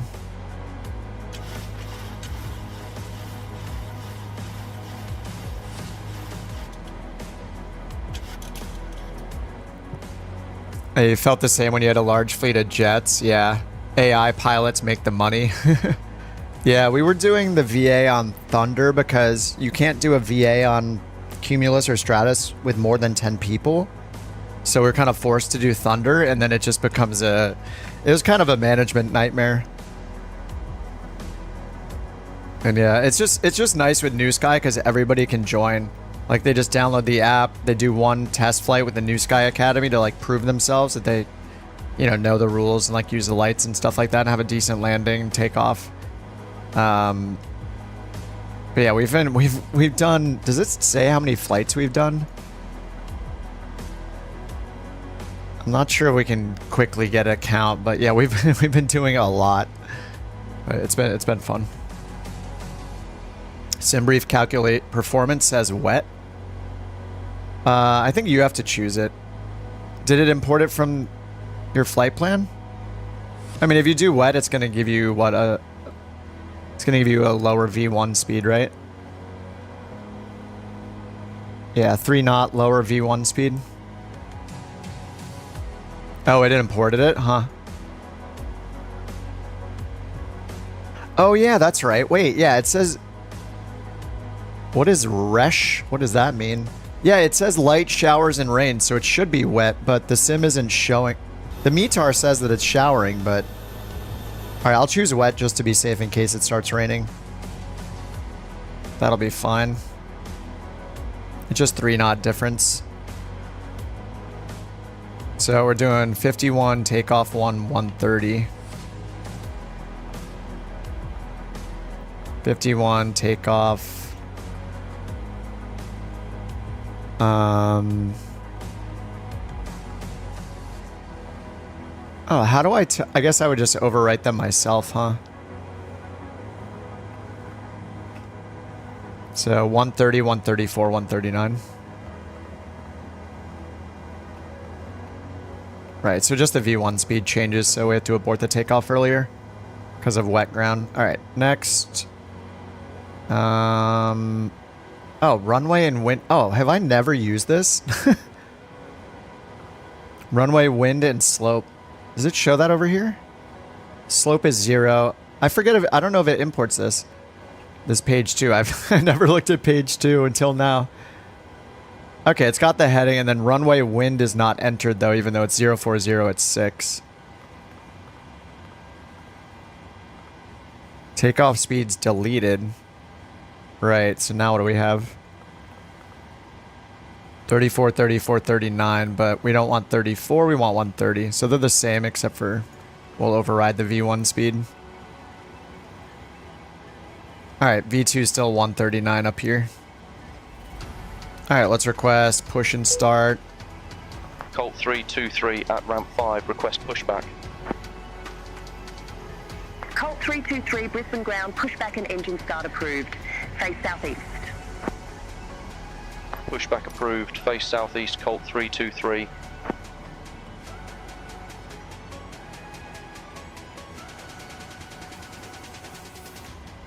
Alright, face southeast, 10-9. Alright, so is it going to let us face southeast? We can go nose, we can face northeast or southwest. Oh wait, no, I can do multiple steps, sorry. Right, okay, so we're facing that direction. We need to turn all the way around pretty much. Where are we gonna go?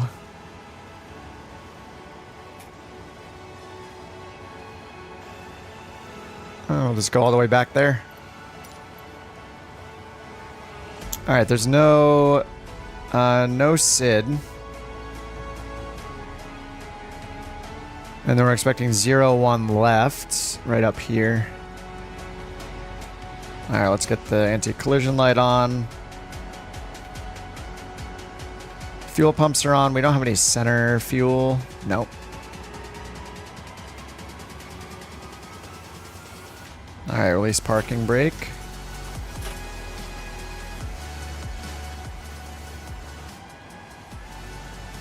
Should have this go a little slower for the max speed.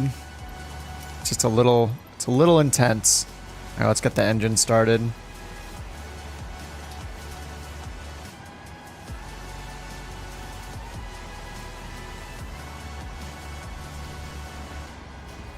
All right, 10 on the N2.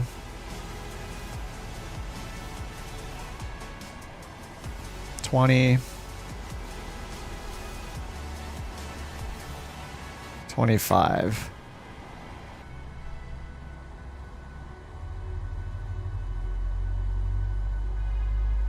What's his... What? I don't know what that means, Sky. It's going to be a long taxi. Not when we taxi at 50 knots. Oh yeah, Microsoft. Yeah, it's Microsoft Flight Sim.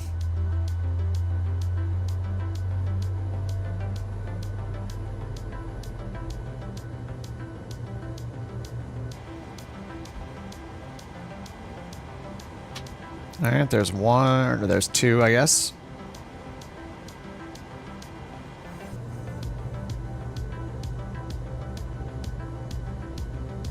Did I turn the wrong way? Oh, it's going to turn me all the way around, though, and then I can go to Bravo. I guess it was Charlie 8 if I just turn the nose to the right. Ah, whatever. Couch premium on the way. Nice. Do it. Alright, 28.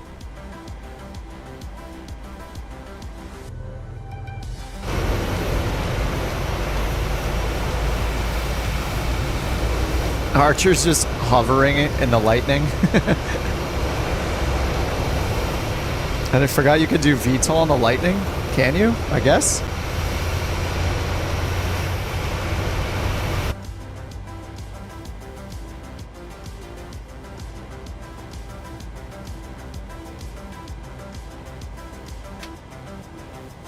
Alright, engine 2 is started.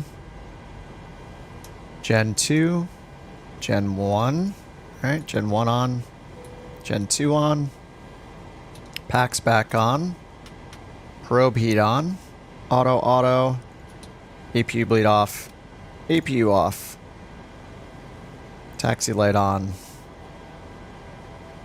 Looks good. RTO. Flaps 5. 1, 2, 5. All aircraft be advised, information hotel now current, QNH 1023. 1023, we got it already. Alright, request taxi. Colt 323. It's gonna be a long one. Taxi to the active. Colt 323, oh man. 01 left taxi via Charlie 9, Bravo, Yankee, Sierra, Sierra 14, Tango 14. Alright, Runway let's 01 go. Left taxi via Charlie 9er, Bravo, Yankee, Sierra, Sierra 14, Tango 14, Colt 323. Someday we'll be called Couch on Beyond ATC. It will happen.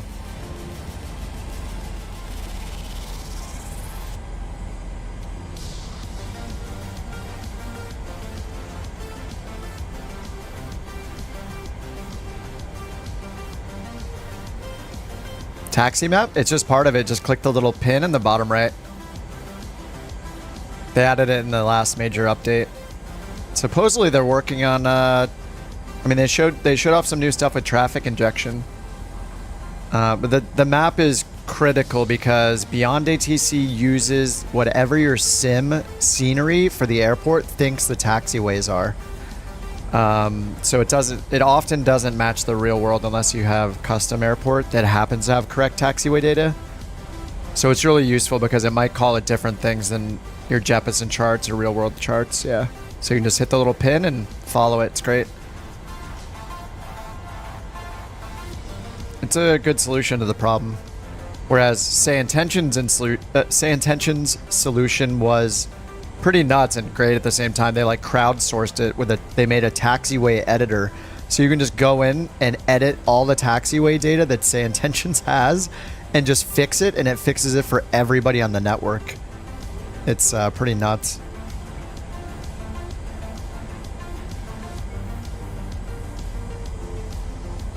We can do up to 50 knot taxi without being dinged for it on NewSky, so I need to burn some fuel off the right tanks. High-speed taxi time. I still can't believe that I was watching that Ryanair guy talk on the Filbert Flies video, the 737 pilot that flies for Ryanair, and saying that they do a 30 knot taxi on straightaways and 50 knot taxi if they're back taxiing. I mean, we're doing 34 right now. But we can do up to 50 with NewSky before it penalizes us. What? I'm not sure. What are those airport? What's KLSE? LSE to PASC?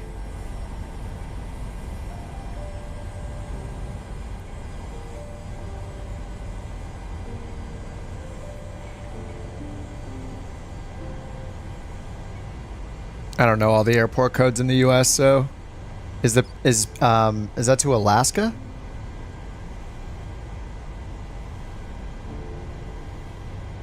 Oh, La Crosse, Dead Horse Dead Horse, Alaska, yeah. Okay. La Crosse, Wisconsin. I don't think I've flown out of that airport.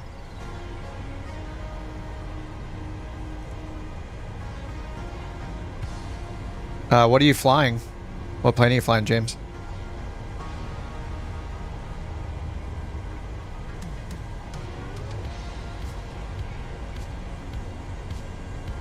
Alright, we got about 20 pounds of fuel to burn on the right tank. Then they're going to be even. 320 NX. Wait, is that is the NX the Phoenix?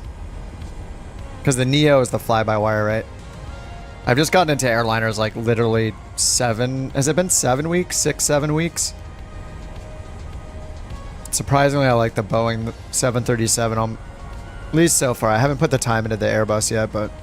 Oh, the fly-by-wire. Okay, yeah. I like the fly-by-wire. Pretty insane how good it is for free.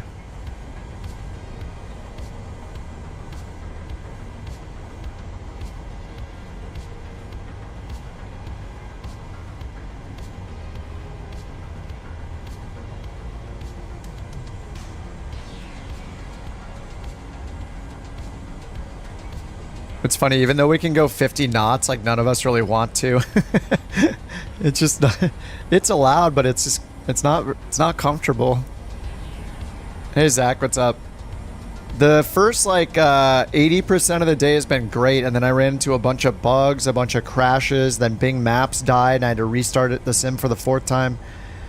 Then I had some stuff I didn't understand happen with the Airbus that was frustrating with its autopilot, and yeah. You know, everything happened all at once that sucked, so now I'm back. One more flight in the 737, and then call it a night. You have the 737 in the fleet? Nice. Your base is in San Antonio, cool.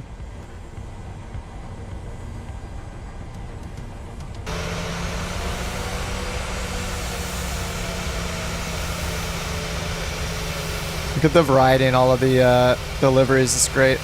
Good job, dudes. So many couches on the roll. We just hope that Austin makes the right turns because I'm just following him. All right, left turn up ahead. Left turn up ahead.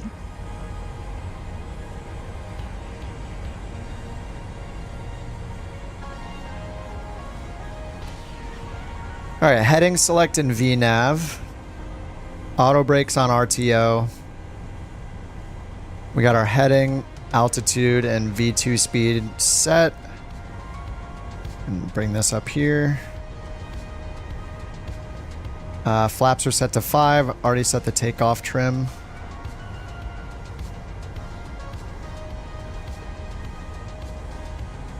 And we're just flying runway heading, vectors to the first one.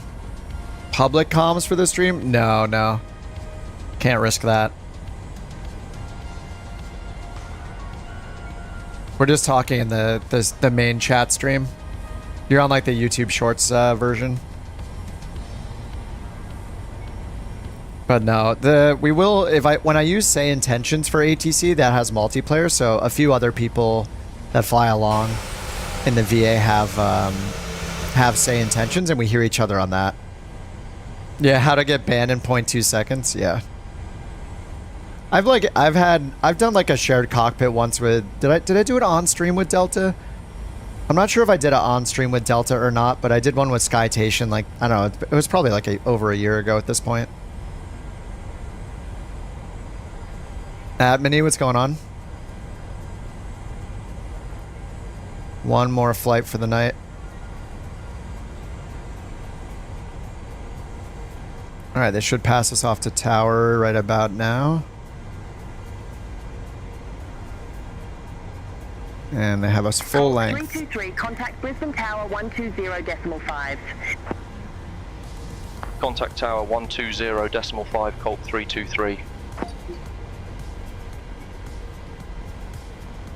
All right, let's just tell them. Actually, I'll watch a couple. You guys take off first. Last flight of the night. Gotta watch all those liveries.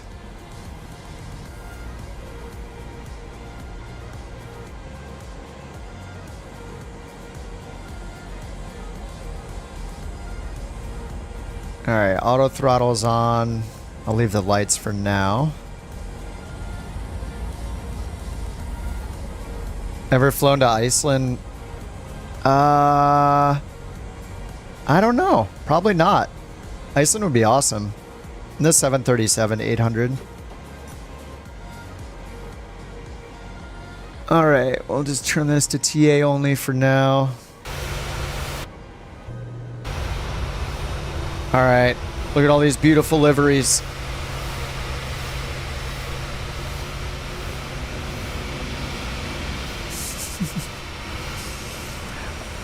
Couch premium ready to go. Oh yeah, guys, there were some updates. There are new, what are there, 2 new longitude liveries, right? There's a black and white and is it a green or a blue? And some fixes. Anyway, if you guys haven't gotten the updates, I kind of reorganized the folder too. 777.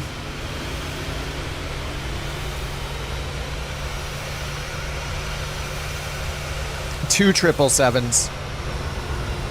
The black and white. Can you beat the black and white livery? I don't know. Who's in the black and white? John is. Oops, I forgot to watch the takeoff. I said I was going to watch the takeoff, and then I just was staring at the liveries. Cientios.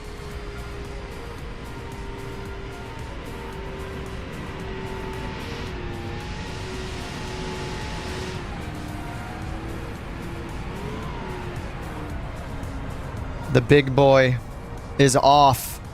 I think we see the gear come up in this, right? Maybe not. Sometimes we do. All right, Austin's going to take off in like 50 feet in the 600. Got to get closer.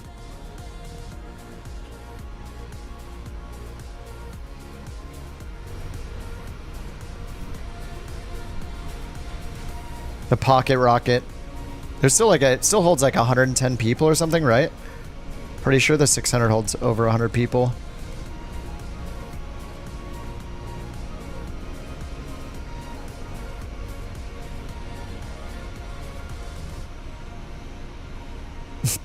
Dirk in the CJ4. I don't know if he's with us or not. Are you guys waiting for me? All right, you guys are waiting for me, it looks like. Somebody's a Team America fan.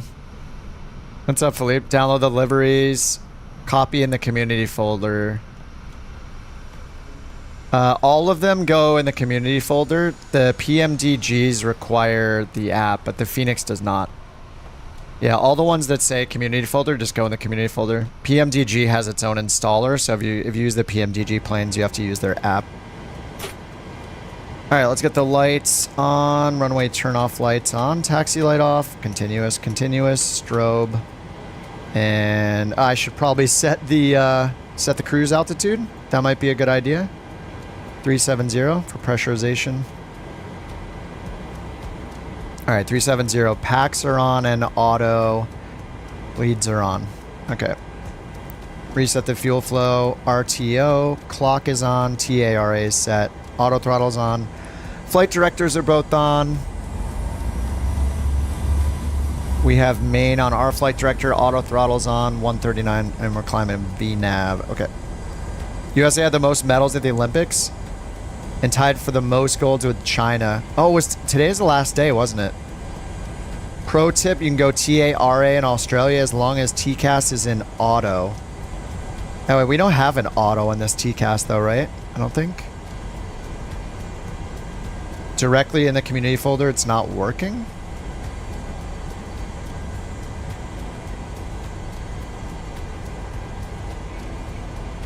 And you have the Phoenix? I used the Phoenix one today, so it worked for me. So maybe you're unzipping it, right? You have the folder itself, not a zip file. Yeah, I don't think there's auto in this, right? We just have... Yeah, there's no auto mode like with an Airbus, so unfortunately. Alright, let's get to 40%. Spin them up. And... Oh, I should do the takeoff config test. I always forget to do that in the Boeing. There's no button, you just move the throttle to full and back. Or like more than 40% back. Alright, split throttle issues. There we go. Alright, toga pressed. N1 toga, V1 is 130.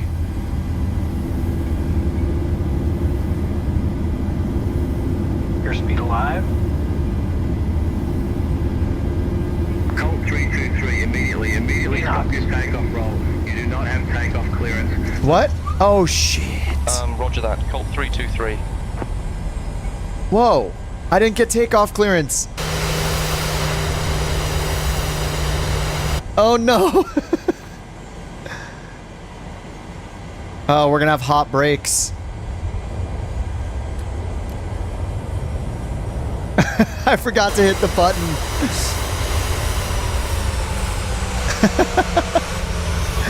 I'm a bad boy. Uh-oh.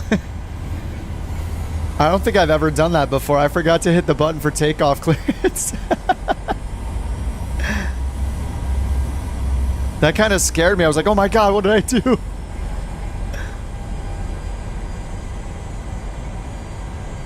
I actually didn't know Beyond ATC even did that.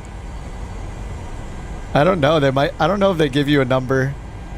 I'll see what it says.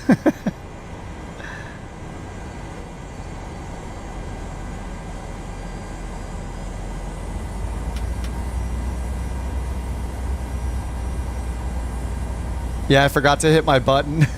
Bye-bye. Bye-bye is right. Bye-bye to me.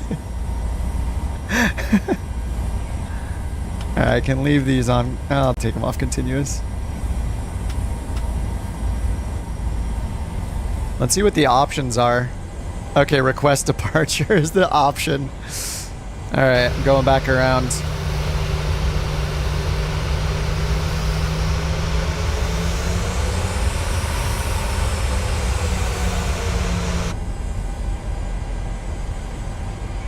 Missile inbound. Possible pilot deviation. Oops. Oopsies. Hey, I'm a good boy. I aborted the takeoff, you know? Alright, auto throttle's back on. VNAV. Heading select.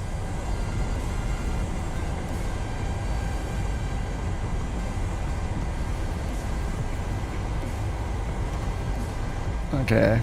Shows heading select down here. So I had pressed toga. Do I hit toga again? Oh, no, I don't. Nope, that's bad. Oh, no. Okay. I guess when you... I guess you can't cancel toga? Alright, anyway. Toga is armed. Heading select. And VNAV on standby. Alright, let's request departure this time. Colt 323, holding short, runway 01 left. Colt 323 did not copy. Oh, he can't hear us now. Colt 323, holding Oh, you short, do flight runway directors 01 on then left. off? Oh, okay, okay. Colt 323 did not copy.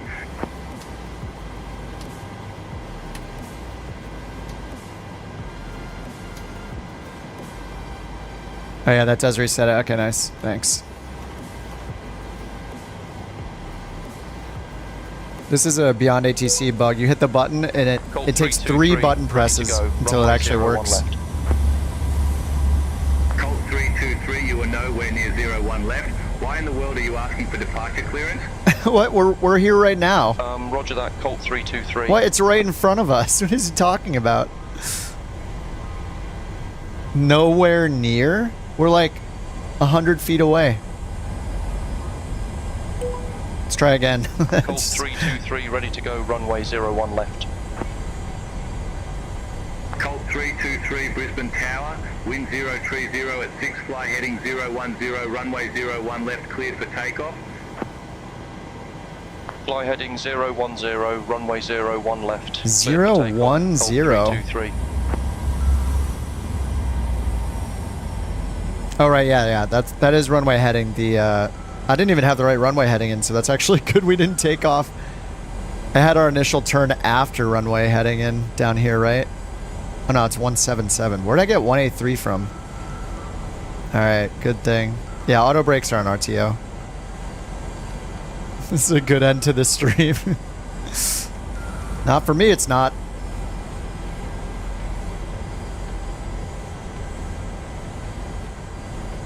Alright, let's try this again.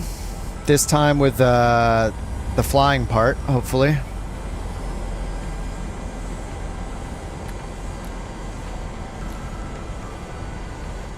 Alright, auto throttle is back on. We got our takeoff clearance. Oh, it says auto brake disarm. Do I have to reset that?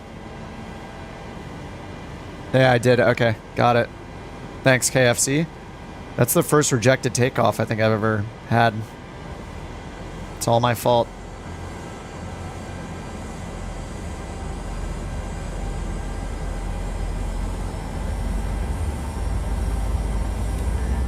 Alright, Toga.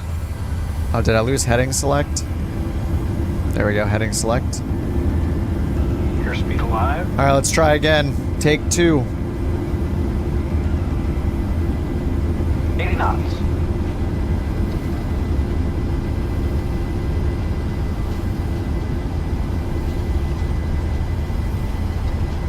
V1. Rotate.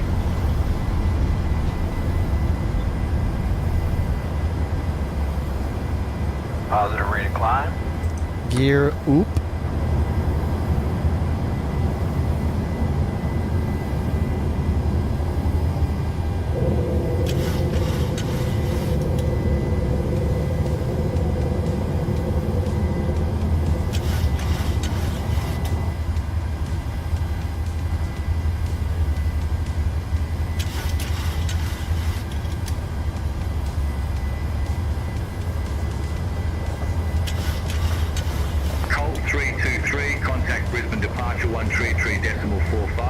Autopilot coming Contact on. Brisbane departure 133. Alright, auto brakes off. 323. Gear off. Brisbane, Colt 323, 2,200 feet. Colt 323, Brisbane departure identified. Climb to flight level 180. Climb to flight level 180, Colt 323. Colt 323, turn right, heading 175. Turn right, heading 175, Colt 323. Alright, 175. Flaps are up. RTO. We're at 3,000. Flaps are still coming up. We see nothing except an escort.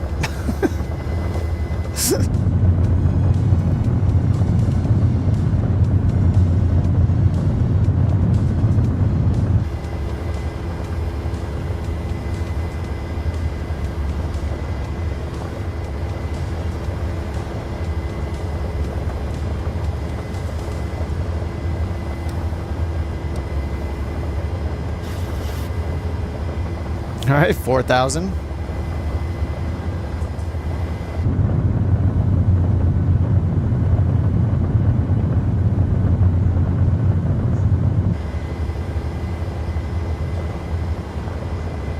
$5,000. Oh, break out, breaking out.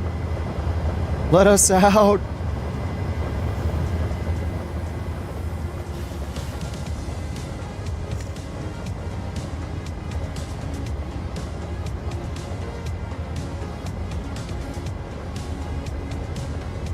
Alright, we might get direct Colt Sanig. 323, turn right, heading 205. 205. Turn right, heading 205, Colt 323. Center controllers sound very unamused. Like someone try to leave without the takeoff clearance. That would be funny if it like eventually affects their moods and stuff based on what other people do. They just get tilted because of people like me, and then they just treat the other pilots like crap.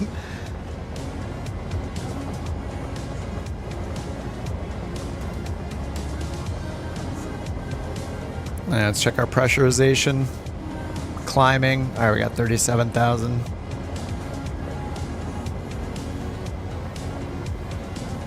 And we got equal fuel in the tanks too. Sweet.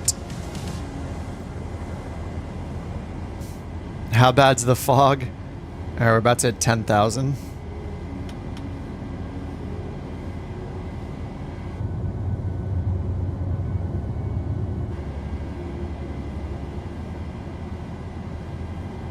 Yeah, what are the ceilings in the METAR?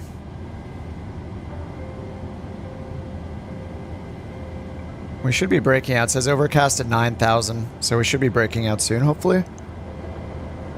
Flight level 150. Colt 323 cleared direct SANEG. Resume own navigation. Cleared direct SANEG. Resume own navigation, Colt 323.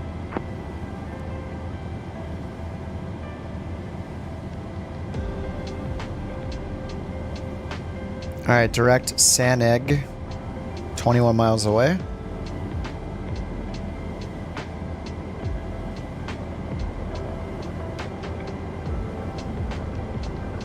Transition 11. Mine came on before 11. Maybe it's like 10.5 or something weird. Oh yeah, there we go.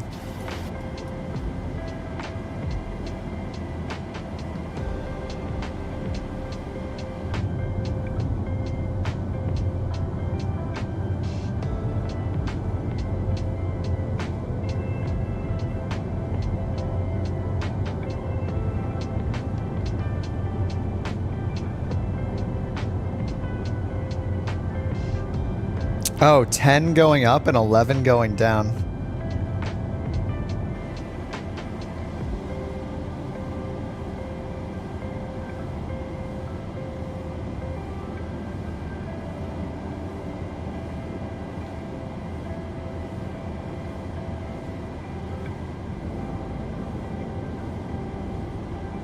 Yeah, I should have checked one of the SIDs just to grab the transition level. Yeah, transition altitude 10,000. So transition levels 11, or FL flight level 110. Pretty cool. It looks pretty good when it's working. When it's not crashing my sim and turning off Bing Maps for an hour, it's pretty good. That is a dirty window.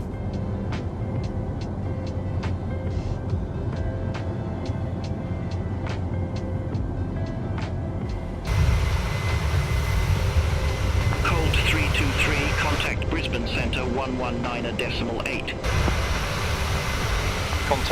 Centre 119.8, Colt 323.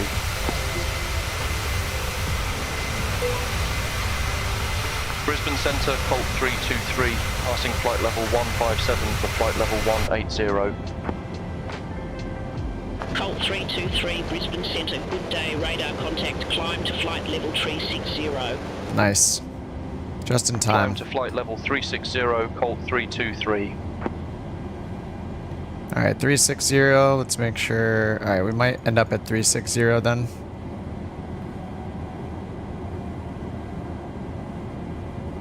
Alright, 360.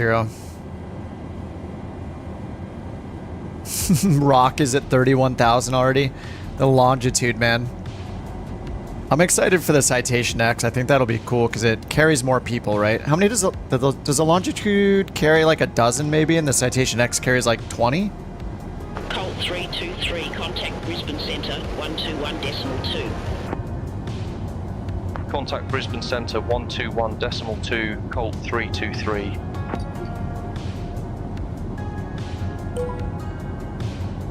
Brisbane Centre, Colt 323, good day. Out of flight level 187 for flight level 360. Colt 323. Oh, the X only carries 12? I thought somebody said it carried like 20.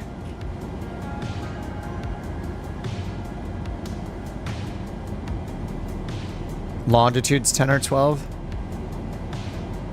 Oh yeah, citation X says 8 to 12.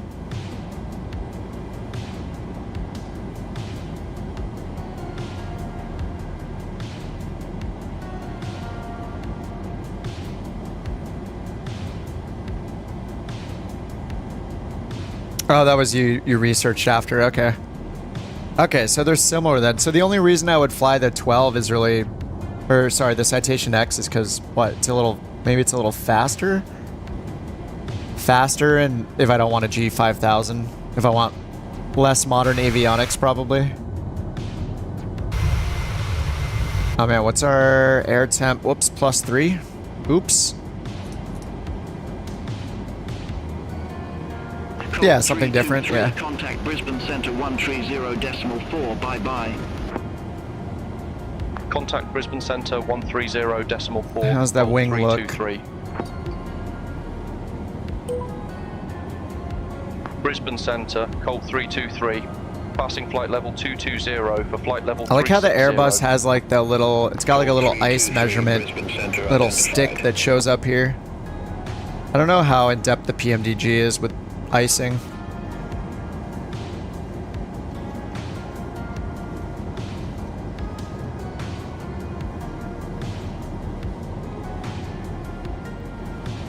All right, 72 miles to the end of climb, 277. So we'll have about 100.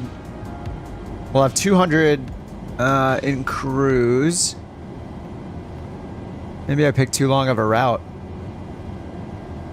200 in cruise. I want to do like 150. Maybe my max should be like 400 miles from now on.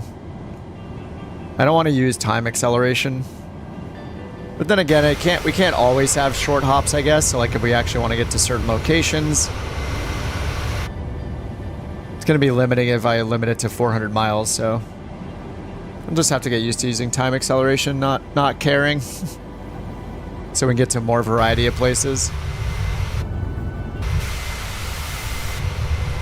425. What's the... Oh, let me check the route on SimBrief though. Does it show total miles here? I'm not sure I've ever looked here for the distance.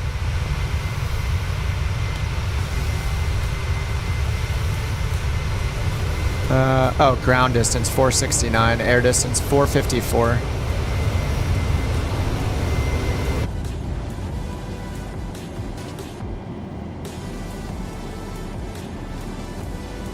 We do both, James. Sometimes, sometimes we'll just do continuous ones. We'll stop, we'll turn it around and leave from that current airport. We've definitely done that before. It's just kind of random. But I like to use this random flight generator just to go to different places I haven't been to before. And then on NewSky, there's like a charter thing. So we mostly are doing the free flights. We can do scheduled routes and choose airports and like make our own routes.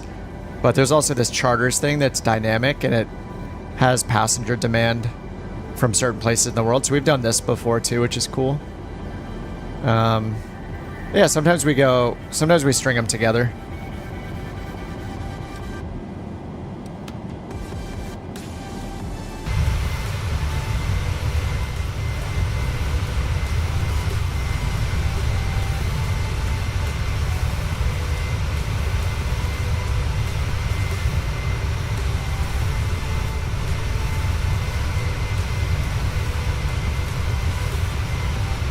No, Papua New Guinea, yeah. Yeah, Papua New Guinea is a lot of fun. On Saturday, so we did one yesterday, but every Saturday we do like a more casual, like bush style stuff usually, or just scenic stuff where we don't care about IFR flight plans and ATC and we just fly around for fun. So we did like the Frisian Islands yesterday, like north of the Netherlands and Germany, and did like, I don't know, 7 or 8 landings with smaller planes. Yeah, I'm like not the airliner guy. I'm kind of like usually in a GA plane, so this is a change of pace for me the last couple months. Learning the 737 mostly. But it's cool because like NewSky lets us do GA or airliner. Like it's totally up to us, so.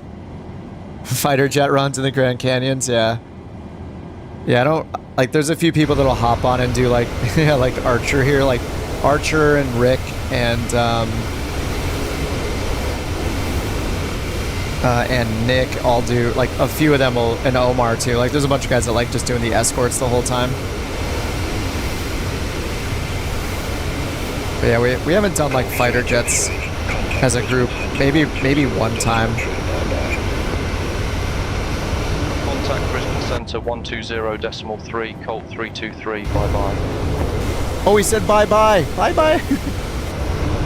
Bye-bye. Brisbane Centre, Colt 323. Passing flight level 285 for flight level 360. Colt 323, Brisbane Centre, radar contact.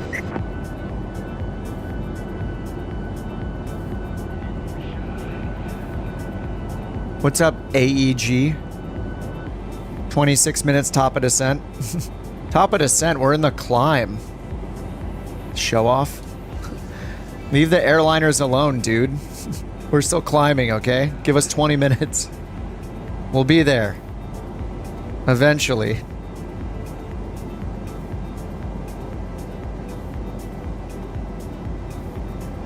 We got 6,000 feet to go. 35 miles. And then we'll have about 200 in cruise till top of descent. Descent 0526. So it's about 30 minutes.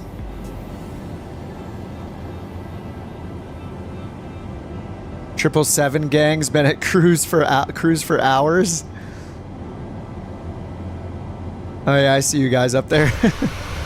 Well, I had to, you know, I made a little mistake on the ground. I had to reject my takeoff. I was the one that rejected it. Nobody else. It was my call.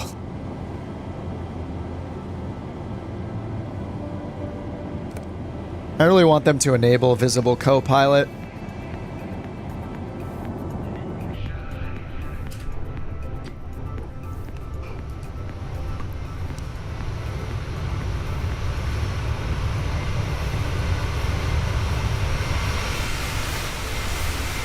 Okay, let's see how we're doing in here.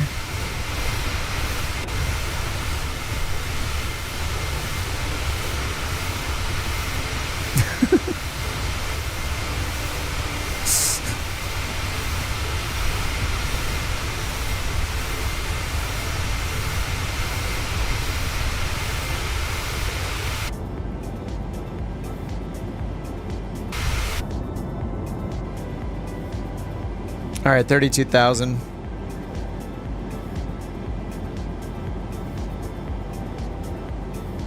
You remember flying into Sydney when the sim arrived? The bridge was a standard Asoba bridge. I look like a skeleton? Rude. How dare you? I have a very healthy diet, I'll let you know.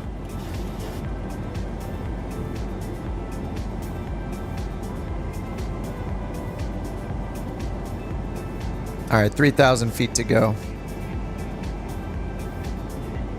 Oh, in the game.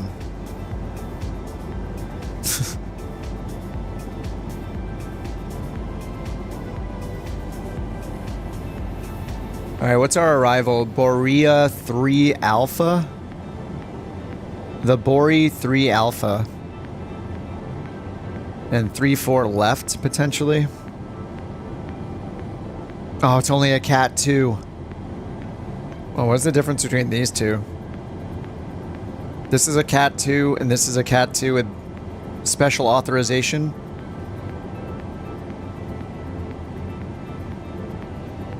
Special aircrew required. What's the difference? Decision height 100 feet. Decision height 100 feet.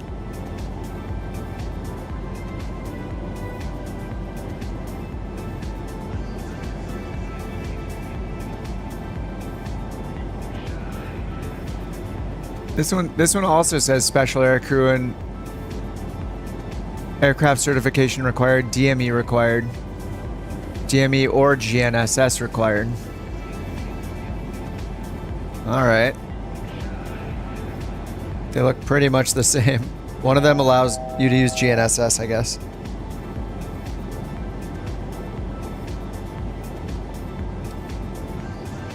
All right, 700 to go. Oh, we're catching up to the 777s. Oh, what now? Somehow. What are you guys running at? Cost index -15? How are we catching up?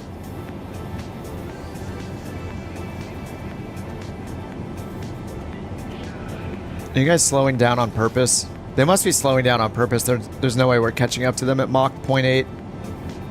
They're probably at 0.82. Weren't you guys like 0.82 last time? My cost index is 80 though, so maybe that's why. And I only have 80 passengers.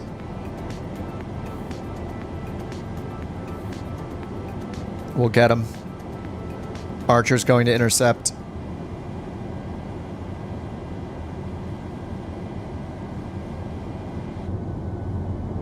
Must be nice to have an auto land system. You're at 0.83.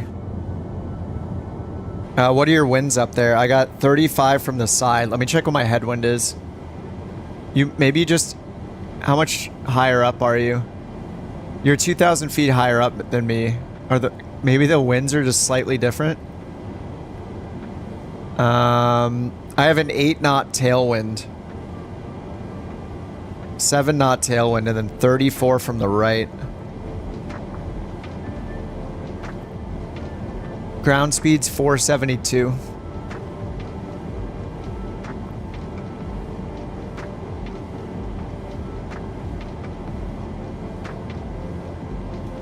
Colt 323, contact Brisbane Centre 134.2. 3-knot tailwind.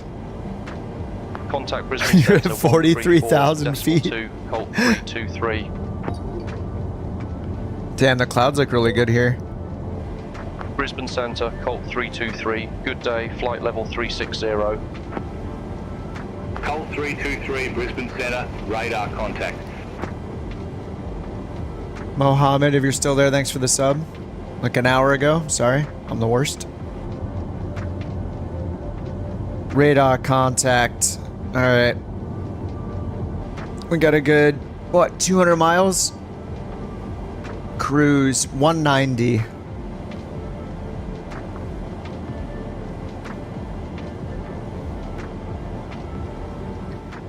This is where like a Twitch streamer would turn on someone else's channel in the bottom left and watch it and react, quote unquote, react to it, right? To pass the time.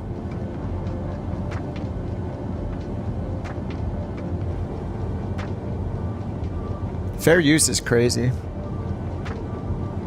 As long as you say enough, bam, fair use. Just watch what someone else does, make a few comments here and there, publish it.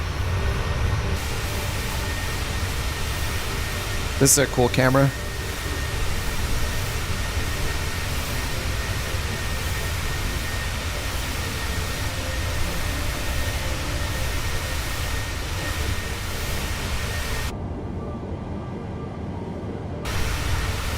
I hope they add wildfires. They're adding tornadoes to 2024. But if they add wildfires and stuff to it, imagine it would be so cool if you could see like you're up here and you see wildfires with like the smoke coming, and then you can, if you're low enough, make out other players doing the firefighting, aerial firefighting missions, and seeing them dump water on it. Like that would be just, it'd be incredible. I want it.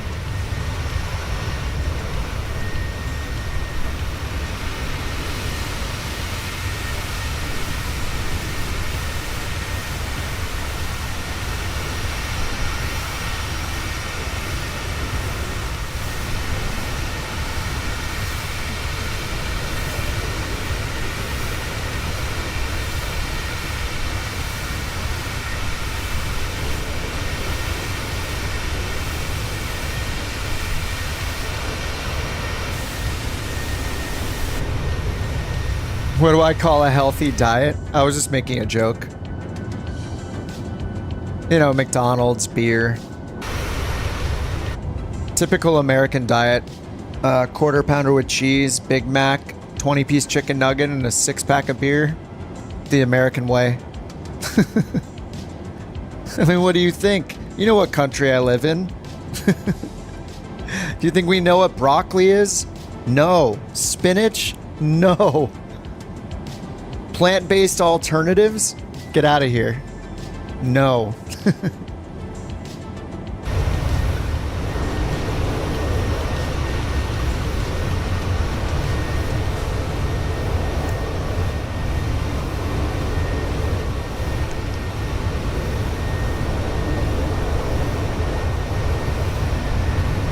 Man, this looks awesome with the clouds. I love where you can just see through, see the terrain underneath. It's beautiful. Beautiful.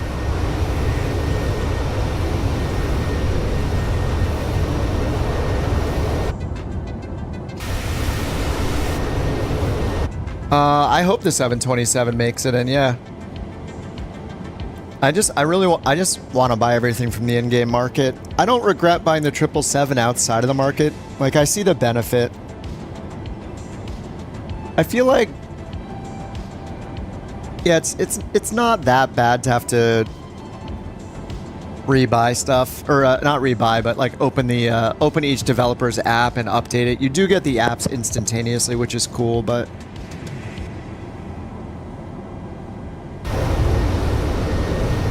I'm a little worried that when Flight Sim 2024 comes out, though, if planes aren't compatible somehow, like the big ones, how long it might take for the marketplace update compared to the dev updating it manually, like through their own system and stuff. That might suck, but I don't know. They're going to have plenty of time to test it, I hope, or it's not going to be a big deal.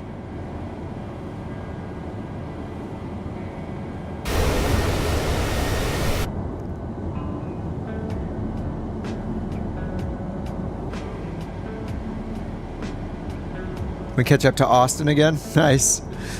Austin's really taking advantage of that offset track feature, so we can just be right next to each other. Here, I should try the offset track myself. I haven't tried it yet, because we're all pretty much on the same. So let me offset to the right, like 0.1 miles. See how it goes. Offset right point. Can I do 0.05? Okay, 0.1. Okay, execute. Lateral offset.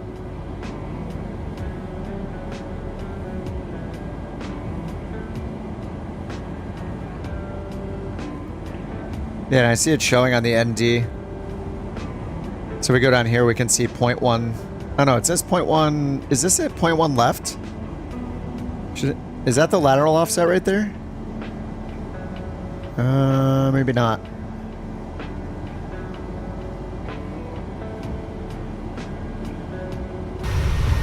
Nice, we're offset now though. That's really cool.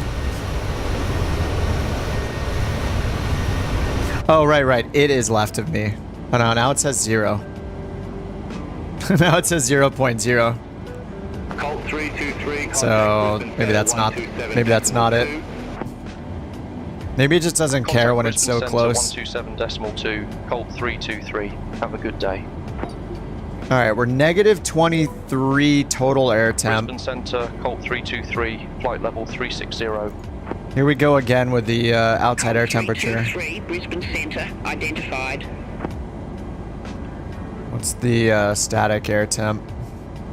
Minus 52.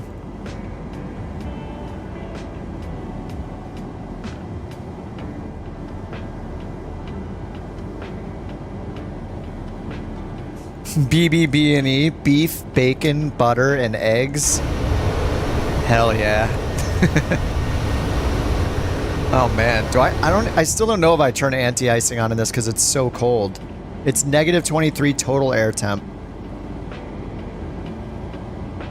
Colt 323, contact Brisbane Center 125. It seems safest to have anti-ice on. But I have no idea. Isn't there a point where it's so cold that it can't really affect the plane? Because it's too cold to stick to it. It's just kind of, you're just kind of going through like miniature ice crystals or something. They don't stick. Colt 323, flight level 360. That's my deviation from the magenta. So can I not see that I have an active offset that I just put in? Oh yeah, it says right here. There it is. Offset R.1. It does show it on the leg screen. Okay. So it offsets the magenta line and follows it, but to know if you're offset, you just look in the legs. Below 10. I've heard so many different rules. Some people say below positive 10. Some people say between negative 10 and positive 10. Some people say between negative 10 and positive 10, but only if the static air temp is above negative 40. So, oh, below minus 40. I've just heard so many different combinations of the numbers and rules that I still don't know. It's in the FMS. Oh, like what's in the FMS? Oh, you're talking about this. Yeah, I've heard so many different rules, I don't know what to believe. Yeah, because we're at negative 52 static, so...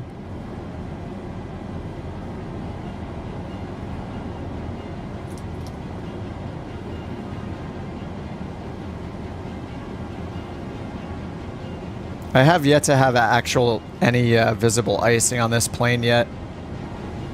So I'm not sure if it's modeled. I gotta do some more research.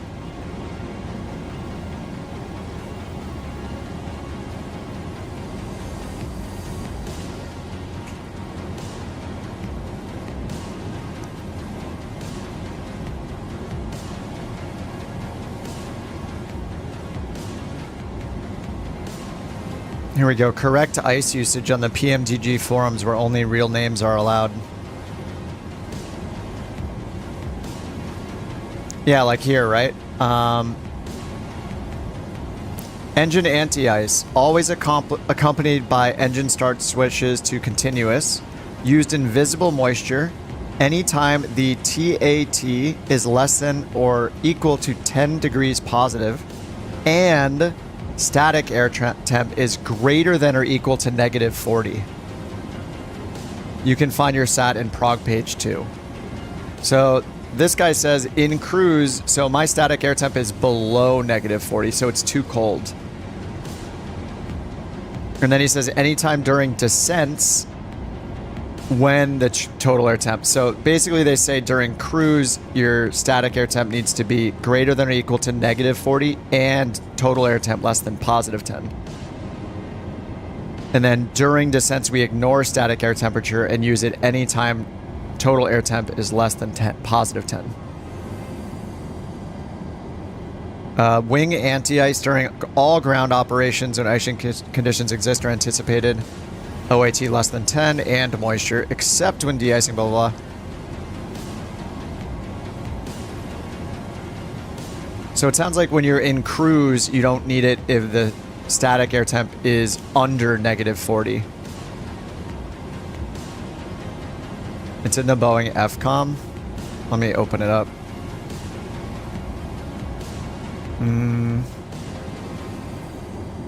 That would be the source of truth.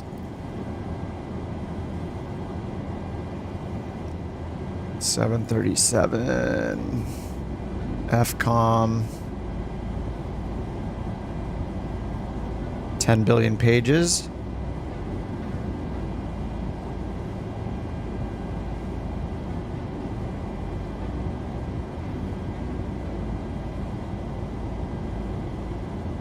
Icing.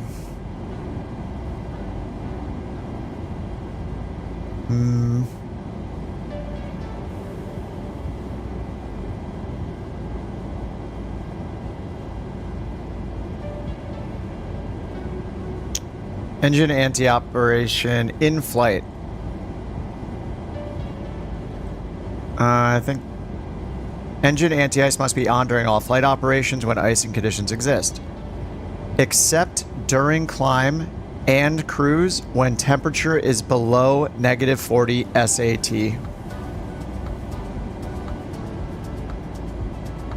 Yeah, that's from the FCOM. Page SP.16.9. Except in climb and cruise when SAT is below negative 40. So I think the PMDG form guy's right. So like in descent, if TAT is under 10, you use it. in climb if TAT is under 10 and SAT is not below -40. So except during climb and cruise when SAT is below -40.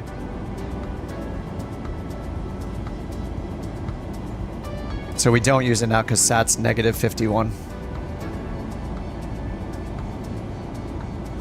But during the descent, if TAT is less than 10, then we use it during descent. No, regardless of what the SAT is. Check out the updated photo on Discord. Okay.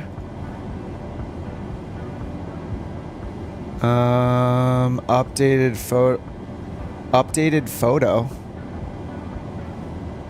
Oh, somebody sent me something about, oh, the game freezes while in flight. Wait, why is it a screenshot from a phone? Sorry, I'm looking at a different thing. Someone was trying to help me with my freezes. Found the solution. Game freezes while loading. Oh, while loading a flight. I mean, that's not usually my problem.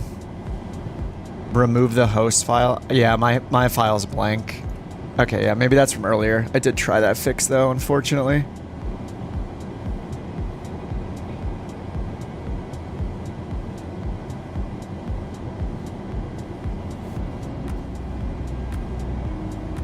Oh, Rock sent me something too from Verpal.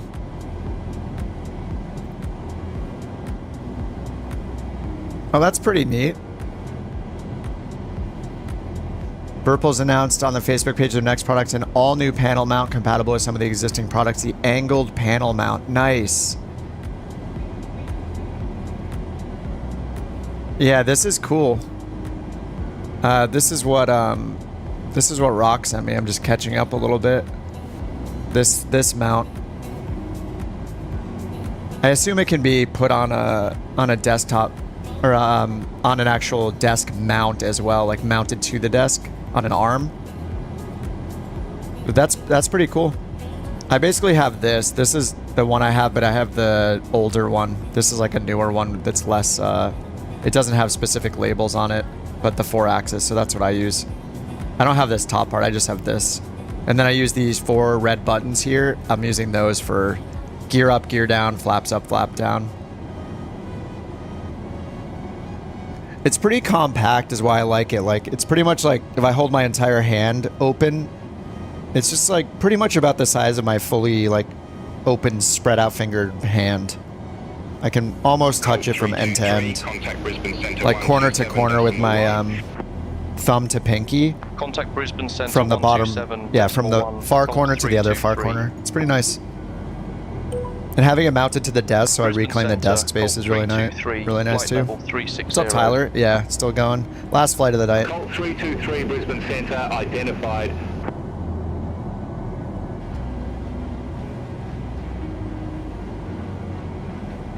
So I haven't been using the anti-ice right on the descent at all then. In cruise I've been okay because most of the time, unless you're in the clouds, you don't need it, but yeah, I should be using it every time. I mean, I guess I've been looking. Usually we're not descending through really bad clouds up this high, so I don't think I've been horrible at it. But yeah. But it's any time under 10. I think I've been looking for -10 to +10 on the descent, but it's just anything under +10 in the descent. You use it. Arrival runway changed? Not for me, not yet. I'll see though.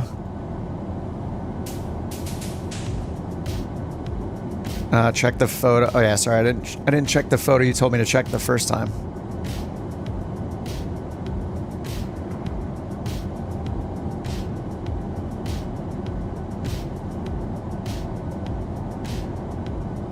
Colt 323 Brisbane Centre, expect board 3 Alpha, runway 16 right.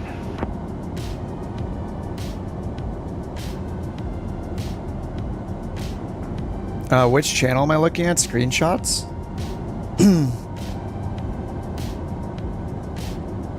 Alright, we got 16 right. Yeah, it did get changed. The bore 3A. Expect bore 3 Alpha, runway 16 right. Colt 16 right. Yep. It's good it's doing it consistently for all of us. Alright, 16 right. Arrival. 16 right. Bori. Vector. And then Erden. Alright, top of descent. 51 miles. Alright. Alright, 16 right. We're not going to get an auto land, are we? The auto land is pretty rough in the Boeing anyway. Colt 323, contact Brisbane Centre 130.1. Contact Brisbane Centre 130.1, Colt 323. Few clouds at 1600. Brisbane Centre, 1030. Good day, flight level 360. Colt 323, Brisbane Centre, radar contact.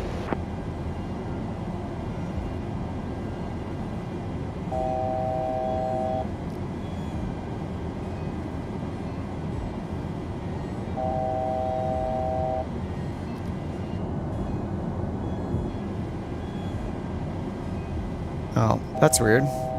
Huh. I guess these are linked. Probably need to change that.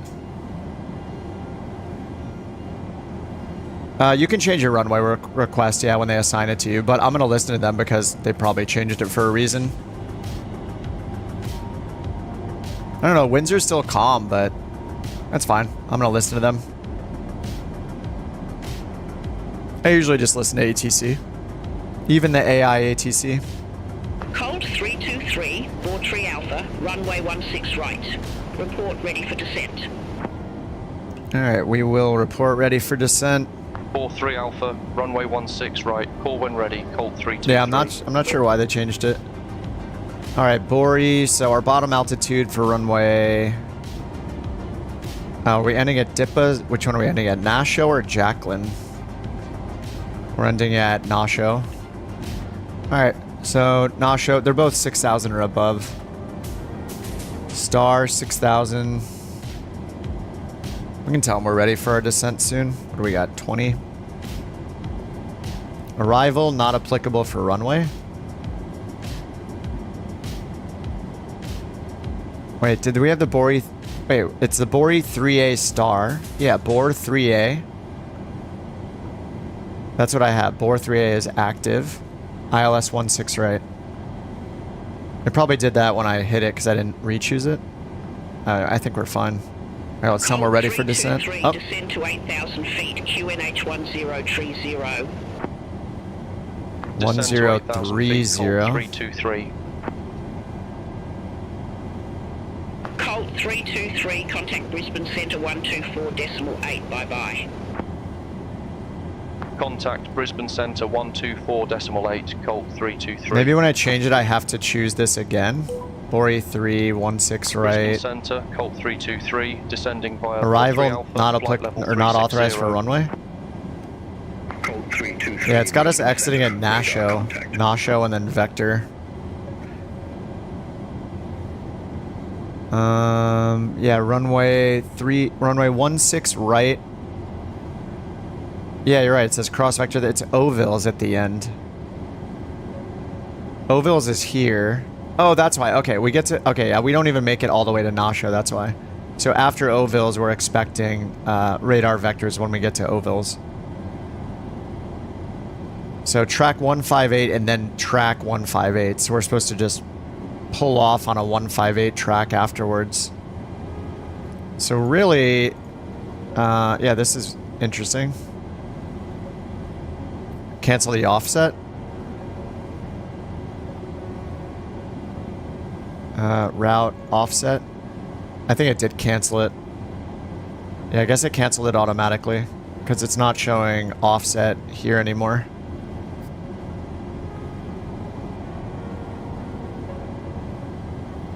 Man, it's just a total whiteout up here. Oh my god, the 787 is caught up. Whatever, dude. The Couch 787.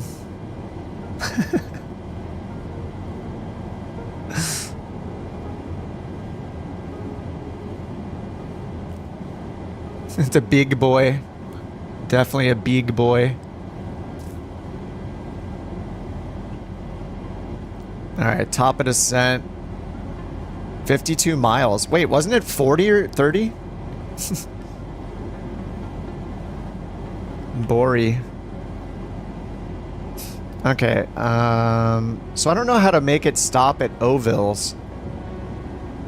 Like, do I just delete all these waypoints? Because if I go back to departure arrival, go to arrival, and I choose the ILS again, no transition, and then Bori 3 Alpha, which is what they gave me over here.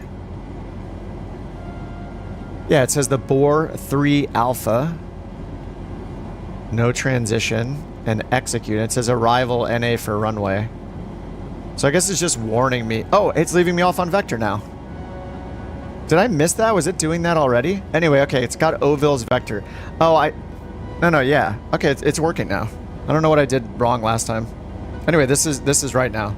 Vosra, Biro, Ovilles, and we break off from Ovilles for 16 right. Just what you guys said. Yeah, and then we're on track 158. Vector track 158. And then we'll wait for vectors. Then we have Erden, Agala. So Erden's the initial approach fix. Alright, it's negative 22, so the whole time during the descent under positive 10, we'll use engine anti-ice when we're going through the clouds. Which is very soon. I guess we should do it in advance. So that I can get the power set how it needs to. 125.7. Have a good day. Okay, let's get the approach chart up. Contact Brisbane Centre 125.7, Colt 323, bye-bye. Oh, bye-bye. Bye-bye. This thing is just fun. Centre, Colt 323, descending via Bor 3 Alpha, flight level 335. Alright, 115 for the final approach course. Brisbane Centre, radar contact.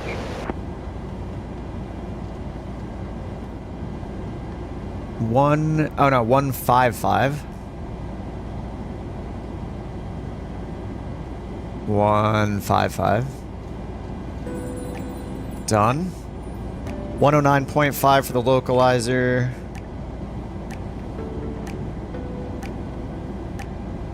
1095, 1095. And it has DME identifiers India Kilo Sierra. Cat 2 DH 100. Oh, RA 101. Alright. Radio 101.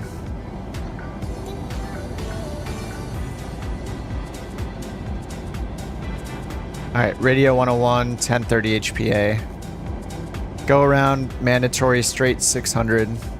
Alright, so FAF altitude is Erden. Erden 3000 is where we grab the glide slope. Max 185 knots. Let's see if that's down here. It is 185, 3000 or above. And then we'll cross at Gala at DME 5.3, minimum 150 knots.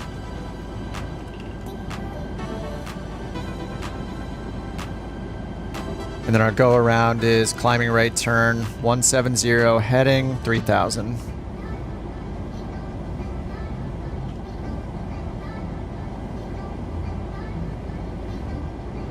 Alright, and then what did I put in here? I put in 8,000. Is that the bottom altitude here? No, okay, they just assigned it to us. So below 9,000, 8,000 at Vazra.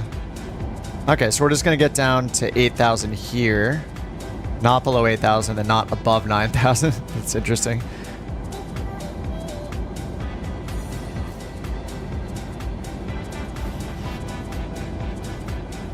And then, yeah, we'll be at 8,000, holding at 8,000 at Ovilles, and then we'll get our vectors. Using icing to accelerate my descent. Genius move.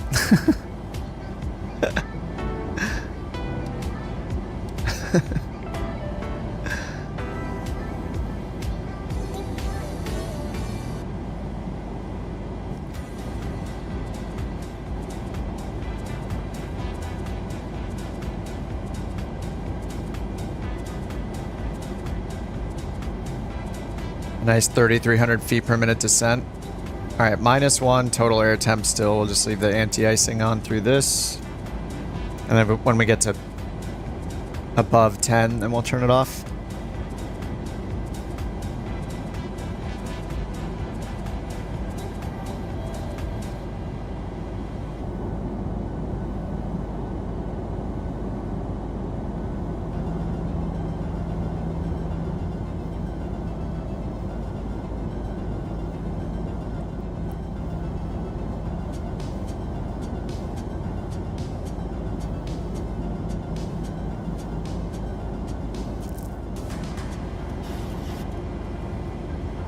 Yeah, what's the transition altitude here? Is it still 11? Flight level 110 is transition level. And they have the max 250 under 10,000.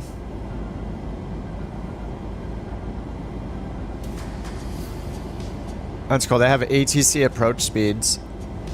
5 miles out, 160 to 150. 10 miles out, 185 to 160. And those are inside. Those are shown in the approach too. All right, +6 is the temp. 18,000. So 11,000 for altimeter change, and then 10,000 for lights. 250 max at 10,000.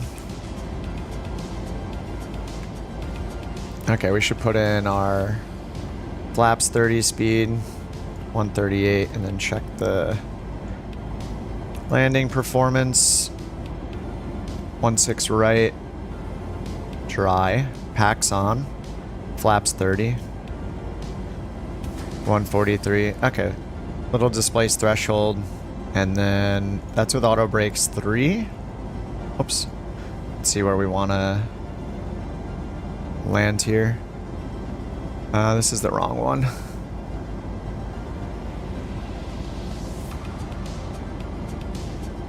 (10-9).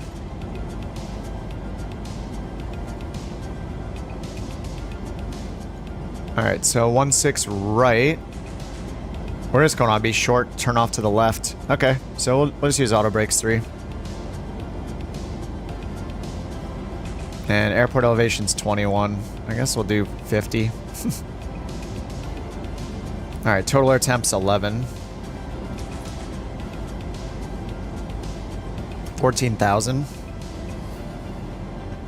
Nice view of city skyline. Nice. Sounds good. Have a good day. Have a good day. Contact Brisbane Centre 133.05, Colt 323. Yeah, you guys that have sim effects running with the Airbus or the 777, it's probably going to look so cool on this approach. Descending via bore 3 Alpha, flight level 142. Colt 323, Brisbane Centre identified. Look at Cientios is right above us in the 777. That looks awesome.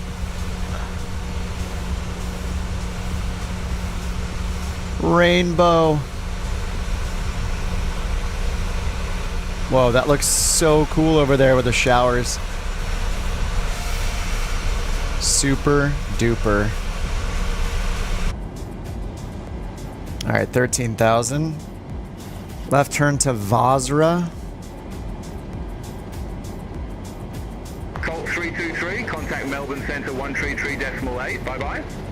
Oh, bye-bye. Contact Melbourne Centre 133.8, Colt 323. Bye-bye. You got a cruise, you looked out the window and got the Aurora? Nice. Did you know Center, Colt 323. are you using sim effects, James? You know, Parallel 42 has a map showing like where the Aurora is visible. So you can like 323 Melbourne Centre, radar contact. radar contact. Yeah, they have a map so you can see it. Like where to go to find it. It's pretty cool. Alright, we're going auto brakes 3. Alright, 13,000. Transition altitude's 11. Oh, you've never run into them naturally? I haven't before either. I need to fly up to up far north more often. Alaska. Colt 323, leave Vasra heading 160, expect radar vectors for ILS, runway 16 right. Vectors ILS. Leave Basra heading 160. You're above me, JJ? Expect radar vectors for ILS, runway 16 right, Colt 323. Wait, where? Is your name different in the game? Alright, ILS. 323, contact Sydney, approach 129.7. Alright, 129er. Contact Sydney, approach 129.7, Colt 323. This looks so Sydney, awesome Colt right now. 323, flight level 126 with information Foxtrot. Info Foxtrot. 323 Sydney approach QNH 1030, expect radar vectors for ILS runway 16 right. QNH 1030, expect radar vectors for ILS, runway 16 right, Colt 323. Colt 323, turn right, heading 165, descend to 5,000 feet, QNH 1030, vectors for the approach. Expect further clearance in about 2 miles. Turn right, heading 165, descend to 5,000 feet, QNH 1030, Colt 323. Alright, we need to descend faster here. Lots of speed brake. Alright, yeah, I'm just going to put it in the detent. Yeah, because let's see, we have Erden. What's the altitude at Erden? 3,000. Yeah, and they just gave us 5,000. So if I put in 3,000 by Erden, we have to descend like 3,000 feet per minute.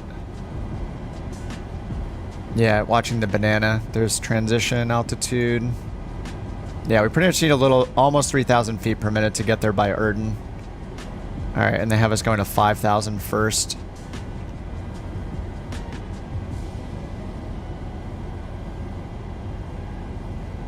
Alright, let's clean this up and just go direct to Erden, since that's where they're having us go. 10,000, let's get the lights on. We'll do runway turn off lights. Strobes are on. Pressurization. Yep, still going down. It's at 4,000. Auto brake set to 3. Speed brake is armed and on in the flight detent. 2,800 feet per minute.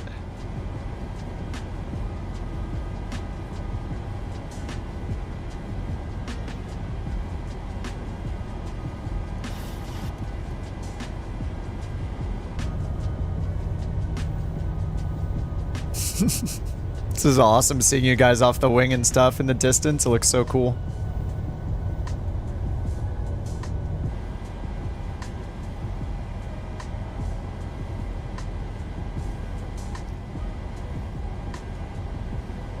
I don't trust it to vector me.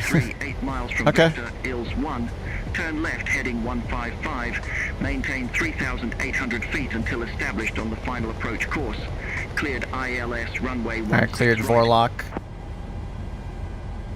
Turn left, heading 155, 3,800 feet until established. Cleared ILS runway 16 right, Colt 323. Airport where is out here somewhere.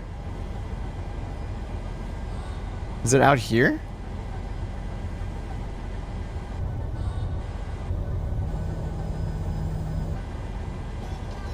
Alright, 5,000 feet. We need to slow down big time. We're speeding this whole time. Because we had to descend so fast. Oh, it is right in front of us, yeah. Right here.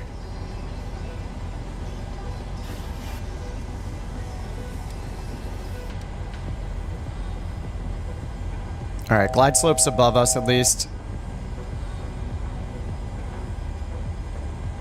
Alright, I need to get flaps 1 as soon as I can. I need 250 knots. Vertical speed just went off. I need to keep us going, right? A little bit. Just so we can slow down.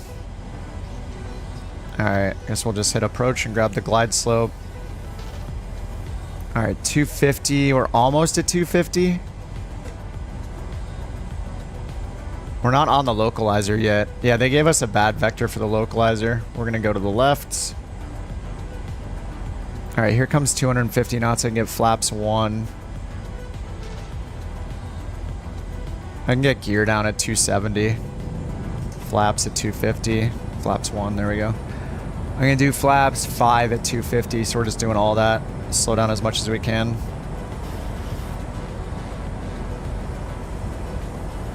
And they wanted us to do max 185 at Erden. Yeah, that's the...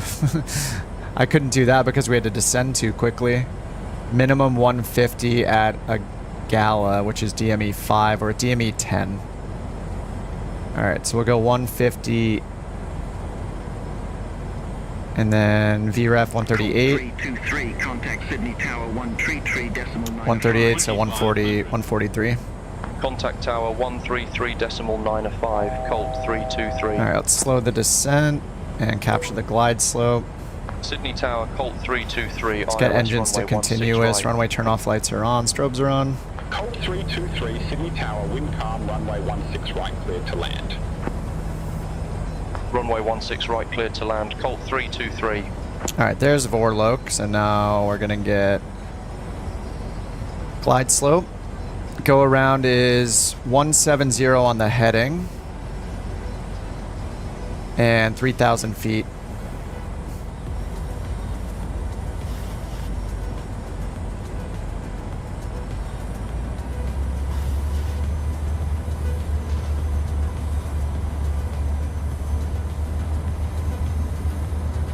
Alright, we gotta keep up 150 knots until a gala.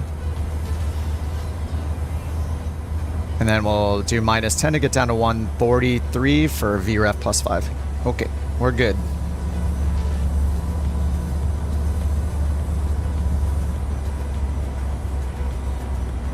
Alright, we just passed a gala, so we can get 143 now.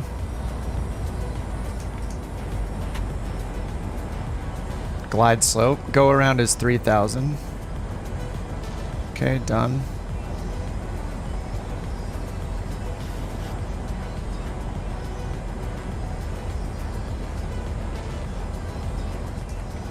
Alright, flaps 30. DME is 4.3.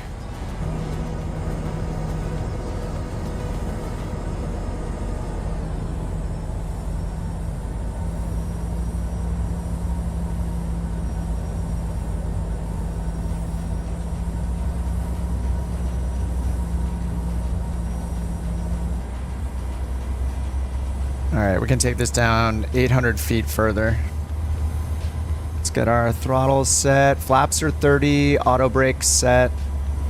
Go around is ready. VREF +5 speed is set. We're all good.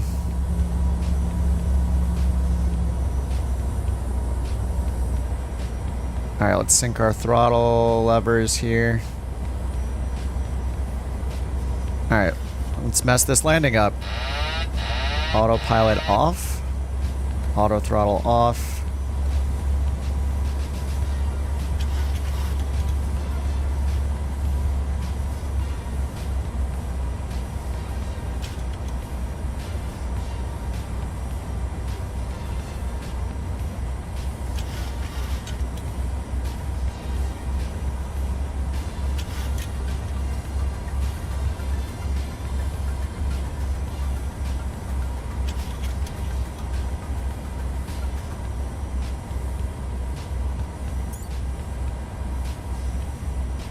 Approaching minimums.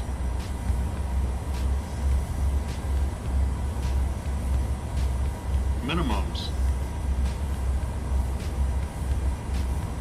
50. 30. 20. 10. Oh no, I hit so much faster than or sooner than I thought I would. Crap. I thought I had like another second or so and I didn't. I hit faster than I thought I would. Colt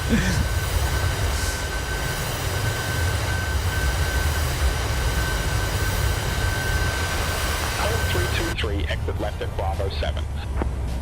Left? Exit left at Bravo 7, Colt 323. Left at Bravo 7. Milk. Yeah, that was definitely more milk than butter. It was quite milky. 329 feet per minute. Exit left, eh? What are we gonna do? Then cross the runway? This is interesting looking. Where are we going? This is the exit, huh? 323, contact ground 126.5. Have a good day. Oh yeah, I did have the speed brakes in the flight tent. Yep. 5, Colt 323.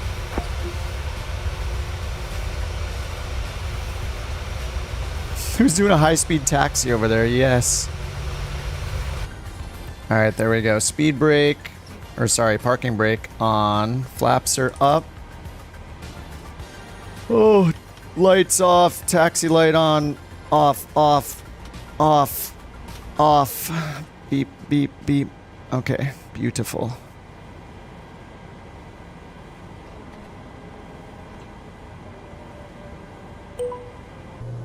Colt 323, request taxi to company gate. Colt 323, gate Hi, Miss Echo 53, Cientios. taxiing via Bravo. Hold short runway 07. 777 is Gate down. Echo 53, taxi via Bravo. In a good way. Hold short runway 07, Colt 323.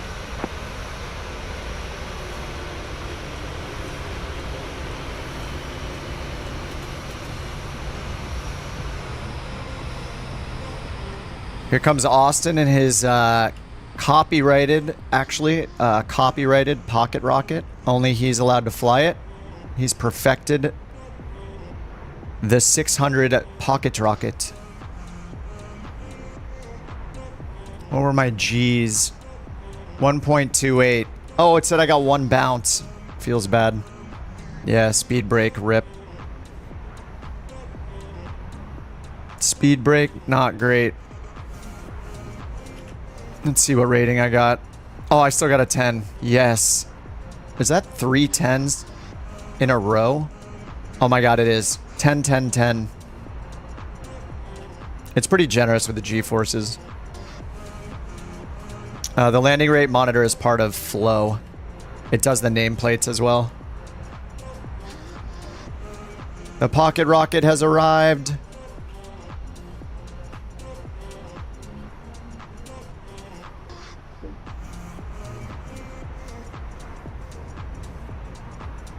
Paper Tongues, Rock, and Dev are all coming in next. And then Captain Hook. Oh, Archer's over here. Wait, is he invisible? Why does this keep happening in the sim? I saw him the entire flight and now he's invisible. Why? Too many objects loaded maybe, I have no idea.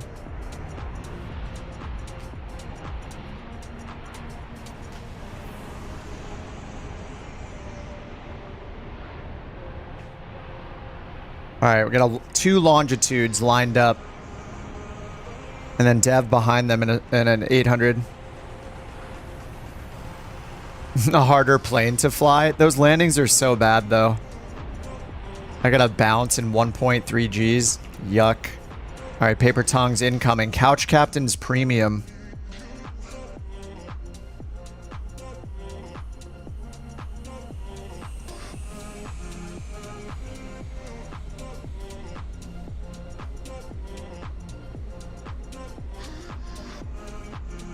Oh, J-Box, you did it? You're a commercially rated multi-engine pilot? Congratulations, dude. Celebrations. I hope you went out and celebrated, or you're going to. That's awesome, man. Congratulations. Another Couch Premium touchdown. Whoa. With a high-speed taxi. What just happened? Oh, no. What just happened, Rock? He didn't do it on purpose. There's no way. He wouldn't risk his rating for that.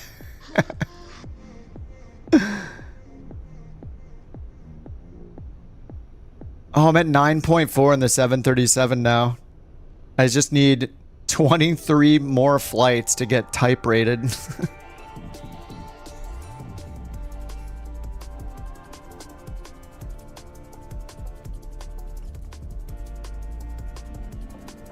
All right, here comes Dev. 737-800.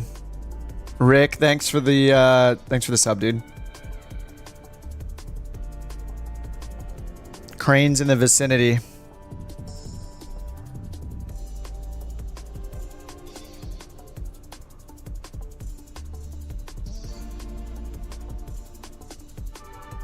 We're up to 9.4 in our overall rating. Heck yeah. Great job, everyone. Too much butter. Yeah, we need to put some milk in there. We need some milk. Too much butter, not enough milk. You can't let it become butter.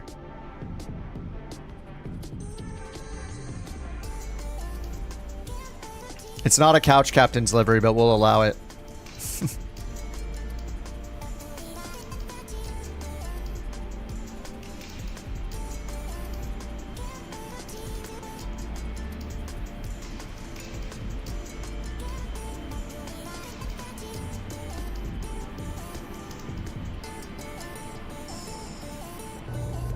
Alright, is that everybody? Oh, no, wait. Isn't one more person coming in? Oh, Chase is... Wait. Oh, Chase, did you do a go-around or something? I'm not sure that Captain Hook's with it. Is Captain Hook with us? Maybe he is.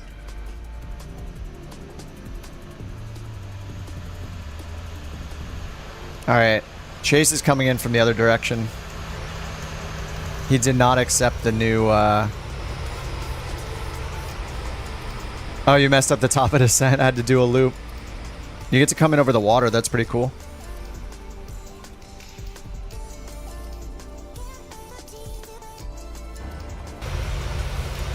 Let's just bring this thing into this parking lot right here, right?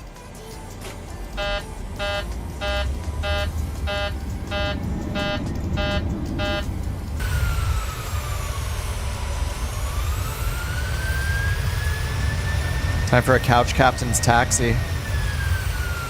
Or I should go near everybody else.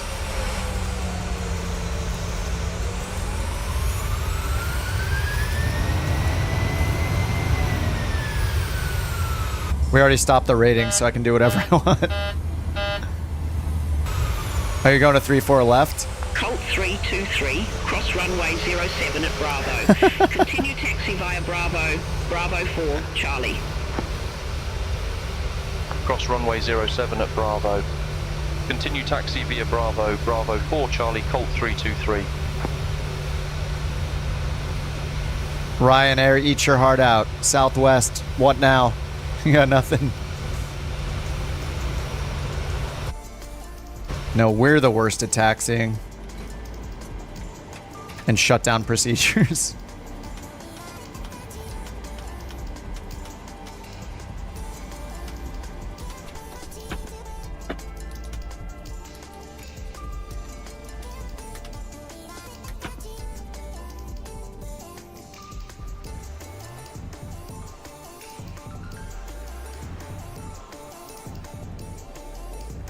.3 didn't activate reversers. You could have just idled.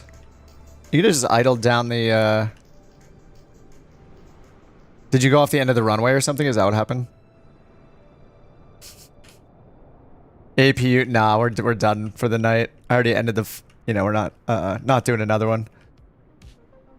If I was stopping here, yeah, APU after we exit the runway. But after 9 hours and 47 minutes of streaming and flights. Yeah, unless we're doing like a turnaround, I just turn it off. Doesn't need to be all that serious. Sometimes if I'm using GSX, like I want to go there and wait for it to deboard and everything and just chill, but I also don't want to make people wait for the next flight too long, you know? Try to keep it moving. Get as many flights in as we can.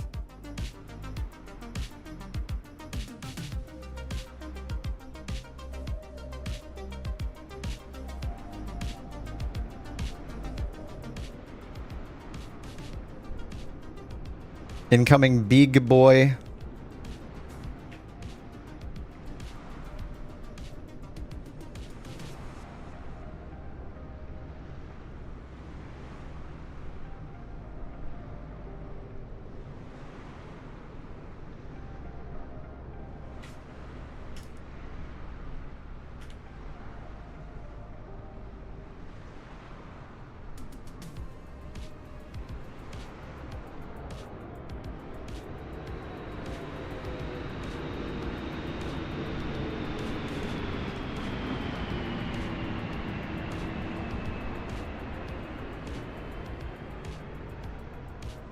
He's floating.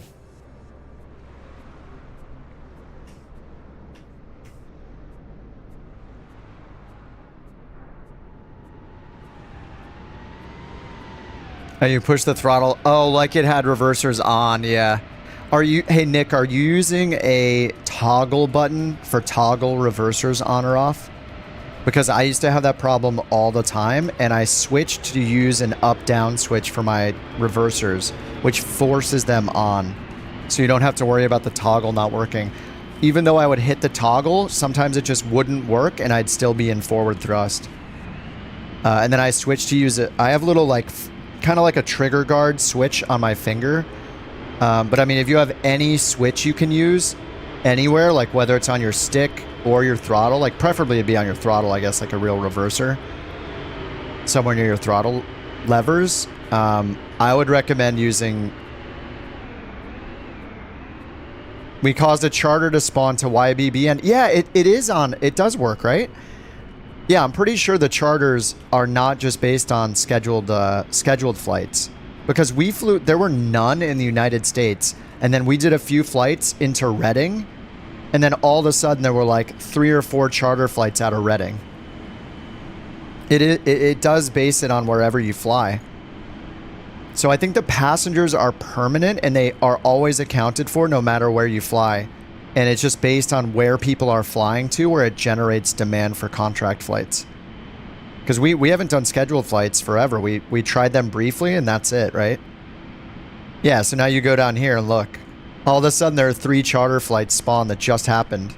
All leaving... Wait, are we in Sydney or we're in Brisbane? Brisbane, sorry. All leaving Brisbane.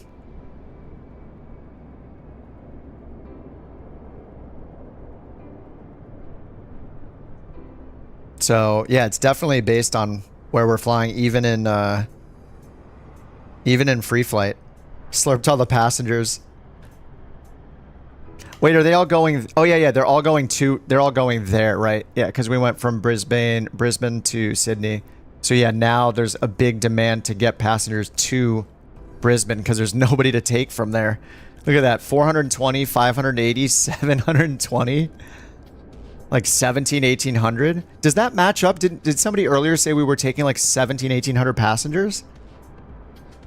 That's pretty cool. I like that we can have that effect. All right, let's look at the... Oh my god, are we 5? We're number 5. We did it, boys. We're number 5. We have dethroned JetFly Airways.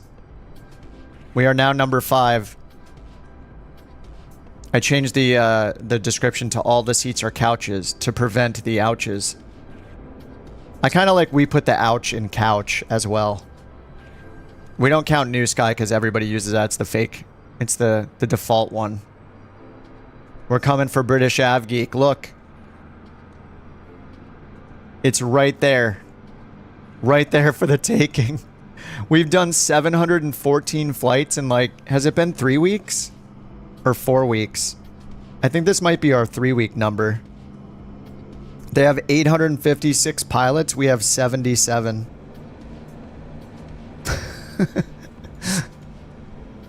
I have to use British AvGeek as my co-pilot until we dethrone them. He has to be my co-pilot on Beyond ATC until we take the spot.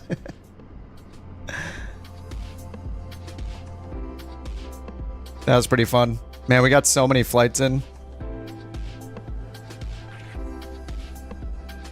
Oh, Captain Hook's coming in. He's not that far off. He's at 2,900 feet.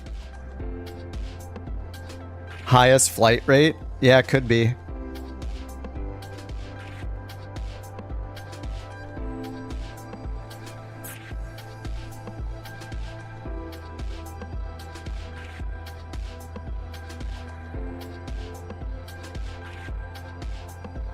Oh, what's up, Richo?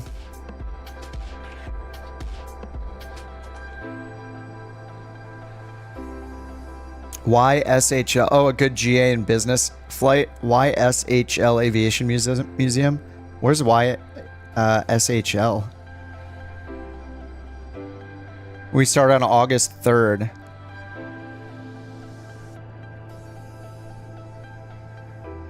Wait, no, it had to be a week before that. Wait, no, it's not.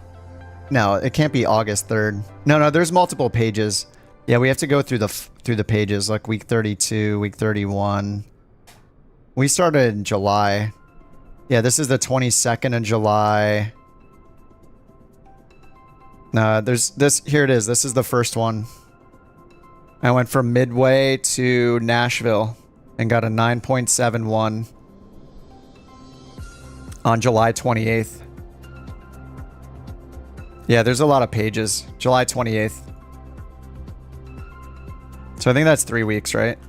Days since July 28. Is it 21 days? Oh, 14 days? Wait, we've only been doing it 2 weeks? No way. Yeah, it's only been two weeks. We're going too hard. We're going to get burned out. In 2 weeks, so if you just double that number for 4 weeks, because this is a 30-day running total, we've done more flights than Osprey. If you double it and bring it up to 30 days. It's more than that, actually. That would be 28 days.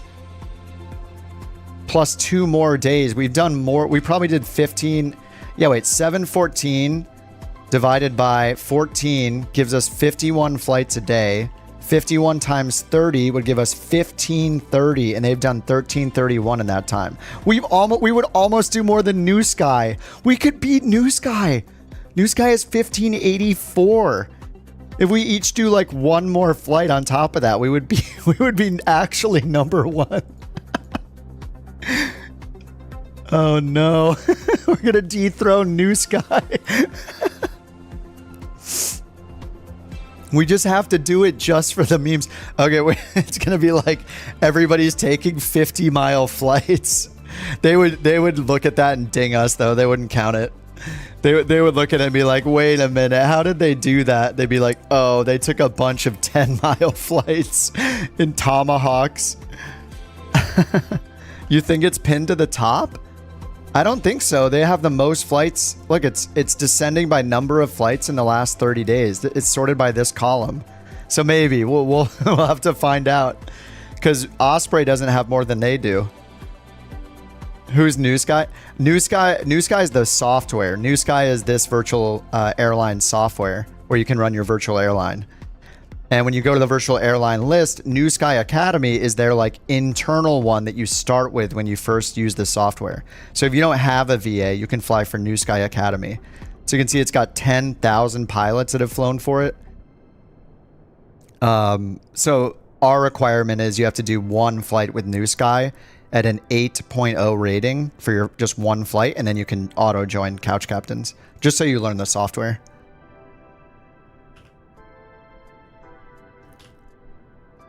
Oh, Hook's coming in. Oh, he must be going for a parallel. Is there one over here?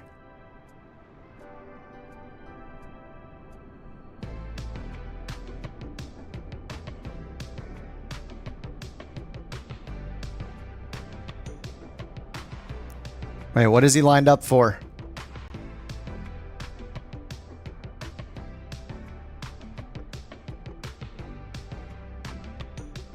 He's offset. Oh, he's going around. I put too much pressure on. Sorry if I put on too much pressure. Or maybe he's going around for this one. Oh, no, that's 1-6. Anyway, it's fine. I will leave. There'll be no more pressure. Good luck. You're going around. All right, good luck with your go around. All right, guys, GG's. Yeah, if you guys want to join the VA, here's the info. You just need to just download NewSky. It's free. Just download it, install it, and do a flight with it. And then if you do one flight and get a 8.0, then you can join the VA. It just auto accepts you. And you know, we're on the Discord. I'll throw the Discord link in there too. Oh, Ferris, have a good one, dude. Sorry, I haven't caught up in your guys' conversation. All right, guys, good games. Discord links in the chats if you guys want to join, and if you want to join the VA, there's info there too. All the beautiful liveries we have now. More to come, I am sure. They're looking awesome. All right, guys, I'll see you. See y'all. Sometimes I take Monday off, so maybe it'll be Tuesday. Either way, I'm going to be flying. Don't worry, we're not going to slow down on our VA. I'm not going to like take a day off or anything crazy like that. VA is life. All right, guys, I'll talk to you on the Discord. 50-50 chance I'll be on tomorrow. Maybe I'll take a day off. I'll see you guys later, as usual. Bye-bye. Have a good one. Bye-bye. See you guys. Oh, yeah. Thanks for all the... Trojan, if you're still here, thanks for the gifted memberships. Johnny, thanks for the gifted. Brian and Chase, thanks for the gifted memberships today. Appreciate you guys a lot. All right, great flying today. Great ratings. We're feeling a little too professional, I think. We need some reds in there, some crashes, maybe. All right, see you guys.